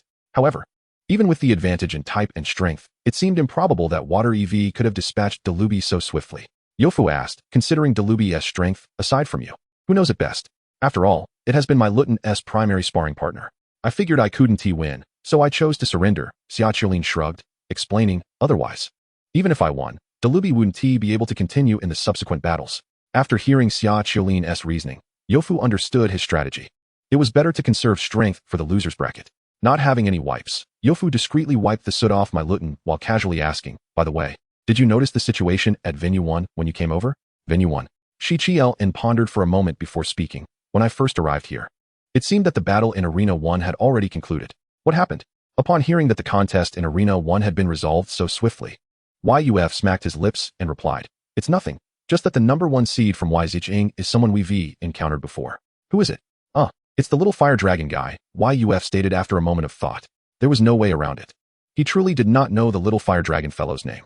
Just him. As it turns out, the loser's bracket of the first round was indeed filled with familiar faces. Mostly students from Chu Njing High School. Shichiel faced little suspense in his first round loser's match. He commanded DILB with relative ease. swiftly defeating his fellow schoolmates Pokémon and advancing to the next round. While spectating, YUF was astonished to discover that the soundproof barrier of YZH's battle arena was one way. The noise from outside could not penetrate within. Yet the audience outside could clearly hear the commands of the contestants inside. Such advanced technology. The little cat monster lost its combat ability. Contestant Q001 is victorious. The bear cub lost its combat ability. Contestant Q001 is victorious. Caracar lost its combat ability. Contestant Q001 is victorious. The morning's 4 rounds of battles concluded. Ushering in the lunch break, YUF strongly demonstrated his prowess as the #1 seed from Chu-In-Ji-Ing High School during these morning contests. As for Shi-Chi-LN, he was not as fortunate, falling in the 4th round of the losers bracket. In the YZH-Ing cafeteria, a special serving line was set up for Chu-In-Ji-Ing High School students who did not possess campus cards. This, and this. Shi-Chi-LN indicated several dishes to the serving staff, also selecting a can of premium dog food for Ji-Uzi. After acquiring his meal, he set out to find an empty table. YUF approached the serving area and surveyed the Pokémon food provided by YZH-Ing. "Excuse me, do you have metal plates or screws?" YUF inquired. The serving staff responded with confusion. After getting his meal, contestant Q001, over here, not far away. Shi-Chi-LN waved, drawing the attention of several YZH-Ing students. The one he greeted. Is he not the #1 from Chu-In-Ji-Ing High School? Yes, that's him. I recognize him. Pokémon not kept in balls. Showing off on their heads. Who is that? What is happening? Amid the discussions of the surrounding YZH-Ing students, YUF hurriedly approached Shi-Chi-LN and took a seat beside him. Why did you suddenly shout my contestant number? YUF asked, with a mischievous smile. Shi-Chi-LN replied, I was afraid that if I called your name, those from YZH-Ing wouldn't know you. It also lets YZH-Ing students get a good look at our Chu-In-Ji-Ing High School's #1 seed, so when they encounter you in battle, they might surrender without unnecessary resistance. Well, I thank you on their behalf. YUF said as he placed the Miltn on the table and filled its dish with food. Seeing the food for Miltn, Shi-Chi-LN suddenly paused and asked, does the cafeteria here also provide energy cubes? How did I miss that just now? Energy cubes of any grade are not cheap, certainly more expensive than the premium dog food DILB is currently eating. YUF explained, no, this is from the serving staff's personal stash. The YZH-Ing cafeteria genuinely had nothing for Miltn, so they shared their Pokemon's rations with me. Miltn prodded the energy cube, took a bite, and gazed longingly at YUF. Mil? This is not tasty. Can it eat the plate below? Despite nearly 70% of the contestants being eliminated after a morning of battles, the arena in the afternoon remained as crowded as in the morning, mostly filled with those who had been eliminated yet stayed to watch the matches. Shi-Chi-LN patted YUF on the shoulder, saying, go for it. YUG. Do your best with Miltn. We'll cheer for you and DILB. Oh well, DILB, having sustained significant injuries from defeat, regained its energy after lunch. YUF glanced at the 2 dogs. Could I get a couple of female Pokémon instead? YUF walked to the waiting area for contestants. Scanning the 5th round competitors, YUF noted that the vast majority were students from YZH-Ing, with the rest being the top 2 from other classes at his school. Among them, he was somewhat familiar with CHY-Su-N. One must admit, the Pink Demon's prowess was indeed formidable. Chapter 55, A Turnaround. Miltn's fierce moves. On the 3rd day of the joint examination, the quarterfinals commenced. Go for it, YUG. Go for it, Miltn. Hammer the opponent into smithereens. In the audience, Shi-Chi-LN waved a specially designed support flag, shouting loudly. Nearby YZH-Ing students cast him curious glances. This was due to the fact that Shi-Chi-LN was surrounded by students from Chu-In-Ji-Ing High School, with nearby security personnel. Otherwise, it would have been difficult for YZH-Ing students to avoid a forced multi-person battle with Shi-Chi-LN. On the battlefield, YUF was rapidly contemplating his battle strategy. When he casually looked up, he happened to catch sight of Shi-Chi-LN in the audience. It was not that YUF had prior knowledge of Shi-Chi-LN's location or possessed some sixth sense, but rather, Shi-Chi-LN was the only one standing up amidst the audience, waving a flag adorned with a giant image of Miltn, making him exceptionally conspicuous. At that moment, YUF also noticed that Shi-Chi-LN seemed to be saying something. YUF felt a wave of annoyance. This guy had already participated in several rounds of battles and did not realize that the protective barrier had soundproofing effects. Seizing the opportunity of YUF's distraction, his opponent immediately commanded, Mischievous Panda, use provocation. On the battlefield, a Pokémon resembling a chubby young panda, with a leaf in its mouth, teasingly beckoned Miltn with its fingers. As Miltn was executing the Iron Defense move, it suddenly felt a disruption in its Steel-type energy, and an impulse to retaliate against the mischievous panda surged within. The Iron Defense move failed. Miltn, stay calm, do not act impulsively. Control your energy. Witnessing Mylt inexperience this first setback, YUF hastily commanded to soothe it. This reverse-type battle was undeniably a tough challenge for Myltn. As the battle commenced, when the mischievous panda charged in, Myltn intentionally utilized its magnetic trait to negate its own gravity, accelerating its headbutt move. Unexpectedly, the mischievous panda seemed to have anticipated this move, quickly responding and employing a series of powerful fighting-type moves, deflecting Myltn's headbutt with successive strikes. As if practicing Tai Chi, effectively neutralizing Myltn's offensive. This marked the first time since the joint examination that Myltn's initial headbutt failed to yield an advantage. Furthermore, Myltn's attempt to use the iron defense move to bolster its defense was easily disrupted by the opponent. While YUF contemplated countermeasures, the mischievous panda launched another attack, preparing for close combat with Myltn. In the absence of any particularly effective strategy, Myltn resorted to using electric shock in a desperate attempt to fend off the opponent. However, the agile mischievous panda easily evaded these rapid electric strikes. Mischievous panda, use low kick. Seeing the mischievous panda once again close in on Myltn, the opponent immediately commanded. Fighting type energy gathered at the mischievous panda's right foot. Yeah, with a light cry, the mischievous panda unleashed the low kick move, striking Myltn with all its might. Typically, the low kick move is executed by forcefully kicking the opponent's lower body. However, due to Myltn's diminutive size, the mischievous panda aimed directly at Myltn's head, attempting to deliver a critical hit. As the mischievous panda's low kick was about to connect, YUF quickly reacted and shouted, Myltn, use that move you often play with. Meilutan immediately grasped the meaning of Yofu's command. With a forceful push of its hand towards its nut-shaped head, Meilutan propelled it high into the sky, separating it completely from its liquid metal body. Meilutan executed a maneuver of independent action. Simultaneously, as the nut-shaped head ascended, Meilutan's liquid form swiftly transformed, spreading out into a puddle on the battlefield. The playful panda's attack missed entirely, with only the sound of rushing air indicating the potency of its move. This miscalculation caused the playful panda to lose its balance. Yofu's eyes sparkled with realization. This was the moment he had been waiting for. He shouted, Meilutan, unleash an electromagnetic wave. Meilutan leaped upward, its liquid form morphing to precisely catch the descending nut-shaped head. Electric energy surged into Meilutan's singular black eye, and moments later, an electromagnetic wave shot forth. The speed of the wave was not rapid, yet it was sufficient to strike the playful panda, which was struggling to maintain its form. ZZZT. The electromagnetic wave struck the playful panda with precision. Attempting to retaliate against the falling Meilutan, the panda found itself immobilized by jumping arcs of electricity, rendering it unable to execute any moves. Realizing that the playful panda had entered a state of paralysis, Yofu understood the significant impact this abnormal condition would have on the battle's outcome, eliciting a lament from his opponent. In stark contrast, Yofu's morale surged. Once Meilutan landed, it swiftly flicked its arm, twisting its entire body into a spring-like form, while arcs of electricity danced around it. Meilutan, you've kept me waiting, it exclaimed. Ultimate invincible bullet hammer is coming. After enduring a round of frustration, Meilutan launched itself like a golden bullet, hurtling toward the playful panda. The panda, now devoid of combat ability, succumbed to defeat, declaring Q00 won the victor. Well done, Meilutan. Yofu approached Meilutan, slowly crouching to extend his fist. Understanding the gesture, Meilutan eagerly met his fist with its tiny hand. Meilutan, it chirped, your command was quite impressive. As they stepped off the battlefield, a voice called out, Yug, over here. It was Xiaculin, energetically waving a banner featuring Meilutan, shouting at the top of his lungs to ensure Yofu noticed. Feeling a bit embarrassed, Yofu scratched his head, contemplating if he could pretend not to know him. Chapter 56, The Peculiar Wuguwei. Ultimately, Yofu bravely approached his friends without hesitation. So Yug, what do you think of this grand banner I prepared? It looks quite impressive, doesn't it? Xiaculin boasted, lifting and waving the banner again. Observing the surrounding area, Yofu noted that even the students of Quangang High School had retreated, leaving no one around. He felt it necessary to curb his friends' socially awkward behavior, as standing together felt quite embarrassing. However, before Yofu could speak, Meilutan quickly expressed its opinion.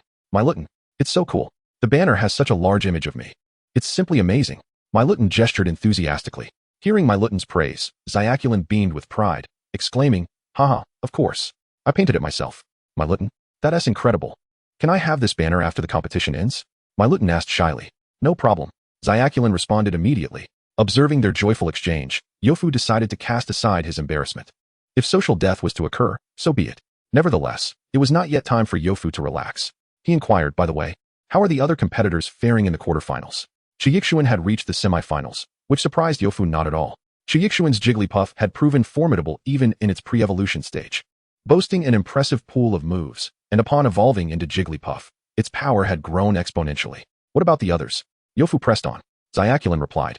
The other two are from Ejong. One is a Charmander, and the other, I secretly overheard, is called Li something Un, whose Pokémon is a peculiar Wugaway. Peculiar Wugaway? Yofu pondered aloud, attempting to guess. Is it the Suanta Wugaway or the Maiwazongzi? However, Xiaculin looked at him with disdain, saying, I know what a famous Pokémon like Maiwazongzi is, thank you. Suddenly, Yofu had an inkling of which Pokémon it might be. Are you referring to Ho-Ho? Xiaculin struck his palm in realization. Ah yes. That's it. It's Ho-Ho. Yofu cast a sideways glance at Xiaculin, who clearly had not paid attention in class. Ms. Wei had introduced Ho-Ho as the first Pokémon in their course on non-evolution Pokémon. Nevertheless, Xiaculin's description was quite accurate. Ho-Ho resembled a small turtle and possessed a red hollow shell capable of storing berries, with numerous holes leading into its body. Its head and limbs emerged from these openings. Having learned about the other two competitors, Yofu began to contemplate the upcoming challenges. Firstly, the Charmander, as the top seed from Quangang Ejong, had been on Yofu's radar as a potential final opponent since the start of the joint examination. The Fire-type Charmander would be a tough adversary. Then there was Chiyixuan, who would undoubtedly also prove to be a formidable opponent. However, Yofu was curious about the extent of Jigglypuff's power after its evolution. Finally, there was Li something Un. Yofu had not anticipated that the last contender in the semifinals would have Ho-Ho as his Pokémon. Logically, one might assume that a non-evolution Pokémon like Ho-Ho would not be offered to senior students as a starter Pokémon. Non-evolution Pokémon, by nature, are in their final form, showcasing superior growth and strength compared to those capable of evolving. However, such Pokémon would be challenging for novice trainers in their senior year to handle, even if raised from the egg stage.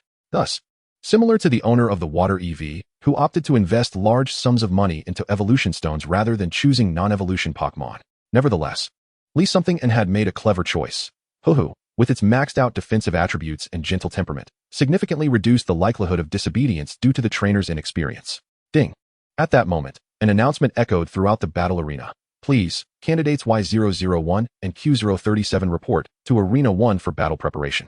Candidates Q001 and Y007 report to Arena 2 for battle preparation. The matchups for the semifinals had been announced. Charmander would face Chiyixuan's Jigglypuff, while Yofu's Meilutan would take on Ho-Ho. Hearing the announcement, Yofu bid farewell to his cheering squad and made his way to Arena 2. After passing the referee's verification, Yofu and his opponent took their positions in the respective command zones. Standing in the command zone, Yofu gazed at his seemingly unremarkable opponent across the way. An individual who could easily be lost in a crowd, feeling neither joy nor sorrow. Although he had finally encountered a Pokémon that was vulnerable to Steel-type moves, he lamented the fact that Meilutan's sole Steel-type attack was Euro Ball. As previously mentioned, the damage inflicted by Euro Ball is determined by the speed of both the user and the target. The greater the target's speed, the higher the damage dealt. However, Ho-Ho, his opponent's Pokémon, was an exceedingly rare creature that was unfortunately slower than Meilutan. Thus, when it came to actual combat, the situation was far from as straightforward as he had envisioned. On the other side, the contestant from Ejong looked at Yofu and couldn't help but internally sigh. How infuriating. Li Pingyan was merely a stable player, yet he was matched against Yofu. He believed that had he faced the other two candidates, his Ho-Ho would have had a fighting chance. However, facing the Steel-type Meilutan, which was immune to Poison-type moves, rendered his Ho-Ho's signature move, Toxic, utterly futile. Furthermore, Ho-Ho's Rock-type moves were also disadvantaged against Steel-type Pokémon. The opponent had previously utilized the Steel-type move Iron Defense, making it hard to expect that they wouldn't employ Steel-type attacks again. This battle was proving to be impossible to win. With a sharp crack, the starting gun fired, signaling the official commencement of the battle. Both trainers commanded their Pokémon simultaneously. Ho-Ho, withdraw into your shell. Meilutan, use Iron Defense. Chapter 57. Is this really happening? Ho-Ho has lost its combat ability. Contestant Q001 is victorious. Upon hearing the referee announce the result, Yofu finally relaxed, exhaling deeply. Battling against a defensive powerhouse like Ho-Ho was excruciating. It felt like an ultimate test of endurance. After the league exams concluded, he would certainly dedicate time to help Meilutan learn Steel-type attacks.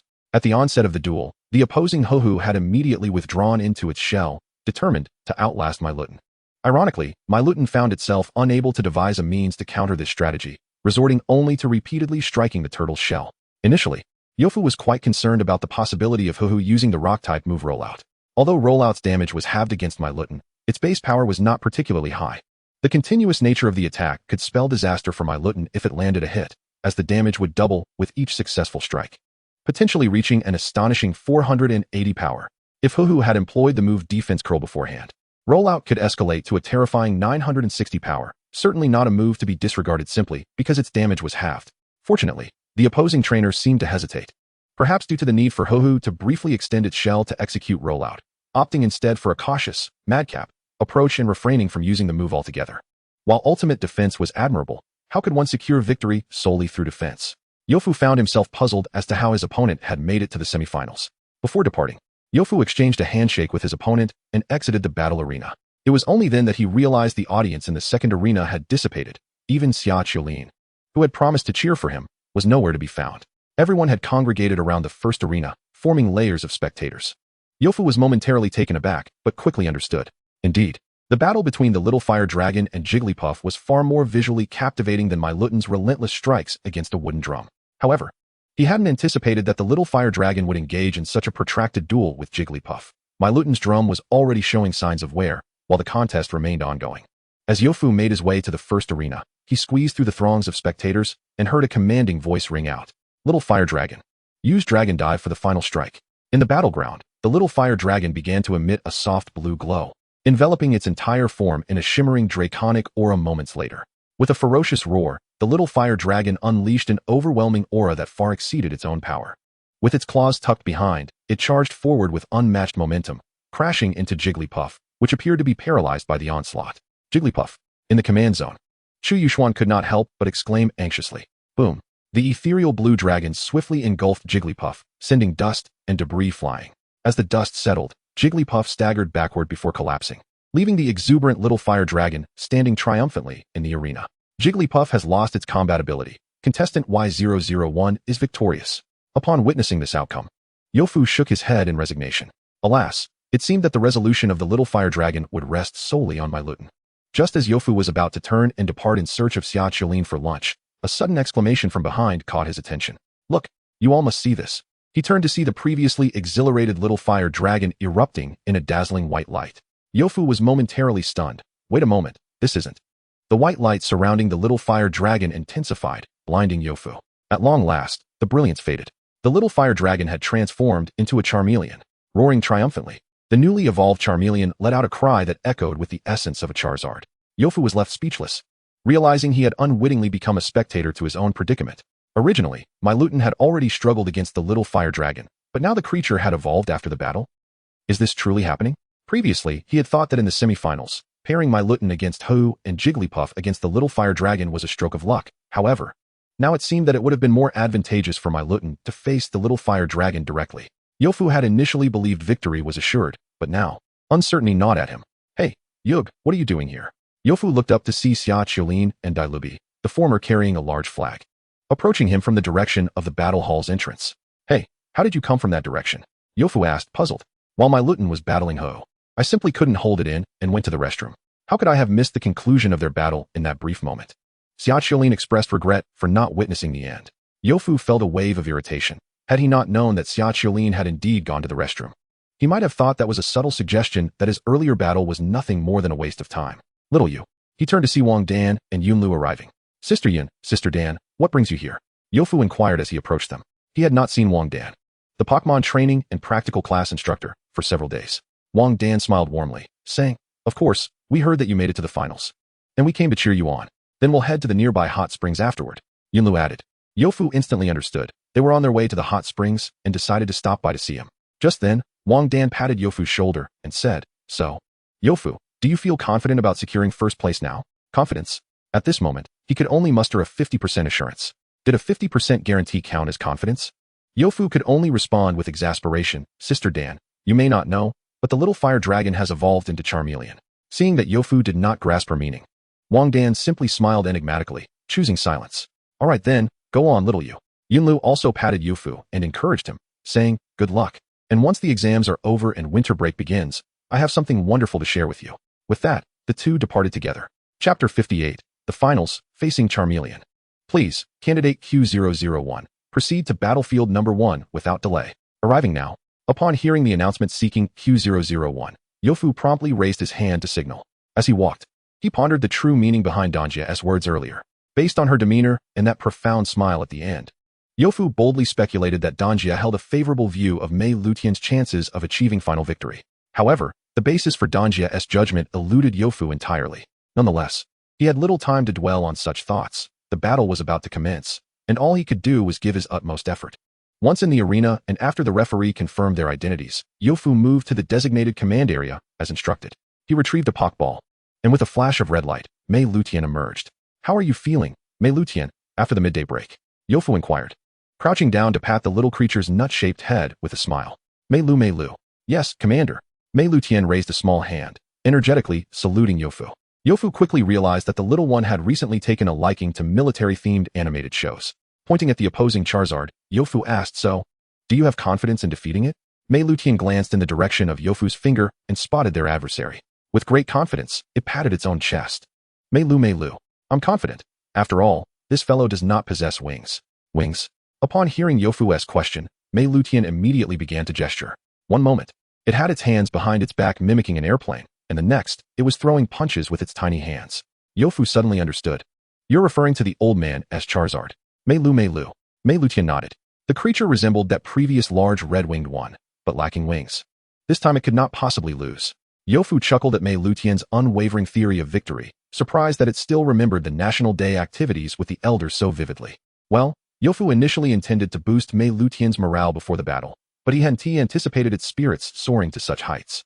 "Please have both Pokémon enter the designated areas. The battle is about to begin," the referee announced loudly. Meilutan and Yofu saluted, then strutted into the battle zone, imitating the warriors from the animated series with confidence and pride. Meilu. "Hello." As they entered the battle zone, Meilutan adhered to custom and greeted the opposing Charizard amicably. Despite facing a fiery red Pokémon, Meilutan held no prejudice and felt compelled to greet it. Roar. Not only that, but Charizard also charged forward a few steps, assuming a threatening posture as if to attack Meilutan.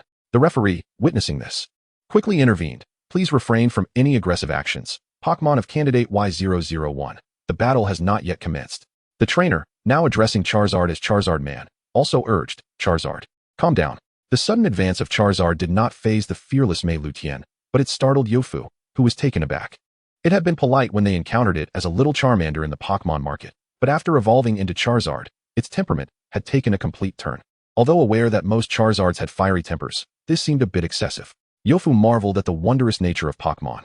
This minor commotion before the match did not disrupt the battle's flow. The referee raised the starting pistol and announced, "Competitors, prepare."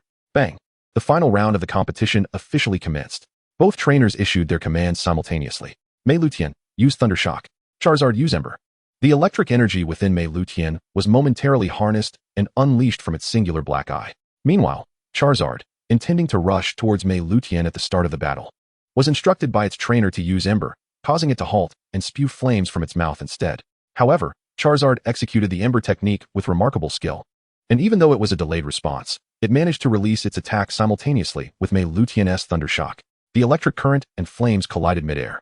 Charizard's Ember was significantly more potent than the previous fire attack, and Meilutan's Thunder Shock was swiftly consumed by the flames. Nevertheless, as the Ember approached Meilutan, it had already lost much of its strength and velocity, allowing Meilutan to remain remarkably calm, simply watching as the fireball landed in front of it.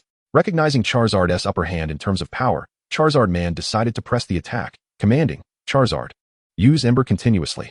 With that, a series of fireballs erupted like cannon fire from Charizard.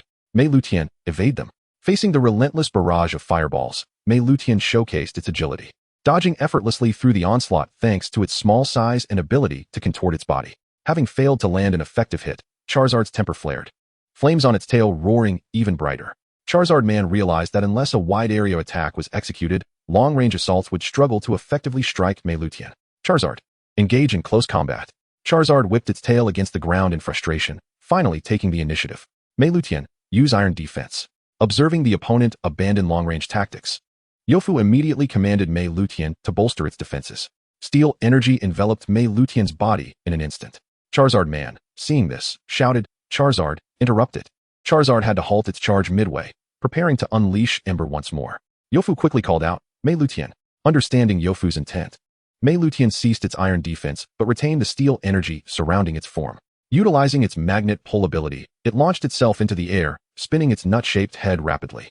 "Meilu, take this, Euro Ball." With Charizard too close and still releasing Ember, it had no chance to evade and was struck directly. Charizard was pushed back several steps before falling to the ground, while Meilutan executed a few graceful rotations in midair before landing perfectly. In this moment, Meilutan's Euro Ball did not inflict substantial damage on Charizard, but boosted its morale. Well done, Meilutan, Yofu praised. Meilu. With its back turned to Yofu, Meilutan extended a small hand, mimicking a bodybuilder's pose. At that moment, the recently risen Charizard, seeing Meilutan's antics, was completely consumed by rage. A mere little creature had humiliated it before so many spectators. Roar. Suddenly, flames of blue and white ignited from Charizard's tail. Just like when it was a Charmander, Charizard's tail reflected its current state. When in high spirits, the flames would blaze brightly. When lacking energy, they would diminish. The flames also represented its emotions. When happy, they danced. When angry, they blazed fiercely. The emergence of blue-white flames indicated that Charizard had entered a state of extreme excitement. Oh no, Charizard man exclaimed. Charizard, maintain your composure. Suddenly, a light blue energy wave began to swirl around Ngling, gathering for a moment before unleashing a torrent of blue energy from its mouth, heading straight for Meilutan. Upon witnessing this, Meilutan prepared to employ its previous tactic of transformation to evade the attack, but was interrupted by Yuf's urgent shout. Meilutan, defend. With no time to hesitate or ponder, Meilutan chose to trust its trainer, quickly curling into a small ball and covering its head in defense. The surging blue energy beam engulfed Meilutan in an instant. Moments later, the blue energy finally dissipated, and Meilutan struggled to rise, releasing its nut-like head.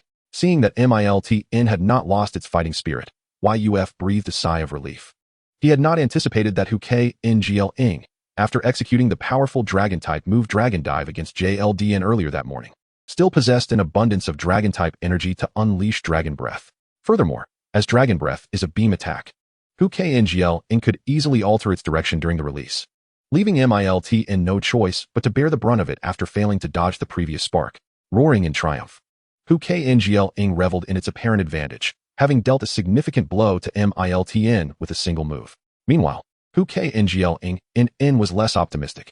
After a brief rest following the morning battle, Ngling's Dragon-type energy had only replenished enough for a single use of Dragon Breath.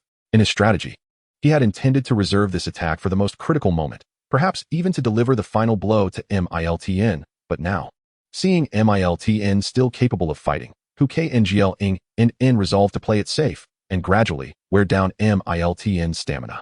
He commanded, Ngling, use smokescreen. Meilutan, quickly close your eyes.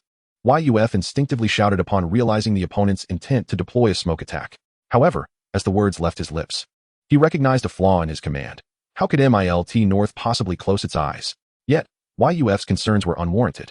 Ngling had no intention of using smokescreen and charged directly at Meilutan. Ngling called out again.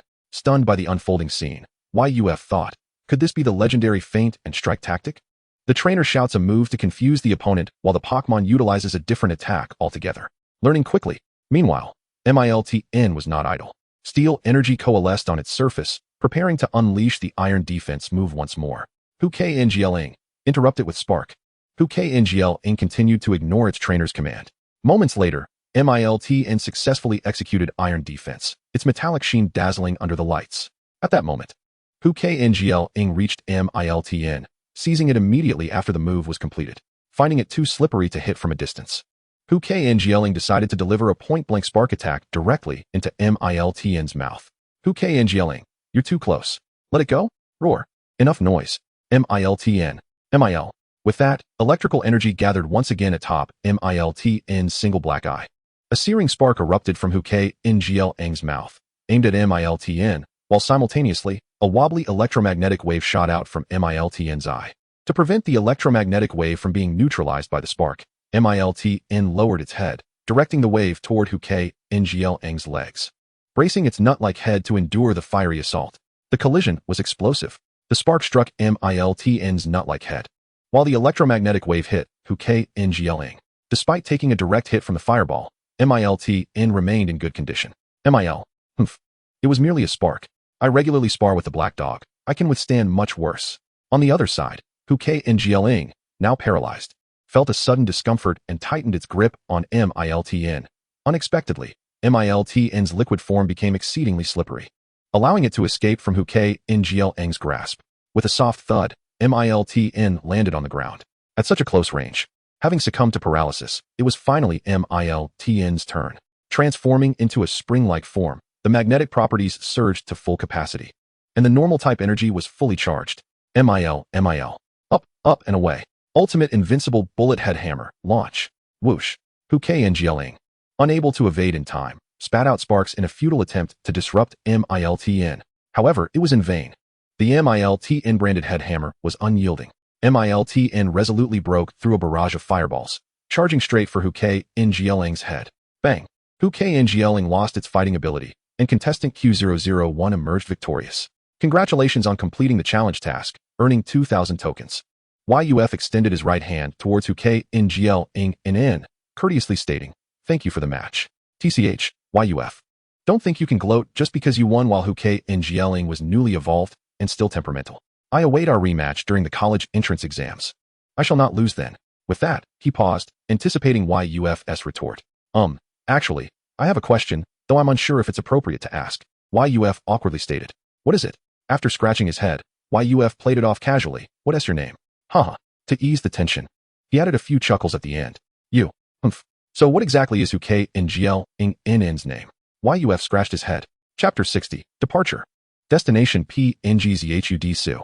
In the early morning, as dawn broke, Yuf's home was bustling. "Son, do you think this is enough? Pack some extra clothes for a change." "Son, I've stuffed 24 pairs of socks into your bag. When they get dirty, just switch them out to avoid washing them yourself." In the living room, Yuf's mother busied herself in front of a large suitcase. Meanwhile, Yuf's father leaned against the sofa, his tone laced with sarcasm as he remarked, "Why don't you just go with your son?" Upon hearing this, Yuf's mother slapped her thigh and exclaimed, "Right. Old you reminded me." With that, she stood up to fetch her communicator and request leave from work. Yuf, who was having breakfast with Miltan, hurriedly stood up and grasped his mother's arm, saying, No, Mom. You are a crucial technical asset at your workplace. If you leave, they just come to a halt?" He continued, "Besides, I'll be in FNGJing for a few days, and there will be adults responsible for everything." "Responsible for everything? Then why haven't I seen anyone escorting you to FNGJing?" Yuf's mother voiced her concerns again. "Son, are you sure this person is reliable? What if they are a scammer?" "What a misunderstanding. It was simply a polite refusal.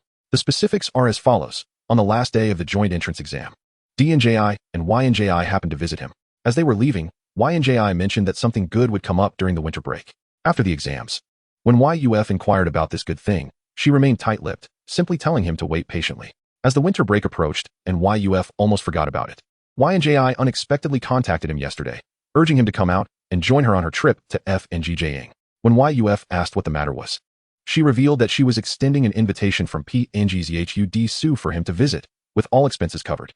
Having spent almost half a year with YNLG, especially after having met her renowned trainer father at the breeding center, Yuf felt reassured and was not overly concerned about being deceived into a desolate wilderness. The offer of all expenses covered piqued Yuf's interest, as he had never ventured beyond Chu Ing and GSH. After careful consideration, Yofu accepted Sister Yunlu's invitation, as he had nothing else to do. However, he declined the special car service offered by Yunlu, opting instead to travel alone by train. The short distance nearly put him in a daze. After all, the journey from Quangang City to Fongjing City spanned over 1,000 kilometers. Wouldn't taking Sister Yun's car simply whisk him away, both physically and mentally? In the living room, Yofu's mother once again checked the items he needed to bring, saying, "Son, do make sure you haven't forgotten anything." Yofu picked up his suitcase, glanced inside, and replied, "I believe I have everything, but I can't shake the feeling that I've overlooked something. What could it be?" After a moment, Yofu's father, who had been observing the commotion, suddenly spoke up. He retrieved a large black plastic bag from the living room cabinet and placed it at Yofu's feet, saying, "You forgot this." Upon inspection, Yofu found the bag filled with metal nuts and bolts. Indeed, he had forgotten to pack the snacks for Meilutan for the journey, and this train ride would take at least until nightfall to reach Fongjing. With everything packed and time running short, the three of them headed out together. Yofu to the train station, while his parents went to work. Knock, knock, knock. "Brother, you, open the door. Don't sleep in. Didn't we agree yesterday to get up early and go ice skating at Yasha Park? Brother, you?" "Oh, well." After getting off the bus and passing through the underground street, Yofu arrived at Quangang train station. As he walked into the station, he could see the entrance teeming with travelers preparing to embark on their journeys. In Huabwa, only elite trainers, confident in their abilities, would opt to drive long distances. After all, one could never know if a few individuals, having strayed from the Pokémon Ecological Nature Reserve in search of poetry and distant horizons, might suddenly appear on what was supposed to be a safe route. Although most Pokémon residing in the nature reserve would generally avoid humans, it is wise for ordinary people to err on the side of caution. Criminals exist among humans just as they do among Pokémon. Hence, trains and high-speed rail, maintained by the state for safety, have become the preferred mode of long-distance travel for the majority of ordinary Hogwarts citizens, often crowded to capacity. As for planes, which are escorted by at least 2 gym-level flying Pokémon, they are generally inaccessible to the average person. After waiting in line for what felt like an eternity, it was finally Yofu's turn to undergo security checks at the entrance. Following the procedures of those before him, he placed his suitcase on the security conveyor belt and stepped through the detection gate. Beep, beep, beep. The gate set off an alarm. At that moment, a station security officer approached Yofu, gesturing for him to come over, saying, "Come here, young man, step aside. Don't delay the other passengers." Yofu complied and walked over. The officer took a handheld metal detector and scanned Yofu's body. Beep. The detector beeped as it passed over the outer pocket of Yofu's coat. The officer tapped Yofu's pocket, asking cautiously, "What do you have in there?" The noise did not sound like loose change. Yofu reached into his pocket and pulled out a handful of screws and nuts. Seeing that it was not a prohibited item, the officer relaxed and jokingly remarked, "What do you need all these for? Snacks for the journey?" Yofu remained silent. Well, in a certain sense, that is indeed the case. The officer continued to scan with the detector. Beep. The detector beeped again as it passed over the other pocket. The officer tapped that pocket as well, asking, "More screws and nuts?" "In a certain sense, you are correct once again," Yofu replied. Meilutan. Before Yofu could reach for it, a nut from the right pocket tumbled out on its own. Seeing the screws and nuts in Yofu's hand, Meilutan looked perplexed. "Meilutan, has it already come time for a meal?" It thought it had only taken a short nap. Chapter 61, The Train Journey 1. After some initial complications, Yofu finally entered the waiting room at the train station. He had previously thought that only luggage and passengers required security checks, not realizing that Pokémon were also subject to them. Glancing at the large electronic clock on the wall, he noted it was 7:45. A sigh of relief escaped him. Fortunately, he had arrived early, as his train was set to depart in less than 20 minutes. Yofu scanned the bustling waiting room for quite some time before finally spotting an empty seat in the corner. Nearby, several people stood, seemingly in search of a seat as well. Seeing this, Yofu hurried over and promptly sat down, awaiting the boarding announcement when the train arrived. Once settled, Meilutan immediately climbed out of Yofu's pocket and perched atop his head, curiously surveying the surroundings. Meilutan, there are so many people here. The heating in the waiting room was set high, and the chilly Meilutan found itself surprisingly comfortable on Yofu's head, so he allowed it to remain there. As Meilutan looked around, it suddenly noticed a fellow passenger seated behind Yofu, who also had a Pokémon perched atop their head. This Pokémon was a dull yellow, with a short, pointed spike on its head and a large pink nose. Its eyes, like its body, were small, round, and dark. Meilutan immediately waved its little hand in a friendly greeting. "Meilutan, is it really that terrifying?" Ding ding ding.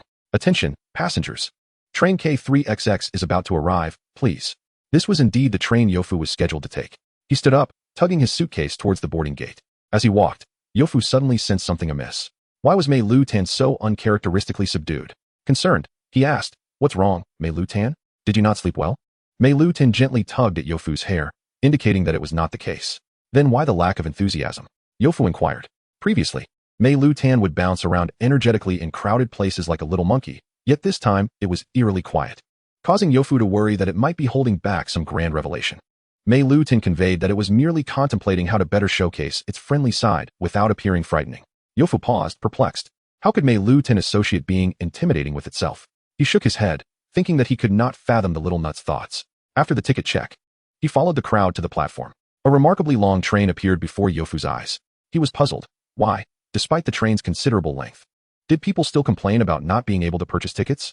Boarding the train, he located carriage 8, seat 26. Checking his ticket against the seat marker, he confirmed it was correct.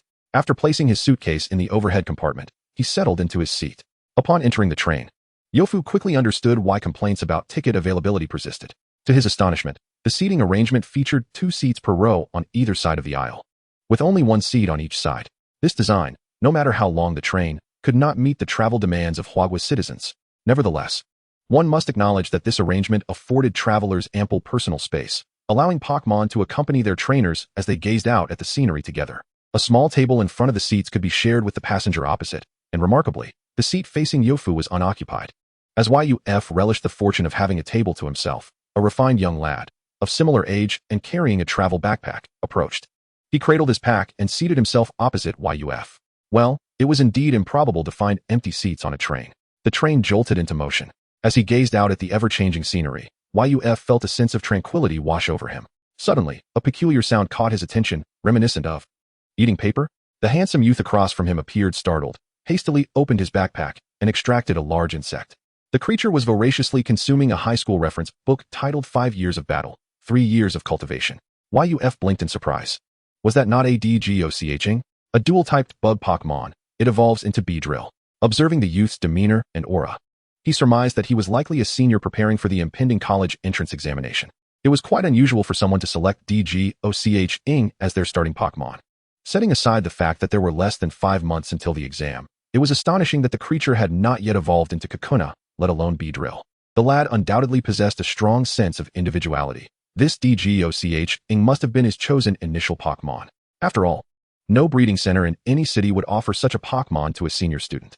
One significant reason was that in the animated series, the infamous Beedrill had garnered a negative reputation in this world, often appearing in news reports about wild Beedrill attacking people. He spoke softly. I apologize.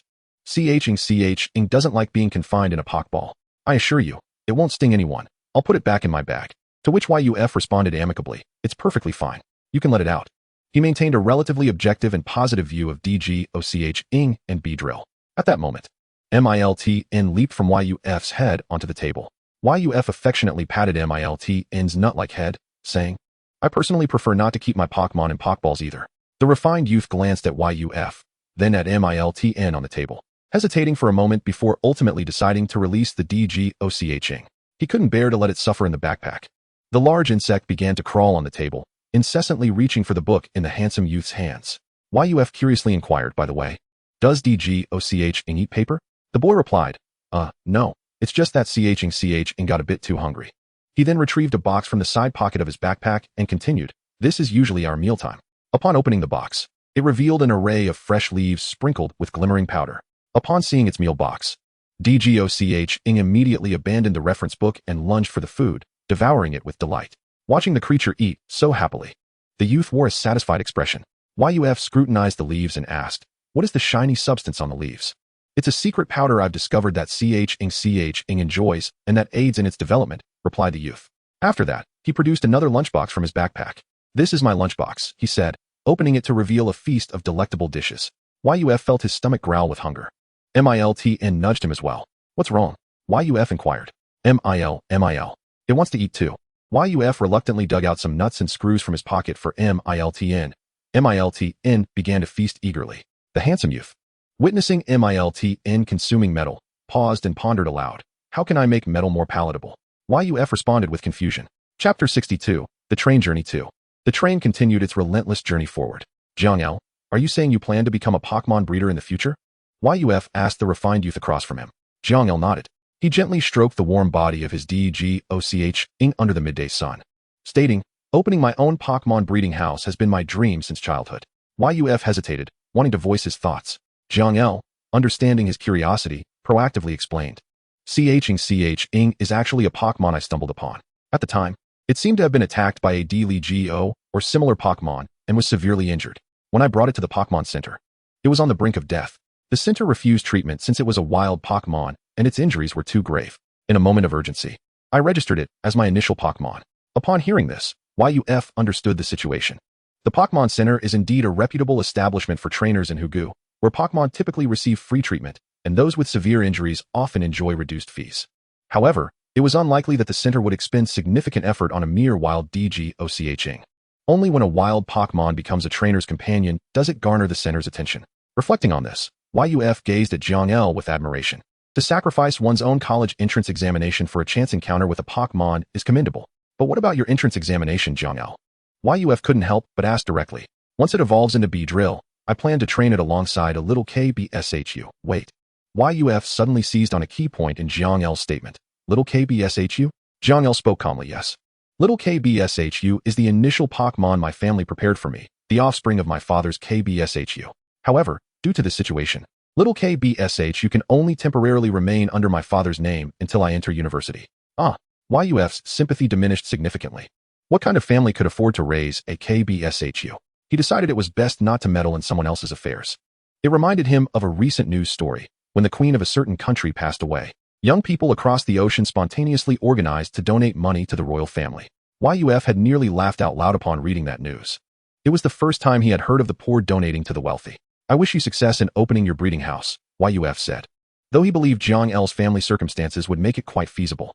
However, he thought that even if Zhang El never managed to establish a breeding house, he could certainly open a restaurant, one dedicated to providing meals for Pokémon. During lunch, Yuf sampled some of Zhang El's home-cooked dishes, and he was left singing praises. Zhang El chuckled and remarked, "May your good fortune continue."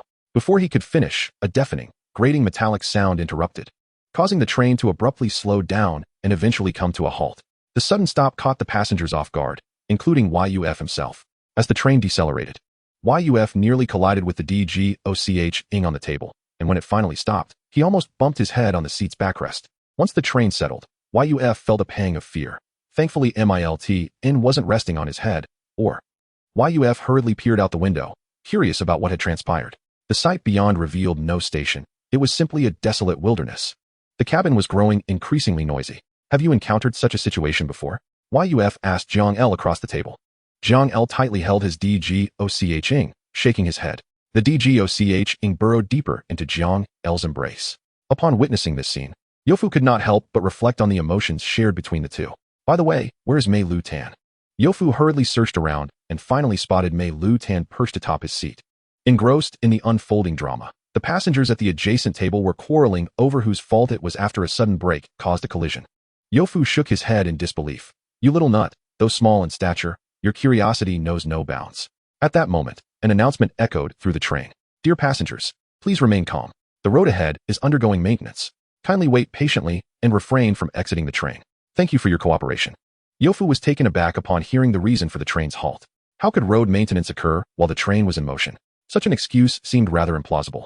It would have been more believable to say they encountered a roadblock from a rogue Pokémon emerging from the nearby Pokémon Ecological Reserve, seeking a leisurely breeze. Nevertheless, Youfu felt no anxiety. After all, there was an official Pokémon trainer team dedicated to maintaining railway security, who would arrive promptly to resolve any issues. The team members were all seasoned elite trainers, and it was merely a matter of time before the train resumed its journey. Indeed, less than half an hour later, the train began to move again. Clang, clang. As dusk fell, the announcement came, arriving at Fengjing North Station. Passengers disembarking, please proceed. At the station's exit, Youfu exchanged trainer IDs with Zhongli. When you have time, Youfu, feel free to visit my home. I will prepare exquisite metallic cuisine for Meilutan, Zhongli remarked. Upon hearing metallic cuisine, Meilutan popped its head out of Youfu's pocket, eagerly waving at Zhongli. Meilu, you must not forget. After bidding farewell, the two parted ways. Youfu approached the map at the train station, pondering which subway line to take to Pingzhou University. Suddenly, he felt a strong tug on his hand. Whoosh! His suitcase had been snatched away. Youfu immediately shouted, "Stop!" However, before he could finish, he fell silent. There stood Yunlu Jia, gleefully pulling his suitcase. Now you can't escape. Come, let's get on the train. Youfu. Chapter 63, Arrival at Pingzhou University. In the evening, a small car cruised along the roads of Fengjing at a leisurely pace. Youfu sat in the passenger seat, securely fastened with a seatbelt. Despite the slow speed, he clutched the handle tightly with his right hand. Yunjia, the driver, Yunlu, responded with a sound. Is it slow? She glanced at the dashboard. Youfu teased, slow? This is even slower than when you drove the utility vehicle at the breeding center. Yunlu, maintaining a serious demeanor, replied, Youfu, such reckless driving thoughts are unacceptable. Youfu was taken aback. How had he suddenly become the subject of a lecture? It was Yunjia who enjoyed driving a four-wheeled contraption without wings. No. Youfu decisively refused. Better safe than sorry, he quickly diverted the topic. By the way, how did you manage to get me an invitation for a campus visit to Pingzhou University? Was it difficult? Yunlu casually said, not at all. I merely explained your situation and achievements to my mother. Huh, didn't I mention it before? My mother is the vice principal of Pingzhou University and also serves as the admissions office director, Yunlu said with a hint of confusion. Youfu could confidently assert, no, absolutely not. What a remarkable situation. A father who is the director of a breeding center in Quangang City, and a mother who is the vice principal of Pingzhou University. Yet, a peculiar, somewhat inappropriate question suddenly arose in Youfu's mind. Do they not live together? As darkness enveloped the sky, the flow of traffic along the road gradually diminished as the small car headed north. Pingzhou University is a comprehensive institution with two campuses in Fengjing City, situated in the northern and southern districts. Youfu's destination was the northern campus of Pingzhou University, home to the Pokémon trainer program. As Yunlu reduced the speed of the vehicle, Youfu could see the entrance of Pingzhou University in the distance. The entrance of the northern campus was magnificently constructed. adorned with various Pokémon reliefs representing the school's past achievements and competitions, particularly beautiful under the glow of evening lights. Yunlu drove slowly toward the entrance, seemingly intending to enter the campus. Yinjia, perhaps we should first drop my luggage at the hotel, and then you can show me around the campus, Youfu suggested. Yunlu continued driving inward. Huh, does he stay on campus? Youfu asked uncertainly. Is it a student dormitory? Yunlu chuckled. Haha, what are you thinking? There's a hotel specifically for guests on campus. Youfu was taken aback. There was a hotel on campus? His eyes were opened to new experiences. The reception hotel at Pingzhou University was very close to the entrance, just a left turn upon entering. After parking the car, the two entered the hotel. Here, take this. You will stay here for the next few days, Yunlu said, glancing at Youfu, who was examining the room card. All right, you quickly go upstairs to drop off your luggage. I will wait for you downstairs to have dinner together. Oh, okay. Youfu took his suitcase and made his way to the room indicated by the card. As soon as he opened the door, Meilutan darted out of his pocket and jumped onto the large bed in the room. Meilutan bounced excitedly on the bed. Meilu. This bed is even softer and bouncier than the one at home. Youfu shook his head. Meilutan truly had the temperament of a child. He joined in on the fun, lying on the bed and bouncing along. After a while, Youfu sat up and asked, by the way, Meilutan, why have you been so well-behaved during the journey? Meilutan paused. Meilu. I must be on my best behavior in front of the trainer of the electric dragon. If she gets angry and unleashes the electric dragon, what will happen to me? Youfu, does the electric dragon know how you usually promote it outside? After ensuring everything was in order, Youfu hurried downstairs to reunite with Yunlu. Pingzhou University boasted a cafeteria the size of a building, spanning 3 floors, accompanied by several annexes housing a few small restaurants. As it was getting late, Yunlu led Youfu to a still-open restaurant for dinner. After placing their orders, Yunlu thoughtfully prepared a meal for Meilutan, filled with hearty dishes. Seeing Yunlu provide food, Meilutan immediately forgot its previous awe of her and became lively. Meilu, why can't Reibu join us for dinner? It has been ages since I last saw Reibu in person. Youfu patted Meilutan, stating, just eat your food. In places like restaurants, one cannot casually release Pokémon of elite level or above. If released, would it allow others or weaker Pokémon to eat? Meilu. It had never found Reibu intimidating. Meilutan mumbled. Youfu nodded repeatedly. Yes, you have never been afraid of anyone. After finishing their meal, Yunlu settled the bill and bid farewell to Youfu. I have other matters to attend to these next few days. Tomorrow morning, a junior of mine will come to the hotel to meet you. He will show you around. Youfu naturally had no objections. After the arrangements, Yunlu departed. Having eaten and drank to satisfaction, Youfu strolled through the tranquil university campus at night, accompanied by Meilutan. It's a bit chilly. Upon returning to the hotel, Youfu completed his washing routine and tended to Meilutan before it was nearly time for bed. Reclining on the soft, plush bed of the hotel, Youfu tossed and turned, unable to find slumber, feeling somewhat uneasy in unfamiliar surroundings. Meanwhile, Meilutan, oblivious to the world, was soundly asleep on the pillow. Fortunately, Youfu had prepared for such a situation. He rose and rummaged through his suitcase until he found it, a feather, the new moon feather, which he had specifically brought along to prevent sleepless nights. He hung the new moon feather at the head of the bed and settled back down, ready to embrace sweet dreams. Moments later, the room was filled with the sound of his deep, rhythmic breathing. In the morning, a knock echoed through the room. Coming. Youfu called out, having just finished washing his face, which took a mere 15 seconds. He dried his face and opened the door to find a bespectacled man standing before him. Youfu quickly assessed him. He appeared youthful, yet his thinning hair suggested a touch of middle age. You must be Youfu, the man said with a smile. I am your tour guide arranged by Sister Yunlu. My name is Tao Yingwu, but you can call me Wu Go. Youfu nodded in acknowledgement, greeting him. Hello, Wu Go. Tao Yingwu placed a hand on Youfu's shoulder and said, let us go. I'll take you for breakfast. As soon as the words breakfast left his lips, Meilutan, who had been lazily dozing, sprang up from Youfu's pillow. In the blink of an eye, Meilutan leapt onto Youfu's head. Meilu, let us go. Time to eat. Noticing Meilutan, Tao Yingwu adjusted his glasses and asked, is this your starter Pokémon? I believe it's called Meilutan, correct? Youfu nodded. It was impressive how well-versed students from prestigious universities were, as he did not need to introduce Meilutan. The little Pokémon greeted Tao Yingwu amicably. Tao Yingwu nodded slightly, adding, Sister Yunlu mentioned your starter Pokémon is Steel-type, but I never expected it to be Meilutan. Though his tone was neutral, Youfu sensed an underlying implication in his words, which felt somewhat peculiar. Was it merely his imagination? Before he could ponder further, Tao Yingwu led the way to the elevator, saying, let us head to breakfast. Youfu followed him towards the cafeteria of Pingzhou University. Along the way, he was unable to contain his curiosity and inquired, Wu Go, what year are you in? I am not an undergraduate. I am currently in my 2nd year of graduate studies, he replied, pride evident in his voice. Upon hearing this, Youfu's earlier confusion was swiftly resolved. Ah, that explains the thinning hair. He must be a research student. Tao Yingwu treated Youfu to breakfast at the university cafeteria. As for the taste, it was rather standard, but certainly far superior to the meals prepared by Youfu's mother. After their meal, the two stood at the entrance of the cafeteria. I'll take you to see our battle arena first, Tao Yingwu suggested. Youfu had no objections. The campus of Pingzhou University was quite expansive, and the battle arena was a considerable distance from the cafeteria. Tao Yingwu scanned for a free shared bicycle on campus and helped Youfu obtain one as well. Together, they cycled towards the battle arena, arriving after 10 minutes. The battle arena of Qiangang No. 1 High School, which Youfu had previously admired, seemed diminutive in comparison to that of Pingzhou University. Tao Yingwu swiped his campus card to gain entry for Youfu. Given that it was winter vacation, the arena was nearly empty. Youfu wandered onto an available battle stage, curious to observe the differences from Qiangang High School's arena. At that moment, Tao Yingwu joined him on the stage and cheerfully proposed. What do you say, Youfu? Shall we engage in a Pokémon battle? Youfu was taken aback. So soon after breakfast? Come on, don't worry. I'll use a Pokémon that hasn't reached the professional level yet, Tao Yingwu assured with a smile. Youfu hesitated upon hearing this. In truth, Meilutan had been indulging in sweets lately and had been training regularly, nearing the threshold of professional level. Should he suggest that Wu Ge use a weaker professional Pokémon? Tao Yingwu then produced a Pokeball from his waist. With a flash of red light, a well-known green Pokémon appeared before Youfu. It was a Scyther. Youfu's uncertainty dissipated, and he declared, all right, let us do this. He promptly released Meilutan from his pocket onto the battlefield. Seeing Youfu's agreement, Tao Yingwu approached the self-service machine beside the battle arena. After swiping his student card, he set the battle mode to 1v1 and selected the standard terrain, then confirmed. A protective shield rose around the arena, and a virtual referee materialized in the center.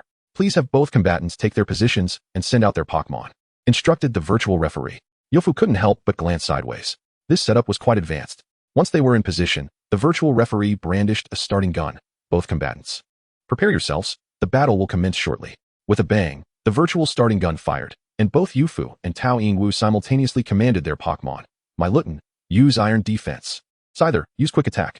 Before Meilutan's Iron Defense could be fully executed, the Scyther, enveloped in a white aura, zipped to Meilutan's front at astonishing speed. Striking the small Pokémon with a kick, Meilutan, propelled into the air, quickly regained its balance, landing gracefully on the ground. It glared at the Scyther, now darting about in the air, feeling quite indignant. How annoying it is that you can fly with those wings. Time to get serious.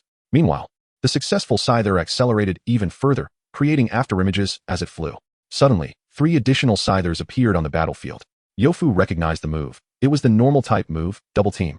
This indicated that Wu Gu's Scyther possessed considerable strength for a novice Pokémon. As Meilutan faced the 4 Scythers, seemingly bewildered, Tao Yingwu's gaze towards Youfu subtly conveyed a hint of disdain. The Scyther launched another assault on Meilutan, this time 4 Scythers attacking from different directions. The blades on their arms shimmered with the energy of the bug type. Tao Yingwu mentally urged, yes, just like that. Finish them off with a flurry of Fury Cutter. The 4 Scythers converged on Meilutan. With a resounding crash, only 1 Scyther remained, lying defeated on the ground. Meilutan, shimmering with Steel-type energy, was using its small hands to manually slow the spinning head of the fallen Scyther. Once the Scyther had come to a stop, Meilutan proudly regarded the downed green insect. Humph, all flash and no substance. But the biological magnetic field cannot deceive me. The virtual referee announced, Scyther has fainted. Meilutan is the victor. With that, the virtual referee and the protective shield surrounding the arena vanished simultaneously. Youfu turned to the still-stunned Tao Yingwu, remarking, the atmosphere in this arena feels distinctly different. Quite sophisticated indeed. Wu Ge, where shall we go next? Chapter 65. Do not sleep, X-Face Big Guy. It is curious, after Meilutan dispatched the flying mantis with a single move, why did Youfu suddenly perceive Wu Ge as more enthusiastic? Was it merely an illusion? This left him somewhat bewildered. Following Tao Yingwu, Youfu exited the battle arena. If a Pokémon were to sustain injuries during a match, a quick right turn upon exiting would lead directly to the Pokémon Center for urgent care, an exceptionally considerate design. The duo entered the Pokémon Center. The center at Pingzhou University is more than twice the size of an ordinary Pokémon Center, and due to the winter break, only 2 windows were currently open. Youfu glanced down at Meilutan in his pocket. Meilutan was shaking its head vigorously. Meilutan, it was not tired and had no intention of lying down to sleep. It wanted to accompany Youfu on a leisurely stroll. Meilutan even climbed atop Youfu's head, clutching his hair tightly. Youfu sighed in exasperation. Wasn't he merely wandering aimlessly? Was he? Well, perhaps a tour could indeed be considered a form of aimless wandering. Since Meilutan felt fine, he did not intend to enforce a rest. Youfu looked up and declared, Meilutan is not tired. Wu Ge, let us proceed. Tao Yingwu nodded and led Youfu out of the Pokémon Center. A right turn upon exiting revealed the expansive Pokémon training grounds, which occupy half of Pingzhou University's area. As per usual, entry required a swipe of a card. Entering through the main gate of the training grounds, a massive map stood prominently at the entrance. Tao Yingwu positioned himself before the map, introducing it to Youfu and Meilutan perched atop his head. Our Pingzhou University is a comprehensive institution. Hence our training grounds feature not only conventional facilities such as gravity and agility training rooms, but also various simulated natural training environments that replicate diverse climatic and geographical conditions. Tao Yingwu pointed at the differently colored regions on the map, elaborating in detail. Here is an artificial volcano. Here is an ecological botanical garden. Here is a desert. Here is a charging room. Just like all other areas within the battle arena. Students who are Pokémon trainers are entitled to a corresponding amount of free usage time each month, with the allocation increasing based on their academic performance. After introducing the basic information, Tao Yingwu guided Youfu through the training grounds, visiting each facility in succession. By the time they completed the tour, it was already noon. Youfu emerged from the training hall, his hair damp. The dampness was not due to perspiration from the artificial volcano, but rather the result of Meilutan's incessant drooling in the metallic room filled with steel, rare metals, and various alloys. Initially, he thought the ceiling was leaking. After lunch, Youfu accompanied Tao Yingwu to the Pingzhou University Library. True to its reputation as the province's top university, the library was replete with an abundance of books on Pokémon knowledge. However, compared to their visit to the training grounds in the morning, the library tour felt somewhat dull. Youfu could not suppress a yawn. Noticing Youfu's demeanor, Tao Yingwu remarked, "But when we usually come to the library, we do not solely come to read." You don't come to read? Then what do you do? Please elaborate. Youfu's interest was piqued, and he instantly felt more alert. Tao Yingwu continued, "The lowest level of the library houses a special training ground exclusively for the faculty. Many professors allow their Pokémon to exercise freely there. In their spare time, the professor's Pokémon provide one-on-one tutoring to the students' Pokémon, teaching them moves. Coincidentally, I still have one opportunity this month to learn a move. Would you like to take Meilutan to try it out?" The prospect of teaching moves to Pokémon instantly brightened Youfu's eyes. Yes. Anticipating Youfu's enthusiastic reaction, Tao Yingwu smiled and inquired, "What move do you want Meilutan to learn?" "The steel-type cannon," Youfu blurted out. Ever since the last joint examination and battle against Hu, Youfu had long desired for Meilutan to learn cannon. However, despite several weeks of effort, they had yet to master the move. Wuga had graciously offered him the opportunity to expand Meilutan's move pool. Wuga truly was a kind soul, unaware of being perceived as a good person. Tao Yingwu was momentarily taken aback by the move's name. "Are you certain Meilutan can learn this move?" Youfu nodded with unwavering confidence. Seeing his determination, Tao Yingwu replied, "Very well, but I must first check the library system to see if there are any teachers Pokémon available to teach canon today in the special training ground." After saying this, Tao Yingwu began searching on the library's terminal. Before long, the search results appeared. Tao Yingwu's expression turned peculiar as he examined them. "What is it, Wuga? Is there none?" Youfu inquired. Tao Yingwu shook his head and replied, "No. There is indeed a Pokémon in the library's lower level that can teach canon. However, it happens to be our vice principal's Pokémon. Meilutan." "Hello, X-Face big guy." In the training ground of the library's lowest level, Meilutan stood before a cerulean Pokémon, earnestly attempting to greet it. Meanwhile, Youfu and Tao Yingwu stood at a distance, observing Meilutan's antics. The rules of this special training ground dictated that only Pokémon could enter. The cerulean Pokémon seemed to be asleep. "Meilutan, don't sleep, big guy. Wake up and play." Meilutan leaped onto the cerulean Pokémon and began bouncing around. Witnessing this scene from afar, Tao Yingwu nearly had a heart attack. At that moment, the cerulean Pokémon slowly opened its bright red eyes and floated upward, its four stout legs that had been tucked beneath its body unfolding. Even from dozens of meters away, Tao Yingwu could sense its formidable presence. Meilutan, perched atop Youfu's head, bid farewell to the cerulean Pokémon, which had returned to its slumber. Once again, Tao Yingwu was astounded by Meilutan's performance. In just an hour or two, Meilutan had mastered canon, which was truly astonishing. Who would have thought the vice principal's Metagross could be so amenable? It was inconceivable, as its exterior suggested a rather aloof demeanor. Chapter 66, No Abilities. In the hotel, Youfu was packing his belongings in advance. This trip to Pingzhou University had certainly broadened his horizons. The world outside is indeed vast. He wondered when he would be able to travel and embark on adventures around the globe at his whim. Knock, knock, knock. A knock echoed at the door. "Coming, Wuga." Youfu hastily stuffed his clothes into his suitcase and pulled Meilutan, who had crawled inside, out and placed it back in his pocket. He wondered where Wuga would take him today. Opening the door, he was surprised to find that the visitor was not Tao Yingwu. Why such a look of astonishment? It was Yunlu. "Young you, didn't you say you had something to attend to? I summoned you from Quangang City. I can't just leave you completely in someone else's care," Yunlu replied with a smile. She glanced into the room and noticed the neatly packed suitcase, exclaiming, "Oh, Young you are quite diligent, having packed your luggage already. Waving her finger, she added, there is still one important place we haven't visited. How can you say the tour is nearly complete? Yofu was taken aback. An important place? Was there such a thing? In recent days, he had even visited the newly constructed swimming pool at Pingzhou University, indulging himself to the fullest. No more thinking. Come with me, Yunlu said with a mysterious smile, tugging at Yofu's arm as they headed outside. This is the place. Yunlu led Yofu to a building slightly smaller than the battle arena of Pingzhou University. Yofu recognized it from a previous visit when Brother Wu had guided him around other locations. After a brief conversation with someone via the intercom at the entrance, the door finally swung open. Let's go, Yunlu said, taking the lead inside. As they crossed the threshold into the main hall, the atmosphere shifted dramatically from the stern and lifeless exterior to a vibrant, bustling Pokémon ecosystem. Before them lay a lush expanse of green grass, where a group of Bulbasaur basked under the transparent skylight, soaking up the morning sunlight. Nearby, a Chikorita appeared to be engaged in playful antics with an EV, seemingly teasing a lone Cyndaquil. Within the premises was an artificial lake, from which a Feebas made a running leap, attempting to land on a lily pad, only for the pad to evade it just in time. Upon seeing so many companions, Meilu jumped excitedly out of Yofu's pocket, only to collide headfirst into a pane of tempered glass. Yofu rushed over to check, relieved to find the glass intact. Fortunately, it's not broken, he sighed. Then turned to Yunlu. Sister Yun, this is the Pokémon breeding house of Pingzhou University, isn't it? Yunlu replied proudly, indeed. What do you think of the variety of Pokémon we offer here at Pingzhou University? Yofu nodded in agreement. Although there were no legendary Pokémon, the selection was still quite impressive. As they proceeded along the glass corridor, they passed an artificial river where a group of Froakies swam contentedly. Suddenly, Yofu noticed a Froakie nearby that was notably paler than the others, tirelessly striking a rock with its glove-like hands, seemingly practicing its attack technique. Sister Yun, is that a shiny Froakie? Yunlu glanced over and remarked, you have a keen eye, Xiaoyu. Curious, Yofu paused to ask, so, is it true that shiny Pokémon are often ostracized by their peers? Yunlu replied, I'm not entirely sure about that. Clearly, Yofu's inquiry ventured into her realm of uncertainty. She continued, however, from what I've gathered, this Froakie isn't isolated due to its coloration. Yofu looked at Yunlu, eager for an explanation. Instead of directly answering, she posed a question, what is the ability of Froakie? This was a question Yofu could easily answer, Torrent or Protean. Torrent is a common ability among all water-type starters, increasing the power of water-type moves when the Pokémon's health is low, potentially amplifying it by up to 15 times.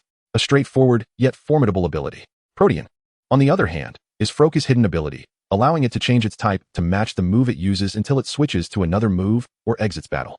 Yunlu was not surprised by Yofu's knowledge of Protean and continued, however, under long-term observation by the Pokémon breeders at the school, this Froakie has shown no characteristics of either ability. In essence, it possesses no ability or lacks one entirely. Its social isolation stems from its peers being taken away shortly after hatching. Yofu understood. It was akin to a child in kindergarten not being able to play with those in a different class.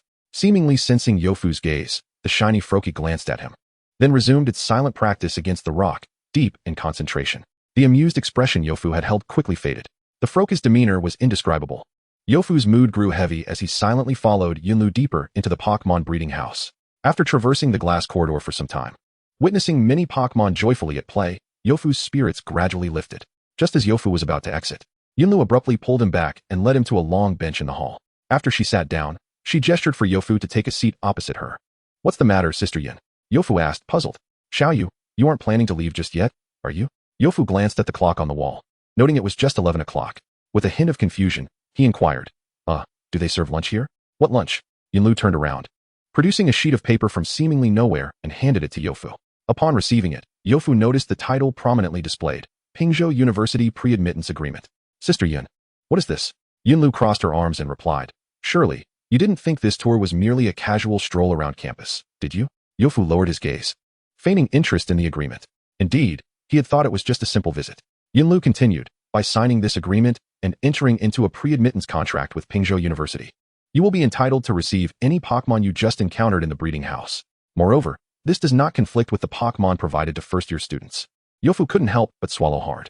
This meant that by signing, he could potentially have 3 Pokémon by the time he started university, 1 Meilu, and 2 starter-level Pokémon. After a moment's contemplation, he asked, do I still need to take the college entrance examination? What if I achieve first place in the Pokémon battle section and earn a spot at Qingbei University? This was the question that truly lingered in Yofu's mind. Upon hearing this, he almost immediately agreed. Such a fortunate opportunity. Regardless of whether he got into Qingbei University, he would still receive a Pokémon. If he succeeded, it would be a tremendous gain. If he didn't, he would lose nothing. And the top university in his province would still back him up. He felt like he had hit the jackpot. However, Yofu tried to remain rational, saying, Sister Yun, this agreement is filled with terms favorable to students. Won't Pingzhou University end up at a loss? There won't be any hidden clauses, will there? Yunlu shook her head and explained, if a student who signs this agreement truly manages to achieve first place in the entrance exam and gets into Qingbei University, it indicates they are exceptionally talented, regardless of whether it's due to personal aptitude or family circumstances. The school can accept the investment of a single starter Pokémon to cultivate a relationship with such an individual. If they don't get into Qingbei University, they will naturally become students of our school. Ultimately, the resources remain within our institution, so the school incurs no loss. After hearing Yunlu's explanation, Yofu understood the core reasoning. Pingzhou University was a prestigious institution, willing to invest in him with a starter-level Pokémon as a preemptive measure. With this in mind, Yofu resolved to sign the agreement, although he felt it necessary to discuss it with his family first. While citizens of Huagua are legally considered adults upon registering their first Pokémon, it was prudent to inform his family about such a significant decision. He immediately went to a corner to contact his father via instant messaging. Yofu preferred to discuss these matters with his father. Yunlu waited patiently on the bench, confident that Yofu would not decline the invitation. After a considerable wait, Yofu returned from his communication with his father. Yunlu inquired, what does your family say? While her lips posed this question, her hands directly extended a signature pen to Yofu. Yofu accepted the pen and promptly inscribed his name on both copies of the agreement. Returning the pen along with one copy to Yunlu, she tucked the agreement away and asked, so, have you decided which Pokémon you wish to choose? Once you've made your selection, I will need some time to process the paperwork and register it under our Quangang City Breeding Center until after the college entrance examination, when it can be transferred to your name. Yofu began, I want to choose. A sudden vision flashed through his mind. I want to choose. Yunlu prompted, which one? Shuiyu, Miawa Jiji, or that shiny Quaquaddle? Upon uttering those words, Yofu felt his heart racing violently, as if the mere act of speaking had drained him of all his strength. Yunlu stood momentarily stunned, never having imagined that the academically gifted Yofu would ultimately select a Pokémon devoid of any abilities, even if it were a shiny variant. Yofu, surely you understand what it signifies for a Quaquaddle to lack an ability? Yunlu rarely called Yofu by his name. He silently nodded. Thank you, Yunjia. What are you thanking me for? In the afternoon, Yofu wandered through the somewhat desolate campus of Pingzhou University for quite some time, from the sun's zenith to its descent. Yofu, why are you still here? Didn't you say your train departs at 7? Wuge glanced at his watch and replied, it's 6:30. Goodbye, Wuge. Vroom vroom vroom. Hold on tight, kid. I'm about to accelerate. Yunjia, should I change my train ticket? You don't need to be so reckless. Yunlu deftly maneuvered the car between two vehicles. What are you talking about? With me, Yunjia, here, I guarantee you'll catch the 7 o'clock train. Since Yunjia had said so, Yofu felt compelled to accompany her on this perilous journey. Changing train tickets in this world is no easy feat. If he lingered any longer, even Yunjia, who could drive like a land-based aircraft, couldn't save him. Yunjia, watch out for the car. Chapter 68, The Rift. This evening train was evidently far more vacant than the morning train Yofu had taken. He noticed that not only was the seat across from him unoccupied, but he was also the sole occupant in his section.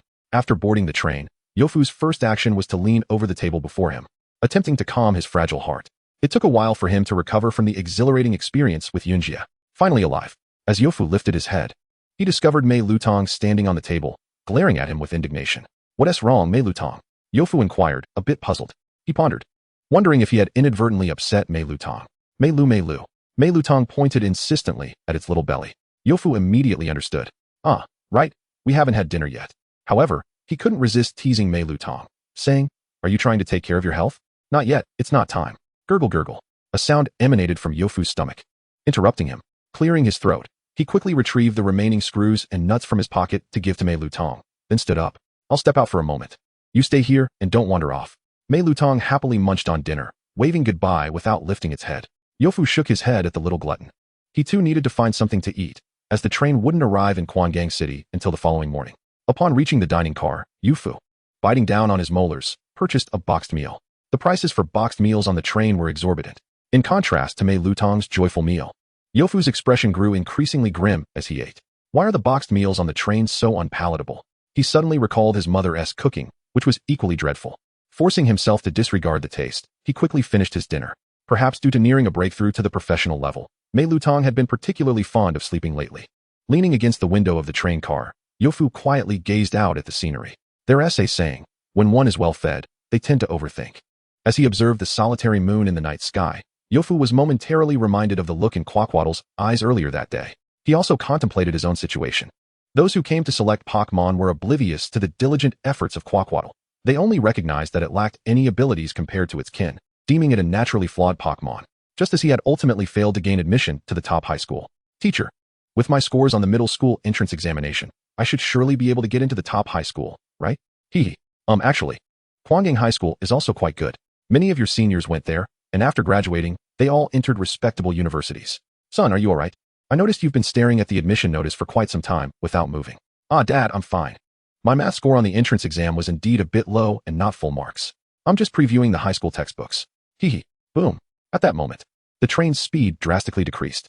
The screech of the train wheels against the tracks tortured Yofu's ears once again. Moments later, the speeding train came to an abrupt halt. The once relatively quiet car erupted into chaos. Suddenly, the train's intercom crackled to life, a deep male voice resonating. Dear passengers, please remain calm and refrain from moving about.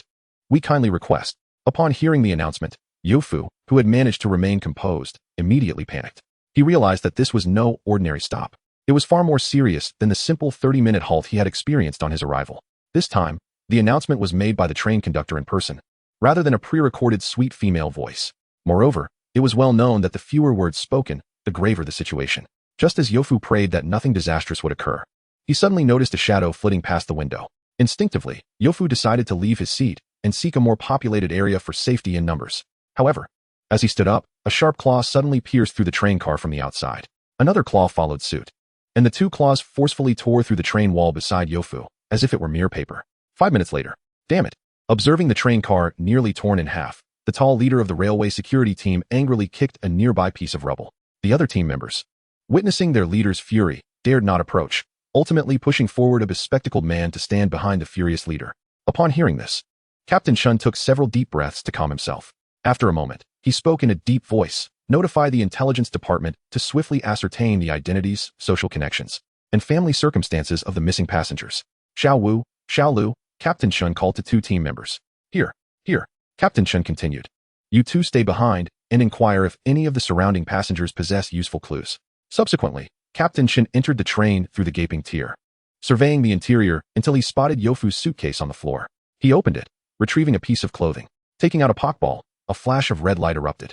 A creature adorned with long, twisted horns reminiscent of a demon emerged on the train, accompanied by shallow gray, bone-like protrusions encircling its neck, ankles, and back, and a long, triangular tail resembling that of a black hound. Captain Shin placed Yofu's garments before the black hound's nose. After a vigorous sniffing, the hound's eyes glimmered with alertness. Standing at the ready, Captain Shin nodded and commanded, the rest of you, follow me in the search. Yes, hey Lugia. Chapter 69, The Bear Appears. Beneath the moonlit trees, a towering shadow raced swiftly up the mountain. Upon closer inspection, one could discern a mysterious protrusion on the shadow's shoulder. Yofu, abducted from the train. Currently hoisted upon the shoulder of a bear far exceeding normal size, standing over 2 meters tall, Yofu made no effort to struggle. He proposed, I say, Kun Xiong. Perhaps you could let me down? I could walk by myself. Wouldn't that be quicker? Yet, Yofu harbored no intention of tricking the bear into releasing him. The steep mountain path was jarring, and the bear's physique, composed entirely of solid muscle with little fat, rendered the experience exceedingly uncomfortable. The bear disregarded Yofu's presence, continuing its relentless sprint. As they burst through the trees into the moonlight, Yofu noticed a deep wound beneath the bear's brown fur. This wound appeared to have scabbed over previously, but perhaps due to the recent exertion of breaking open the train car or the prolonged run, it had split, now bleeding profusely. Nevertheless, the bear's speed showed no signs of abating, as if driven by some imperative reason to press forward. Consequently, Yofu resigned himself to being a mere, unfeeling burden. If the bear cared so little for its own injuries, it certainly wouldn't concern itself with his discomfort. Yofu reassured himself. At least the bear expended such effort to bring him here, implying he was not intended as a meal. Despite its fierce appearance, the bear was, after all, a vegetarian, typically subsisting on fruits and nectar. Indeed, Yofu's current compliance was also influenced by the astonishing aura the bear had displayed upon their initial encounter on the train. He surmised that this bear was significantly stronger than Yunjia's electric dragon, even suspecting it to be a gym leader-level Pokémon, though lacking concrete evidence. Faced with a bear of such potential, Yofu chose to acquiesce. After all, he was neither adept at grappling nor wrestling, nor could he execute a sliding tackle. Perched upon the bear's shoulder, Yofu felt as though he were riding a tractor traversing a series of speed bumps, jolting him uncomfortably. This prompted reflections on the perilous nature of the world outside. Turning his head, he realized they had arrived at their destination, a cave. So, Kun Kun Xiong hibernates in a cave during winter? That was a revelation. He had read that Kun Kun Xiong excelled at climbing trees, eating and sleeping aloft, and had assumed it also slept in trees during winter. At this moment, the bear set Youfu down and solemnly gestured for him to enter the cave. Naturally, Youfu followed obediently. The cave path was short, leading them to a conclusion. Inside lay another Kun Kun Xiong, this one with longer fur, clearly a female. She appeared to be resting on the ground, while a bear cub, adorned with a white crescent-shaped marking on its forehead and a light brown coat, timidly lingered beside her. Youfu found himself perplexed. What could be the purpose of the male bear bringing him here? To play with the bear cub? Suddenly, a glow emanated from Youfu's pocket. It was not the source of the light from Meilutan nearby, but rather from his pocket containing miscellaneous items. He reached in and extracted the contents, discovering the luminous new moon feather gifted to him by the dream Pokémon, Cresselia. He quickly glanced at the female Kun Kun Xiong lying on the ground, noticing her normally stern expression now twisted in pain. Could it be? However, the unfolding events compelled him to consider the implications. Youfu gulped. Truthfully, he was hesitant to delve deeper into what this situation concealed. Such matters were hardly suitable for an aspiring trainer on the brink of his examinations. All he could do was assist the female bear in alleviating her suffering, leaving the rest to the official trainers to ponder. Yet, how was he to utilize this new moon feather? Youfu was troubled. He had always considered it a tool for inducing sleep, and this was his first time employing its capability to awaken from nightmares. He approached the female bear with the feather. Remarkably, he need not perform any special action. The feather itself floated above her head. Under the watchful eyes of the male bear and the cub, a radiant yet gentle light erupted from the new moon feather. Illuminated by this glow, the female bear's pained countenance gradually softened. Although she did not awaken immediately, her breathing became noticeably steadier. After its eruption, the feather's color had faded considerably, yet its luminescence had not entirely dissipated. Youfu exhaled in relief, realizing the new moon feather was not a one-time use item. Seeing his mother regain her gentle demeanor, the bear cub joyfully prepared to rush to her side, only to be halted by the male bear, who shook its head, signaling that she required rest. The cub then turned and bounded towards Youfu, who naturally welcomed the cub's affection. Who could resist a charming bear cub? After indulging in some playful moments, Youfu noticed that the male bear had produced a bounty of fruits from somewhere and offered them to him. Youfu inquired, "Are these for me?" The male bear nodded, promptly depositing the fruits into Youfu's embrace. Jiligua. Consuming this will permanently enhance a Pokémon's attack. Xing Zigua. Consuming this will permanently enhance a Pokémon's special defense. Were these berries?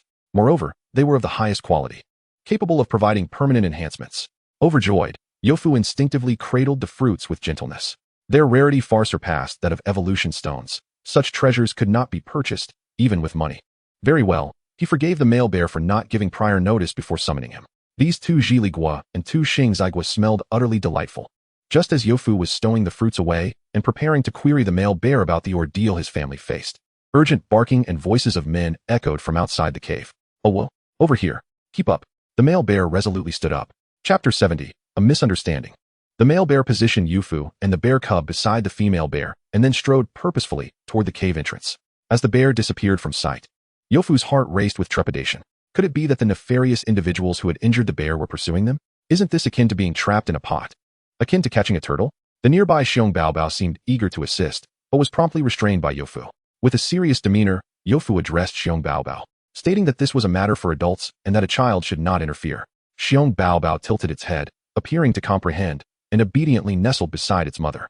Observing this, Youfu nodded, reflecting on how endearing a sensible and obedient Xiong Baobao truly was. Subsequently, under Xiong Baobao's puzzled gaze, Youfu cautiously followed the male Kun Kun Xiong towards the cave entrance. Clearing his throat, he mused that he was no longer a child, and meddling should pose no issue. Releasing his Pokémon, he remained vigilant. At the cave's entrance, the previous team leader of the railway security unit, Chen Duin, along with his team members, issued commands. Yes, came the synchronized response from the team. The members then produced their Pokeballs, and with a flash of red light, several imposing Hei Lu Jia appeared. Including the lead one belonging to Chen Duin, there were a total of 10 elite Hei Lu Jia. Chen Duin gestured forward, commanding them to enter. He boldly led the way, with his team following closely. However, after only a few steps into the cave, Chen Duin suddenly felt a jolt of anxiety. "Not good. Get back," he exclaimed, disregarding whether his team could react in time, and promptly took cover with his Hei Lu Jia. Boom.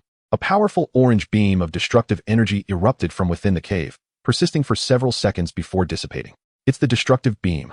The culprit who damaged the tracks and abducted passengers must be inside the cave, remarked the bespectacled team member behind Chen Duin. Just as he pondered their next move, a heavy footfall echoed from within the cave, prompting him to decisively declare, "The He Lu Jia cannot maneuver in the cave. We must retreat." The team swiftly exited the cave, taking cover in the surrounding woods to await the emergence of their target. Thud, thud, thud. "Captain, it's coming out." "It's a Kun Xiong," whispered an observant team member. As the Kun Xiong emerged, it cautiously surveyed its surroundings. "Captain, it appears that the Kun Xiong has an injury on its back," another team member noted. Hearing this, Chen Duyin immediately scrutinized the creature's back. Under the moonlight, he could indeed see blood flowing from the wound. Chen Duyin's pupils contracted. "Everyone, unleash your full firepower and attack freely," he commanded decisively, adding, "As members of the railway security unit, it is our duty to rescue the passengers inside." Yes, the He Lu Jia sprang into action, encircling the Kun Xiong. Led by Chen Duyin's He Lu Jia, they coordinated their assault on the Kun Xiong, which, under the pressure of the attack, was compelled to retreat from the cave entrance. Observing this, the bespectacled team member suggested, "Captain, should I take a few people inside to check on the missing passengers?" Chen Duyin waved his hand, stating, "What if there are more Kun Xiong inside? We only brought He Lu Jia this time. It's best not to act recklessly without the team." The bespectacled member contemplated the risk of entering without Pokémon protection. In the moonlight, it was one bear against 10 dogs. Despite the formidable strength of the Kun Xiong, it clearly struggled against the 10 well-trained and coordinated He Lu Jia. Just as the Kun Xiong appeared to be at a disadvantage, the sound of a young voice suddenly resonated from the cave. "Meilutan, use cannon beam." A beam of white and light blue energy shot from the cave, striking the trees on the opposite side. The trees swayed violently, creating a cacophony. The railway security team's attention was drawn to the commotion. "Captain, it's the missing passenger," exclaimed an observant team member. "Stop. Please halt. The Kun Xiong has not harmed me." Youfu emerged from the cave, cradling Meilutan. Chen Duyin furrowed his brow slightly and raised a hand. Seeing the captain's signal, the team members commanded their He Lu Jia to withdraw. The He Lu Jia, previously in combat mode, instantly retreated from the Kun Xiong's side. As the pack of dogs dispersed, the Kun Xiong watchfully regarded the security team, gradually positioning itself in front of Youfu. Chen Duyin exchanged a glance with the bespectacled member. The latter approached and inquired, "Are you the passenger who was abducted from the train?" Youfu nodded. "Yes, I am Youfu." The bespectacled member sighed in relief.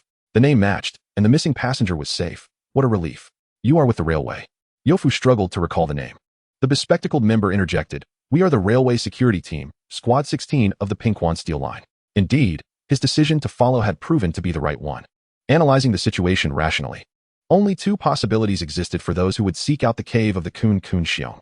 Either they were searching for the Kun Xiong, or they were looking for Youfu.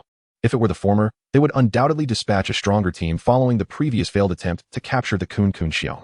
In that case, the Kun Xiong would stand no chance alone, and hiding in the cave would lead to certain demise. Conversely, if it were the latter, the individuals were likely official personnel seeking him, and upon his appearance, they would likely not overly pressure the Kun Xiong family. Chen Duyin stated, "Since we have located the missing passenger, you should come with us now. Everyone, retreat." So soon? Youfu was taken aback, as he still had many unanswered questions from the Kun Xiong.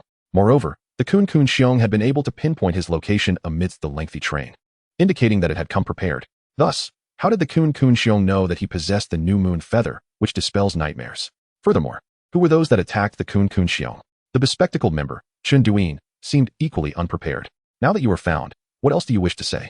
Chen Duyin shot a glance at the bespectacled member. "Nothing," the bespectacled member quickly replied, falling silent. "Roar." Youfu waved cheerfully. "Hey there." A delightful call emerged from beneath the paws of the Kun Xiong. It turned out that Xiong Bao Bao had not stayed obediently in the cave, but had sneakily come out as well. Youfu waved back at it. "Goodbye, mischievous Xiong Bao Bao." He then turned to descend the mountain with the railway security team, marking an unforgettable night. Half an hour later, at the entrance of the Kun Xiong family's cave, the air seemed to distort. Whoosh! A middle-aged man and a yellow Pokémon holding spoons in both hands appeared in the clearing before the cave. The middle-aged man stepped into the cave, only to find it utterly empty. TCH, nonsense. Chapter 71, The Journey Home. Where are we going? Youfu inquired from the back seat of the jeep. Glancing out the window, he noted that the current direction of the jeep was not that of the train he had arrived on. The other two jeeps that had accompanied them had also turned at the last intersection. "What? Are you afraid we might sell you?" chuckled the bespectacled member in the passenger seat. Rest assured, in this era, trafficking people is far less profitable than poaching Pokémon. At that moment, Chen Duyin, the driver, slammed down on the steering wheel, causing the jeep to honk loudly on the desolate mountain road, abruptly silencing the bespectacled member's laughter. Chen Duyin, without a sideways glance, coldly remarked, "Lin Muyong, Do you truly comprehend the nonsense you are uttering? The bespectacled member, Lin Muyang, immediately shrank back, lowering his head and raising his hands in surrender. I was wrong, Captain. Chen Duyin continued to drive the jeep, lost in thought. Lin Muyang glanced at his team captain and, seeing that he had calmed down, finally breathed a sigh of relief. He then addressed Yu Fu, saying, "The train you took earlier and the road ahead have been repaired thanks to the efforts of the repair crew. The train is currently en route to its destination, Quangang City. Captain Chun and I will personally drive you to the Quangang City train station." Yu Fu hesitated. "What about my luggage on the train?" "Rest assured, your suitcase is securely placed in the trunk of the car," Lin Muyang replied. He continued, "I was initially considering that if Captains He Lu Jia couldn't pick up your scent, we would open your suitcase in the trunk and give each He Lu Jia a piece of your clothing." With that, Lin Muyang tossed a piece of clothing to Yu Fu. Yu Fu reached out to catch it. It was indeed his clothing, albeit marked by numerous small black holes as if burned. Lin Muyang explained, "Perhaps Captain's He Lu Jia was particularly vigorous in its search, and a spark from its mouth accidentally landed on it. We can compensate for the damage." "No need. It's fine," Yu Fu interrupted. After all, it was an accident born of a rescue effort. Asking for compensation would be quite inconsiderate. Lin Muyang chuckled at this. The jeep sped forward. Yu Fu was fiddling with his communicator. After a while, he ultimately set it down, realizing there was no signal here. More accurately, his communicator had no signal. They were currently in the Pokémon ecological protection zone, where communicators for trainers below the elite level could not function. With nothing to do, Yu Fu glanced at the two members of the railway security team ahead. Perhaps it was better to chat with Lin Muyang. The captain gave off a particularly stern aura. "Lin Gu," Yu Fu inquired, "how did you train your He Lu Jia to be so harmonious?" 10 elite He Lu Jia were able to contend with a gym leader level Kun Kun Xiong, even though the bear was previously injured. In battles between Pokémon of different levels, the weaker side cannot simply make up for the gap in strength by sheer numbers. It was true that a few novice Pokémon might manage to handle a professional level Pokémon, and 10 professional level Pokémon could face off against an elite level Pokémon. But normally, 10 elite level Pokémon would not stand a chance against a gym leader level Pokémon. The previous group of He Lu Jia was an exception.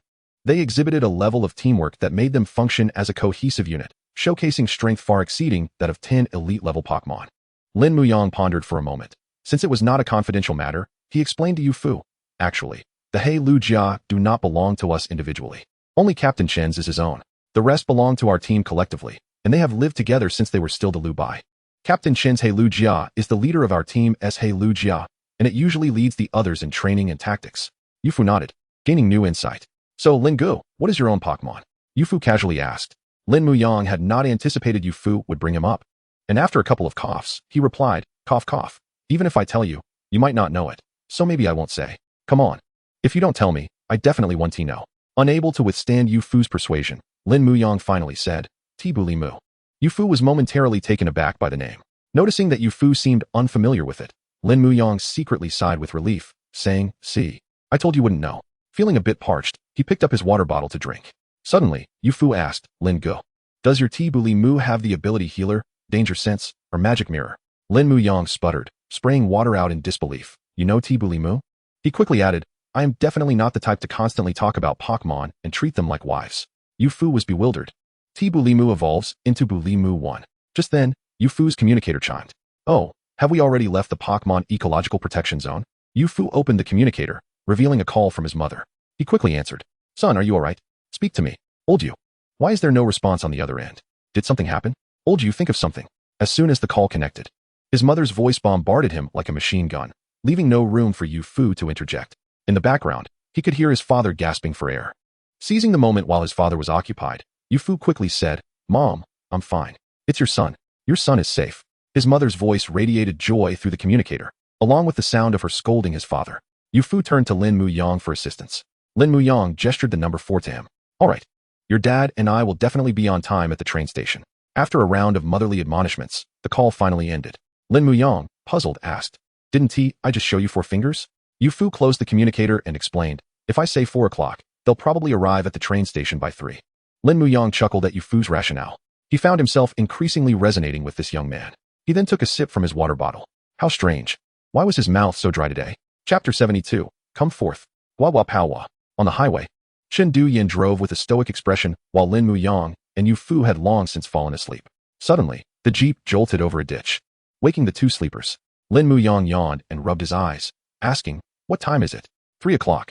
Lin Muyang glanced at the surrounding scenery and said, "We must be close to Quangang City." He spotted a highway rest area not far ahead and exclaimed with delight, "Captain Chen, could you please stop ahead? I drank too much water earlier and need to use the restroom." Chen Duyan said nothing but gradually reduced the speed of the vehicle. With a thud, the car came to a halt, leaving only Yu Fu and Chen Duyan alone in the cabin. Yu Fu suddenly felt the temperature drop and the air grow thin, making him quite uncomfortable. At that moment, Chen Duyan broke the silence, asking in a deep voice, "What did you encounter in Kun Kun Xiong's cave?" Yu Fu sensed the atmosphere grow tense. A cute little bear," he replied. "Why did Kun Kun Xiong want to capture you?" Chen Duyan's gaze remained fixed in the rearview mirror, scrutinizing Yu Fu's expression. Unable to fabricate a convincing story, Yu Fu could only admit, "I don't know. I'm puzzled myself. I must be experiencing some bad luck lately to encounter such a thing." Chen Duyan gazed at Yu Fu silently, choosing not to speak further. Lin Muyang opened the car door and sat down. The jeep roared back to life. In the dark of Quangang City at 4 a.m., the surroundings were still shrouded in blackness. The jeep arrived punctually at the Quangang train station. Through the window, Yu Fu spotted his parents waiting at the station entrance. "Dad. Mom." As the jeep drove away, it left behind only Yu Fu's suitcase. Finally home, Yu Fu lay on his bed. For the first time, he felt how comfortable this mattress-less bed with a quilt could be. What a thrilling day it had been. Oh, the fruit. Yu Fu reached into his pocket, only to discover it was damp. Turning the pocket inside out, he found Meilutan dreaming and drooling over the fruit. Yuf placed the fruit and Miltn beside the pillow, untroubled by the thought that Miltn might devour the fruit upon waking. One remarkable trait of Miltn is its steadfast refusal to eat without permission. This commendable habit was instilled by Yum shortly after it hatched, following an unfortunate incident where it consumed a plate and a frying pan from the household. Glancing at the clock, he noted it was only 5 a.m. He shed his clothes, preparing to indulge in some more rest. His previous slumber in the car hardly qualified as sleep. It was merely a brief doze that left him feeling unrefreshed. Beep, beep, beep. Half awake, Yuf fumbled for his communicator. "Hello, who asked this?" He mumbled groggily. "Oh, little Yu, it's almost 10. You're still not awake?" Yuf stirred slightly, yawning as he replied, "Oh, it's YNG. I stayed up quite late last night. I heard that the train you took yesterday was attacked by the Quan bears." Yuf sat up, dressing as he responded. "Yes, that is true. How did you know?" He had been a central figure in that incident. It was reported in the morning news. Thankfully, the railway security team arrived in time to drive away the hungry Quan bears lingering nearby, preventing any casualties. Yuf was momentarily taken aback. "Is that true? How wonderful." In the living room, Miltn was watching television with a small mountain pig. Upon seeing Yuf emerge, Miltn immediately abandoned the screen and rushed towards him. Mil, I want to eat the round, fragrant thing in the room. Unlike ordinary food, tree fruits could be consumed by all Pokémon. Yuf quickly reassured the little creature. "Don't worry, you will definitely get to eat. But you must share with your new partner." "Mil? Share? But whenever I share food with other friends, they never eat it," Miltn said, scratching its nut-like head in confusion. At the entrance of Chu Ng Ing SH Breeding Center, YNL handed Yuf a red and white ball. "Here, your Goo Goo Piao." "Thank you, YNG. I'm off now." YNL caught Yuf before he could leave, smiling as she asked, "By the way, do you have food prepared for your Goo Goo Piao?" Yuf was momentarily at a loss. YNL produced a large can of DNI in brand milk from behind her and handed it to him, saying, "Here, take this. Goo Goo Piao usually eats this when it's time for fish and shrimp." "Thank you so much, YNG." Yuf replied gratefully, as he had been worried about Goo Goo Piao's diet. Moreover, such a large can of DNI in brand milk was not inexpensive. With a new Pokémon added to the household, his expenses had suddenly increased. If it weren't for the fact that his system only allowed him to exchange tokens for energy cubes specifically for Miltn, he would have considered selling energy cubes for money. Energy cubes were highly prized Pokémon food in this world and quite costly. Fortunately, Miltn primarily consumed metal, which was considerably less expensive than premium Pokémon food. How could he earn some money? Miltn, standing nearby, was puzzled by Yuf's contemplation. Yuf was, of course, reconstructing the scene from when Miltn hatched. He retrieved a Pokeball and placed it on the bed, pressing the central button as he called, "Come forth, Goo Goo Piao." A flash of red light appeared, and a light blue Goo Goo Piao materialized on Yuf's bed. Yuf looked at Goo Goo Piao with delight, though its expression was not as animated as he had anticipated. In fact, it appeared rather expressionless. "Hello, Goo Goo Piao. We will be partners living and growing together from now on." Goo Goo Piao pouted, silently staring at Yuf. An awkward silence enveloped the room. Yuf turned to Miltn beside him, saying, "From now on, Miltn, you must get along well with Goo Goo Piao. By the way, you are the older brother now." However, after saying this, he found himself pondering. Thankfully, this was not the United States. Otherwise, Would he not be guilty of presuming Miltn's gender? Meanwhile, Miltn, who had been munching on snacks, felt thrilled at being referred to as Gugu Piao's brother. Holding its nut-like head, it beamed with joy. Hee, I'm a big brother now. I have a little brother. Suddenly, there was a loud knock at the door. Yuf stood up to answer it. After he left the room, Miltn leaped in front of Gugu Piao, hands on its hips, gazing up at it. Mil. Hello. Big brother will take care of you from now on. Gugu Piao looked down at the small creature, its eyes narrowing. Mil. Just wait. Miltn placed a piece of candy before Gugu Piao. Mil. Here, little brother. This is a very, very delicious candy. Miltn generously pushed the candy toward Gugu Piao. A woo. A dog-s bark echoed from the living room. Mil. It's Dilb. Miltn, having not seen the dog in quite some time, jumped off the bed and dashed toward the living room, leaving Gugu Piao with a rather stylish, as Miltn believed, retreat. Alone in the room, Gugu Piao carefully picked up the candy, inspected it, and then placed it in its mouth. Yuck. Gugu Piao promptly spat the candy out, tossing it aside. How awful. In the living room of Yuf's home, Yuf nimbly dodged an incoming attack. Shichiel fell directly onto the sofa. Yuf shot him a look, saying, "Why are you acting so flamboyant all of a sudden?" Shichiel flipped over. Sitting on the sofa with a grin, "I've missed you.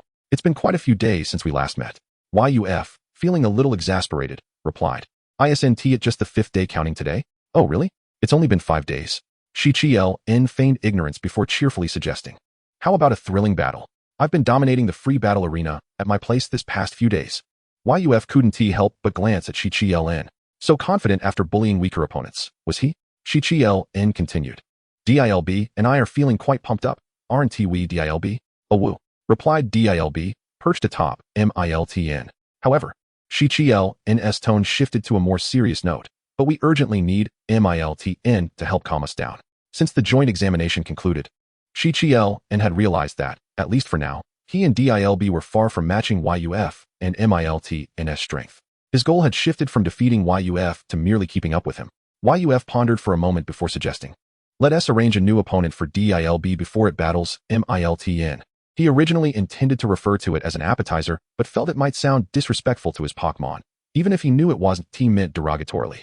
Shichiel was taken aback. A new opponent? Yuf beckoned Shichiel to follow him, and they approached Yuf's bedroom door. Gently pushing the door open, Shichiel peeked inside, and was astonished to see a faded Gugu Piao hopping around on the floor. "Yug, where did you get this Gugu Piao?" Yuf calmed his friend. "Shoo, keep it down. Why are you so excited to see a starter Pokémon?" Tactical retreat. Gugu Piao's large eyes stared intently at Yuf. Kneeling down before Gugu Piao, Yuf smiled and asked, "Don't you feel lonely training alone? Would you like to engage in a battle with someone? I have found an opponent for you." The Guaguapaowa is still observing Yufu, remaining silent. After a moment of hesitation, Guaguapaowa ultimately decides to accompany Yufu outside without uttering a word. Together, the two, along with 3 Pokémon, arrive at the free battle arena near Yufu's home. Yufu activates the system and reviews Guaguapaowa's various attributes. Pokémon, Guaguapaowa. Level, LV10. Status, healthy. Gender, male. Type, water. Ability, none. Height, 0, 3 meters. Weight, 7 kilograms. Skills, pound, growl, bubble, quick attack, lick, swords dance, mind's eye. Item, none. Remarks, a frog yearning for recognition, willing to exert 200 effort for it. The relationship with you remains relatively unfamiliar. Aside from lacking an ability, Guaguapaowa's height, weight, and move pool conform to the standards of a typical frog. Surprisingly, it possesses Swords Dance and Mind's Eye, which is somewhat unexpected for Yufu. Swords Dance is a normal type status move that, when used, can enhance both attack and special attack simultaneously. Typically, Guaguapaowa would not naturally learn this move as it grows stronger. Only Pokémon with a strong inner drive can comprehend this technique. In reality, although it lacks the guaranteed effect present in games, it is no longer limited to a single strike, but rather serves as a status move. Upon activating Mind's Eye, it enhances the user's perception abilities, remaining a potent technique. Guaguapaowa's father is likely a mosquito swimmer, from which it inherited this egg move. These two moves combined with Guaguapaowa make for a formidable combination. At the free battle arena, Xiaqiulin and Dilubi are ready. Yufu approaches Guaguapaowa and says, "How about we face our opponent together?" Guaguapaowa gazes intently at Yufu. After a while, it shakes its head and turns its attention to Dilubi. It feels no need for anyone else. It can manage on its own. Observing this, Yufu can only shake his head without saying more. He understands Guaguapaowa's mindset all too well. Yufu walks to the center of the battle arena and declares, "I shall serve as the referee." Although Xia Qiulin is unaware of the current situation, he is not troubled as he simply wants to battle. Meilu, go Guagua. Meilutan stands atop Yofu's head, cheering for its little brother. 3, 2, 1, begin. As Yofu's countdown concludes, Xia Qiulin immediately commands, Dilubi, use Howl. Dilubi promptly prepares to unleash its howl. Meanwhile, Guagua Powa concentrates dazzling white energy within its body and swiftly lunges towards Dilubi, closing the distance in an instant. With a sudden impact, Guagua Powa collides with Dilubi's head, causing Dilubi to stagger backward. Observing this, Xia Qiulin continues to command, what a chance, Dilubi. Use Thunderfang. Initially worried that Guagua Powa's speed might surpass Dilubi's, he is pleasantly surprised by this opportunity. In no time, Dilubi's fangs are charged with electricity as it lunges at the airborne Guagua Powa. Seeing this, Guagua Powa gathers its normal type energy into its palm, executing its most practiced move, Pound, to strike at Dilubi's electrified fangs. The clash resounds. And although Guagua Powa strikes Dilubi's head, it clearly suffers greater damage from the Thunderfang. Guagua Powa finds itself at a disadvantage. As Guagua Powa's trainer and referee, Yofu nods in acknowledgement of its struggle. Guagua Powa lacks experience in move selection and battle tactics, yet its physical qualities and reflexes are remarkable. The former can be honed with Yofu's guidance. Isn't that the essence of a trainer's role? Despite enduring a Thunderfang, Guagua Powa does not relent in its offensive. It puffs up its cheeks and releases a torrent of white bubbles infused with water energy from its palm, hurling them towards Dilubi. Guagua, Bubble Shuriken. However, despite the promising name, Guagua Powa's technique remains fundamentally a water-type bubble move, lacking the speed of a shuriken. Dilubi adeptly evades the barrage of bubbles with agile maneuvers, gradually closing in on Guagua Powa. Dilubi, use Smog. Xia Qiulin commands decisively. At this point, Dilubi and Guagua Powa are within effective range for the Smog move. Dilubi opens its mouth, releasing a foul, thick mist that envelopes Guagua Powa. Coughing and spluttering, Guagua Powa struggles with the unexpected assault, yet fortunately, it does not succumb to poisoning. Just as Guagua Powa regains its composure, it discovers Dilubi's electrified fangs rushing toward it. Unable to defend itself, Guagua Powa instinctively closes its eyes. Stop! Yofu, the referee, calls out. Dilubi halts its attack. Having been trained by Xia Qiulin for 6 months to recognize that the seemingly idle figure at the edge of the battlefield signifies a mandatory pause in action, Dilubi wins. Oh yeah, Xia Qiulin exclaims excitedly, rushing over to embrace Dilubi. We finally defeated Yug. We are invincible. In that moment, Yofu momentarily believes it is New Year's. Though Xia Qiulin had never expressed such joy even during the festive season, it seems he did not direct Guagua Powa during the battle. Does this still count as a victory? Chapter 74, Eating Fruits. On the battlefield, the defeated Guagua Powa stands momentarily lost in thought before swiftly regaining its determination. A spark of fighting spirit reignites in Guagua Powa's eyes. At that moment, Yofu approaches, extending his right hand toward Guagua Powa to help it up. Guagua Powa does not take his hand, but instead stands up independently. Observing Guagua Powa's previous battle against Dilubi, Yofu offers his assessment. There were areas for improvement, but overall, you performed admirably. Yofu genuinely believes this. A Pokémon that has never undergone systematic training has achieved quite a lot through relatively primitive methods. Under comparable conditions, the difference in strength enhancement between a Pokémon with a trainer and one without is substantial. Guagua Powa lifts its head, meeting Yofu's gaze with wide eyes. Upon seeing Yofu's sincere expression, Guagua Powa eventually turns its head away. What does performed admirably mean? A loss is still a loss. It does not require consolation from others. At this moment, Meilutan hops down from Yofu's head and scurries over to Guagua Powa's side. Attempting to comfort Guagua Powa with a pat on the shoulder as seen in dramas, Meilutan finds it cannot reach and instead pats Guagua Powa's sturdy thigh. Here we go. Yofu responds encouragingly. He cannot help but think, if Xia Qiulin were a Pokémon, his ability would undoubtedly be overconfidence. How can someone become so boastful after defeating a single Pokémon? Yofu rises and states, let us go, Meilutan. Meilu. Meilutan suddenly feels invigorated, sensing an unprecedented motivation driving it, one that it never experienced during the previous battle with Dilubi. Gugu Pow observed the diminutive figure departing with Yuf, and then turned to leap a few steps outside to watch the battle. In the Pokémon Center, JLDN and Miss Chi Oy each pushed a small cart, bringing DLB and Gugu Pow into the medical room.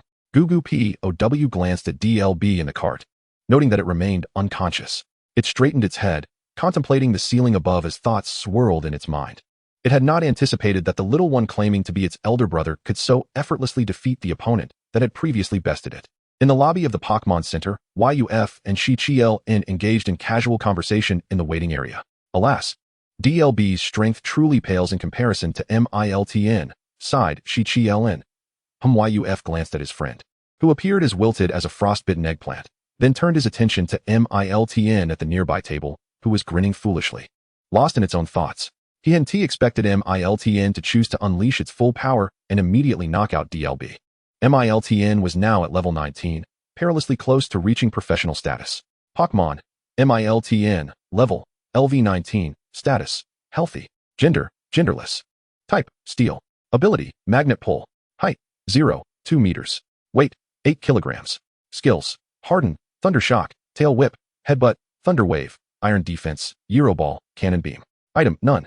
Remarks, Miltn, thriving in development, possesses a vigorous curiosity, enjoys making friends, and is deeply interested in everything, eagerly anticipating the day it grows up.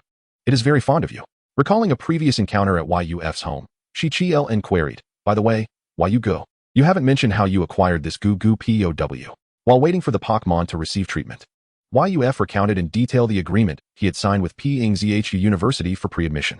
After hearing the entire story, Chi clapped his thigh in astonishment, exclaiming, how exhilarating. This outburst drew the attention of others in the Pokémon Center. He quickly lowered his head, feigning nonchalance. Once the gazes shifted away, he whispered to Yuf, that's wonderful. I still haven't decided on my second Pokémon. Yuf shot Chi in a sidelong glance. You, the Dog King. Speaking of dogs, Yuf suddenly recalled something and asked, by the way, what level is the detective uncle who helped you acquire DLB? Elite level trainer. Yuf continued, and what is his position in the department? After a moment of contemplation, Yuf shook his head. Never mind. TCH, I find your half-expressed thoughts and mysterious demeanor infuriating, Chi and scoffed. Gesturing dismissively at Yuf laughed awkwardly, diverting the conversation. He was actually pondering how to report the incident involving the assailant of Chu Xiang, who seemed to have utilized the powers of DKLY. In Yuf's worldview, he was keen to report the matter. However, the various signs surrounding it felt peculiar, especially since it involved a mythical creature. He was uncertain whom to inform that could relay the information to the authorities without causing trouble. Perhaps that elderly gentleman from earlier could assist, but he lacked contact details for him. After much thought, Yuf resolved to bury the matter deep in his heart for the time being. Upon emerging from its Pokeball, Goo Goo POW was eager to commence physical training. Yuf intervened, smiling, Goo Goo POW. Let us postpone the exercise for a bit. I have something special for you. Goo Goo POW was unsure what Yuf meant by something special, but Miltn, overhearing, immediately began to bounce with joy. Yuf retrieved 4 fruits from the refrigerator. Here, each of you gets 2. He distributed the ZHL Goo and XingZi Goo among the 2 Pokémon. Miltn could hardly contain its excitement and lunged for the XingZi Goo, which enhanced special defense. Meanwhile, Goo Goo POW was drawn in by the aroma of the fruits and could no longer maintain its aloof demeanor. Seizing the ZHL Goo that boosted attack and devouring it thoroughly, it reached for the remaining XingZi Goo, took a bite, and grimaced, evidently finding it not to its taste. Observing this, Miltn, still savoring its own fruit, offered its leftover ZHL Goo to Goo Goo POW. Mil. Let us swap. I prefer the fruit you have. Goo Goo. Thank you. Goo Goo POW shyly lifted its head. Witnessing the interaction between the 2 Pokémon, Yuf nodded approvingly. What a splendid display of camaraderie. Chapter 75, Goo Goo. This person is so annoying. Ever since Miltn reached level 19, it has become particularly lethargic. Were it not for Yuf's system, which indicated that Miltn's real-time status was healthy, he would have certainly taken it to the Pokémon Center for a thorough examination, wondering if it had contracted Pokémon somnolence. In stark contrast, Goo Goo POW, having also feasted on the fruit, felt invigorated and resolved to begin training immediately. It scanned the surroundings and finally spotted a seemingly useless thick iron plate atop a cabinet. It hoisted the plate onto its back and began performing weighted frog jumps in the living room. Goo Goo 1-2. Yuf settled onto the sofa, observing Goo Goo POW exercising with Miltn's rations. After watching for a while, Yuf interjected, your form isn't quite right. Try to land on the balls of your feet and bend your knees to cushion your fall.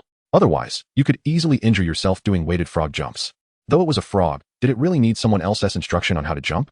Nevertheless, despite its thoughts, Goo Goo POW unconsciously adjusted its movements according to Yuf's advice. After completing several sets of weighted frog jumps, Goo Goo POW prepared to begin striking training. It searched again and found that same thick iron plate to be the most suitable target for striking. Papa. Goo Goo POW struck the iron plate repeatedly. When striking a relatively flat object like the iron plate, the palm should be kept flat. When striking objects of other shapes, The palm should conform to the surface's curvature to maximize the striking effect while protecting the hand. YUF continued to offer suggestions to Gugu POW. Stealing a glance at YUF, Gugu POW thought to itself, "This person is really annoying. Why does he have to keep watching me?" Suddenly, YUM entered the living room and, upon seeing Gugu POW exercising, approached with delight. "Wow, this is your second Pokémon, son? So adorable." She promptly scooped Gugu POW into her arms and affectionately snuggled it. Unaccustomed to such attention, Gugu POW awkwardly tilted its head away from YUM's embrace. Before it could wriggle free, YUM gently set it down. "Continue your training. Work hard and grow tall," she said, ruffling Gugu POW's head before heading to the kitchen to prepare dinner. Gugu POW turned to find YUF smiling at it. "What is so amusing?" However, Gugu POW's striking training did not last long before the front door swung open. YUB stepped inside, glanced at Gugu POW, and remarked to YUF, "Oh, son, you've chosen Gugu POW as your second Pokémon." As the Guaguapawa meticulously planned its escape route, Yuba strode directly towards the bedroom. Yet, before departing, he imparted an encouraging remark to Guaguapawa. "Keep it up. It's evident that you will grow into a fine young lad capable of carrying many things. Make sure to train well." Guaguapawa widened its eyes in astonishment, harboring a flicker of doubt within. Why did it seem that this person's parents were so supportive of its training? Yufu, however, failed to comprehend the meaning behind Guaguapawa's gaze. Even if he had understood, he could hardly divulge that the couple was simply waiting for Guaguapawa to mature and assist them with grocery shopping. "Dinner is ready. Everyone, don't dawdle," Yuma called out from beside the dining table, addressing the people and Pokémon in the room. As the saying goes, if one is not eager to eat, there is a problem with their mindset. Upon hearing Yuma's summons, Yuba, Xiaoshanju, and Howley hurriedly made their way to take their respective seats. Guaguapawa followed closely behind Yufu into the dining area. After scanning the ground for a while, Guaguapawa was unable to locate anything resembling its food dish. Just as it was pondering this mystery, it suddenly felt itself being lifted off the ground. Turning around, it discovered that Yufu had picked it up. Guaguapawa glanced across the table at Xiaoshanju, who squinted its eyes and nodded, "Woolly." Then, Guaguapawa lowered its head to scrutinize the dish placed before it on the table. It was a frog-shaped plate that Yufu had specially purchased, filled with its favorite Denai Guan brand milk and shrimp. Noticing the absence of a small companion at the table, Yuma inquired with concern, "By the way, son, where's Xiaoluomo?" "Oh," though she barely understood, Yuma nodded. At that moment, Yuba raised his glass, proclaiming, "Come, everyone. Let us raise our glasses to celebrate the new member of our family." As night fell, it was time to sleep. Yufu cast a glance at Meilutan, who was peacefully slumbering on its small bed made from taijing ore. Its sleeping posture suggested no signs of trouble. Stripping off his clothes and slipping beneath the covers, Yufu addressed the bewildered Guaguapawa beneath the bed. "I apologize, Guaguapawa. I forgot to prepare a cozy nook for you during the day. Why not sleep with us? My bed is quite spacious." Yufu's bed was a double, and aside from himself, Meilutan occupied very little space. Guaguapawa hesitated for a moment, but ultimately mustered the courage to jump up. Upon seeing Guaguapawa join him, Yufu retrieved a small blanket adorned with a frog pattern from somewhere and draped it over Guaguapawa. With a smile gracing his lips, Yufu announced, "I'm going to turn off the lights now." The night passed in silence. Meilulu. Early the next morning, Yufu, still in a daze, heard Meilutan incessantly calling in his ear.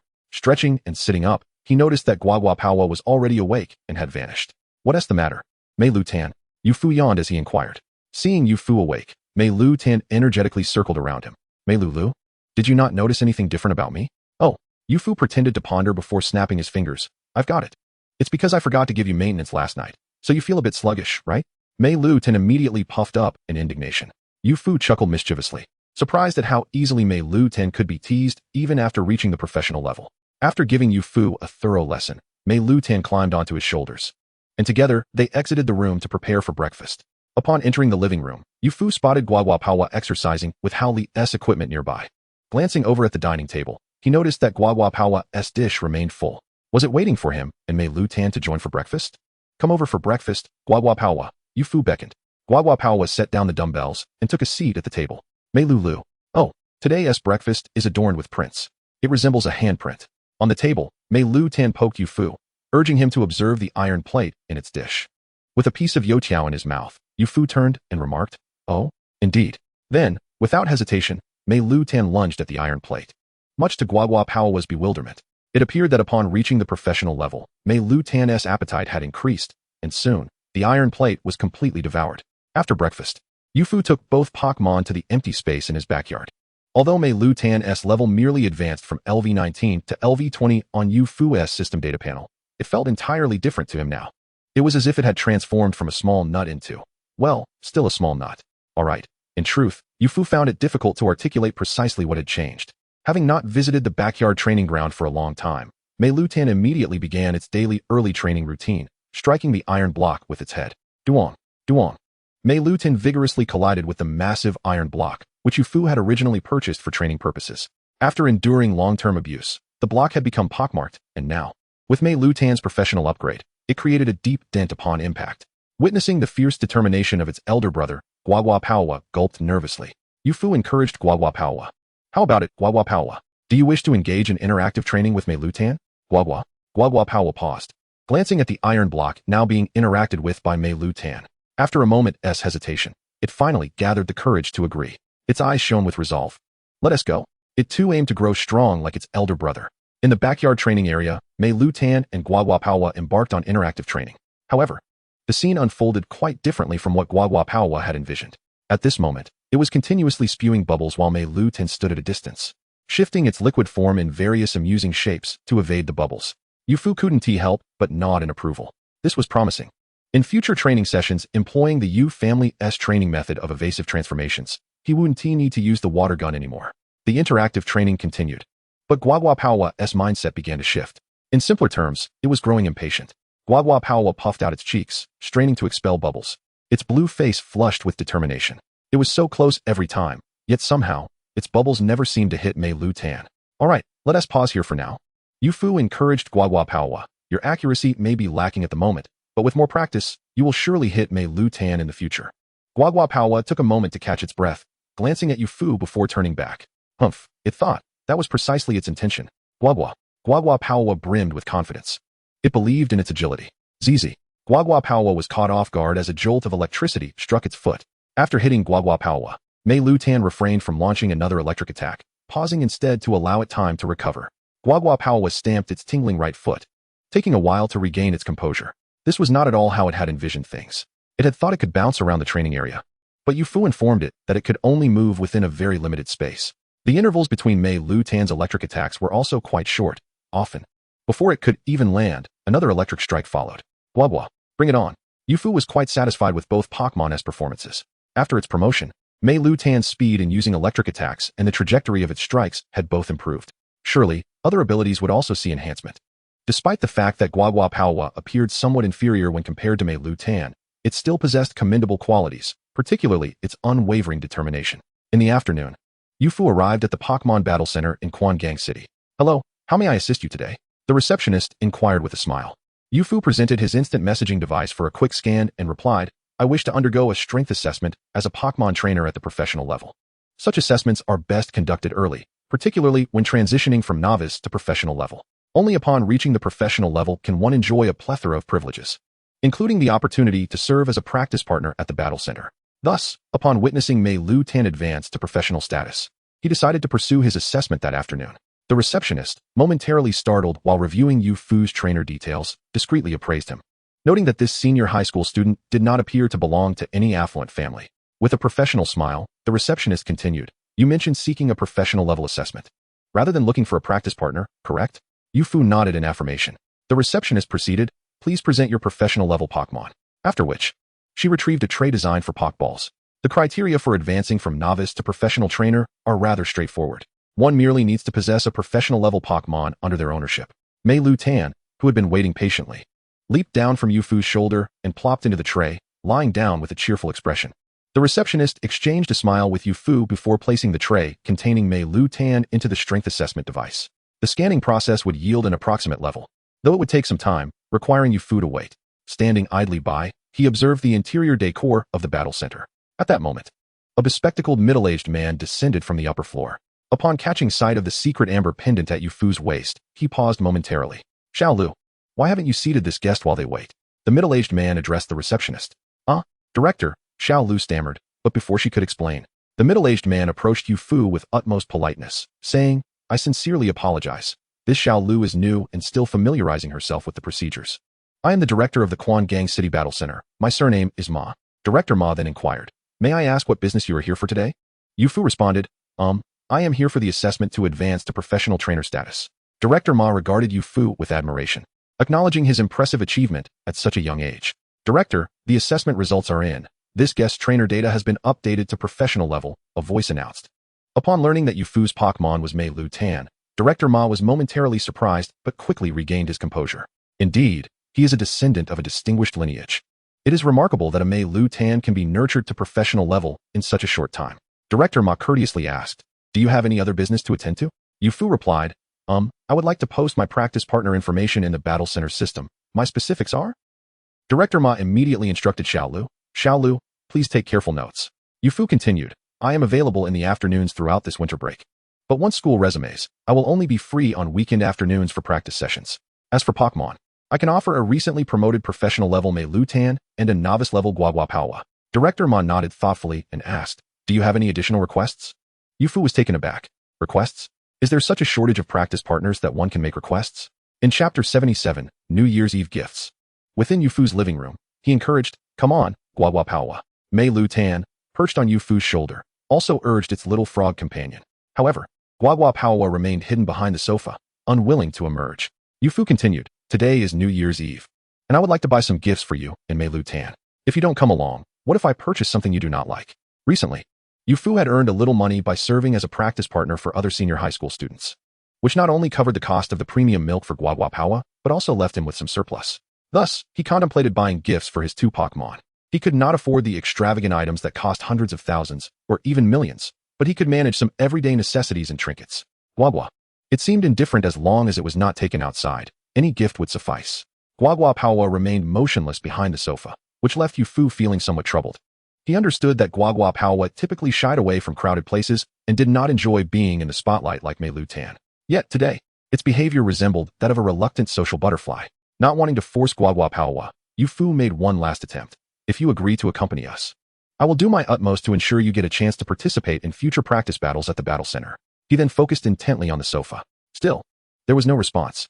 Yu Fu had to concede defeat. It seemed Guaguapaoa truly did not wish to venture out, otherwise it would not forfeit any opportunity to battle and grow stronger. Just as Yu Fu turned to leave, Guaguapaoa sprang forth.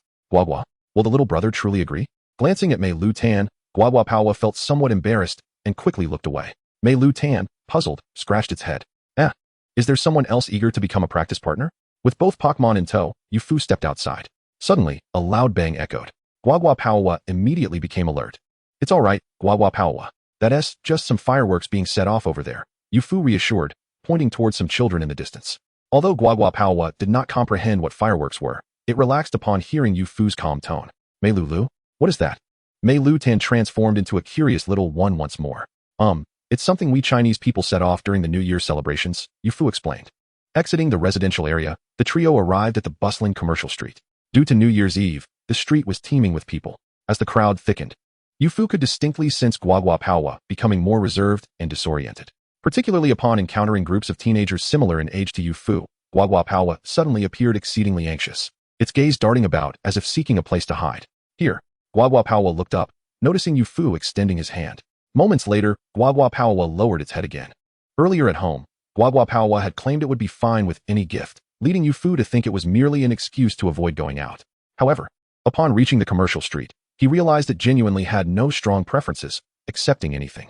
Yet, the more indifferent Guaguapaoa appeared, the more determined Yu Fu became to find a fitting gift for it. Meanwhile, Meilutan had already selected a suitable gift, a piece of Taijing mineral. The earlier little fire dragon, now a Charmeleon, had indeed been correct. Taijing minerals were abundant in Quangang City. After some time, Yu Fu had already spotted 3 shops selling Taijing minerals. He prudently chose the most affordable one and purchased a piece of appropriately sized Taijing mineral to add to Meilutan's bedding. "Guagua, let's just forget it." Guaguapaoa tugged at Yu Fu's sleeve. After all, it truly did not care whether it received a gift or what the gift was. "Hey, let us take a look over there." Stumbled upon an intriguing stall and immediately drew Guaguapaoa closer. "Boss, are the items at your stall authentic?" he inquired while examining the merchandise. The stall owner scrutinized attire and appearance before replying. "Look at your question. This is a legitimate business. We operate with integrity. And of course, everything we sell is genuine." "Everything is genuine."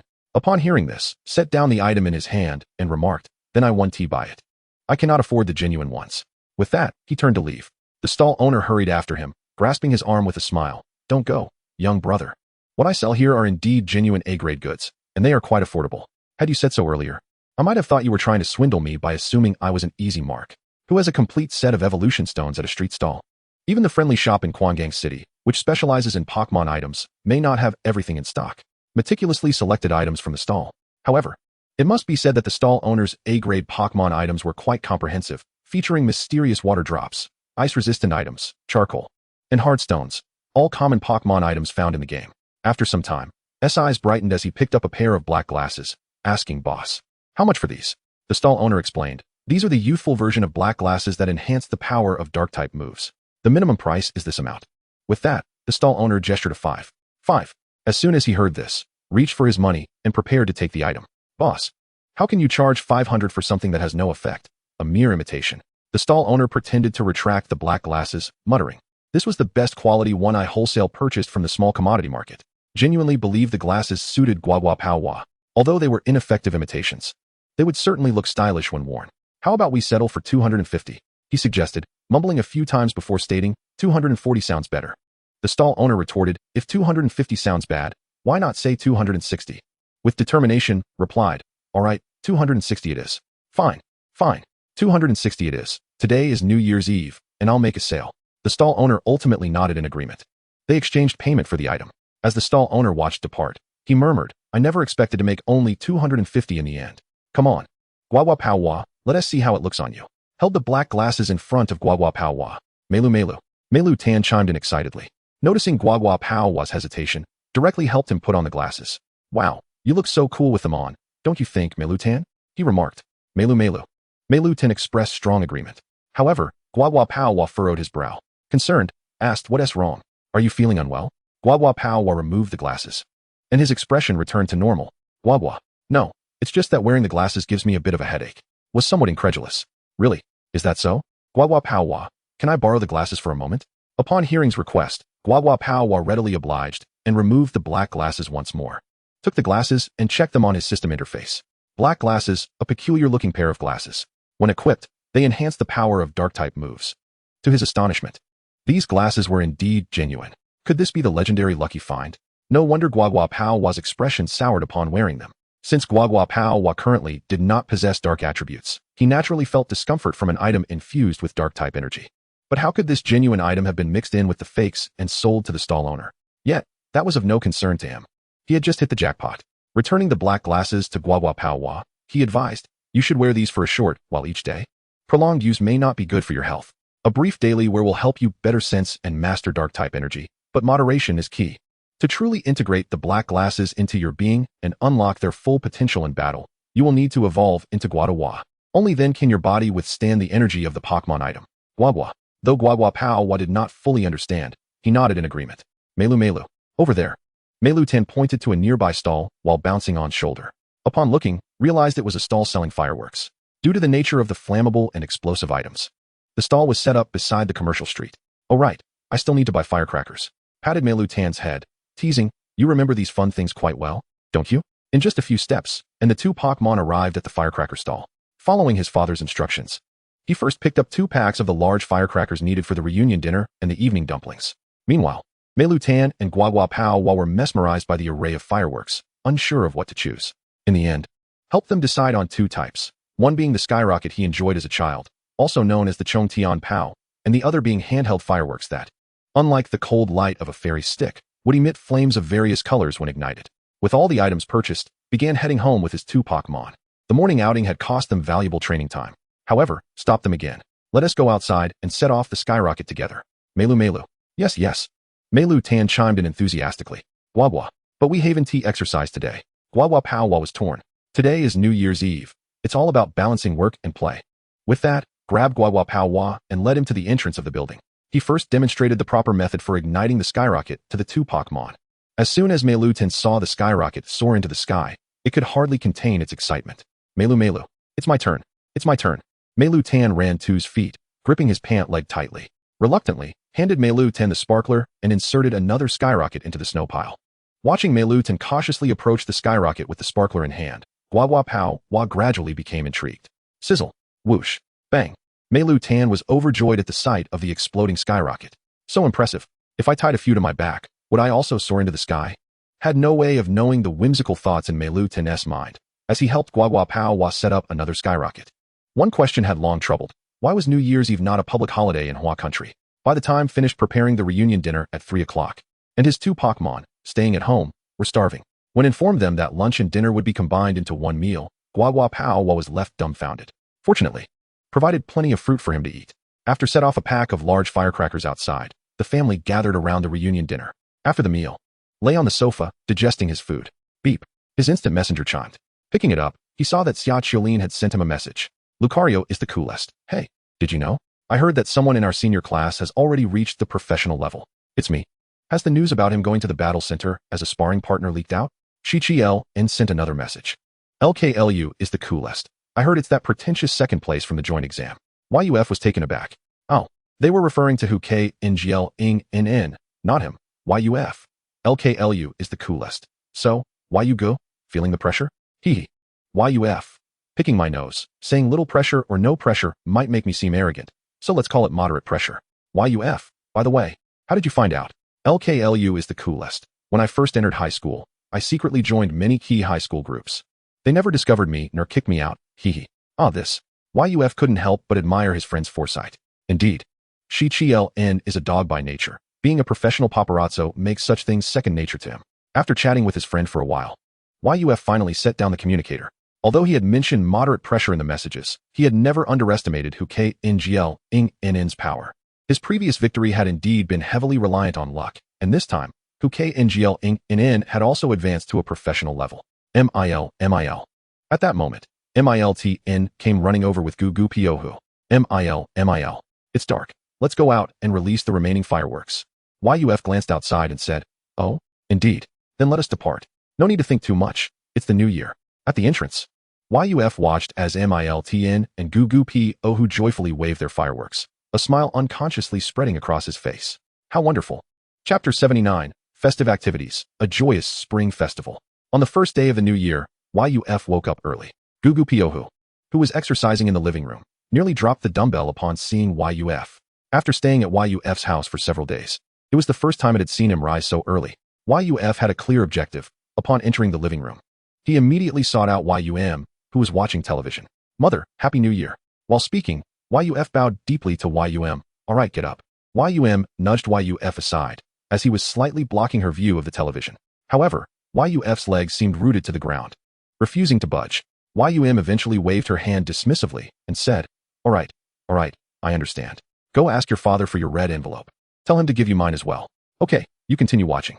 With his mother's decree in hand, YUF immediately stood up straight, taking a step back to allow her a better view of the television. Father, my dear father, wake up. Happy New Year.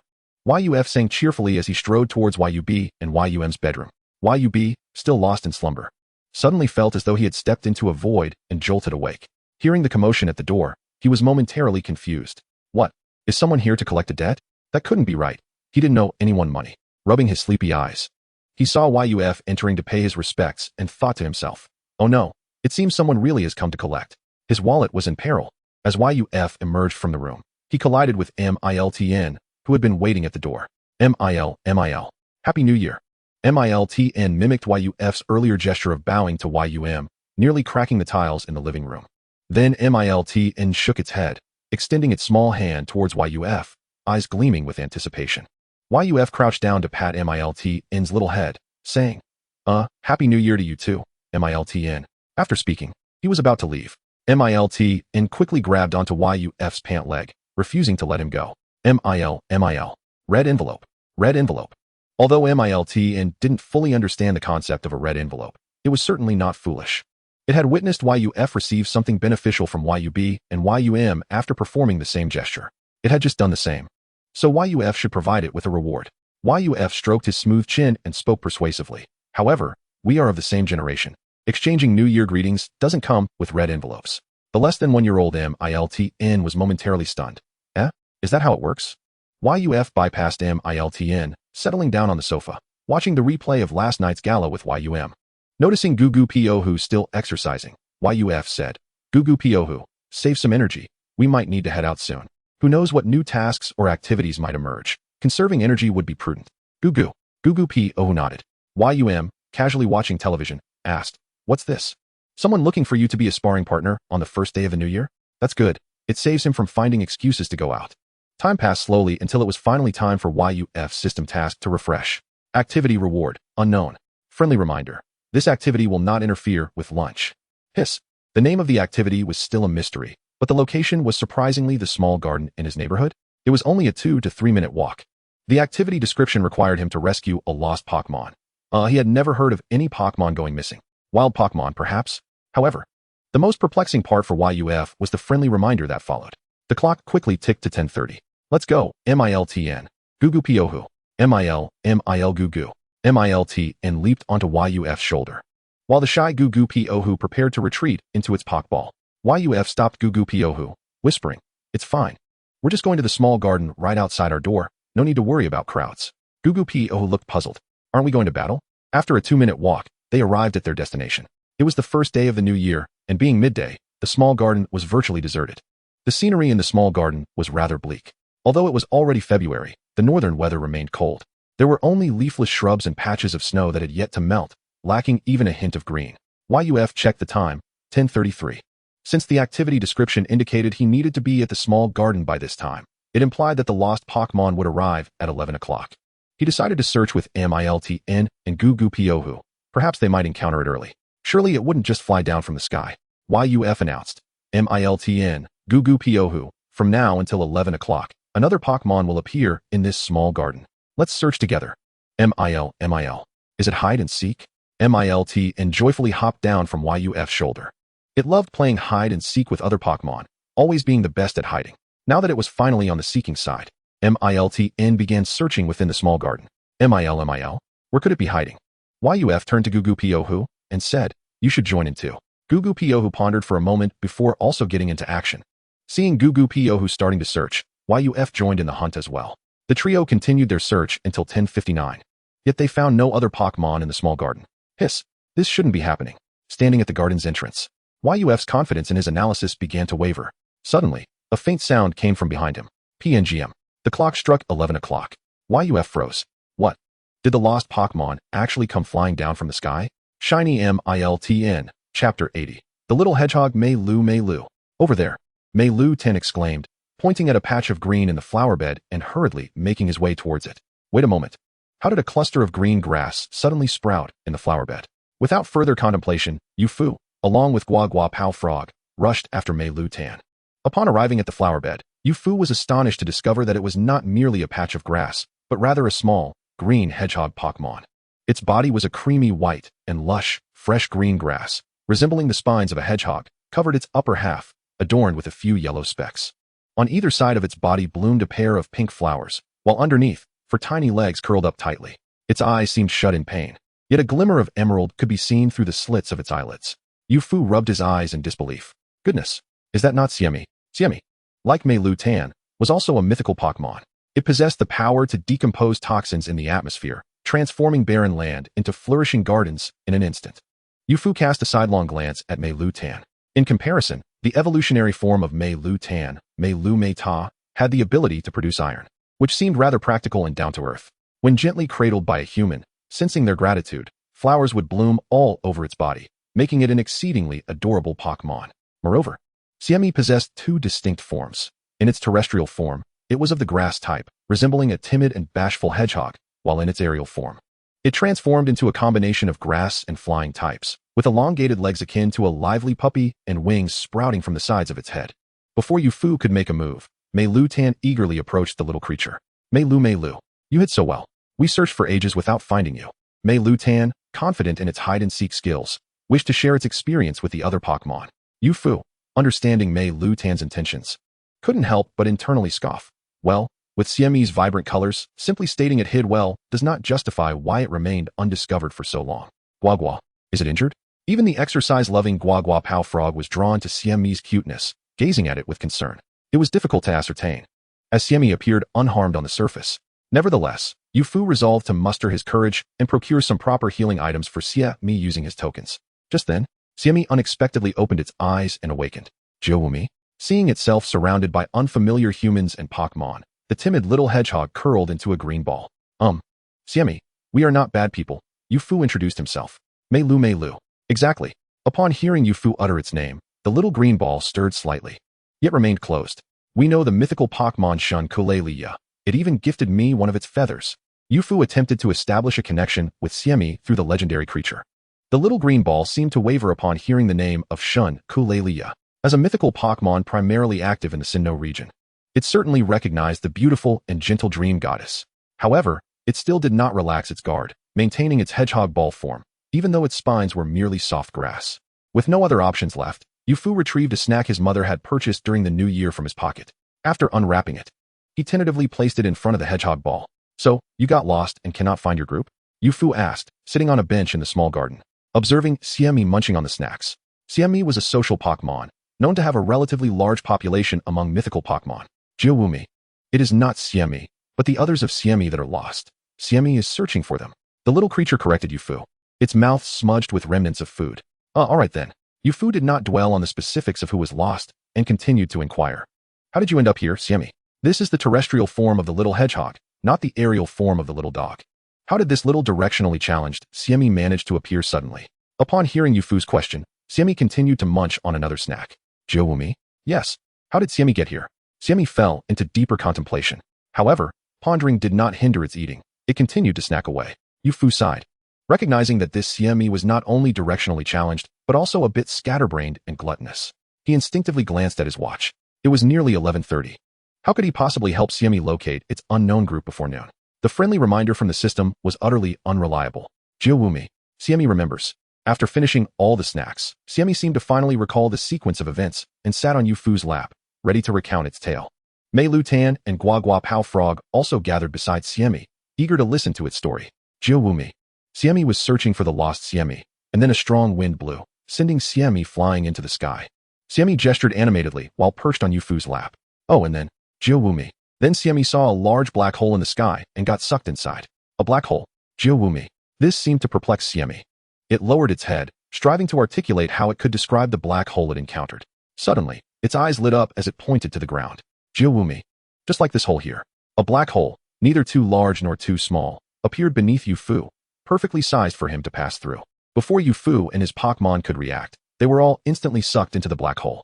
Chapter 81. A rapid tour of the inverted world. Ouch, that hurts. Lying on the ground, Yufu gradually regained consciousness. He opened his eyes to find the surroundings shrouded in gray. Looking down at Xiemi in his arms, he seemed to understand why the little creature had fainted. Upon noticing Yufu had awakened, Xiemi licked his face and timidly curled into a hedgehog ball once more. From within the ball, Xiemi's weak voice emerged. Jiawumi. Thank you for protecting Xiemi. What an adorably charming Pokémon. Yufu chuckled softly as he sat up. However, his smile quickly turned into a grimace. Ouch. He rubbed his elbow, realizing that in his instinctive descent through the black hole, he had unconsciously clutched Xiemi, completely forgetting that it was a mythical creature. Yufu placed Xiemi on the ground and retrieved his Pokeballs, releasing Meilutan and Guagua Pao Frog, setting aside other concerns. At least he had not lost his Pokémon. As soon as Meilutan emerged from its Pokeball, it rushed to Yufu's side, gazing at him with concern. Meilutan had been frightened when it saw Yufu lying motionless on the ground. Guagua Pao Frog also approached, somewhat shyly observing Yufu. Yufu patted both little creatures on their heads, reassuring them, I'm fine.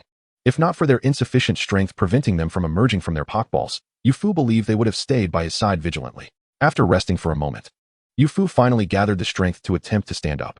However, when he leaned on the ground with both hands and exerted a bit of force, he surprisingly stood up effortlessly.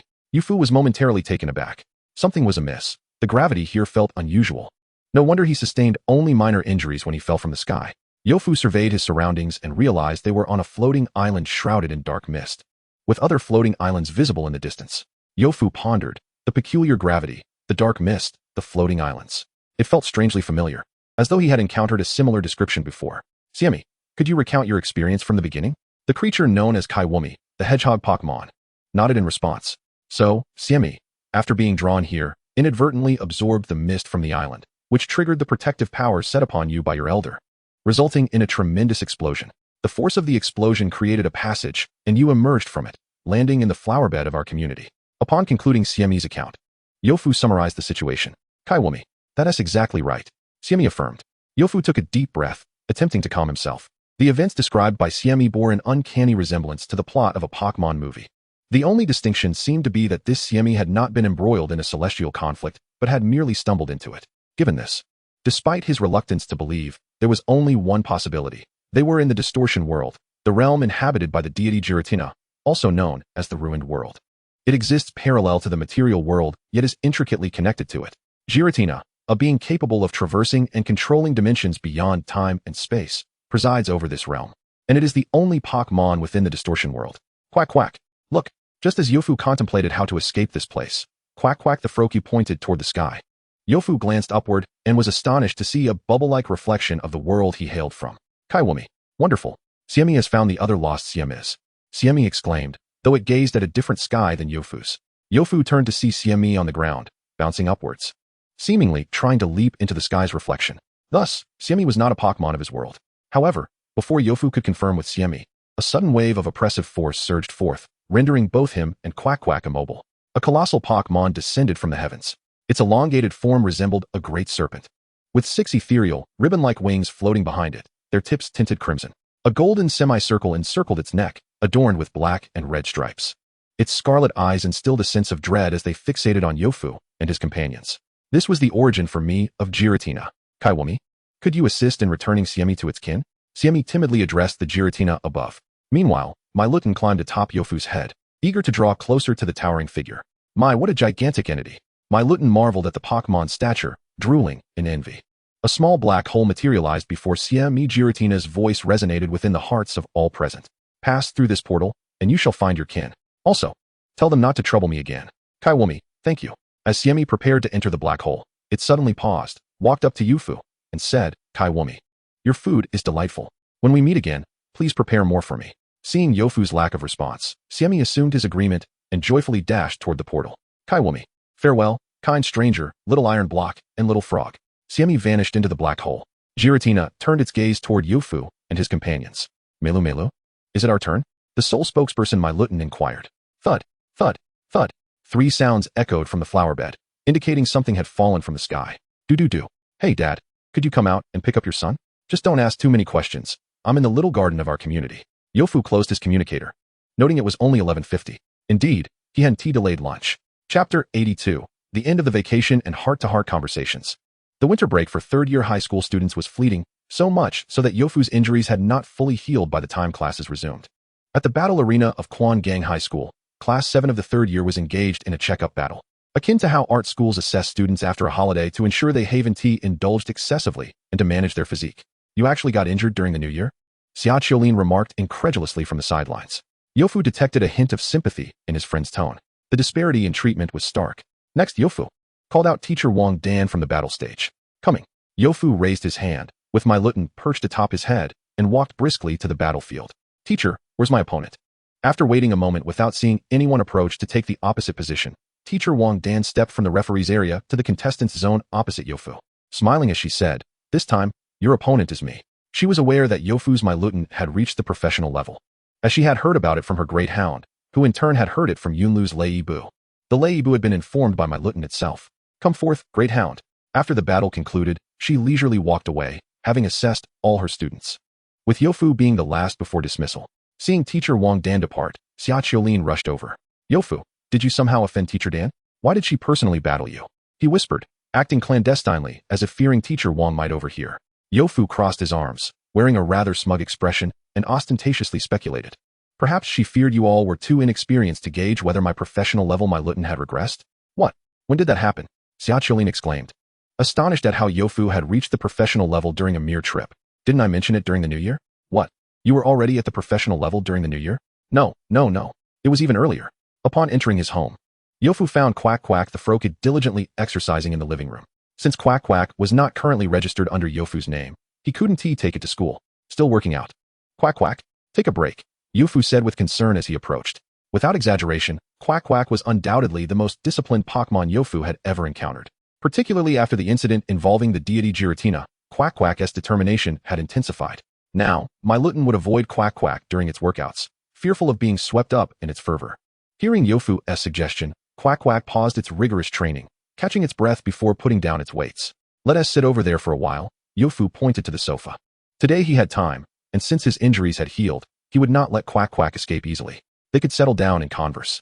Quack. The two of them settled on the sofa. Yofu turned on the television, Not for watching, but for background noise. Quack quack, you seem a bit restless lately, Yofu remarked. Adjusting to a soothing music channel, his tone slightly gentler. Guagua Paoa pretended to be engrossed in watching television, oblivious to Yofu's words, offering no reaction. Yofu had no choice but to continue. Let me rephrase that. Guagua Paoa, are you using excessive training to numb yourself? You have fainted 3 times during training recently. And Miss Joy at the Pokémon Center even thought I was abusing you. Guagua Paoa lowered its head. Yofu pondered for a moment and asked, is it because you were intimidated by the terrifying power of Kilodina during the new year? Guagua, no. Upon hearing Yofu suggest that it was afraid of Kilodina, Guagua Paoa immediately retorted. It would never allow itself to be disheartened by encountering a powerful Pokémon. Seeing that Guagua Paoa finally responded, Yofu pressed on. Then what is the reason for your recent unusual behavior? Guagua Paoa once again lowered its head, seemingly at a loss for words. However, it eventually spoke up. Guagua, why were Siemi and Xiao Buddy able to move freely in front of Kilodina while I was completely immobilized, unable even to speak? Guagua Paoa's emotions became agitated.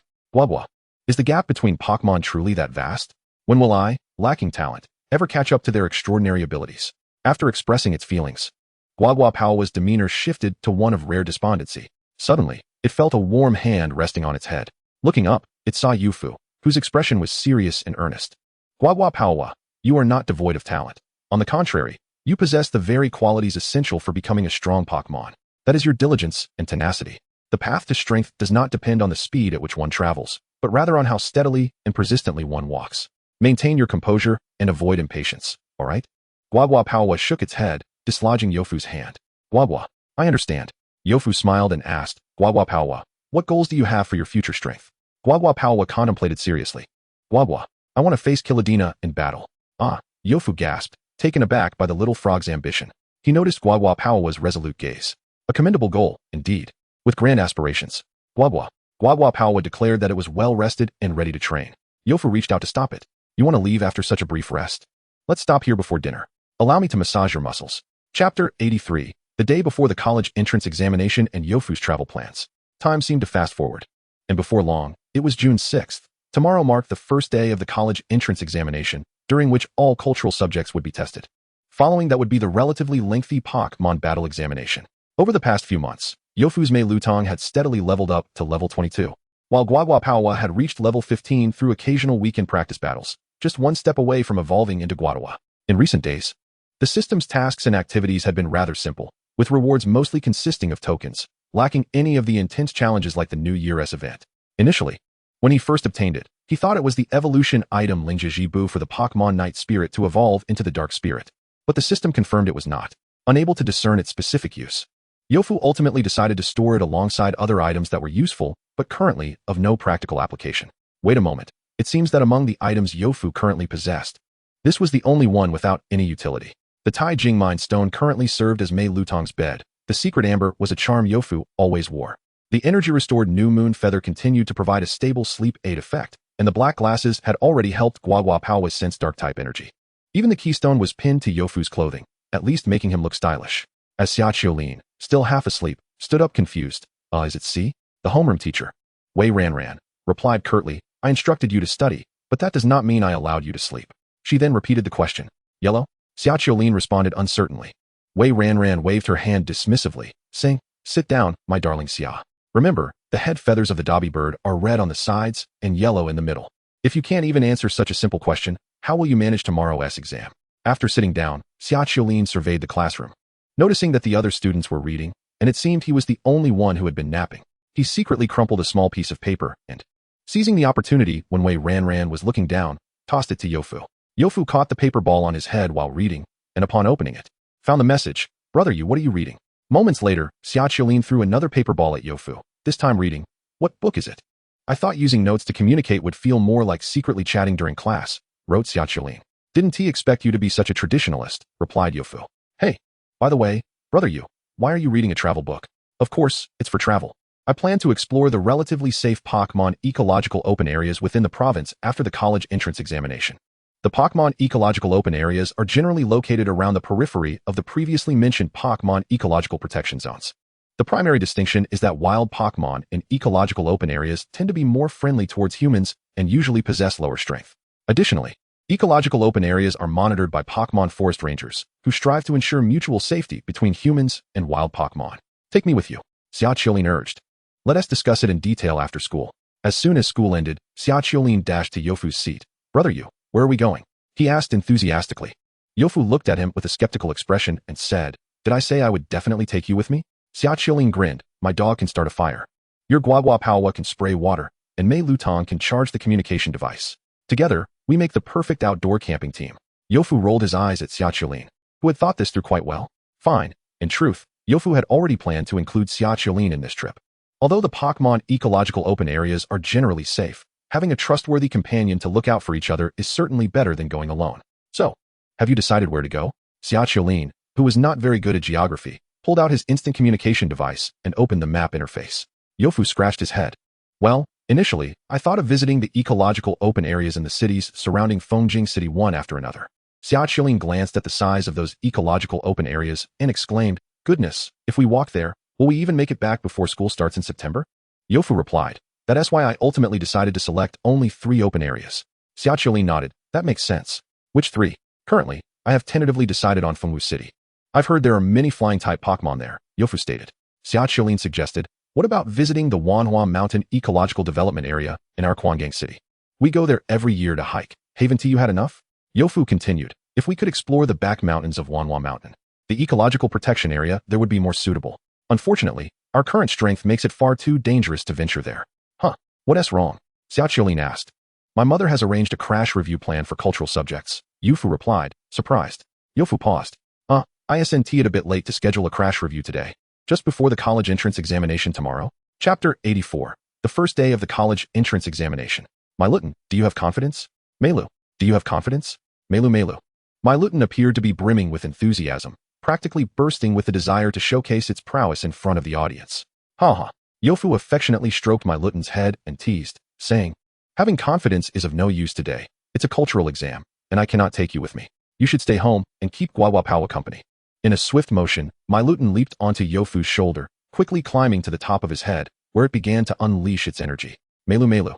The mischievous trainer was at it again, teasing the poor little creature, who was watching over it at home. I am off to take the exam. You two keep an eye on the house. After reluctantly parting from his beloved Meilutan, Youfu tidied himself up and departed. Youfu's written exam was at Quangang High School, so he did not need to familiarize himself with the venue beforehand. He leisurely arrived at the exam site by bus. All examinees, please refrain from whispering. The exam is about to commence. At the supervisor's announcement, the examination officially began. Upon receiving the exam paper, Youfu, adhering to his established good habits, quickly skimmed through it and found no printing errors before he began to answer. The initial questions were relatively straightforward and fundamental. For instance, the first question asked about the evolution of the water-type Pokémon, Magikarp. A. Water Dragon. B. Water. C. Water Flying. D. Dragon. It was evident what the answer was. And without hesitation, Youfu wrote down C. One would not genuinely think that just because dragon was in the name, it was a dragon type, right? You agree, don't you? Esteemed international flying type Pokémon master? The next question was a multiple choice query. Chansey is a wonderful companion in our daily lives. Which of the following traits does not belong to Chansey? B. Serene Grace. C. Super Luck. D. Vital Spirit. E. Healer. Oh. This question would certainly be advantageous for Youfu's classmates, as there was a Chansey in their midst. The only caution was that this was a question requiring the selection of non-attributes. Youfu marked C and D and continued with the subsequent questions. Following this, the difficulty escalated, and he could no longer rely on guessing. The fill-in-the-blank question asked for 3 Pokémon from the Dragon Egg group that do not possess the Dragon type, final forms. This question assessed knowledge about Pokémon breeding, with the egg group being crucial for determining whether 2 opposite-gender Pokémon can produce eggs. Youfu's first thought was the previously mentioned Gyarados. Then he thought of Charizard, another Pokémon with dragon in its name, yet not a dragon type. However, Charizard X does possess the dragon type post-Mega Evolution, but since Mega Evolution had yet to be discovered in this world, writing Charizard was acceptable. Other qualifying Pokémon included Arbok, Sceptile, and Snivy. Youfu casually filled in some common Pokémon. The next question was a short answer one. In Pokémon battles where both sides are of equal level, please list examples where type immunity fails and provide explanations. With a swift stroke of his pen, Youfu answered all questions with remarkable alacrity. Unfortunately, beginning a few years ago, high school entrance exams no longer allowed early submissions. One could only submit upon the ringing of the bell. Who would have thought he was such a scholar? After completing the Pokémon knowledge exam in the morning and finishing language and mathematics in the afternoon, Youfu's cultural courses in high school reached a conclusion. Now, only the Pokémon battles remained. Upon returning home, it was already 4:30. This was Meilutan's first time being away from Yofu for such an extended period, 8 whole hours. Surely, Meilutan missed him. However, contrary to Yofu's expectations, Meilutan did not come out to greet him. The sounds of Pokémon frolicking and the occasional female voice echoed from the living room. Meilu, Sanda, Guagua. Yofu tiptoed toward the living room. At that moment, he inexplicably felt as though he were the protagonist of a family melodrama who had returned home early to find her husband entertaining another woman. He quickly shook his head. Dismissing the unfounded association from his mind, he was not Pinru. Upon reaching the living room, he was taken aback to see. Yunjia, what brings you here? In the living room, Yunlu was seated at a table playing cards with Lei Yibu, Meilutan, and Guaguapawa. It seemed Yunlu and Lei Yibu were on one team, while Meilutan and Guaguapawa were on another. At the moment, it appeared that Meilutan's team had lost, as it was gleefully sticking paper notes on Guaguapawa's face. For a moment, Yofu thought Meilutan was part of Yunlu's team. Guaguapawa hurriedly removed the notes from its face. There were too few places on Meilutan to stick notes, resulting in Guaguapawa bearing most of them after their defeat. Yofu retrieved a can of cola from the refrigerator and placed it in front of Yunlu, asking, Yunjia, what brings you here today? Yunlu, unceremoniously, opened the cola and took a big gulp. Then, she pulled a document from her bag and said, since the college entrance examination will conclude in a few days, I brought the necessary paperwork for transferring Guaguapawa to your name. Yofu accepted the documents, expressing his gratitude. Yunjia, that is too kind of you. I could have just picked it up after the exams. Is it another Pokémon breeding exchange event? Yofu casually inquired. Yunlu nodded. This did not surprise Yofu. Ever since he met Yunjia, who was a supervisor at a breeding center in the power plant region, she often attended exchange seminars rather than staying at the power plant. He had grown accustomed to it. However, he remained curious about the abundance of these exchange events. Yunlu cheerfully said, by the way, Xiaoyu, would you like to come to Pingzhou University during the holidays? I expect to be in Fengjing then, and I can introduce you to the members of the school team. With me looking out for you, no one will dare to bully you. Yunjia, are you so certain that I cannot secure first place in the Pokémon battles? Yofu replied, because I have exclusive information, Yunlu said with a mysterious smile. Awakening from slumber was Mumu Shio. Chapter 85, Battle Day. On the second day of the college entrance examination at Quangang High School's battle arena. Good morning, Yugo. A fellow student from another class greeted Yofu. Another boy from Yofu's class chimed in. Good morning, Yugo. May I be spared from falling into the loser's bracket today? Yofu gave him an encouraging thumbs up, saying, you can do it. Nearby, several small groups of examinees from other schools whispered about Yofu. One round-faced individual remarked, who is that person? He seems rather arrogant. A nearby lanky boy with glasses stroked his chin thoughtfully, declaring, based on my analysis, this person must be a student of Quangang High School. The group rolled their eyes at him. A short, stout boy retorted, that's obvious, he's wearing the school uniform. We aren't blind. The lanky boy with glasses motioned for everyone to calm down and said, are you all not interested in my analysis? The short, stout boy replied, all right. You continue. The lanky boy, with a dramatic flair, continued, based on my analysis, the characters in his name, especially you, Game, and Squid, must contain his surname. The group collectively sighed. Over here, Yofu remained oblivious to the absurdity of the group's speculation, diligently refreshing his system task interface. It was peculiar. Why had no challenge tasks appeared this time? They had been present during the previous joint examination, yet were absent for this college entrance examination. The announcement from the battle arena reverberated, signaling the commencement of the combat examination. Candidates Q001 and Y388 are requested to proceed to Arena 2 for their duel. Upon hearing his designation, Q001 realized that he had been summoned for battle, yet the system had not issued any challenge tasks, leaving him with no choice but to forfeit. Unhurriedly, he made his way to Arena 2. At least from an external perspective, it did not seem significantly inferior to other battle arenas.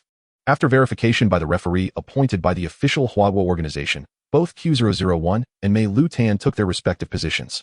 Meilutan was eager to make a striking debut, especially since its froggy companion was currently nestled within the Pokeball at Q001's waist. However, after a protracted wait, Q001 did not receive his opponent, but instead, a notification from the referee. Y388 has forfeited, and Q001 advances to the next round. Meilu. What? A forfeit? Meilutan felt a wave of disappointment wash over it. Conversely, Q001 was not entirely surprised. The opponent's candidate number beginning with Y and the subsequent digits suggested that they were likely a student with inferior performance from a prestigious institution. Indeed, students from such a school exhibited remarkable decisiveness. Noticing that Q001 did not exit the arena immediately, the referee declared loudly, candidates, please vacate the arena promptly to avoid delaying the next match. My apologies. Q001 quickly lifted Meilutan and proceeded to the sidelines. Among a small group gathered below, a lanky boy with glasses remarked, see, I told you, this surnamed you is certainly extraordinary. What luck to receive a bye. A stout short fellow countered. A forfeit and a bye are not quite the same, are they? Oh, aren't they? The initial day of Pokémon battles for the college entrance examination unfolded in a manner that exceeded Q001's expectations. It seemed that fortune favored him as he had yet to encounter a formidable opponent. Alternatively, it could be that those matched against him held a profound respect for his candidate number 001 from Quangang High School, leading to his automatic advancement due to opponents' forfeits in the previous 7 rounds. Meilutan, having not unleashed a single move, was beginning to feel restless. Just when Q001 anticipated that his inaugural battle day would conclude without any actual combat, the 8th round finally paired him with a worthy adversary. Candidates Q001 and J001. Please proceed to Arena 1 for your duel. The J in the candidate number signifies a relatively lower-ranked prestigious high school in Quangang City. A top seed from another prestigious institution, perhaps? Q001 approached Arena 1 with keen anticipation for this upcoming challenger. After a while, the candidate J001 indeed appeared, and he did not forfeit. However, the situation seemed rather peculiar. The referee glanced at the face of candidate J001 and then at the examination permit, expressing skepticism. Is this individual on the permit indeed you? Of course, it's me. He quickly chuckled awkwardly. It's me. No one possesses a visage as striking as mine. Kong Wong. The permit states Wong Kong. The referee's eyes narrowed. It's merely a nickname, haha. Look at my trainer certification on my instant messaging device. Wong Kong is indeed me. After thoroughly verifying all documents, the referee allowed him to proceed. Hurry to your position. All right. Kong Wong dashed to the contestant position opposite Q001. Upon seeing his opponent, Q001 understood why the referee had taken so long to let him in. Goodness. The opponent's hairstyle resembled a feather duster, vibrantly colored. However, it must have been dyed recently. Q001 could not fathom that a prestigious high school would permit such an outrageous hairstyle. Is the shamate culture also prevalent in the Pokémon world? As Q001 awaited the referee's command, the opponent, inserting a hand into his feather duster-like hair, lowered his head and intoned. Are you my opponent for this match? Wahaha. He then pointed dramatically at Q001, declaring, remember my name, Kong Wong, a man destined to be a king. Q001 awkwardly wiggled his toes. Is this a joke? Initiating a mental assault before the battle even commenced. Candidate J001, please refrain from any provocative actions contrary to the spirit of the battle, the referee stated expressionlessly. My apologies, referee. Kong Wong immediately conceded. Please have both contestants' Pokémon take their positions. Meilutan, brimming with excitement, leapt onto the battlefield. Shamate Kong Wong brandished his Pokeball and loudly exclaimed, come forth, my little buddy, Airy. A yellow Pokémon with protrusions resembling plugs on its head and an oval-shaped body materialized on the battlefield. Its body bore black patterns, with 2 black rings on its arms and a lightning bolt design across its midsection. Electrike. Q001 stroked his chin. It was indeed Electrike, and judging by the opponent's aura, it appeared to be on the brink of reaching the professional level. Fortunately, Meilutan was not solely reliant on Steel-type moves for combat. The referee raised the signal gun and announced, ready. Bang. The battle commenced. Chapter 86, Surge. The battle began. Electrike used Charge. Observing that Meilutan did not seem to be a particularly agile Pokémon, Shamate Kong Wong commanded Electrike to enhance itself by using Charge right away. Airy. Electrike responded, swinging its arms like a windmill, visible electricity crackling as it whirled, currents surging into its canister-shaped body, replenishing its energy. Noticing this, Q001 promptly directed, Meilutan, use Solar Beam to interrupt the opponent. Meilutan nodded. How dare it brazenly use a power-enhancing move in front of it? Did the opponent consider it merely an insignificant component of their strategy? With a forward thrust, Meilutan concentrated a white energy sphere before its dark eyes, the surface shimmering with metallic silver glints. Boom. A beam of intertwining white and pale blue light erupted from the energy sphere. Witnessing the formidable Steel-type move advancing towards them, Shamate Kong Wong shouted, Electrike, accelerate the charge. Hold firm.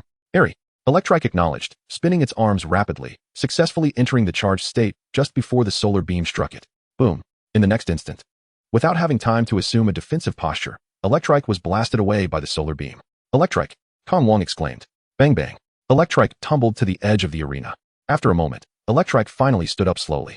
Seeing this, Kong Wong breathed a sigh of relief. He had not anticipated that Electrike would complete its charge just in time, enhancing its special defense, yet still be left in such a disheveled state by his opponent's Steel-type special move.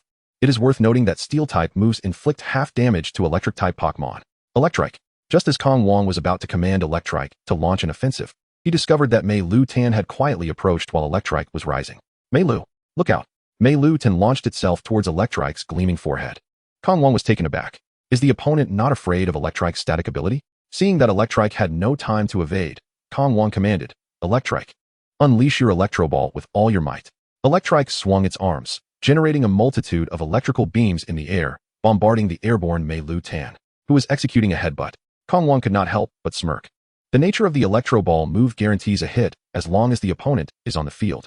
Coupled with Electrike's prior charge state, this strike is bound to. How is this possible?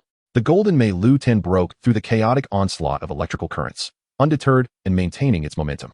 With a trail of silver light behind it, it barreled toward Electrike like a comet. Duong. On the other side, Yofu heard the familiar voice and couldn't help but nod. It sounded remarkably crisp, indicating a promising start. He smiled at the imposing Meilutan perched atop the electric monster. The apricot fruit gifted by Quan Quan Bear had indeed proven effective in enhancing special defense. Of course, Meilutan's unique ability to absorb some electrical currents also played a significant role in countering the opponent's electric wave attack.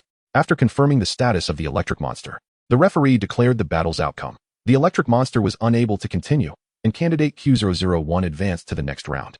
Wong Kong, with his right hand brushing his feather duster, lowered his head and pointed at Yofu with his left hand, saying, "Don't think you can gloat just because you narrowly defeated me, Kong Wong." He lifted his head and continued, "Next time we duel, I, Kong Wong, will surely." Hey, don't walk away. He feared that lingering too long with the opponent might infect him with Chinibu syndrome. In the audience, a short, plump boy nudged the bespectacled boy beside him and teased, "Do you still think that surname you is just lucky?" The bespectacled boy disdainfully replied, "Puffed, even if he wins, it doesn't prove he isn't just a lucky player. He won't earn my recognition, dragon. Meilu. How do I look in the battle arena? Handsome, right?" Meilutan was chatting with Froakie. Quack. Froakie offered a very positive assessment, expressing its fondness for the bold and extravagant fighting style of its diminutive companion. Meanwhile, Yofu was conversing with Xia Qiulin on his communicator. "Yofu, how did your battle go today?" "Lucario, easily 80. "Yofu, you didn't T-crash, did you?" "Yofu, not too bad. I made it to the top 10. "Lucario, by the way, Yofu, I heard our classmate Chui Xuan is at the same testing venue as us. She didn't participate in today's Pokémon battle, did you know?" "Yofu, why would I know that?" "Lucario, I thought you might." After chatting a bit longer with Xia Qiulin, Yofu put away the communicator. It was truly a pity that Chui Xuan did not participate in the exam. He had hoped her Chansey could clear some of the formidable opponents that Meilutan struggled against. Yofu lay on the sofa, lost in thought. In the official family quarters of Quangang City, in the living room of a modest 4-bedroom apartment, a middle-aged man with an unremarkable appearance blew on his cup of tea and took a slow sip. After a moment, he smiled at the homeowner beside him and said, "Brother Wong, I heard your son is in his 3rd year of high school this year and is currently taking the college entrance examination?" Seated in the armchair next to him was another gentleman, dignified and with sparkling eyes, a refined man. The middle-aged man continued directly, "I've heard your son has consistently performed well, but it seems he only secured 2nd place in the initial joint exam battle earlier this year. I wonder if this will affect the college entrance examination." The refined man interrupted him, stating, "Ming brother, there is no need for further discussion. I am fully aware of my son's capabilities.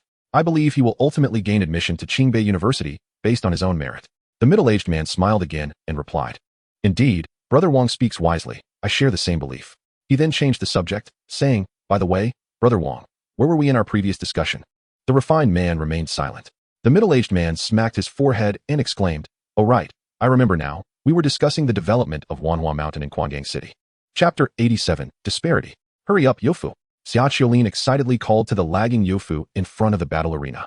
Gazing at his exuberant friend, who seemed energized, Yofu, still half asleep, responded somewhat dismissively, I'm coming. He couldn't fathom why Xia Qiulin, merely a spectator, was so enthusiastic. However, as he looked at the grand municipal battle arena before him, a hint of excitement stirred within him. After several days of double elimination and standard elimination battles, today marked the beginning of the knockout rounds among the top 256 high school seniors in Quangang City. The battle venue had shifted from various school arenas to the largest municipal battle arena in Quangang City. Xia Qiulin had unfortunately fallen in the top 512, while Yofu, having advanced, had a spectator spot for a friend. Since both Yofu's parents had to work, he offered the spot to his friend. Xia Qiulin urged again, "Yofu, hurry. The spectator group needs to enter with the actual competitors for security to let us in." Coming. After passing through security, the two entered the municipal battle arena. "Wow, it's so big in here," Xia Qiulin exclaimed, astonished by the arena's scale. "Why are there so many empty seats, yet each competitor only gets one spectator spot?" "Simply because they don't want to give more," Yofu yawned as he casually replied. "They don't want to give?" Xia Qiulin asked, puzzled. "Yes. Do you think this is some entertainment or commercial competition?" Yofu rubbed his face to wake up and continued. This is the college entrance examination. They don't even allow recording devices inside. Allowing each contestant to bring one spectator is already quite generous. Suddenly, Xiaoqiulin halted in front of Yofu. Yofu, unable to stop in time, stumbled forward. What's wrong? He inquired. After stopping, Xiaoqiulin shot a significant glance at Yofu. Yofu pointed at his friend's face and chuckled. Haha, did your eyebrows cramp? That is hilarious. Haha. A Yofu's laughter abruptly ceased as he noticed the figure of the fiery Charizard boy blocked by Xiaoqiulin, who was staring intently at him with a serious expression. Hi, Yofu stammered, desperately searching for a topic. Good morning, you're here too? What a coincidence. Upon hearing Yofu's remark, the Charizard boy felt a single word rise in his mind. Humph. Yofu, I want to fall for such juvenile provocation, he said menacingly. What provocation? Why are you so angry? Yofu was bewildered. The Charizard boy took a deep breath and replied, Yofu, I'll be waiting for you in the finals. So don't lose to anyone before that. I'll do my best. TCH, what's with this act? After the Charizard boy left, Xiaoqiulin perked up again. Last time you defeated him, you can do it again this time, right? Xiaoqiulin nudged Yofu playfully. Yofu pondered silently, though he was reluctant to admit it. The probability of Meilutan defeating Charizard this time was indeed low. It would be more realistic to hope that other contestants could help him deal with the Charizard boy. An announcement echoed through the battle arena. Please, Candidate Q001 and Candidate Y007, proceed to Battle Area 3. Xiaoqiulin shouted from the audience. Yofu, good luck. In the battle arena, the referee was verifying the contestants' identities. Candidate Q001. Yes. Yofu quickly handed his materials to the referee, while waiting for his qualifications to be verified. He scrutinized his opponent, a rather unremarkable boy with small eyes. He couldn't help but feel puzzled, as he had no recollection of this student from the first high school. During the previous joint exam, he had taken note of the top-ranking students from the first high school, and none resembled this small-eyed boy. Was this candidate Y007 a recent addition to the top tier? Once the verification was complete, the referee announced, Candidate Q001. You may proceed to the contestant area and await your battle. All right, thank you. Yofu didn't dwell on it.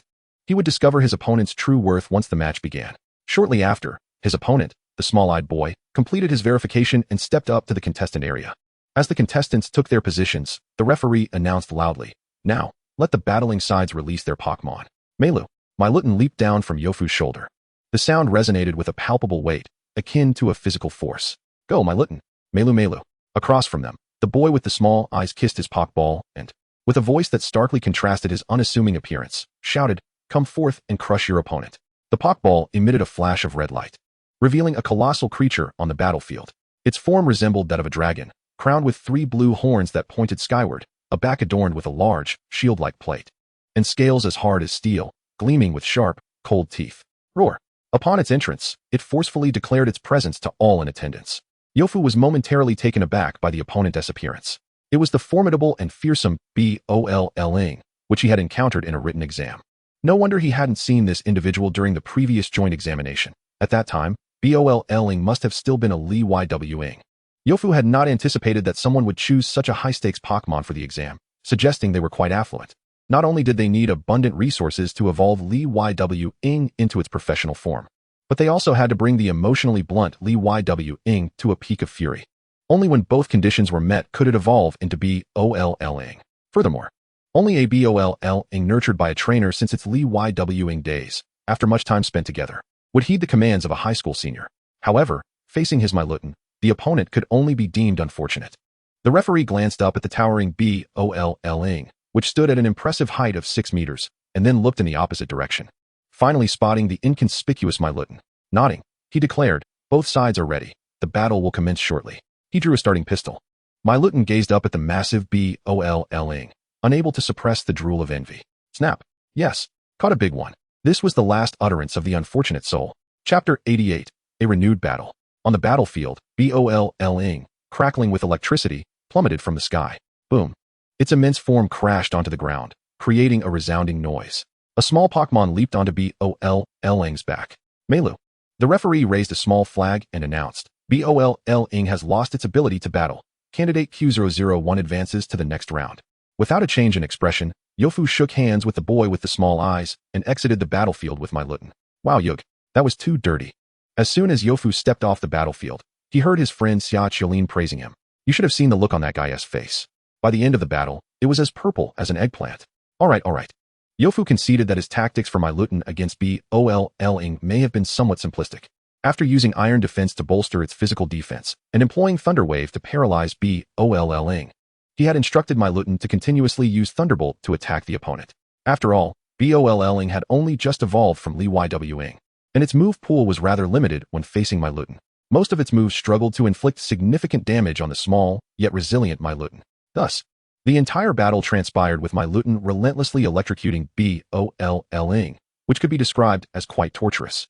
Yofu did not desire such a one-sided affair. But Meilutan could only utilize this single electric attack, hindering its ability to swiftly defeat the opponent. Steel-type moves dealt reduced damage to water-type Pokémon. One could only lament that Bolling was a water-flying dual-type, rendering it 4 times weaker to electric attacks. Next time, be more mindful. By the way, have you noticed any other candidates with powerful water-type Pokémon? Perhaps to eliminate that fire-type Pokémon trainer? Yofu inquired. He silently walked towards a corner of the battle arena. Yug, where are you going? Xiaoqiulin asked. WCO has lost its ability to battle. Candidate Q001 wins, advancing to the top 64. KM has lost its ability to battle. Candidate Q001 wins, advancing to the top 16. Nduel Nu has lost its ability to battle. Candidate Q001 wins, advancing to the top 8. Later that evening at Yofu's home, he was intently examining his instant messaging device, seemingly researching something. Behind him, his parents were playfully nudging each other until his father, unable to withstand his mother's insistence, was pushed in front of Yofu. Yofu looked at his father with confusion, unsure of what he wanted. His father, with an awkward smile, asked, "So, son, how did you do on the exam today? What's the matter?" Both parents sighed in relief. Before his father could finish, his mother abruptly grasped his waist. Interrupting him, she shot an annoyed glance at her husband and pushed him aside. "Don't listen to your father's nonsense." She dismissed him, then continued. "I've taken a day off from work to accompany you to the exam tomorrow." That's unnecessary, right? Yofu hesitated. "It's just a college entrance examination. No need to take a special day off." His mother waved dismissively. "It's fine. I've already arranged everything with my workplace. It's settled." "All right, son. You continue with your tasks. Your father and I won't disturb you." "I still have things I want to discuss with our son," his father protested, but was forcibly pulled away by his mother. Yofu shook his head and resumed reading travel materials about the Pokémon ecological parks in surrounding cities.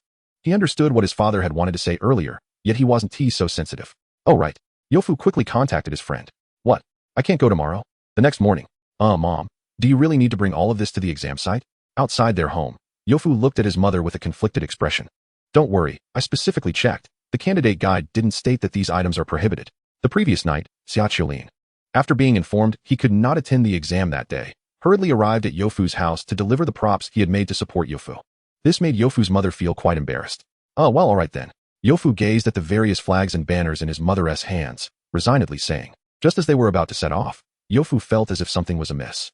"Right, why isn't my neck sore at all today?" He felt around his head, realizing it felt oddly bare. He certainly wasn't referring to his hair. "Hey, where's Meilutan?" Yofu exclaimed. Just then, he heard Meilutan's call from below. Meilu. Meilutan came running, dragging a stick-shaped object with its 2 hands. Yofu focused his gaze. Isn't that the Meilutan flag that Xiaoqiulin drew during the last joint exam?" "Everything's ready. Let us go, son," his mother said excitedly. "Let us go?" In that moment, Yofu suddenly felt less anticipation for the impending examination. In the audience area of the municipal battle arena, Yofu's mother was hanging the supportive banner made by Xiaoqiulin for Yofu. She scanned the surroundings and was surprised to find that she was the only one with cheering items. As she continued to hang the banner, she encountered some difficulties due to her height. "Let me help you." A tall woman, likely around the same age as Yofu's mother but well-maintained, extended a hand.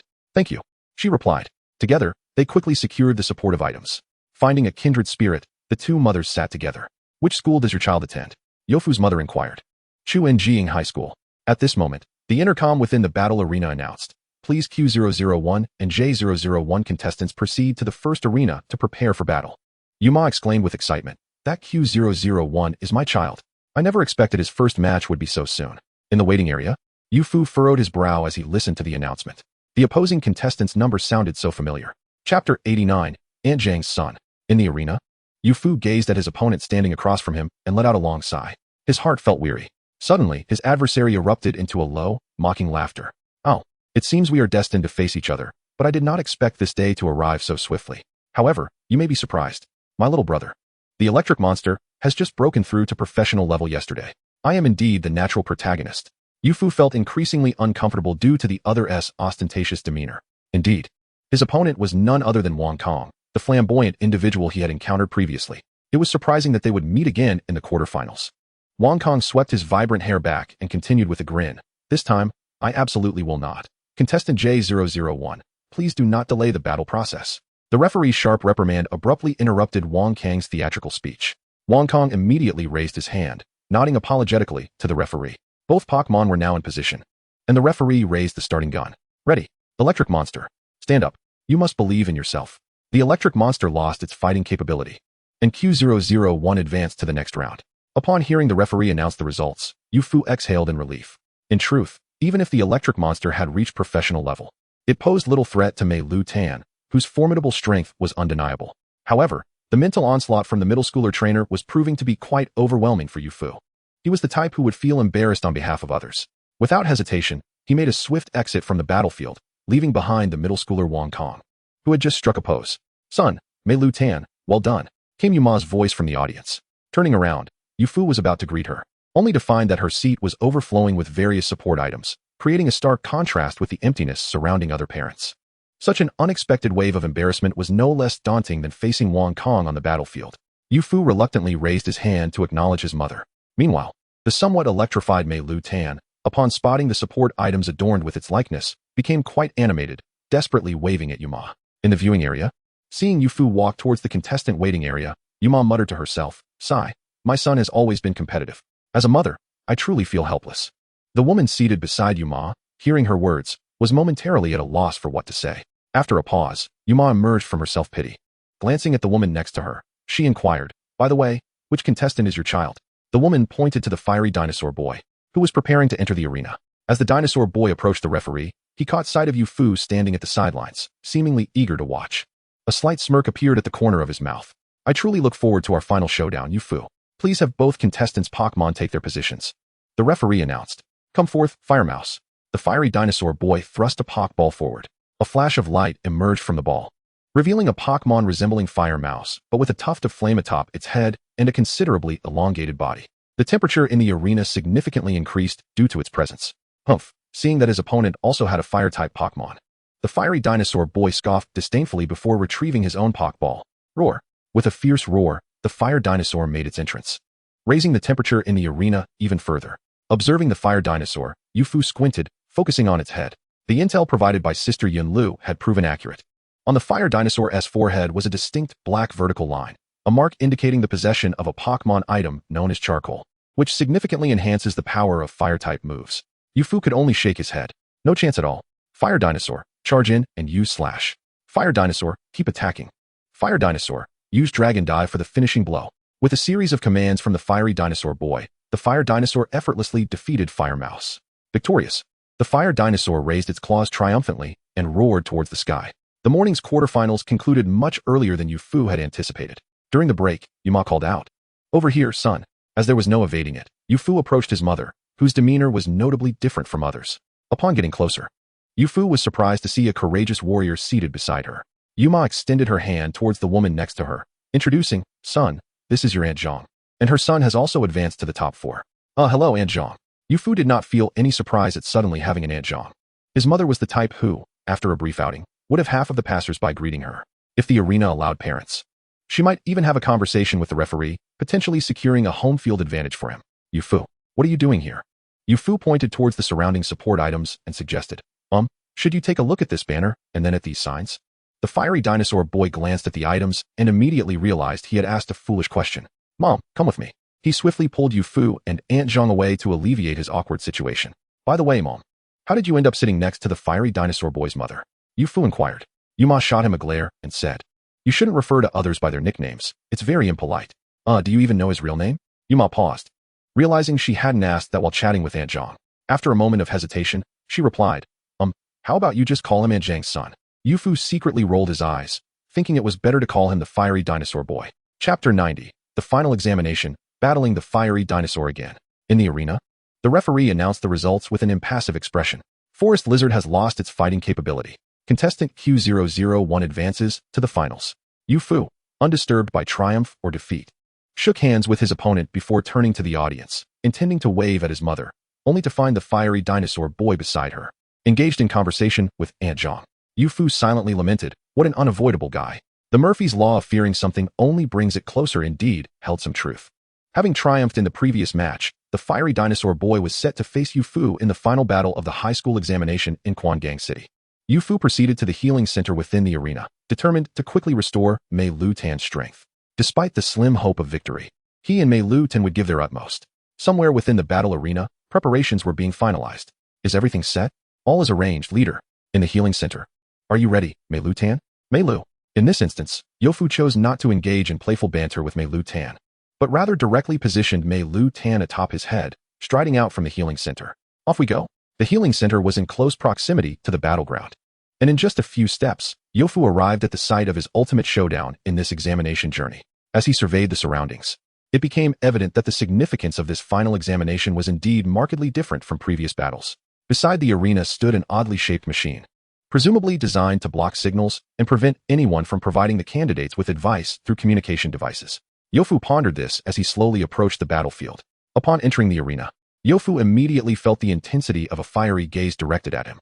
He looked up to find it was none other than the fire dinosaur boy. Yu-Fu inwardly scoffed and made a beeline for the referee, fearing that lingering too long might result in being incinerated by the fire dinosaur boy's glare. As Yu-Fu was undergoing identity verification by the referee, the fire dinosaur boy quickly approached and declared, Yu-Fu, I have awaited this day for far too long, and I shall make you before the fire dinosaur boy could finish his statement. Yu-Fu accepted his identification from the referee and proceeded directly to the contestant's command position. Yu-Fu found it perplexing. Was it now a trend to engage in pre-battle psychological games with one's opponent? In response to Yu-Fu's indifference, the fire dinosaur boy's face flushed with anger, though his temper subsided with a few measured breaths, even curling his lips into a smile. So, he intends to play mind games, does he? He would not fall for that trick again. Moreover, the more such tactics were employed, the more it revealed the opponent's lack of confidence in defeating the fire dinosaur. The fire dinosaur boy's smile broadened. Yu-Fu, this time, I will not grant you a single opportunity. Candidate Y001. Quickly present your verification document, or I will issue you a yellow card warning, the stern referee commanded. The fire dinosaur boy hurriedly handed over his document, casting a furtive glance at the referee, feeling a sense of unease. This was his first encounter with such a strict referee, who seemed to be targeting him specifically. Both Pokémon, please take your positions.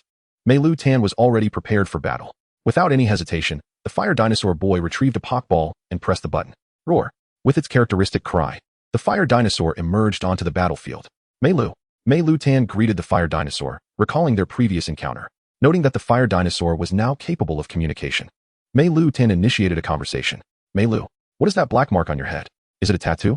My mother said good children do not have those.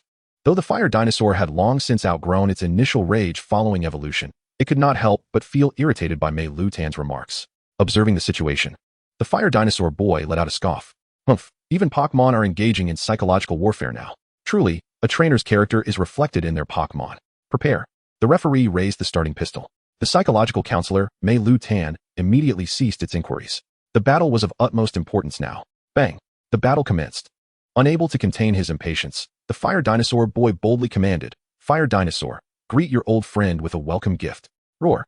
The fire dinosaur tilted its head back momentarily. In the next instant, it thrust its head forward, unleashing a massive fireball from its mouth. Meilutan transformed its liquid form into a spring and sprang sideways. Boom!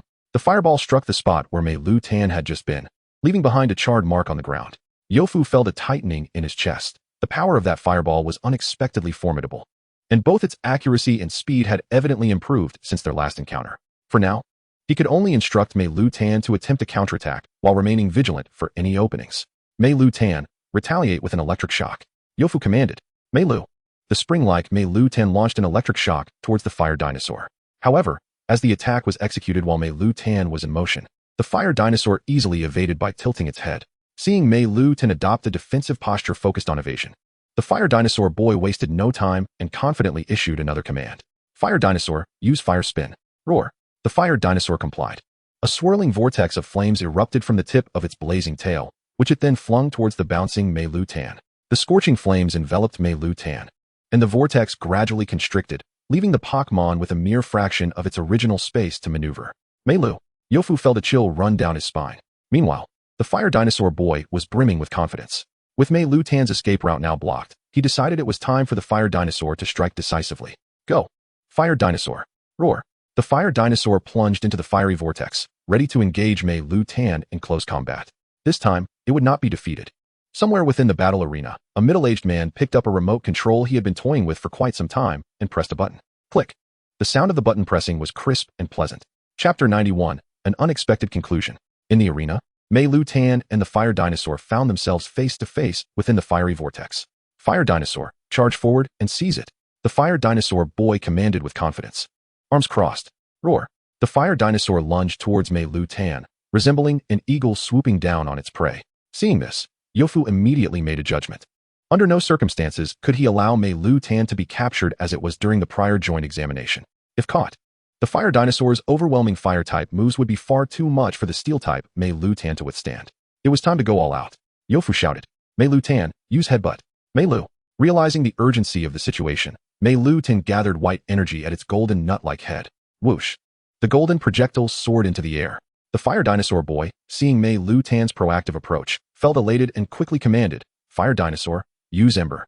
The Fire Dinosaur, hearing the instruction, swiftly aimed at the incoming Meilutan and unleashed another fireball. As Meilutan soared through the air, it felt the searing heat drawing nearer and had no choice but to shut its eyes. For Yofu, it was all or nothing. Bang! The impact occurred as Meilutan collided with the fireball. At that moment, both sides were fixated on the fiery vortex, watching the fireball collide with Meilutan. A miracle unfolded. Meilutan managed to break through the fireball, maintaining its momentum as it charged directly towards the Fire Dinosaur's head. The Fire Dinosaur boy was taken aback. How is this possible? He was caught off guard, and the Fire Dinosaur had no time to evade or defend itself. Thud. The golden projectile, slightly singed, successfully found its target. Meilutan adjusted its balance mid-air and landed gracefully, while the Fire Dinosaur staggered backward, nearly colliding with the fiery vortex behind it.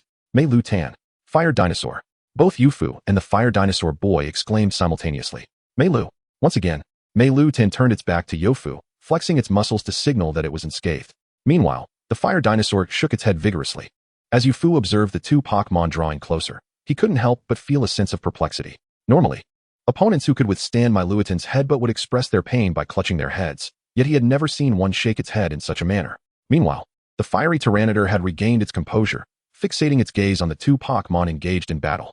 He initially believed that Meilutan would succumb to the fiery attack, prompting the Tyranitar to approach. To his surprise, Meilutan, after being struck by a fireball, merely bore a charred mark on its front, indicating that its combat prowess remained largely intact.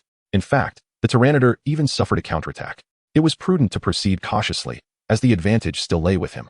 Tyranitar. Unleash a barrage of sparks. He commanded once more. However, the Tyranitar continued to shake its head, unresponsive to its trainer's directives. Tyranitar. Roar. After a moment, the Tyranitar finally ceased its head shaking, prepared to follow its trainer's command, only to find that Meilutan had vanished from sight. Suddenly, a voice called from beneath the Tyranitar. Meilu. Looking down, the Tyranitar was astonished to see the golden little creature that had approached unnoticed.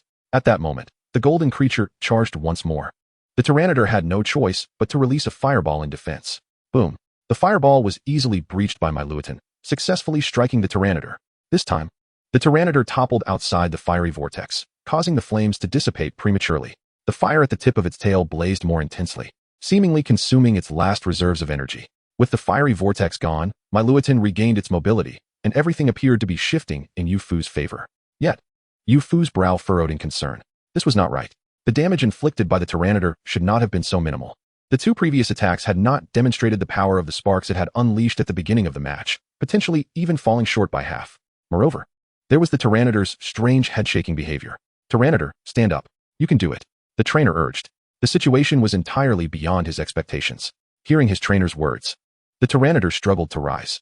It had not yet been defeated. With time running short, the Tyranitar decided to use all its strength to charge at Meilutan. Click. The button was pressed once more. Yofu took a deep breath. Regardless of what had transpired, Meilutan was fighting for him, and as a trainer, he could not afford to lose his fighting spirit. Meilutan, enter jump mode. Meilu. Meilutan's liquid form transformed into a spring-like state, preparing to leap aside to evade the approaching Tyranitar. However, Meilutan did not anticipate that the Tyranitar's speed had significantly increased compared to its velocity within the fiery vortex. With a swipe of its claw, the Tyranitar captured Meilutan, who was still attempting to dodge based on its previous speed.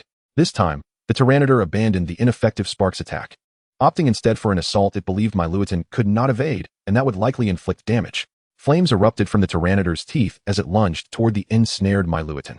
Flame Fong. At that moment, with no leverage to execute its headbutt, Meilutan concentrated a white energy sphere before its solitary black eye. A beam of blue and white energy shot forth, aimed at the Tyranidar's abdomen. Boom. Cannon beam. Confident in its victory against the charging Tyranitar, Meilutan felt assured. The diminutive creature was undeterred by challenges. Based on the damage it had previously sustained from the sparks, it believed it could withstand another hit. However, the Tyranitar's condition was such that it could not endure the force of a cannon beam. Boom. The Tyranitar successfully bit into Meilutan, and Meilutan struck the Tyranitar in return. The aftermath of their collision stirred up dust across the arena, enveloping both Pokémon in a cloud of debris. Yu-Fu and the Tyranitar's trainer focused intently on the swirling dust. At last, as the dust settled, they beheld Meilutan and the Tyranitar lying on the ground, both rendered unconscious. The referee quickly surveyed the battlefield and announced the outcome. Meilutan and Tyranitar have simultaneously lost their ability to battle, resulting in a draw. A draw? Was it possible for there to be a tie in the finals of the college entrance examination? Yu-Fu stood in astonishment. Yu-Fu, I never anticipated that your Meilutan would be able to reach a stalemate with my Tyranitar. The Tyranitar's trainer sighed, adding, I look forward to our next battle. Yu-Fu sighed in response, momentarily at a loss for words. After a pause, he thought to himself, actually, Meilutan, however. Yu-Fu's thoughts were abruptly interrupted by the referee. All contestants, please exit the arena promptly. The referee's demeanor suggested that he would resort to forceful ejection if they lingered any longer. Thus, Yu-Fu and the Tyranitar's trainer exited through their respective exits. Upon leaving the arena, Yu-Fu noticed maintenance personnel arriving to dismantle the equipment set up for the examination battles. They were surprisingly efficient, dismantling everything immediately after the match. Despite this, Yu-Fu paid little attention, striding purposefully towards the healing center within the venue. Breathless, he requested, Thank you, Miss Joy. He handed over the Pokeball containing Meilutan. Miss Joy nodded with a gentle smile as she accepted the Pokeball. Lucky, a chance he wheeled over a stretcher. Watching as Miss Joy took Meilutan into the treatment room, Yu-Fu felt a wave of relief, finding a seat in the hall of the healing center. He stared at the entrance for some time, but the Tyranitar's trainer had yet to appear with his Pokemon. After a moment of contemplation, he understood. Indeed, the Tyranitar's injuries were not severe. It had primarily lost consciousness due to exhaustion. In contrast, Meilutan had sustained significant injuries. The initial sparks had likely inflicted minimal damage. Yet the final Flame Fong had been devastating. The combination of its blaze ability and the Pokemon item Charcoal had amplified the attack, and it seemed that, at the last moment, the Tyranitar had regained its full strength. Beep beep beep. The communicator buzzed. Yu-Fu pulled it out and saw it was a call from his mother. Hello, Mom. Meilutan has been taken to the treatment room. It should be fine. Just as Yu-Fu ended the call, it buzzed again. Hello, Yu-Gu. Did you win against the Tyranitar's trainer? This year, the reporters from our city seem quite unprofessional. There hasn't been a single news report about the results of the final examination battle. In previous years, media outlets would rush to report as soon as the top contenders were determined. No worries, I'll come by tomorrow to discuss our travel plans. He replied before hanging up and sitting quietly. Suddenly, he remembered something, and he reached to his waist, retrieving another Pokeball. Pressing the button in the center, Guagua Frog appeared beside him. Guagua? The little creature inquired, concerned about the treatment room marked with a red sign. It was its first time witnessing Meilutan fall, and it was deeply worried about the severity of the injuries. Yu-Fu gently placed his hand on Guagua Frog's head, reassuringly saying, It's all right. Time passed. And suddenly Meilu. Yu-Fu and Guagua Frog turned their attention towards the source of the sound. They saw the golden little creature joyfully emerging from the treatment room. Yu-Fu quickly approached to greet it. Meilu. Meilutan leaped gracefully, directly embracing Yu-Fu's thigh, and then skillfully climbed atop his head. Meilutan, I am truly relieved to see you well. Yu-Fu exclaimed. I cannot say I am entirely unscathed. Miss Chao E interjected, adding, Meilutan's injuries have yet to fully heal. He cannot partake in intense battles for the next few days. Thank you, Miss Chao E. I appreciate your concern. Yu-Fu responded sincerely. He exited the battle arena, accompanied by his two Pokémon, beneath a starry night sky. As soon as he stepped through the door, he was met with a barrage of confetti from his family. Not only did his father and mother each hold a party popper, but even Howley joined in the festivities. Uli, Cooley, cheered the atmosphere team, composed of a small wild boar and Howley. Meilutan, perched atop Yu-Fu's head, beamed joyfully, waving enthusiastically at his parents. Meanwhile, Yu-Fu brushed off the colorful paper clinging to him, changed his shoes, and ambled into the house, mumbling, Aren't you two supposed to be asleep? Hearing this, his father clapped him on the shoulder, retorting, Do you really think your mother and I are unreliable parents? Yu-Fu could only glance at his father with a knowing look. Well, Dad, it's somewhat difficult to argue against that. Upon entering the living room, his mother remarked, You both haven't had dinner yet, have you? Just then, Yu-Fu's stomach growled. Indeed, he had not eaten, and the mere mention of food made him acutely aware of his hunger. I'll heat up some food for you. His mother said, It's gotten a bit cold. After a moment's thought, she added, Meilutan can eat first. but Youfu and Guagua Pao Frog will have to wait a bit. The following day in Youfu's family living room, Xiaoqiulin, astonished, asked, "So, Yug, you didn't lose? You ended up in a draw with the fire dinosaur boy?" Youfu, scratching his dilubi, replied with a conflicted expression. "I'm not sure how to explain it, but according to the referee's final announcement, it indeed was a tie. Then that is settled. The referee declared it a tie?" Xiaoqiulin exclaimed, before pondering aloud. "So, who gets the quota for Qingbei University? Or can both of you go?" Youfu rolled his eyes at his friend, saying, "How could both go? If that were the case, the finals would just be a series of agreeable draws." He continued, "As for who receives the quota, other cities have experienced ties before, and it took an entire week to determine the rightful recipient of the Qingbei University slot." Xiaoqiulin frowned. "So it all relies on human judgment? Isn't that just depending on some so-called experts' opinions? Don't overthink it. Let us go." Youfu stood up. Xiaoqiulin followed suit, asking, "Where are we going?" "Naturally, to the Pokémon Center. We've just completed our exams and can collect our Pokeballs. All right. Let us hurry." Chapter 93, The Allocation. At the Pokémon Center, Youfu politely addressed Miss Qiao Yi. "Hello, Miss Qiao Yi. We are recent high school graduates here to collect our Pokeballs." The receptionist nodded with a smile. "Very well. Please present your trainer interface on your communication devices." Youfu elbowed Xiaoqiulin, who was distractedly gazing at a cute little Yorkie held by someone nearby. "Show your credentials, Dog King," Youfu teased. "Oh right." Xiaoqiulin instinctively reached into his pocket for his communicator, but then suddenly realized, turning to Youfu. "Wait, what did you just call me?"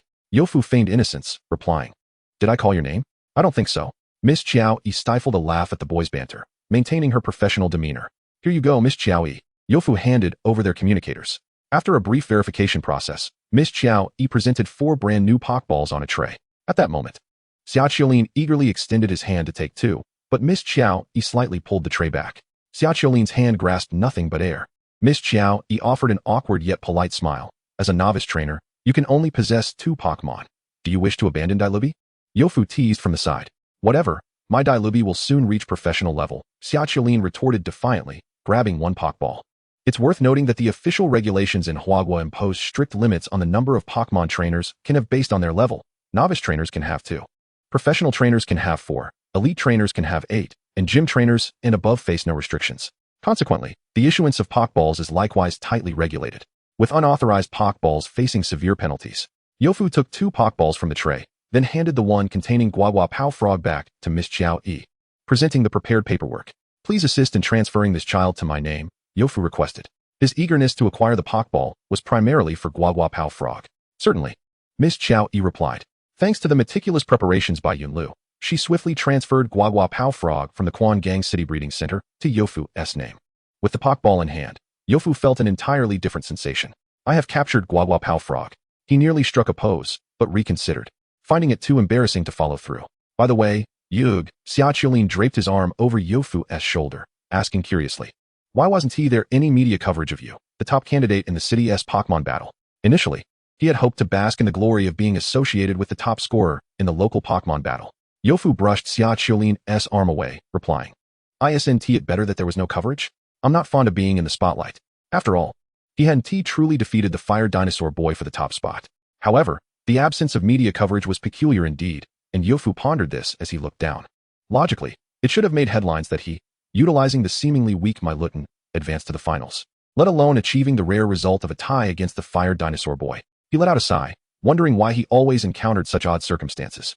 As if on cue, both of them instinctively reached for their communicators. It was Youfu's that chimed. He paused, surprised to see a short number on the display instead of the usual lengthy trainer ID. Such short numbers typically belong to official institutions. "Hello, am I speaking to Youfu? Candidate Q001 from Quangang City's recent high school examinations?" The voice on the other end clearly stated his examination information. "Ah yes, who is this?" Youfu inquired.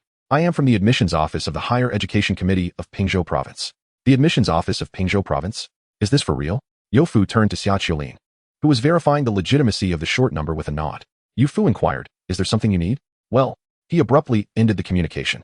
Xiaoqiulin immediately approached and asked, "Brother Yu, what did the admissions office want?" Taking a deep breath, Youfu calmly replied, "Nothing significant. They merely informed me that, after evaluation, I won't be receiving a spot at Qingbei University." "What? Wasn't it supposed to take at least a week for the review process?" "It's only been a day. How could those so-called experts have reached a conclusion?" Xiaoqiulin exclaimed indignantly. He speculated further. "Do they think Meilutan lacks an evolutionary form and possesses limited potential?" Youfu shook his head and explained to his friend. The official purpose of the college entrance examination is to identify outstanding and promising Pokémon trainers, not Pokémon themselves. Given the results of the battle, Meilutan's potential is inferior to that of Charmeleon, which ironically serves as my advantage. Xiaoqiulin, now even more confused by Yufu's explanation, asked, "Then why isn't the spot awarded to you?" "Who knows? Let's go. There's no point in dwelling on it." Yufu stretched and continued walking forward. Xiaoqiulin hurriedly followed, asking, "Brother Yu, are you alright?" He observed Yufu's expression closely. What could possibly be wrong with me?" Yufu replied, glancing at Xiaoqiulin. He continued his stride, unaware of any irregularities elsewhere, nor did he wish to know. He only understood that under normal circumstances, he was unlikely to triumph over the Charmeleon boy in the finals. If something rightfully belonged to him, he would strive vigorously to claim it. However, he would not linger over something that was never his to begin with. "Brother, you look." Xiaoqiulin pointed ahead. Yufu focused his gaze and was astonished to see the Charmeleon boy. What is he doing here? After a moment of deliberation, he resolved to head towards Yufu's home. "Hello," a voice greeted him. The Charmeleon boy turned, halting in his tracks. Surprised, he had unexpectedly encountered Yufu and his companion outside. Yufu felt awkward, as he still did not know the Charmeleon boy's name. How unfortunate. If only he had asked during the call from the admissions office. He would have to resort to using pronouns to avoid the name. What do you want from me?" Yufu asked. The Charmeleon boy hesitated, mustering his courage to say, "I came here hoping that you, Yufu, would fulfill a request of mine." "A request? Why so formal all of a sudden?" Yufu was taken aback and inquired, "What is it?" The Charmeleon boy opened his mouth several times, but could not speak. He finally looked at Yufu and said, "Regardless of the results in a few days, whoever among us can attend Qingbei University, I hope the other person will choose a university in the capital." Having voiced his thoughts, the Charmeleon boy felt a sense of relief. There is a saying that one cannot make a deal without confrontation. He genuinely desired to progress alongside Yufu in university and eventually face off again, growing together. Yufu responded with clarity, "You must understand that the allocation for Qingbei University has already been decided, and it is not mine. I have already signed a pre-admission agreement with Pingzhou University. So apart from Qingbei University on September 1st, I can only attend Pingzhou University." The Charmeleon boy looked astonished. "What did you just say? The allocation for Qingbei University has been determined?" Yufu asked in confusion. Didn't the admissions office contact you?" It had been quite some time since the admissions office had reached out to him. Was it possible they handled matters separately? Yufu pondered as he observed the Charmeleon boy's retreating figure. Why was he in such a hurry? As the Charmeleon boy walked away, Xiaoqiulin rejoined Yufu. He scoffed. "TCH, if you ask me, he is just trying to provoke you. He occupies a spot at Qingbei University and still expects you to go to the capital. What a delusion. Besides, what would happen to me, Xiaoqiulin, if you actually went? Who would be so petty as to deliberately irritate me?" Yufu asked as he walked towards his home. "If it were you, would you?" Yufu added. Without pause, he dashed into the building, sprinting up 3 flights of stairs before opening his front door. Before he could enter the living room, he shouted, "Dad." Upon entering, he discovered his father in a heated discussion with a middle-aged man he did not recognize. The Charmeleon boy's unexpected appearance interrupted their conversation. The middle-aged man smiled and said, "It seems there is an urgent matter at Mayor Wang's home, so I will take my leave." Mayor Wang, the Charmeleon boy's father, a refined and elegant man, lifted his teacup and replied expressionlessly, "Ming Long, please take care, and farewell." The man named Ming Long did not seem offended. Instead, he left with a broad smile, leisurely departing. Once the outsider had left, only father and son remained. The elegant man slammed his teacup on the table and scolded, "Is this how I educate you?" Confronted with his father's fury, the Charmeleon boy stubbornly replied, "I'll retreat to my study for a while." He continued, "I just want to know, Dad, have you done anything inappropriate regarding the allocation of spots at Qingbei University between me and Yufu?" The refined man sipped his tea and calmly stated, "No." Then why? On the very first day after the entrance exams, has the admissions office already released their review results? Who would believe there is no foul play involved? The Charmeleon boy pressed on, his agitation growing. Facing his son's inquiries, or rather, accusations, the refined man replied coolly, "That is not something you need to know." The Charmeleon boy continued to pursue the matter, "Why shouldn't I?" However, the refined man raised a hand to interrupt him. "Enough, I am tired. Off to your study." Reluctantly, the Charmeleon boy gazed at his father, only to find an unfamiliar sternness and coldness in his eyes, a side of his father he had never witnessed at home. After a brief internal struggle, he resignedly walked towards the study. Just as he turned, the refined man reached out and removed the Pokeball containing Charmeleon from his waist. The refined man said, "You will be in your study for several weeks, so don't drag Charmeleon down with you." "What? Several weeks?" The Charmeleon boy looked bewildered. Playing with the Pokeball in his hand, the refined man sighed. It seemed he had truly fallen into a pit of despair. Indeed, it was akin to a mute eating bitter herbs, an unpleasurable experience. At Yufu's home, he said, "Hello, Sister Yinlu. You were quite accurate in your predictions." I indeed fell short and did not secure a spot at Qingbei University. Haha, indeed. Sister Yinlu, when do you plan to take me to Pingzhou University? I intend to explore the nearby ecological open areas with friends during the holiday, and I hope these plans do not conflict. Alright, I understand. Goodbye, Sister Yin. Click. Yu Fu hung up the communication. So what did she say? Xia Qiulin inquired. Yu Fu pondered and replied, we should have about a month. Woohoo, let's go. Xia Qiulin exclaimed, pulling out his instant communicator and activating the map feature. I'll find a few more ecological open areas. Yu Fu countered, you might want to reconsider. With only a month, it would be impressive if we could visit 3 ecological open areas. What? A few days later, on a bright morning. Go. At Quangang train station, Xia Qiulin, carrying a hiking backpack, continuously urged Yu Fu from behind. Coming. Yu Fu, feigning indifference, glanced at his vibrant friend, who appeared increasingly akin to an eager child ready for a spring outing. Hurry up, Yugo. I'm coming. After enduring the lengthy queue at the entrance, standing helplessly in the crowded waiting area without seats, and almost boarding the wrong train, Yu Fu and Xia Qiulin finally settled into their high-speed train seats. How embarrassing. At such an age, still mistaking the train, Yu Fu mockingly teased his friend. Hee, I didn't expect there to be another train stopping on the other side. Xia Qiulin replied nonchalantly. He continued, turns out, high-speed trains and regular trains look quite similar from the outside. They are nearly identical on the inside too, Yu Fu retorted. The disparity between trains and high-speed trains in this world is primarily evident in their core propulsion systems. Their structures and appearances are fundamentally indistinguishable. By the way, Yugo, where's our first stop? Xia Qiulin shifted the topic. Yangzhou City, Yu Fu responded. Yangzhou City is one of the more distant cities within Pingzhou province from Quangang City, which is why Yu Fu opted to splurge on high-speed train travel. Why does that sound so familiar? After pondering for a while, Xia Qiulin finally recalled. Is there a connection between the Yangzhou populace in the capital and Yangzhou City? He continued to elaborate. Yangzhou City is the birthplace of the world's first avian Pokémon. Before the emergence of Pokémon, Yangzhou City was known as the site where the first bird took flight and the first flower blossomed. Numerous experts and scholars are researching the correlation between the two phenomena. I've heard, Xia Qiulin said, covering his ears. Alright, I get it. Yugo, stop rambling. Yu Fu remarked, you're just suffering from a lack of knowledge. It's no wonder you could only pursue a special career in Pokémon battles during the college entrance examination. Clang. After a brief nap, Xia Qiulin awoke to find Yu Fu gazing out of the window, lost in thought. He followed his gaze, spotting only the distant mountains of the Pokémon Ecological Reserve. Yugo, what are you looking at? Xia Qiulin inquired. I'm watching for any Pokémon that might come out and block the way from the reserve, Yu Fu replied wistfully. Pokémon blocking the road from the reserve? Isn't that just a folktale? Besides, we are on a railway. Xia Qiulin expressed his skepticism. Yu Fu merely smiled in silence. Folktales? Railways? Apologies. But as of now, the likelihood of encountering a wild Pokémon while on a train stands at an astonishing 100%. Soon, Yu Fu's 100% encounter rate was shattered. In less than a morning, the high-speed train arrived at Yangzhou City. After finishing lunch, the two friends ventured to the first destination of their holiday journey, the Fengwang Ecological Open Area in Yangzhou City. Doesn't this look just like Wanhua Mountain in Quangang? Xia Qiulin remarked, somewhat disappointed. And we're climbing a mountain right from the start? Yu Fu replied. You're viewing it from the foot of the mountain. Naturally, it feels similar since they are both mountains. So once we reach the top, the scenery will be entirely different? Xia Qiulin's enthusiasm reignited. No, by the time we reach the top, you'll have forgotten about that, Yu Fu continued. The ancient pagoda here is quite famous. And weren't we supposed to be on the lookout for Pokémon? Let us prioritize. After a moment of contemplation, Xia Qiulin asked, are there any canine Pokémon here? Yu Fu silently made his way to the registration desk at the foot of the open area. After paying the fees, the two ascended the mountain.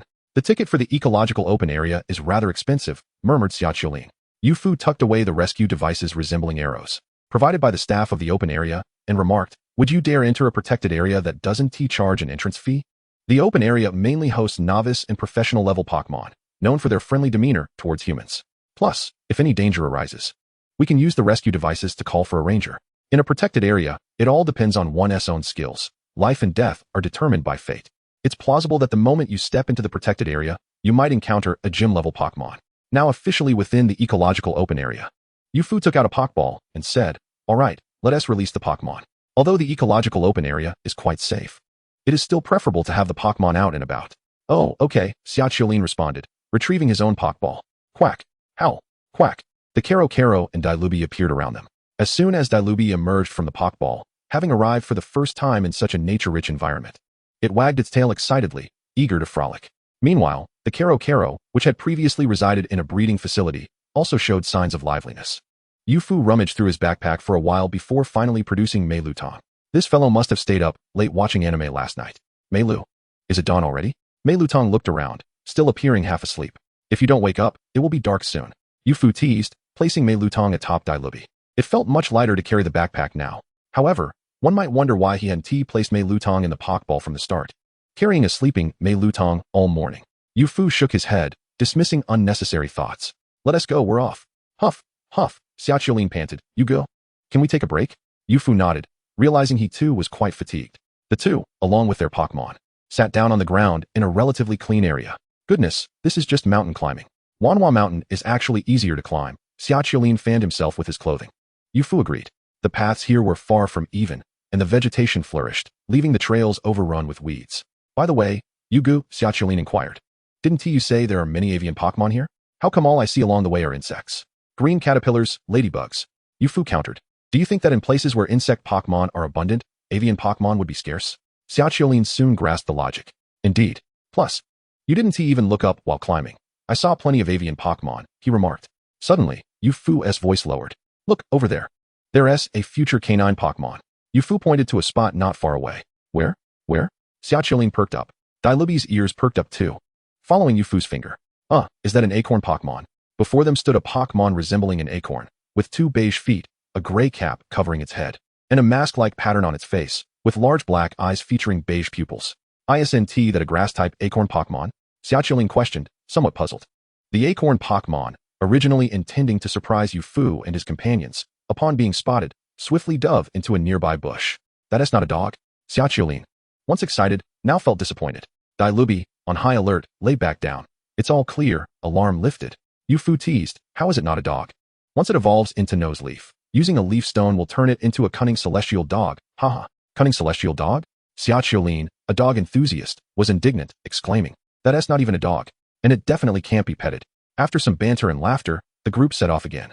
Although they were merely out for fun without any time or distance constraints, the sun was nearing its descent. So they needed to find a suitable spot to set up camp. Why have we stopped? Xiaoqiulin asked, puzzled by Fu's sudden halt. He glanced around, noticing that this area did not seem ideal for resting. Shoo, Fu cautiously pointed to a tree nearby. Xiaoqiulin gazed into the distance, spotting a round, plump bird with a yellow belly and a blue body perched upon a branch. Jishansu, he exclaimed. Yugu, is that? Fu's eyes were fixed intently on the branch as he confirmed, indeed, it is the Pokémon Jishansu. Xiaoqiulin was taken aback. Oh, is it a Pokémon? He had initially thought it was some rare species of wild bird. It is worth noting that, in fact, Pokémon are regarded as an invasive species among the native wildlife of Blue Star. However, Pokémon seem to thrive here far better than the indigenous fauna. Across the ocean, those so-called animal protection organizations have long since rebranded themselves as Pokémon protection organizations. Are you planning to capture this Jishansu, Yuga? Xiaoqiulin inquired softly. In truth, Fu had not intended to capture any Pokémon during this holiday trip. He already possessed Meilutan and Guaguapao Frog. And in a few days, upon entering university, he would receive another decent Pokémon from the school, bringing his total to 3, excluding the relatively easy-to-care for Meilutan. That would still be a considerable burden with 2 Pokémon. However, encountering such an exceptional bird as Jishansu stirred something within him. The ultimate evolution of Jishansu, Gankaya, could be considered a true champion among the common folk. The allure was undeniable. Furthermore, avian Pokémon tend to have more economical dietary needs. Yet, before Fu could issue a challenge to Jishansu, the bird glanced down at him and his companions, flapped its wings, and took flight.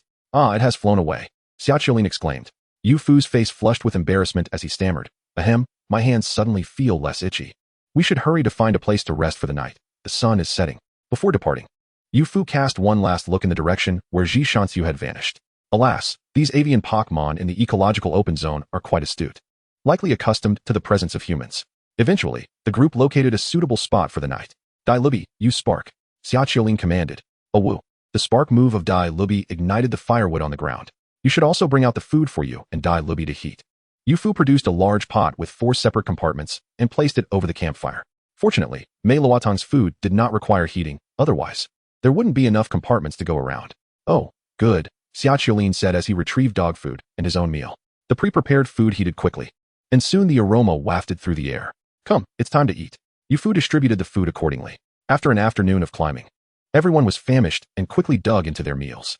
Dailubi, who had been carrying Meilutan, was no exception, as it enjoyed its dinner. A light brown dog had suddenly appeared before its bowl and began to munch on its meal. "Oh woo!" Dai Lubi barked furiously. Xiaoqiulin, who was engrossed in his own dinner, casually remarked, "Dai Lubi, everyone is eating, don't make a fuss." "Oh woo! Stop eating. Just take a look." Dai Lubi, in a fit of panic, tugged at Xiaoqiulin's pants. At that moment, Yu Fu, sitting across from Xiaoqiulin, exclaimed in astonishment, "There's a dog. You thought you could fool me?" Xiaoqiulin pouted, spotting yet another acorn fruit. He was determined not to be deceived a second time. Nevertheless, he couldn't help but glance down. Oh my, a dog. Before them was a dog-like Pokémon with a predominantly light brown coat, yellow accents on its ears and rear, and a pine green hue surrounding it. Its tail resembled a lightning bolt, its eyes a shade of teal, and a tuft of yellow fur adorned its neck. Its overall stature was compact, reminiscent of a pet corgi. Lai Jianwang. It is an electric type, Lai Jianwang.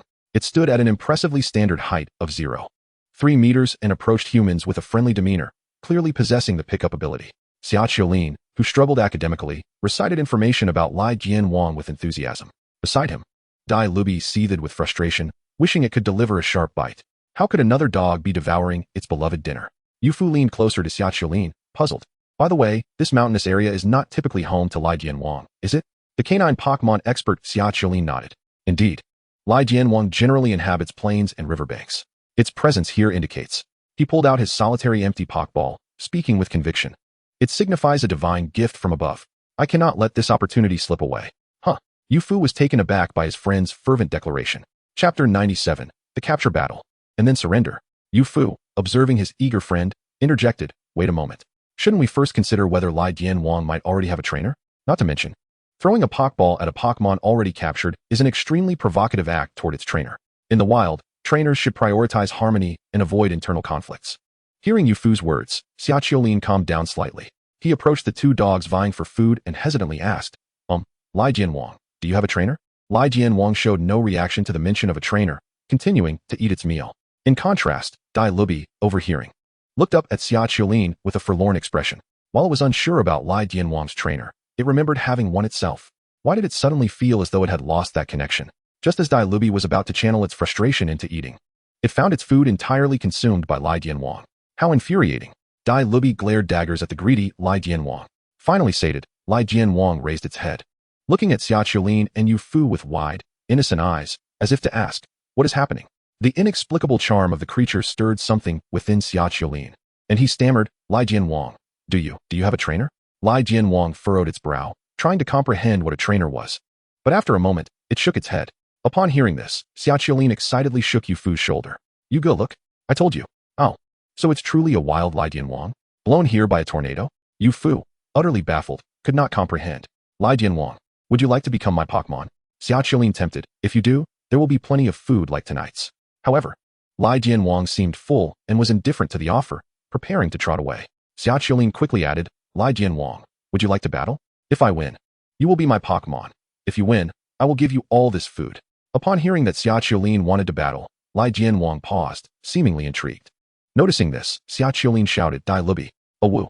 Xiaoqiulin continued, Dai Lubi, let's battle Lai Jianwang. Oh whoa. Wait a moment, battle Lai Jianwang? Dai Lubi's demeanor shifted dramatically. Oh, you little rascal, you just ate my dinner and now you want to steal my trainer? With a fierce determination, Dai Lubi approached Lai Jianwang. The group gathered in a clearing. Yu Fu raised his right hand and declared, the capture battle between Lai Jianwang and Xiaoqiulin's Pokémon is about to commence. Prepare. He brought his hand down. Begin. Shi Qiel and opened his mouth to command, DILB, use. Before his instruction could be fully conveyed, DILB dashed towards LIDNWing. With a vigorous leap, DILB arrived at LIDNWing's side. Black malevolent energy swirling around its sharp fangs as it opened its mouth wide to bite down. The referee, YUF, was startled by DILB's fierce demeanor, as if it intended to rend its opponent to pieces. The biting move exhibited a hint of the essence of a shattering attack. Just as DILB's fangs were about to sink into LIDNWing, a surge of electric current enveloped LIDNWing, transforming it into a spherical flash of lightning, effortlessly evading DILB's assault. LIDNWing even wore a cheerful expression as it gazed at DILB. YUF was left speechless. Was this not the electric-type move? Frenzied Volt, a move boasting a staggering power of 90. LIDNWing had executed it with such ease, not for offense, but merely to dodge. Xiaoqiulin, engaged in the battle, was equally unprepared for LIDNWing's move. At this moment, He heightened his focus to 200 and commanded, DILB, use spark for a probing attack. Whoosh, whoosh. 2 fireballs, each the size of an adult's fist, soared towards LIDNWing. Zizi. Once again, a brilliant electric light enveloped LIDNWing. Whoosh. It transformed into a spherical bolt of lightning once more, effortlessly dodging the 2 fireballs. YUF's mouth gaped wider. Another frenzied volt. Does this LIDNWing have an endless supply of electric energy? Observing DILB's attack evade once more, Summer Chiolin's eyes gleamed with an idea, and he commanded, DILB, use the move mist to confine LIDNWing's movement. Oh well. DILB complied, puffing out its cheeks. Whoosh. A thick, foul mist spewed forth from DILB's mouth, enveloping LIDNWing. Witnessing LIDNWing being surrounded by the toxic fog, Summer Chiolin's lips curled into a slight smile. Now, there was no way for it to evade. Was there? LIDNWing frowned at the toxic mist surrounding it, then unleashed a powerful electric current from its body, which coursed through its limbs and into the ground. Zizzizz. The entire temporary battlefield was instantly engulfed in electric currents, obliterating the toxic mist expelled by DILB. The makeshift arena transformed into a dome-shaped electric cage. YUF's jaw dropped further. Is this not the electric-type move, electric terrain? A wild LIDNWing can create electric terrain? It must truly be a Zhidian Quan disguised in LIDNWing's form. LIDNWing's evolved form, Zhidian Quan. DILB halt. Summer Chiolin called out to the attacking DILB, who paused, inquiring a what? A new tactic? Although DILB did not advance towards LIDNWing, it kept a vigilant gaze on its opponent, emphasizing surprise. Summer Chiolin approached referee YUF and declared, I concede, LIDNWing. Despite his fervor for canine Pokémon, he recognized that the LIDNWing before him was beyond his capacity to defeat and capture. The fact that it had not launched a counterattack was generous enough. There was no need to seek humiliation.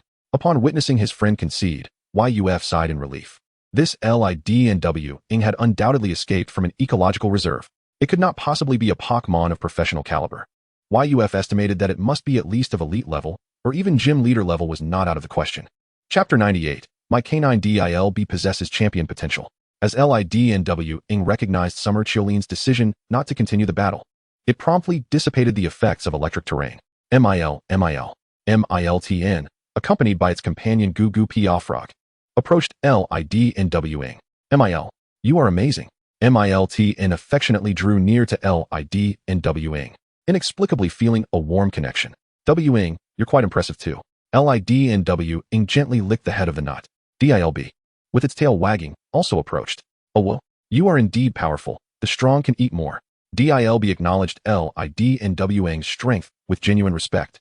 Oh well, but the trainer is absolutely not up for grabs. DILB added. At that moment, YUF and Summer Chiolin approached. Summer Chiolin held the agreed-upon food. To facilitate this, YUF had even provided 2 plastic bags containing the food tied together so that LIDNWing could carry it away. Here, LIDNWing. LIDNWing was not shy about its spoils, but before carrying them, it gently tapped each Pokémon on the head with its paw, including the usually quiet Goo Goo Piafrog, treating them all equally, as if bidding farewell. The sight of the 0.3m tall LIDNWing leaping up to touch the head of the 0.6m tall DILB was quite amusing. Wing, so everyone, may we meet again by chance. With the food secured, LIDNWing trotted down the mountain. YUF and the others waved goodbye to LIDNWing. Sigh. Summer Chiolin could not help but exhale deeply. He suddenly realized, all right, it's time to eat. He had barely finished half of his dinner. However, when he turned around, he discovered that DILB was already carrying his plate, pouring the remnants into its bowl. DILB stop. Splash. The remainder of Summer Chiolin's dinner was entirely emptied into the dog-s bowl. DILB gazed at Summer Chiolin with innocent eyes. I don't have hands. On the rugged mountain path, LIDNWing, small in stature, struggled to carry the food, nearly dropping it several times, which caused it some distress. Suddenly, a flash of white light enveloped LIDNWing. Its form stood upright, transforming into a magnificent humanoid figure, a blue, black, and yellow dog, with spines adorning its back and chest. Were Summer Chiolin present, he would undoubtedly exclaim in awe, isn't that my dream Pokémon? LKLU?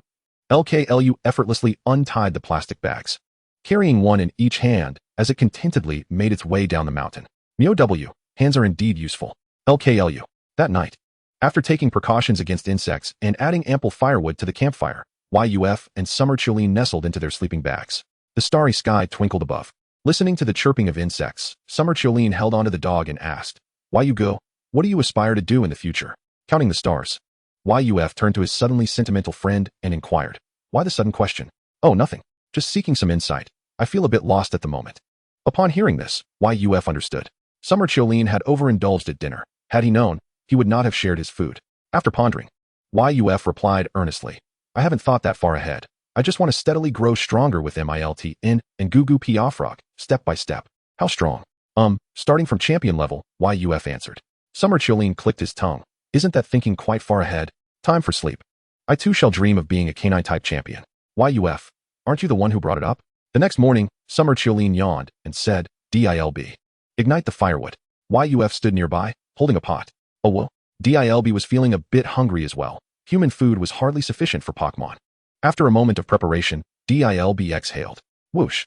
A torrent of intense flames erupted from Dilb's mouth, instantly reducing the firewood to charcoal. This invigorated both Yuf and Summer Chilean. "Isn't that the fire-type move, Flame Burst? A definitive high-level fire-type move." Dilb. When they turned to look at Dilb, they found it appeared utterly drained. Yofu inquired, "When did Dilb learn to unleash flames?" "I am also unaware." Xiaoqiulin appeared equally perplexed. Could it be that his dream from the previous night had materialized? Did his Dilb truly possess the grace of a king? Yofu stepped forward to examine Dilb and discovered that it merely had a slight deficiency in fire energy, with no significant issues. Meilu. At that moment, Meilutan sprang forth, seemingly eager to showcase something. The crowd turned their attention to Meilutan. Crackle! Suddenly, a powerful surge of electricity erupted from Meilutan, enveloping it in electric energy. Boom! A brilliant golden bolt of electricity shot from Meilutan's singular black eye and struck a nearby tree, leaving deep, charred marks on its lush trunk. Yofu was taken aback. Wasn't this the classic electric-type move, 100,000 volts, that he had long wished Meilutan would learn? He was certain that Meilutan had not possessed this ability prior to today. "Meilutan, how did you suddenly learn 100,000 volts?" Meilu. Meilutan expressed its ignorance, stating that it simply felt capable of it upon waking up that morning. Suddenly capable? Yofu struggled to comprehend the reason behind this. Quack! The previously hidden Guagua Frog leaped over. "Guagua Frog, are you saying you have also learned a new move?" Yofu asked. Guagua Frog nodded, scratching its head, indicating uncertainty about how to demonstrate its newly acquired ability. Yofu gestured for Guagua Frog to relax. He checked his Pokémon interface in the cultivation system, and, indeed, Guagua Frog had learned a new move. Endure, a normal-type physical move that gathers normal-type energy to attack, with a power of 70. If the user is in a burned, paralyzed, or poisoned state, the attack power doubles, ignoring the halved effect from burns. Another formidable move. While it was not unusual for Dilb to suddenly learn a powerful move, the simultaneous learning of advanced moves by 3 Pokémon was a tad too coincidental for Yofu to dismiss. Which divine being had passed through here last night, bestowing such fortune? Somewhere unknown. Achu, a Pikachu, in the midst of breakfast, suddenly sneezed loudly. It rubbed its nose and continued to eat, relishing the delicious human food. Mew. Chapter 99, A Hasty Escape. 1 month later, in the dense forest of the Juelong Valley Ecological Open Area in Pingko City, Pingzhou Province. Anxiously glancing behind, Xiaoqiulin anxiously exclaimed, "Yug, is the distress signal ready? They are about to catch up." Almost. Yofu was utterly focused. Moments later, done. Just as Yofu's voice fell, a large firework shot into the sky from his hand. Whoosh. Bang. A beautiful firework burst in the air, with the distress signal sent. Both Yofu and Xiaoqiulin breathed a sigh of relief, knowing they only needed to hold out for the ranger's rescue. Yet, before they could relax for long, Dilub's ears twitched. A woo. Dilub immediately alerted, barking fiercely at the two behind them. Hiss, hiss, hiss.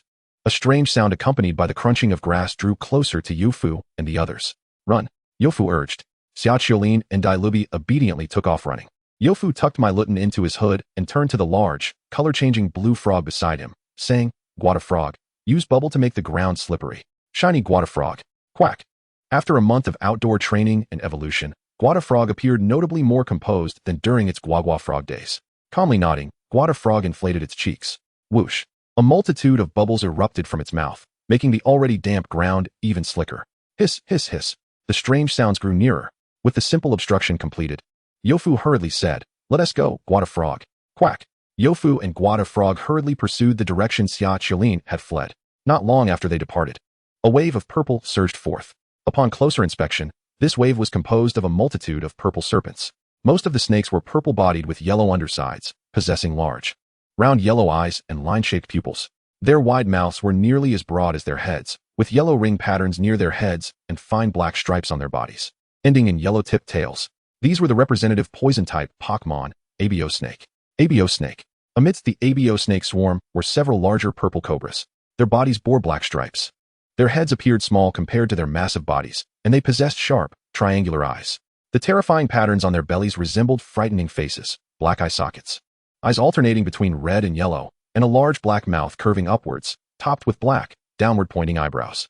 These were the evolved form of Abo Snake, Abo Monster. As the pursuing serpents reached the slippery ground, their speed noticeably decreased. However, the endless tide of snakes from behind relentlessly pushed the slower frontline snakes forward. Hiss, hiss, hiss. It was a scene reminiscent of a snake disaster. Yug, hurry up. Xia Qiulin, who had taken off ahead, had not run far and was waiting for Youfu not far ahead. Youfu, along with Guada Frog, quickly rejoined Xia Qiulin and Dailubi, fleeing together. With no pursuers in sight for the moment, Xia Qiulin seized the opportunity to complain while running. Yug, why are these Abo snakes and Abo monsters so stubborn? They've been chasing us for over 10 kilometers, haven't they? Youfu explained. In terms of stubbornness, Abo monsters are on par with the Basenji dog. Once they set their sights on a target, they will relentlessly pursue it, no matter where the prey flees. Besides, have you considered how we provoke them? At this point, Youfu felt a pang of guilt. The ecological open area in Pinko City was not far from the previous ecological area where they had stayed. However, if they followed the recommended navigation route, it would be quite a distance. Their journey had been relatively smooth. But Youfu had not anticipated that upon arriving at the Zhuelong Valley ecological open area, the first scene they encountered would be a grand assembly of snakes. It was quite an inappropriate sight for children. The situation became exceedingly awkward. Following that was an endless escape journey for Youfu and his companions. Faced with such astounding numbers, Youfu did not wish to ascertain the exact strength of the Abo snakes and Abo monsters. All that mattered was to run. Only someone with a few screws loose would remain behind to measure their strength. However, Xia Qiulin scoffed. TCH, I haven't even mentioned how they burned my eyes. I should demand mental compensation from them. Youfu couldn't help but give his friend a thumbs up. All right, let us not discuss your trembling legs at that moment.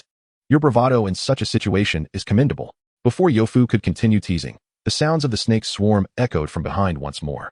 Hiss, hiss, hiss. Youfu called out. Meilutan, Meilu, Artillery 1 is ready. Subsequently, Meilutan poked its head out from Youfu's hood. Crackle. A powerful current shot forth from its black eye towards the advancing tide of snakes.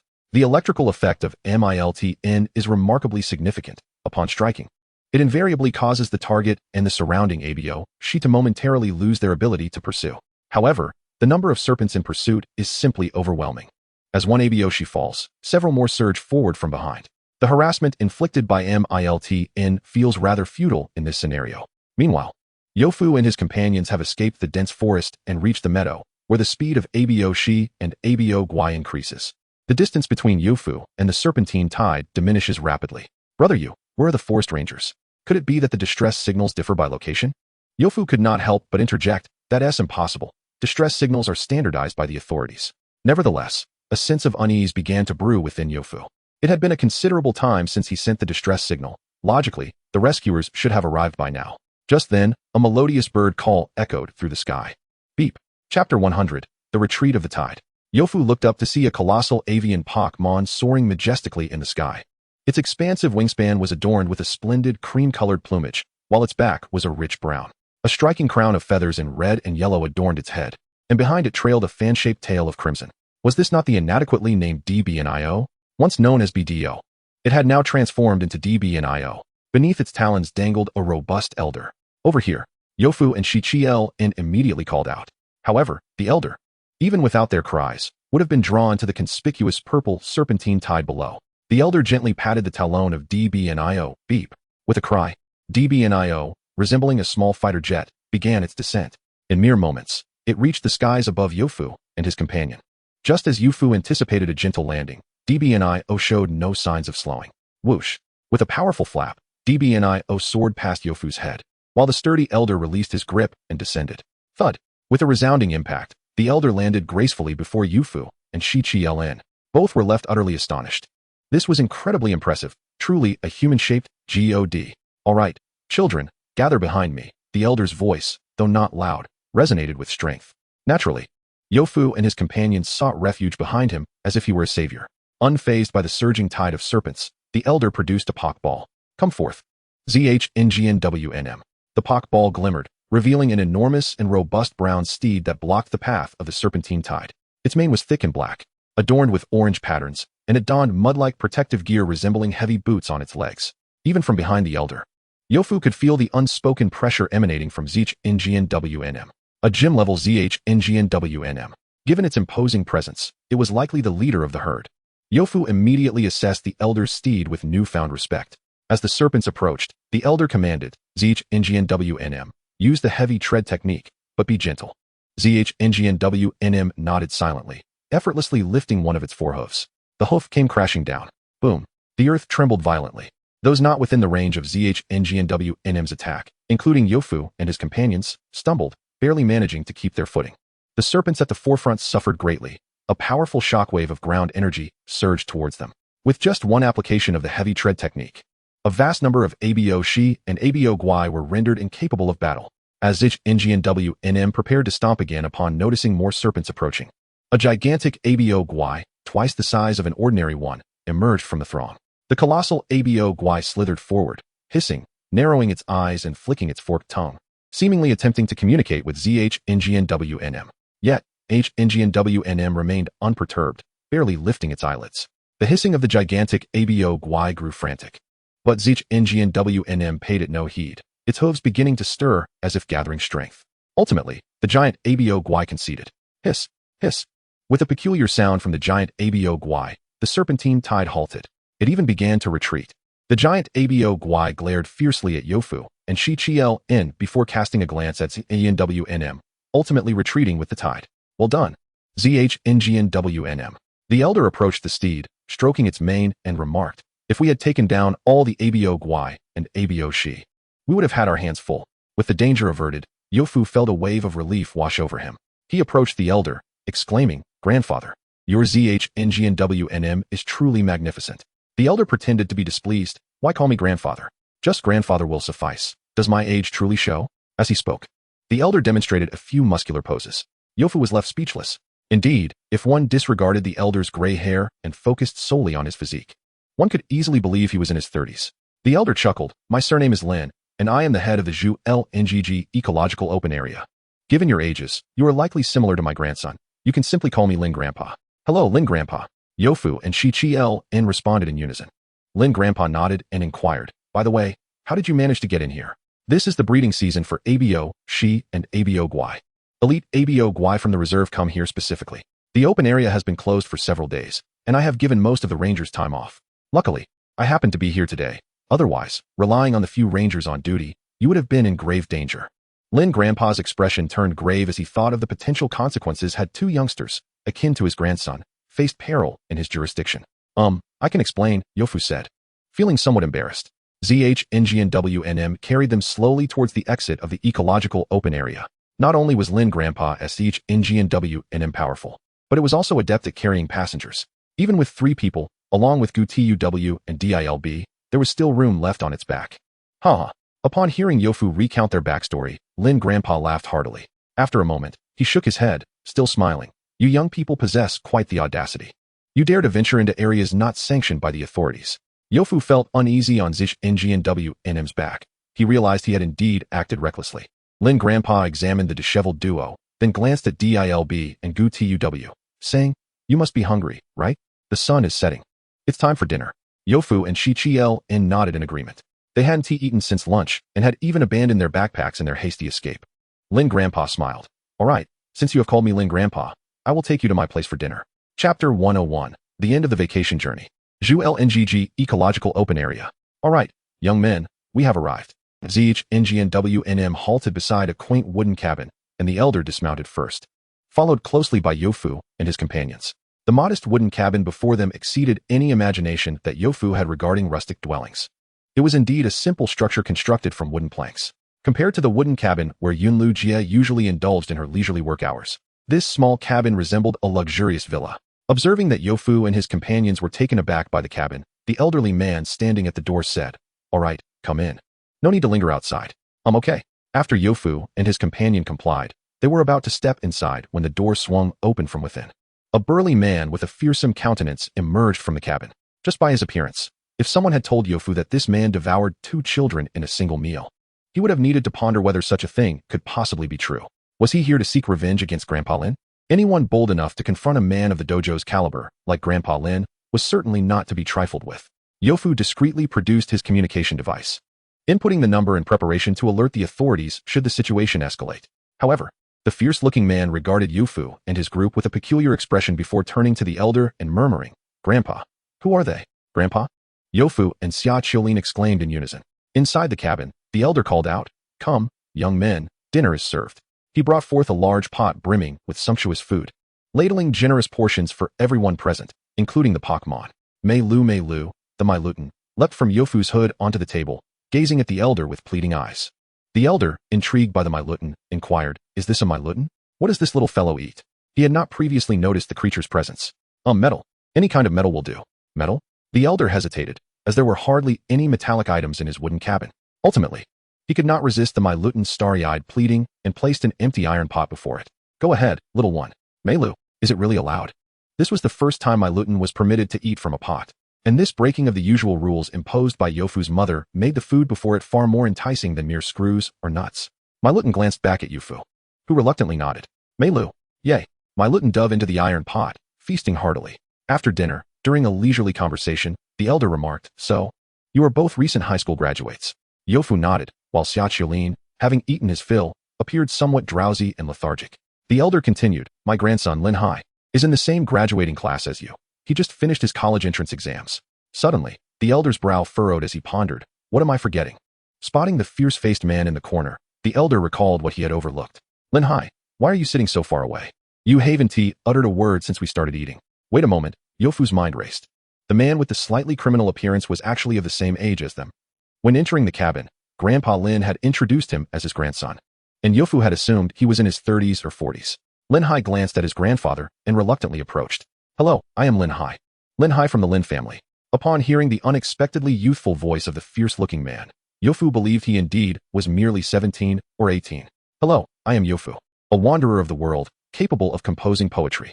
After momentarily contemplating, Youfu extended his right hand toward Lin Hai. Lin Hai hesitated briefly but eventually shook hands with Youfu. "Ah, I am Xia Qiulin. Nice to meet you." Observing this, the elder sighed with concern, saying, "Little Hai, what will you do if you are so shy when you start university? What if your classmates isolate you?" Lin Hai remained silent in response. Youfu thought to himself, "With a face like that, it's hard not to be isolated, Grandpa Lin. It might be best for him to stay home for a few days until university begins." Clang, clang, clang. On the train, Xia Qiulin, seated across from Youfu, had already succumbed to fatigue and fallen asleep. Youfu gazed out the window, reflecting on the past month's experiences. His greatest gain was undoubtedly the relationship he forged with Gua Gua Pao Hua, or rather, Gua Tu Hua. The outdoor experience and battles greatly enhanced the abilities of Meilutan and Gua Tu Hua. The stats for the two Pokémon were as follows. Pokémon, Meilutan. Level, LV 25. Status, healthy. Gender, genderless. Type, steel. Ability, magnet pull. Height, 0, 2 meters. Weight, 10 kilograms. Skills, harden, thunder shock, tail whip, headbutt, electromagnetic wave, iron defense, Euroball, cannon beam, thunderbolt. Item, none. Remarks, an exceptionally developed Meilutan, brimming with curiosity, enjoys making friends, is interested in everything, and looks forward to growing tall and big one day. It is willing to fight for you. Pokémon, Gua Tu Hua. Level, LV 19. Status, healthy. Gender, male. Type, water. Ability, none. Height, 0, 6 meters. Weight, 10, 8 kilograms. Skills, pound, growl, bubble, quick attack, lick, work up, mind reader, water pulse, endure, smokescreen, taunt. Item, none. Remarks, a frog eager for recognition, believing that frogs will conquer the heavens. It is willing to consider you a friend. The only regret was that he could not elevate Gua Tu Hua to the professional level, but its current strength was certainly capable of rivaling Pokémon that had just entered the professional tier. Additionally, Youfu made a small fortune by selling high-quality wild mushrooms and fruits harvested from the ecological open area. The identification function of the system he possessed truly shone in the ecological open area, as he could identify anything he picked up. After all, he had already paid the entrance fee before entering, making everything found within the ecological open area legally his. Clang, clang, clang. To the hypnotic rhythm of the train wheels against the tracks, Youfu could not resist the urge to sleep. The following morning, at Youfu's home, the house was eerily quiet. Wait a minute, today is supposed to be the weekend. Youfu wandered through the house, confirming that indeed, no one was home. Do. Click. Hello, Dad. Where are you and Mom? Why aren't you home on a weekend? What? You and Mom went on another trip? Snowflakes swirled, and the north wind howled. For some reason, a particular lyric suddenly echoed in Yofu's mind. Chapter 102. A return to Pingzhou University. A few days later, Pingzhou University Station. Passengers disembark from the left side doors. The melodious announcement rang through the subway. Yofu, wheeling his suitcase off the train, could not help but marvel at the amenities of the big city. The subway experience far surpassed that of a bus, despite both being equally crowded. In a world with Pokémon, the subway was indeed remarkably efficient. The last time Yofu had visited Pingzhou University during the winter break. The Fengjing subway line 2 had not yet reached this area. Ascending the escalator from the subway exit, he immediately spotted the side entrance of Pingzhou University and Yunlu Jia. Yunjia. As Yunlu, preoccupied with her communication device, lifted her head, she smiled and approached. You arrived quite promptly, Xiao Yofu. Yunlu teased. I had a last-minute matter this morning. You're not upset that your Yunjia couldn't come to pick you up, are you? Besides, wasn't it indirectly sparing him from an awkward situation? Yofu and Yunlu bantered as they entered the campus of Pingzhou University. Yunjia, where are we going? Yofu inquired, noticing that they were not headed toward the reception area. Of course, I'm taking you to your dorm. Did you really think you would stay at the reception again this time? Yunlu produced a card and declared, here you go, your student ID. Yofu accepted it, revealing a beautifully crafted card adorned with his details. Pingzhou University, Class of 2022, Department of Pokémon Training, Yofu. A portrait of Yofu accompanied the information. Yunlu continued. Although the semester officially begins in a few days, your student ID has already been activated, granting you access to various facilities on campus. Under Yunlu's guidance, Yofu arrived at the dormitory area, ultimately halting at Building B4. Yunlu announced, this is it, B4. Yofu surveyed the surroundings of the dormitory building where he would reside for the next 4 years. It appeared satisfactory, with the dining hall directly facing the entrance. Yofu followed Yunlu through the dormitory doors. Upon entering, Yunlu called out to the dormitory manager, Aunt Lu. The glass window at the entrance swiftly opened, revealing a middle-aged woman. Dormitory manager Aunt Lu exclaimed, Ah, it's Xiao Lu. What brings you here? Yunlu pulled Yofu forward and introduced. This is our new pre-admitted student from Quangang, Yofu. I'm helping him check in early. Hello, Aunt Lu, Yofu greeted politely. It was essential to maintain a good rapport with the dormitory manager. Oh, hello, Aunt Lu nodded, retrieving a roster to verify. Is it Yofu? Let's see. You're in room 303 on the 3rd floor, bed 3. Here is your dormitory key. Aunt Lu handed Yofu a key. All right, I have things to attend to, so I'll leave now. I'll come back in the afternoon to help you meet some people. Yunlu waved goodbye to Yofu. Okay, you take care, Yunjia. As Yofu wheeled his suitcase to the dormitory, he suddenly regretted arriving at school early. He had to clean up the dormitory that had accumulated dust for several months. Xiao Tuwa, it's decided, you are the one. Yofu thought he would find Xiao Tuwa ready for battle or training, but instead, it stood there holding a cloth, looking somewhat bewildered. Xiao? Yofu and Xiao Tuwa began tidying the dormitory. On the table, Meilutan expressed its frustration at being unable to assist. At last, the dormitory was cleaned, and it was time for lunch. Yofu changed into clean clothes and headed to the dining hall. Perhaps due to the semester not officially starting yet, the dining hall was surprisingly empty despite it being mealtime. However, most of the food stalls were open, and Yofu deliberately chose one that had a larger crowd. Intending to resolve his lunch dilemma, just as he turned to find a seat with his meal, he unexpectedly collided with a passing man, narrowly avoiding spilling his food. I'm sorry, I bumped into you. Yofu quickly apologized, but the man regarded him with an icy glare. Feeling a bit embarrassed, Yofu asked, did I spill food on you? The man's expression grew more serious as he fixed his cold gaze upon Yofu's eyes, causing Yofu to feel a chill. Was it really such a grave matter to bump into someone? Suddenly, the man raised his right hand and brought it down swiftly. Yofu instinctively dodged. But the man was quicker, effortlessly placing his hand on Yofu's shoulder. Huh, is this what they call bullying? Yofu thought he was about to be struck. The man's frosty demeanor melted away as he smiled and said, it's fine, before walking away. Yofu stood there, stunned. How peculiar. In the afternoon, Yofu waited for Yunlu at the dining hall entrance. Sorry for being late, Yunlu trotted over. Oh, I haven't been out long. With a wave of her hand, Yunlu said. Come on, follow me. Soon, the two arrived at a smaller, yet upscale battle arena. Yunlu introduced. This is the training ground specifically designated for our school team at Pingzhou University. Upon hearing Yunlu's explanation, Yofu understood. Every university forms a team to participate in the national college competitions, and the rankings achieved by these teams are directly equated with the university's educational standards in the eyes of the public. Team members are undoubtedly the elite among the student body, thus the university pays special attention to and strives to meet their training needs. A small arena of higher specifications is certainly justified. Yunlu led Yofu inside, where two individuals were engaged in a battle, surrounded by numerous spectators. Use Zhuangzhuang Bear. Employ body slam against the opponent, a cool voice commanded. The voice sounded somewhat familiar, prompting Yofu to look over. Hey, isn't that the person from noon? Zhuang Bear leaped into action, raising its fist in a Superman pose, colliding with the airborne Baku Long. A resounding crash echoed as Baku Long plummeted to the ground. Youfu overheard two team members nearby discussing the match. Wow, the captain is taking this so seriously. It's just a new member's initiation test. Why send out Zhuang Bear? You just returned today, right? A couple of days ago, the captain sent out his ace, Moonlight EV. The girl who faced him during the test ended up in tears. No wonder he was praised by the dean as having the potential to be a dark-type champion. The virtual referee announced, Baku Long has lost its fighting capability. Zhuang Bear is the victor. Subsequently, the virtual referee and the protective barrier around the battle area vanished simultaneously.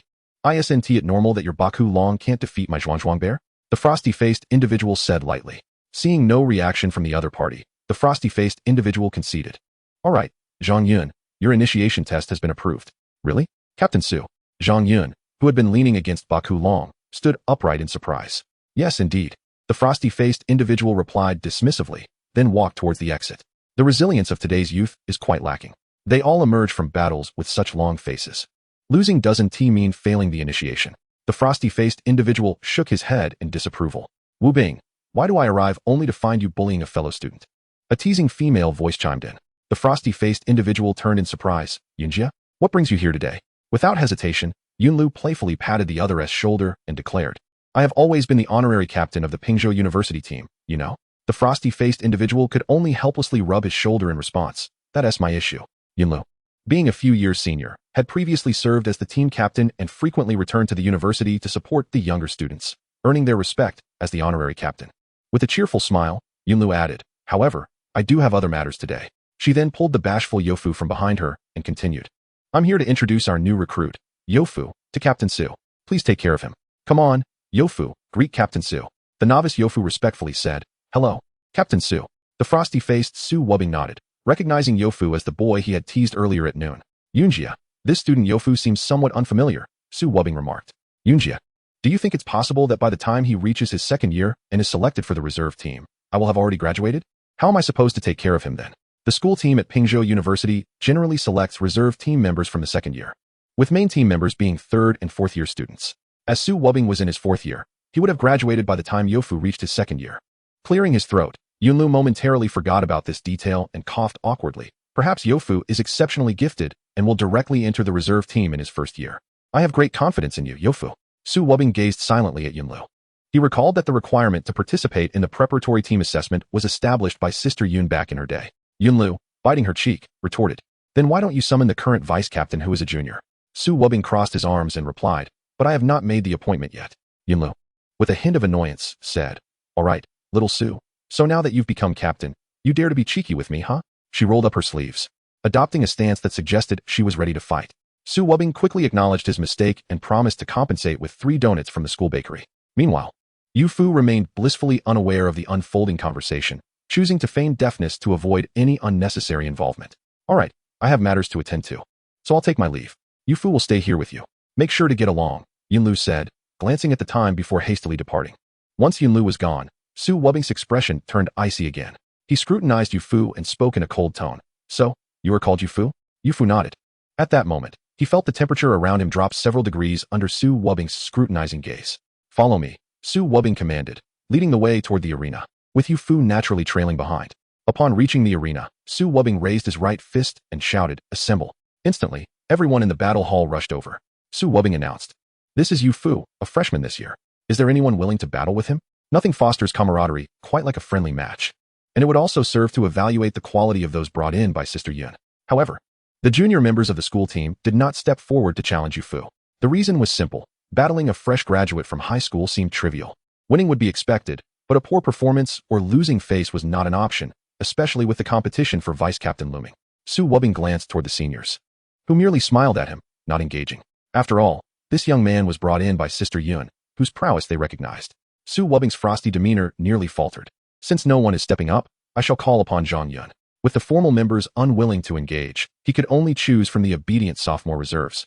As it was merely a battle against a freshman, the studious Zhang Yun, upon being named by the captain, appeared flustered. Captain, my bail-along is not ready yet. Su Wubbing feigned a stern expression. Don't you have any other Pokémon? Zhang Yun replied, I do. Su Wubbing continued, is it weak? Is it not at the professional level? It is. Then that's settled, you're the one. Su Wubbing stepped closer to Zhang Yun, patting his shoulder while teasing. This counts as part of the team assessment, you know. He then turned to Yu-Fu and asked, "Is that all right?" "No problem, Su Captain," Yu-Fu responded.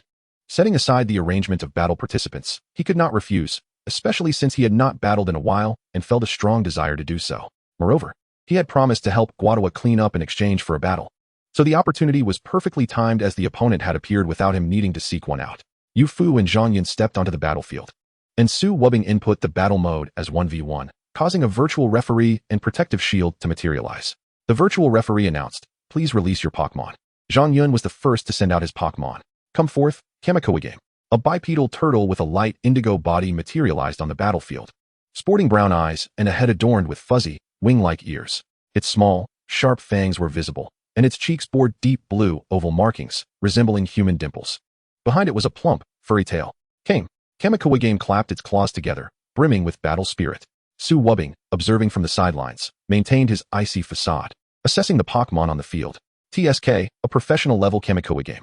Is Zhang Yun aiming for a specialization in water-type Pokémon? "Come forth, Guadawa," as Yu-Fu called out. A Pokémon familiar to Su Wubing appeared on the battlefield. Upon seeing it, Su Wubing crossed his arms. How is it that another Pokémon from the Greninja evolution line has appeared? The Guaguan frogs bred in the breeding center at Pingzhou University have always been a popular choice for first-year students.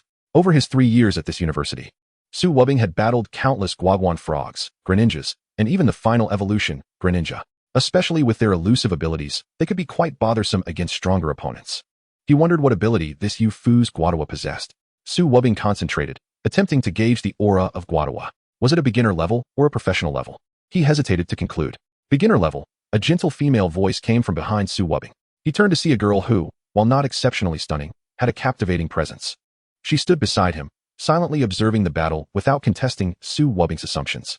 Noticing her indifference, Su Wubing refrained from further engaging and reflected on the surprising utility of human abilities. They could indeed perceive a Pokémon's strength far more accurately than the average person. Typically, they would mock Lan Huayin School for specifically recruiting psychics, who could hardly bend even a sturdy spoon, as most psychics were at that level. The virtual referee's signal gun fired, signaling the start of the battle. Zhang Yun and Kamikowa-game held back, seemingly waiting for Yu-Fu to make the first move. Not one to hesitate, Yu-Fu commanded, "Guadawa, use motivational boost." The Guadawa, undeterred, stood tall as a pale red aura enveloped its form. Observing Guadawa's self-enhancement, Zhang Yun, with an unexpected fierceness that contradicted his gentle demeanor, shouted, "Kamikowa-game, use water gun." Came. A powerful jet of water erupted from Kamikowa-game's mouth, striking the stationary Guadawa, which had opted to endure the attack. The pale red aura surrounding Guadawa stabilized as it successfully executed the self-boost, enhancing its attack and special attack. Guadawa, free to attack. Yu-Fu relinquished control of the battle to Guadawa. In battles between Pokémon of the same type at lower levels, victory depended on the Pokémon's inherent strength, with trainers merely needing to provide key commands at critical moments. Yu-Fu's decision resonated with Guadawa's desires. Guadawa dashed toward Kamikowa-game with powerful strides. "Kamikowa-game, retreat into your shell," Zhang Yun commanded confidently. Having noted the minimal impact of Kamikowa-game's previous water gun attack, he was certain Guadawa did not possess the elusive ability. Upon hearing the command, Kamikowa-game retracted its limbs and head into its shell, minimizing its vulnerable areas. Just as Kamikowa-game completed its defensive posture, Guadawa, now a blue blur, arrived before it. With momentum on its side, Guadawa raised its froggy paw high. Whoosh! The froggy paw descended toward Kamikowa-game's head with a whooshing sound. Kamikowa-game, drawing on its vast experience, stretched its legs, elevating its body in response, directly transforming the target of the Guadawa's strike into the shell of the preceding Kame turtle. A resounding clap echoed as the frog's palm came crashing down upon the turtle's shell. The tremendous impact compelled Kame turtle to involuntarily retreat several steps. Just as it was preparing to launch a biting attack on Guadawa, the latter deftly evaded, skillfully maneuvering out of Kame turtle's range. After a series of agile jumps, Guadawa initiated another offensive. Kame turtle managed to parry the attacks with relative ease. However, Guadawa's remarkable agility rendered Kame turtle's counterattacks ineffective. Nonetheless, Zhang Yun remained unperturbed, confident that Kame turtle would bide its time, for the opponent would inevitably make a mistake. Feeling assured of victory, Zhang Yun glanced towards the sidelines, only to find Su Wubing observing the battle with grave seriousness. A chill ran through his heart. Would the captain deem his strategy too utilitarian? The current situation appeared grim, as if Kame turtle were receiving a thorough beating, despite Guadawa inflicting no substantial damage. The captain's displeasure was palpable. He must be dissatisfied with Kame turtle's performance. Meanwhile, on the sidelines, Su Wubing was inwardly entangled in a dilemma of a different nature. what to have for dinner tonight. This could not continue. Zhang Yun swiftly made a decision, commanding, Kame Turtle, use the scalding water technique. Kame Turtle, which had been poised to evade another strike, halted and strictly adhered to its trainer's command. Uncharacteristically, an unusual surge of water-type energy began to gather within Kame Turtle's mouth. With a puff, steaming hot water erupted from Kame Turtle's mouth. Simultaneously, Guadawa's palm arrived as expected. A sharp clap resounded as Kame Turtle's head took the blow, leaving an imprint of a frog's palm on its face. At such close proximity, Guadawa could not evade Kame Turtle's scalding water attack either. The frog hastily raised its left hand to shield its face from the scalding torrent. The intense pain elicited a cry from Guadawa. Zhang Yun keenly observed that Guadawa's left hand had visibly swollen, taking on a reddish-brown hue, which filled him with delight. It worked. Although scalding water is a powerful water-type move, its effectiveness against another water-type like Guadawa was somewhat limited. His true intention was to gamble on the potential for inflicting a burn status. Evidently, his gamble paid off. The burn not only gradually sapped Guadawa's vitality, but also significantly diminished its physical attack power, a debuff that the frog could not afford to accept. Kame Turtle, launch a full-scale attack. Zhang Yun commanded with unwavering confidence. Kame Turtle charged fiercely at Guadawa. Zhang Yun could not help but glance at Su Wubbing on the sidelines. Surely, the captain would be pleased now. Perhaps he might even be promoted to a formal team member. However, the command from Yufu interrupted his daydream. Guadawa, use that move. That move. What could that be? Guadawa, gritting through the pain, thrust its hands downward and unleashed a silent roar towards the sky. In the next moment, a dazzling crimson light erupted from Guadawa. With a swift leap, Guadawa charged at Kame Turtle. Its punch propelled by an overwhelming force that momentarily caused Kame Turtle to forget Zhang Yun's command and instinctively retract its head. Yet, Guadawa's speed surpassed all expectations. Empowered by the deep crimson glow, Guadawa's blue fist transformed into a deep purple and struck Kame Turtle's head with tremendous force. A resounding crash reverberated as Kame Turtle was sent flying by the might of Guadawa's attack, its body soaring through the air before crashing down like a deflated bag. The arena fell silent.